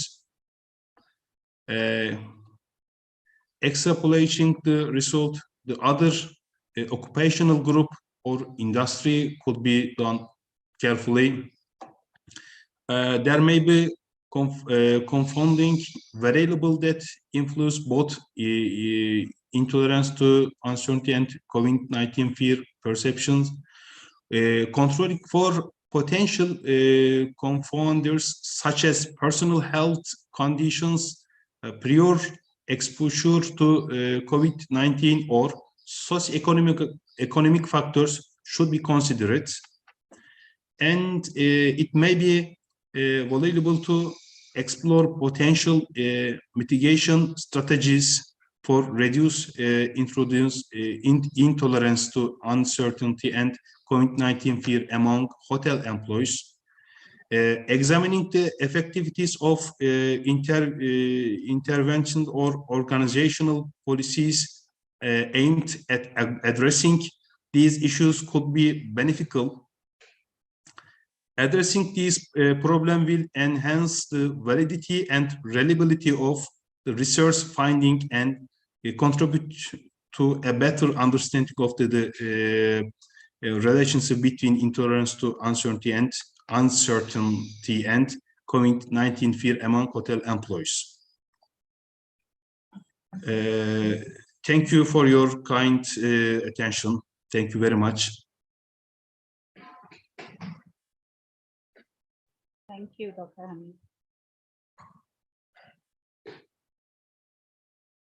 Okay. Yes.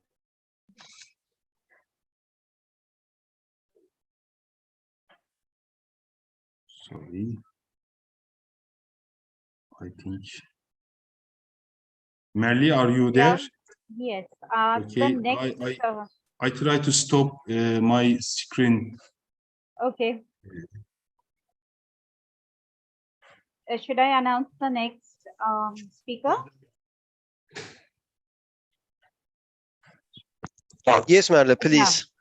Yeah, the next speaker is the development of the creative economy through the usage of new batik motif as aesthetical element of interior ornament. This is by Dr. Kama Julie Rigarum, MSI, DRA, Atridia, Wallis Cetria, MDs Anita Armas, SSN, MDs Draft, Beta OK, Pelletati MM. I'm sorry if there is any mispronunciation. Are you there? Yes, I am. Thank you. Welcome to the conference, ma'am. Yes. Yes, you Thank can go you. ahead with your presentation. Yeah. Just a moment. Okay. It's okay? Yes, it is. Okay. Good evening, ladies and gentlemen. Thank you for the opportunity to present this paper. Let me introduce myself, Chama Yuli Rianingrum, with my team, Atridia Wilastrina, Anita Armas, and Beta Oki Bali Artati. I'm from Magister Design Department in Trisakti University. The title of the topic is Development of the Creative Economy through the usage of new batik motif as aesthetical element of interior ornament. The agenda of the presentation is the first is introduction, literature review, methodology, finding and discussion, and the last is conclusion and recommendations. First, I would like to tell about batik. Maybe someone who doesn't know is what batik is. The history of batiks in Indonesia is tightly linked with the Kingdom of Majapahit, especially on the era of spread of Islam in Java. It evolved over time in the period of Mataram Empire, and its peaks is in period of Yogyakarta Empire along with Surakarta Empire. In October 2nd, 2009, Indonesian batik has been acknowledged as an intangible cultural heritage by UNESCO, and then the day becomes as a National Batik Day in Indonesia. Quoted from the UNESCO website that the technique, symbolism, and culture related to batik considers to adhere on the Indonesian culture. Batik also reflects on the culture diversity of Indonesia from the variety of designs and patterns that has its own meaning as a unique regional speciality.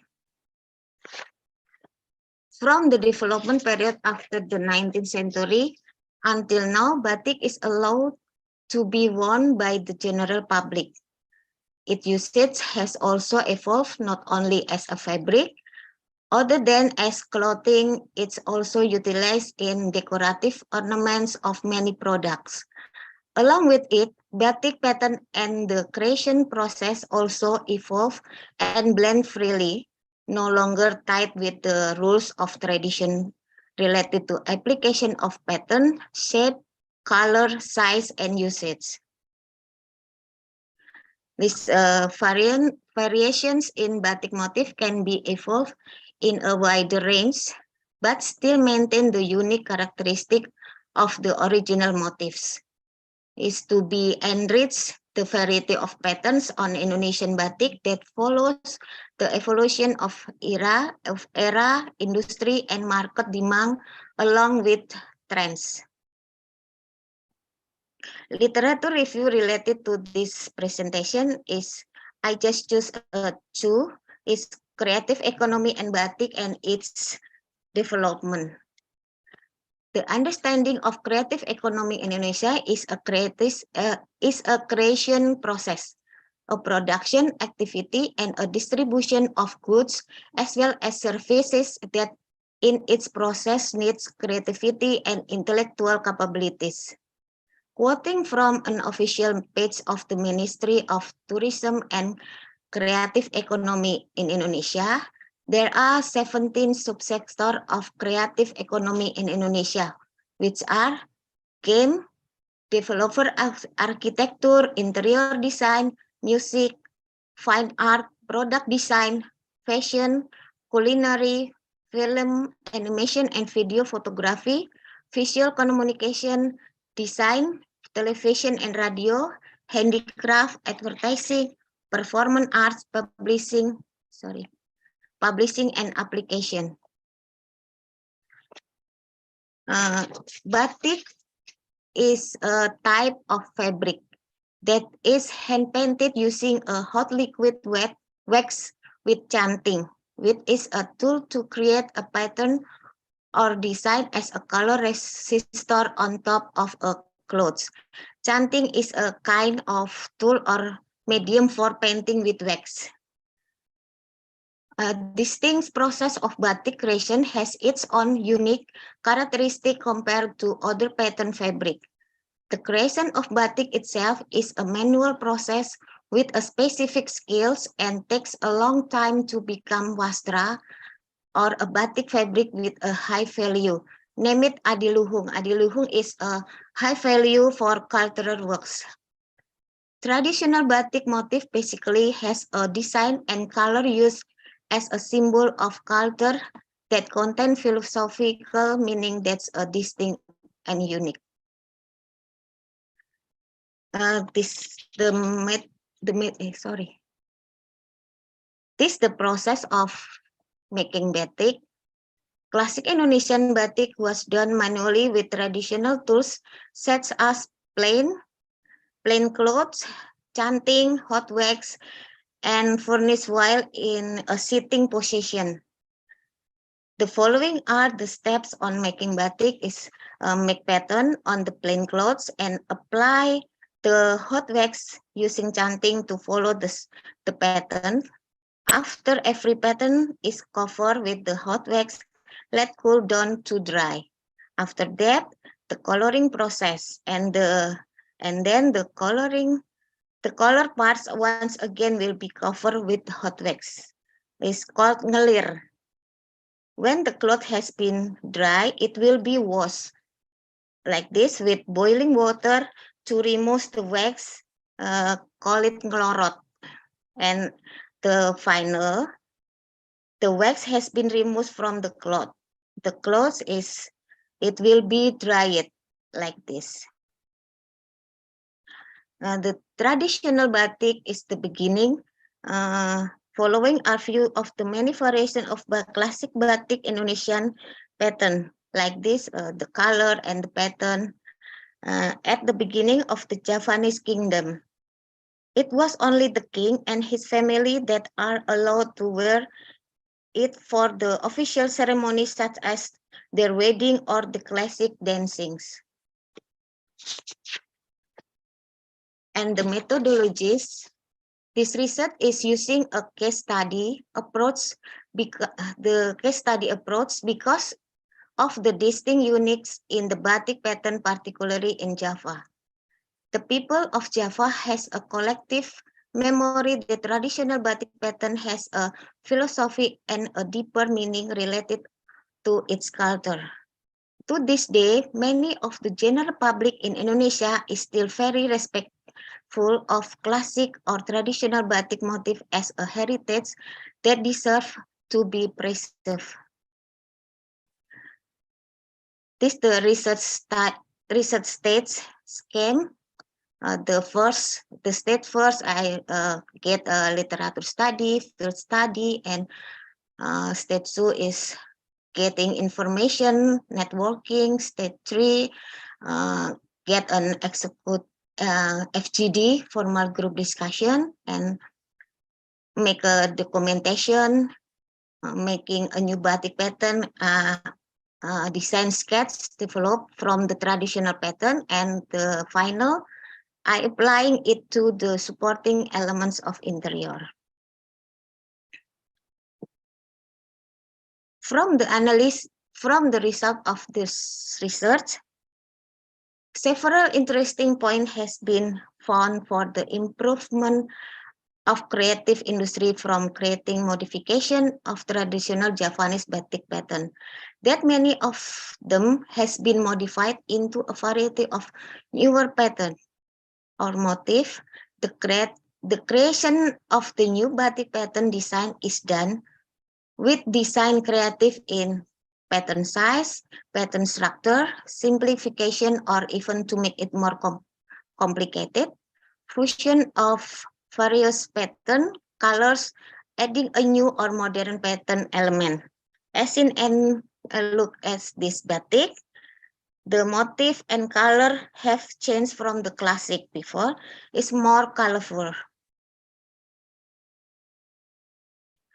From the analysis result, it can be said the creation of batik pattern in various design products developed from the most dominant of the traditional batik motif is parang, name it parang, kawung, truntum, or sulur-suluran.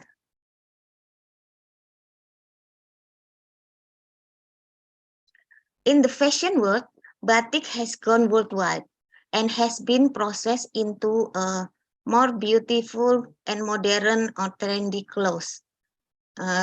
This is parang. This parang and modification with truntum, this sulur-suluran, this sulur-suluran. Aside from clothing, batik is also used for other various products such as lamp sets, is parang motif, bags is parang motif, this bicycle ornament, tissue box is from parang, truntum, and others. This max decoration is from sulur-suluran, and this statue or the card is from parang too. And even in casing, handphone casing, or the car is the truntum, parang is modification, or the airplane Indonesia is make mesh with motif parang. And interior aesthetic ornaments. In interior design, ornaments have become a stepping stone for aesthetic design. Ornaments can be applied to details of interior elements such as walls, ceilings, and floorings. The elements in support of interior include couches, wall decorations, sculptures, lampshades, partition, and many more. Interior aesthetic ornaments in general does not have function of usage. However, it gives an added value to the aesthetic factor and room nuance as a whole. The conclusion and recommendation of my presentation. The process of creating batik motif today is carried out using the shape transformation method, but still pays attention to the rules of the original form. The goal is to enrich the variety of Indonesian batik motif that keep up with the times, industry, and market demand, but still have a visually traditional Indonesian feel. Hopefully, with the development of batik motifs that are increasingly diverse, modern, and up to date with the times, will be able to provide wider creative inspiration for the realm of design, art, textile, and the general public, thereby increasing business opportunities in the creative industries. The development of creative economy in Indonesia has often been called as the backbone of national economy, which is why it must be improved and developed significantly. One of the 17 subsectors of creative economy is in the field of interior design. The Ministry of Tourism and Creative Economy says that there are a few things to be done in the interior design subsector.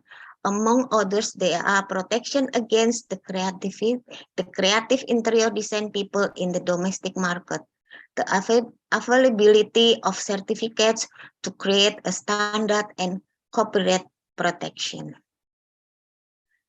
Thank you for your kind attention. Thank you.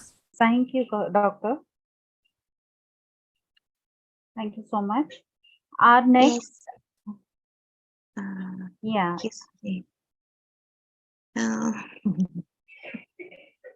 You can stop sharing your screen.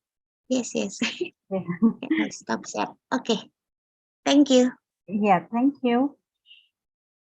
Our next speaker for the day would be on creative business strategy for adapting during the COVID. Yes. Yes. Am I audible? Yes, yes, we hear your Yes. voice. Yes. Our next speaker would be on creative business strategy for adapting during the COVID-19 pandemic at the Suwatu Restaurant and Gallery, Yoga Karta by Anita Armas, SSN, MDs Dra Voro A. Wardina, MDs Charles S. Marpong, SSN, MDs City Marashula, Lycra Vega. Are you there? Yes, I'm here. Thank you. Yeah. Okay, may I share the screen? Yes. Thank you very much.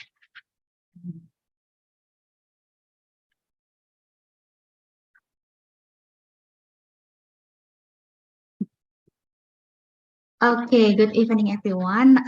It's very late night in Indonesia time now, and I would like to say thank you first for opportunity to present my research this evening. And then I would like to introduce myself. My name is Anita Armas, and then my team research is Ibu Dr. Andaworo Asli Betina, Bapak Charles Marpaung, dan Siti Marsola Lira Vega. I'm from Product Design Study Program, Faculty of Art and Design, Universitas Sakti, Jakarta, Indonesia. My research title is a creative business strategy for adapting during the COVID-19 pandemic at the Suwatu Restaurant and Gallery, Yogyakarta. My agenda presentation, first introduction, and the second material and methodology, the third findings and discussion, number 4 result and discussion, and the last is conclusion. First, introduction. Okay, the COVID-19 pandemic has been going on for over 3 years from the beginning of 2020 until now, and the COVID-19 pandemic period began to be a new life of human being. But the human have started to adapt well to this problem, not only adapting to the health and virus that are increasingly mutating, but human behavioral patterns have begun to adapt. This can be seen from the various new strategies in the business world in surviving the pandemic. One of the businesses that must adapt to this situation is culinary business. Several restaurants implemented creative strategies by applying design thinking in surviving this COVID-19 era. One of culinary business that has adapted to this situation is restaurant Suwatu Bemi and Bay Yogyakarta, which is located in special region of Yogyakarta. This type of research is descriptive qualitative, and this study focuses on analyzing how creative strategies can help culinary business to adapt to the circumstances that occur, as well as the various challenges or problems that are obtained and the process with the solution. Okay. For the literature review, based on the characteristics, it can be seen that the design thinking method can create the business product that not only has selling point, but also produces superior creative and highly competitive product, according to Lazardi and Scochin 2019 research. And some of the advantage of using the design thinking methods, according to IDEO 2010, according to Rajat 2014 research. And the data obtained were analyzed using qualitative methods with a strategic management concept approach, and analyzed descriptive and analyzed using the SWOT analyze tool, strength, weakness, opportunity, and threat. This result will then present as SWOT metrics to pinpoint the factor in analyzing, according to Widya Stuti Sahara and Kibardoko 2021 research. And the behind is the design thinking process that used by the Suwatu Restaurant. And then the third is methodology that I use for this research.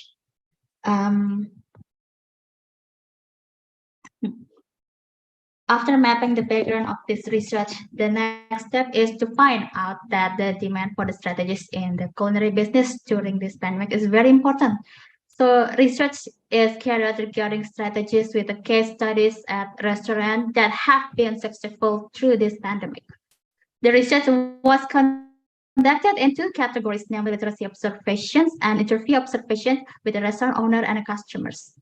After the data is obtained and analyzed, is actually carried out whether the strategy is being carried out to survive at these restaurants.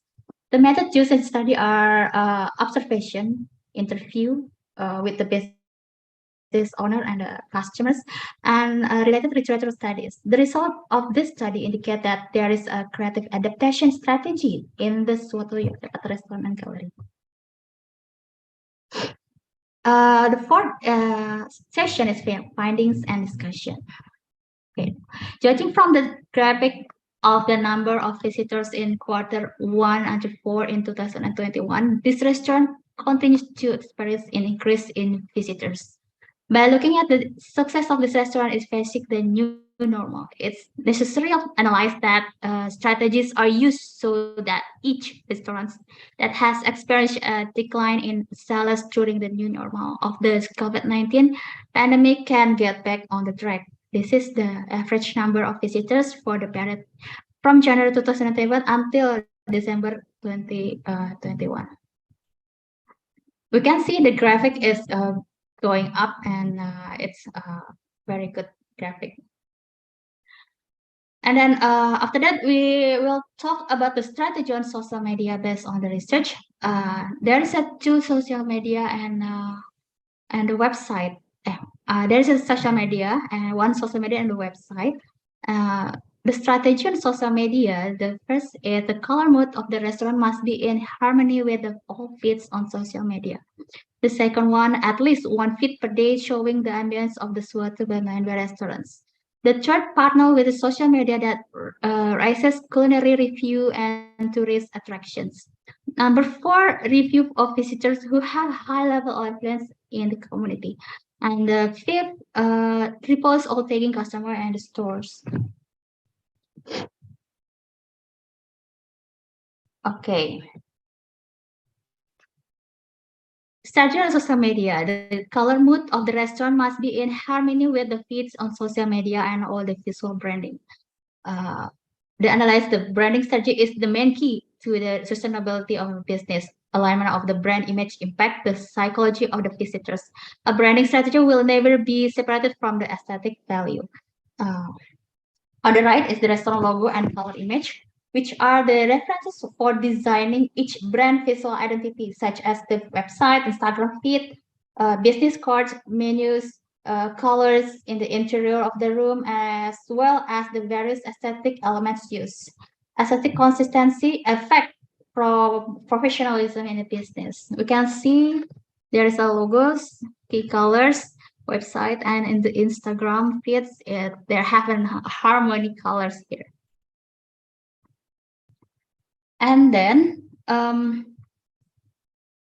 at least one feed per day is showing the ambience of the Suatu by Mahendra restaurants. It takes a lot of engagement on Instagram to get the brand awareness from the public, and engagement come from existence per feed per day. We can see on the right slide is the Instagram feed, which is company Instagram admin posts almost every day. This aims to get a great engagement from the public about the existence of business. The more often you post, and the often your post will appear on the search menu. And then the third, partner with the social media that raise culinary review and tourist attraction. We can see there is a 1, 2, 3, Anita, 4, 5. dear Anita, sorry for interrupting you, but Yes, can you a bit faster? Oh, faster. Okay. Okay. Yes, please. Yeah. Okay. I will be faster.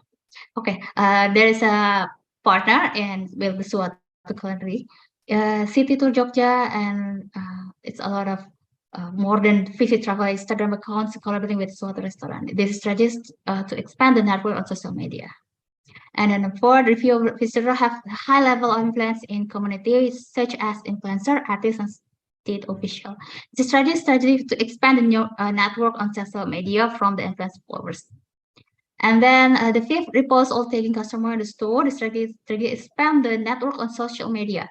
Good communication strategy with the customer and how to get a brand awareness faster.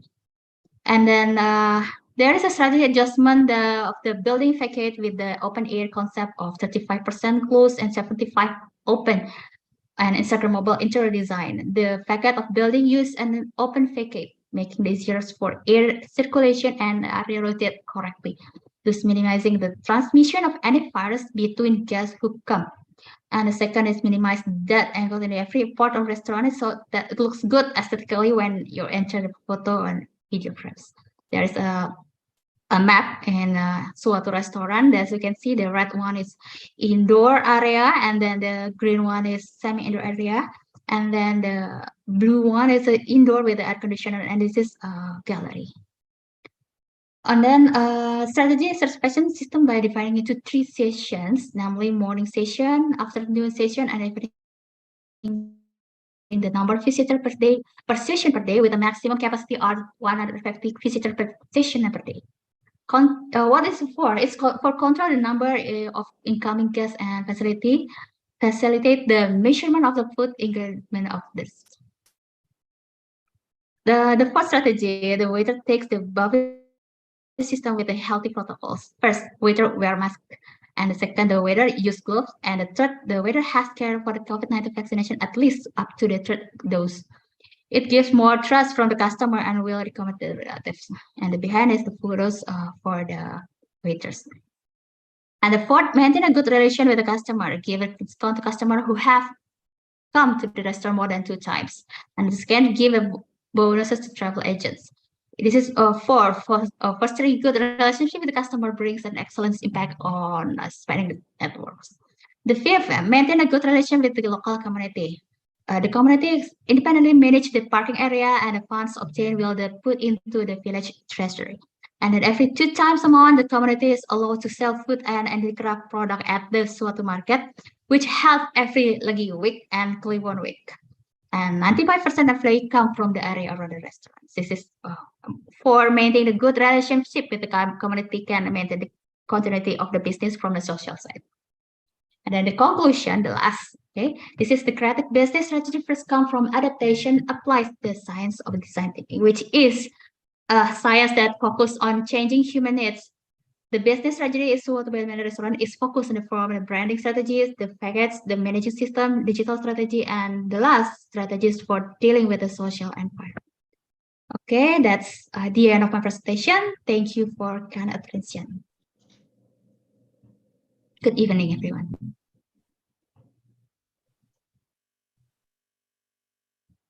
Thank you, Anita. Thank you for your presentation. Kerim? Yes. I think it is the last paper, right? Yes, that was the last paper. There were 7 papers, and all the papers were presented. I especially thank all presenters, and also Assistant Professor Dr. Merle Almeida and Dr. Hacı Ahmet Çakır for their great moderation. Thank you very much. Thank you. Thank you very much. We are finishing this session. Thank you. Yes, thank you. Good day. Thank you. Good evening. Bye-bye. Yeah, bye-bye. And the next session is 16th session of the day. The moderator of this session is Professor Dr. Manuel Kakarau and Zohaib Hasan Sain. Georgi Gheorghiu yes, is one of the presenters. Zohaib Hasan Sain is one of the presenters. And also İpsa Ali Usmane and Abdulaziz Teha Umere. The last paper is this. We can start presentation. Zohaib Hasan Sain, you can moderate the session if you are available, sir. Yes, sir. Thank you so much, sir, for providing me opportunity to be the moderator of this session and also the presenter. So I will start with my presentation.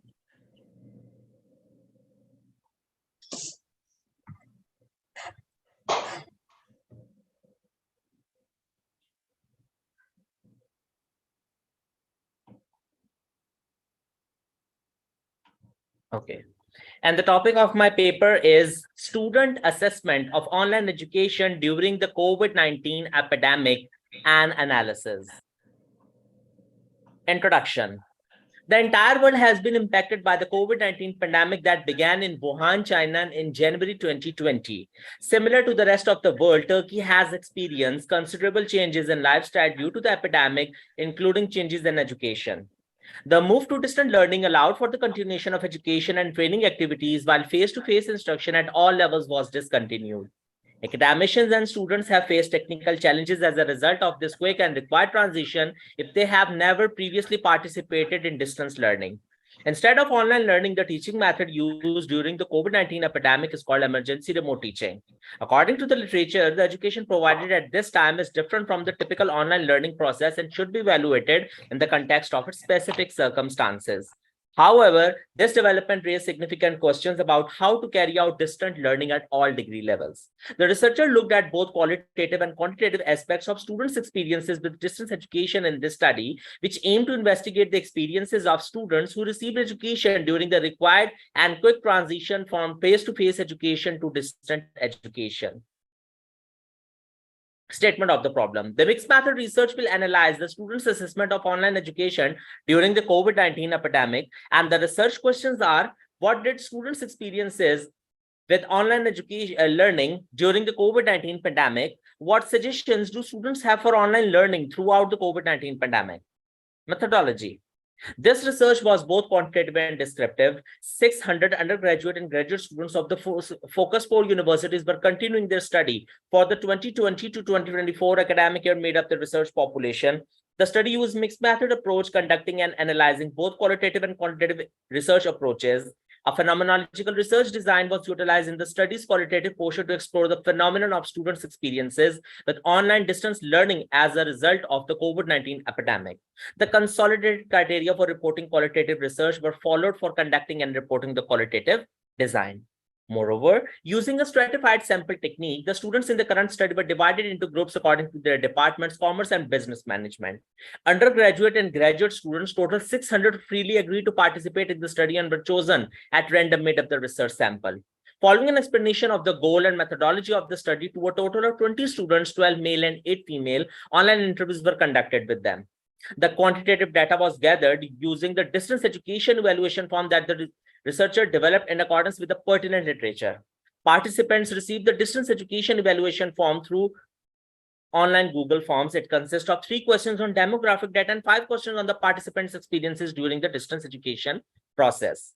The interviews were conducted using an open-ended semi-structured interview form. The students were asked, what are your impressions of the remote education procedure? Additionally, 2 follow-up questions were posed to the students regarding their positive and negative experiences.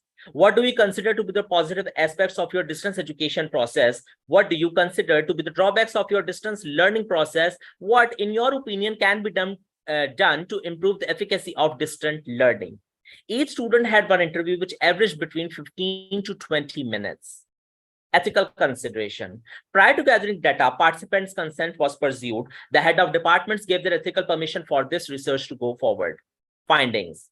Findings based on the students' viewpoint. Accessibility. Students claimed that having online education had a favorable impact on accessibility as a result of the COVID-19 epidemic. Economical. According to some students, taking education online rather than in person is more cost-effective for them financially because of the epidemic. Time saving. Some of the students reported that they were able to save time as a result of their distance education. Internet problems. Due to the COVID-19 epidemic, many students reported having difficulty using the internet while doing their coursework remotely. System issues. During the pandemic, some students who were enrolled in distance education described the system issues they ran with. Exams were not fair. Some students complained that the online exams that took as part of the distance learning process were not accurate or fair in assessing their knowledge. Suggestions.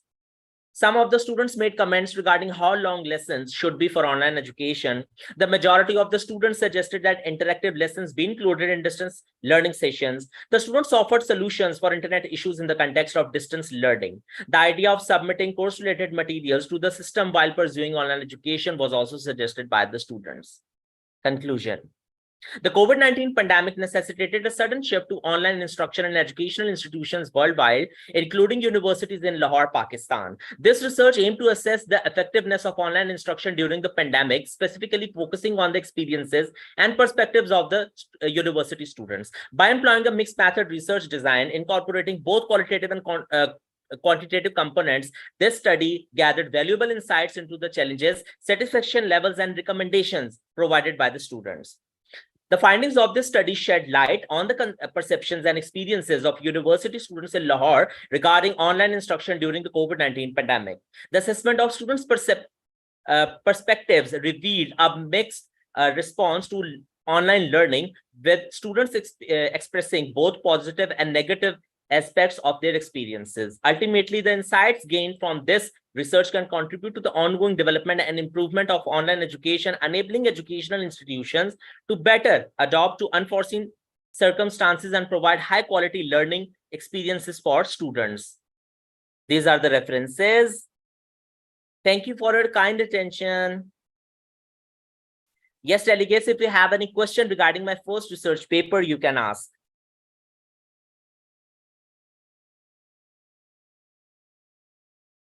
I think so. There is no question. Let me share my screen to present my second research paper. And the topic of this research paper is blended learning. Blended learning, a new challenge for Pakistani university students. Introduction. In the past 10 years, there has been a significant shift towards utilizing technology and modern teaching methods to improve higher education standards. This has become especially important during the ongoing COVID-19 pandemic, which has led to the closure of educational institutions and the need for social distancing, making it deliver to education and interact with others. One approach that has gained popularity is blended learning, which combines traditional in-class teaching with online technology to create an active learning process. This approach has been successful in both developed and developing countries worldwide due to its effectiveness. The term blended learning refers to the mixing of different teaching methods and the adaptation of new information and knowledge. It combines physical and virtual teaching and involves a range of teaching approaches, which presents both opportunities and challenges for educators. In particular, students of BS 4-year program BSCS, educators, teachers, and instructors in Pakistan face the challenges of knowing when and how to apply blended learning to enhance student learning and performance. Despite challenges in implementing blended learning, developing countries such as Pakistan are striving to incorporate technology into their education systems. For example, the Virtual University of Pakistan and Allama Iqbal Open University have been using a blended learning model since 2002, and many other universities have shifted to online learning during the pandemic, even with limited resources. Statement of the problem. The problem statement highlights that the students of the BS 4-year program BSCS in Pakistani universities face a number of challenges when using blended learning. And the research questions are: what difficulties do students encounter when utilizing blended learning at the university level in Pakistan? What can be the recommendations for utilizing blended learning at the university level in Pakistan? Rationale. Like other developing nations, Pakistan is facing difficulties in incorporating technology into its education system. However, the government has taken numerous steps to promote and implement blended learning in universities and other higher education institutions. Despite efforts to make blended learning more user-friendly and cooperative for teachers in Pakistan, both teachers and students are encountering obstacles in effectively utilizing the technology, such as shortage of computers in computer labs, lack of technical support, and challenges in understanding the English language. Consequently, this study has chosen to focus on the challenges of adopting blended learning in teacher education programs in Pakistan, specifically examining students' preparedness for this approach. Methodology. A quantitative method using a descriptive survey was employed in the research. The data was gathered from 219 out of 482 students enrolled in the BS 4-year program, BSCS, at 3 public universities in Pakistan during the 2022 academic year, as illustrated in Figure 1. The collection of quantitative information was done by a questionnaire which utilized a 3-point Likert scale consisting of agree, undecided, and disagree options. The questionnaire was created with the assistance of a literature review. Findings.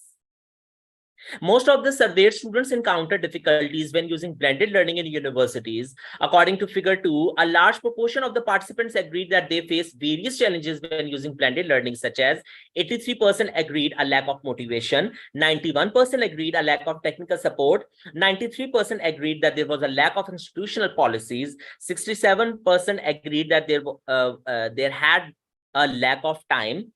However, 72% agreed that a lack of skills was a barrier to using blended learning, as you can see in the figure 2, challenges faced by students. Conclusion. The research discovered that Pakistani university students have a favorable outlook towards blended learning. A majority of the students believe that blended learning has the potential to enhance their learning experience. They found that assignments are more enjoyable and interesting, and that academic achievements are improved when blended learning is utilized. Blended learning also improves efficiency in carrying out academic tasks and facilitates better comprehension of complex concepts. It increases learners' self-confidence and enables peer group discussions. Blended learning provides shy students with an opportunity to interact digitally with their teachers and peers. However, the study identified several barriers that university students encounter when using blended learning, including a lack of institutional policies for technology integration, insufficient resources, inadequate skills, slow internet, and insufficient technical support.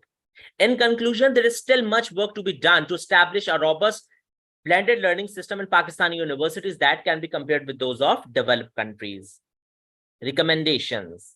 Recommendation 1. It is recommended that universities implement a blended learning approach by introducing their learning management software. Recommendation 2. Institutional policies must be established to enforce the usage of blended learning by both teachers and students. Recommendation 3. Every university should procure licensed software, high-speed servers, and high-bandwidth internet and make them available to students and teachers free of charge for seamless blended learning. Recommendation 4. Technical and logistical assistance should be provided to facilitate the effective use of blended learning. Teacher education institutions must introduce courses to equip teachers with the necessary technological skills such as open educational resources, virtual reality, artificial intelligence, and blockchain, which are commonly used in developed countries. Recommendation 5. Continual training and sequential workshops should be conducted to enhance teachers' digital teaching skills.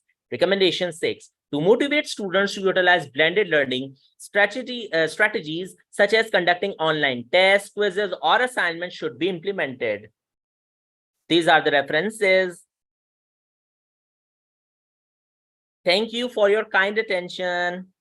Yes, delegates, if you have any question regarding my second research paper, you can ask.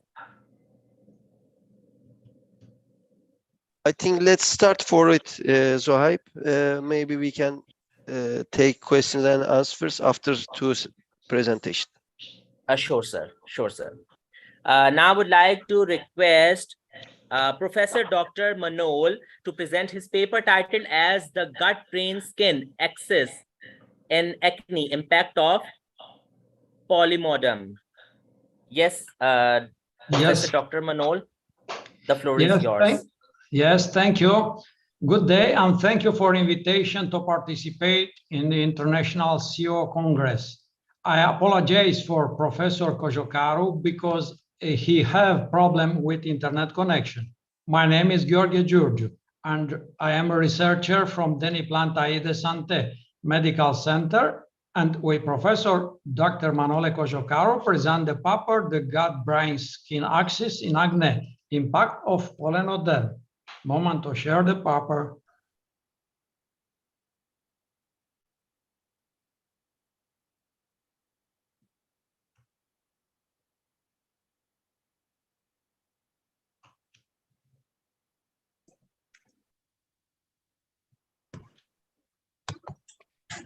Okay, doctor, you can start.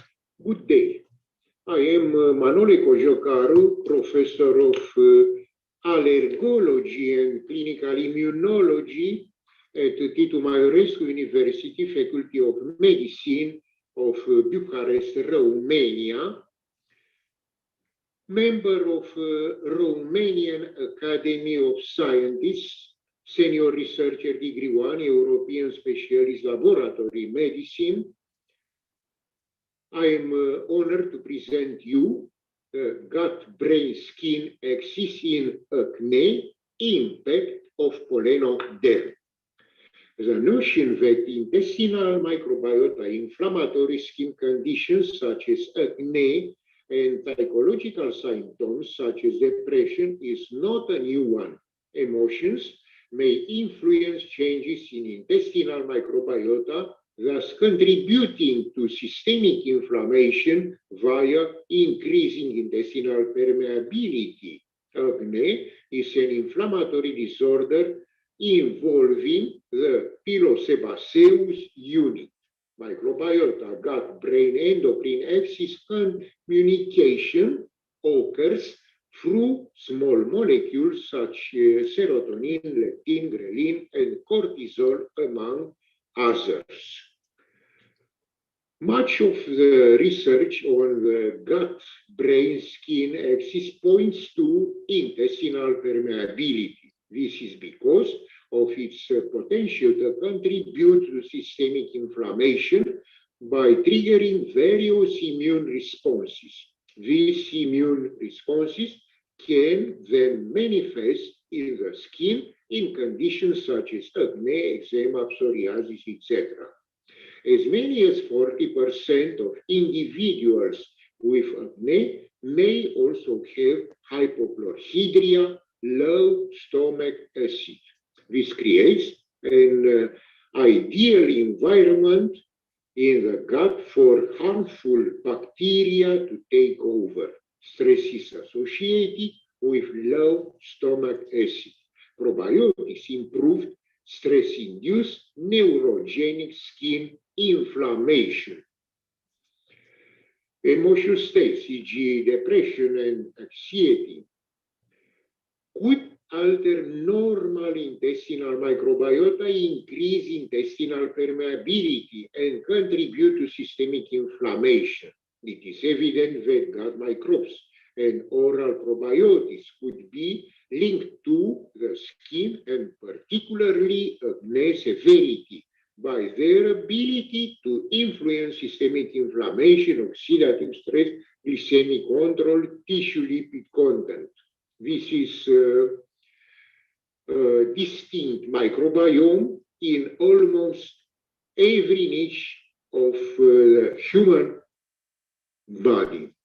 The gut-brain-skin axis refers to the correlation between the microbiota of the gut emotion or emotional states and inflammation, both of the skin as well as systemic inflammation. In this presentation, we discuss how probiotics affect several factors in the pathophysiology of acne development and can improve the treatment outcomes. This study concentrates on the skin and gut microbes in acne, the role that the gut-brain-skin axis plays in the immunobiology of acne and newly emerging microbiome-based therapies that can be applied to treat acne. Acne therapies have focused on modulating this inflammatory response as well as targeting components of this cascade. We focus on healing acne through diet, supplements, and lifestyle changes. This presentation will explain the link between gut health and acne, proposing several lifestyle and dietary changes. The purpose of this study was to compare the diversity of the skin microbiota in acne patients before and after taking pollenoderm. As understanding of the microbiome in healthy skin and the pathophysiology of acne continues to develop, new therapeutic targeting are arising. Diet can also modulate the microbiome. This is an important example of how probiotics can modulate the immune system systemically as well as locally in the gut. Oral probiotics can regulate the release of inflammatory cytokines within the skin and the specific reduction in interleukin-1 alpha.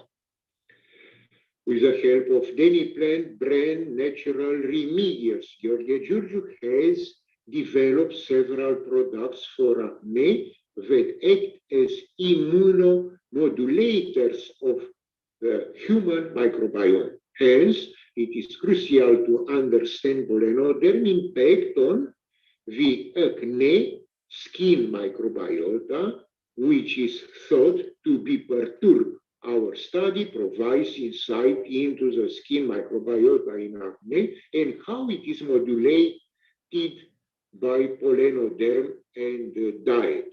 With the understanding that the brain, gut, skin axis exists, it is now clear that intestinal microbes have significant effect of acne.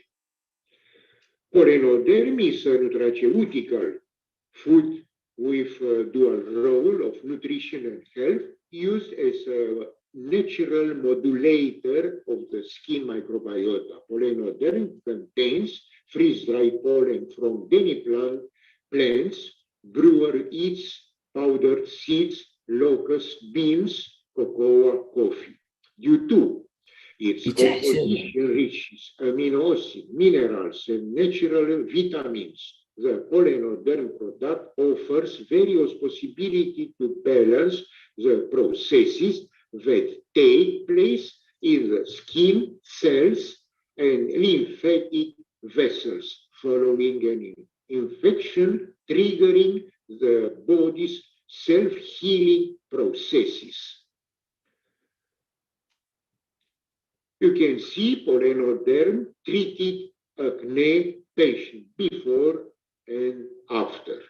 In conclusion, gut microbiota's ability to influence systemic inflammation could have an important role in acne. Acne also has close connections with the gastrointestinal tract, and many argue that the gut microbiota could be involved in the pathogenetic process of acne. We've seen through research that the gut, brain, and the skin are very much connected, and the state of one can influence the state of the others, but it can look different in every individual. Probiotics can have a profound impact on immune reactions between the microbiota's heavy influence on the immune system. This includes skin inflammations like acne. Thank you very much for your kind invitation. Thank you for your attention. Thank you so much, Dr. Giurgiu, for presenting your paper. Yes, delegates, if you have any question from Dr. Giurgiu regarding his research paper, you can ask from him.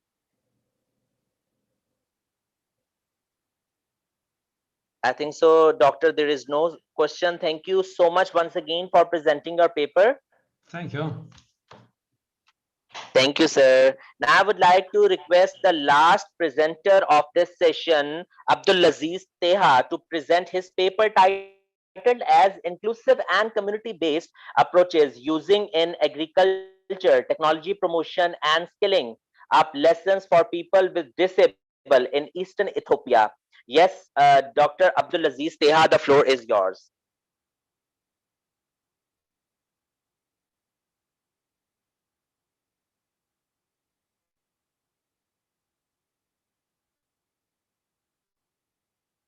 Yes, Dr. Abdulaziz Teha, are you there?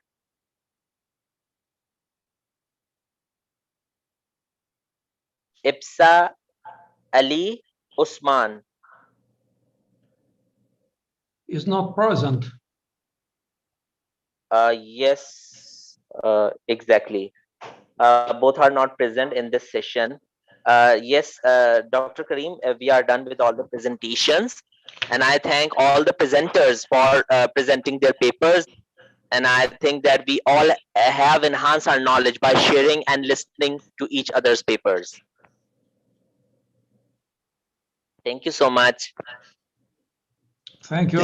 Thank you very much. Is there any question from anyone to the presenters of this session?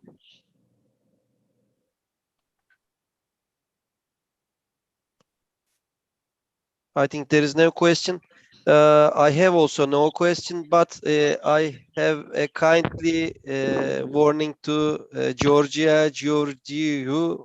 Dear sir, this is not the 4th Congress. This is 6th Congress. In your presentation, it was written 4th. This is just a kindly warning. Thank you very much for your understanding. Thank you. Thank you. Then we can finish the day. We will see each other tomorrow in the at least closing ceremony. Thank you very much for your efforts. Thank you all. Thank you, sir. Thank you all. Goodbye. See you. See you. Goodbye.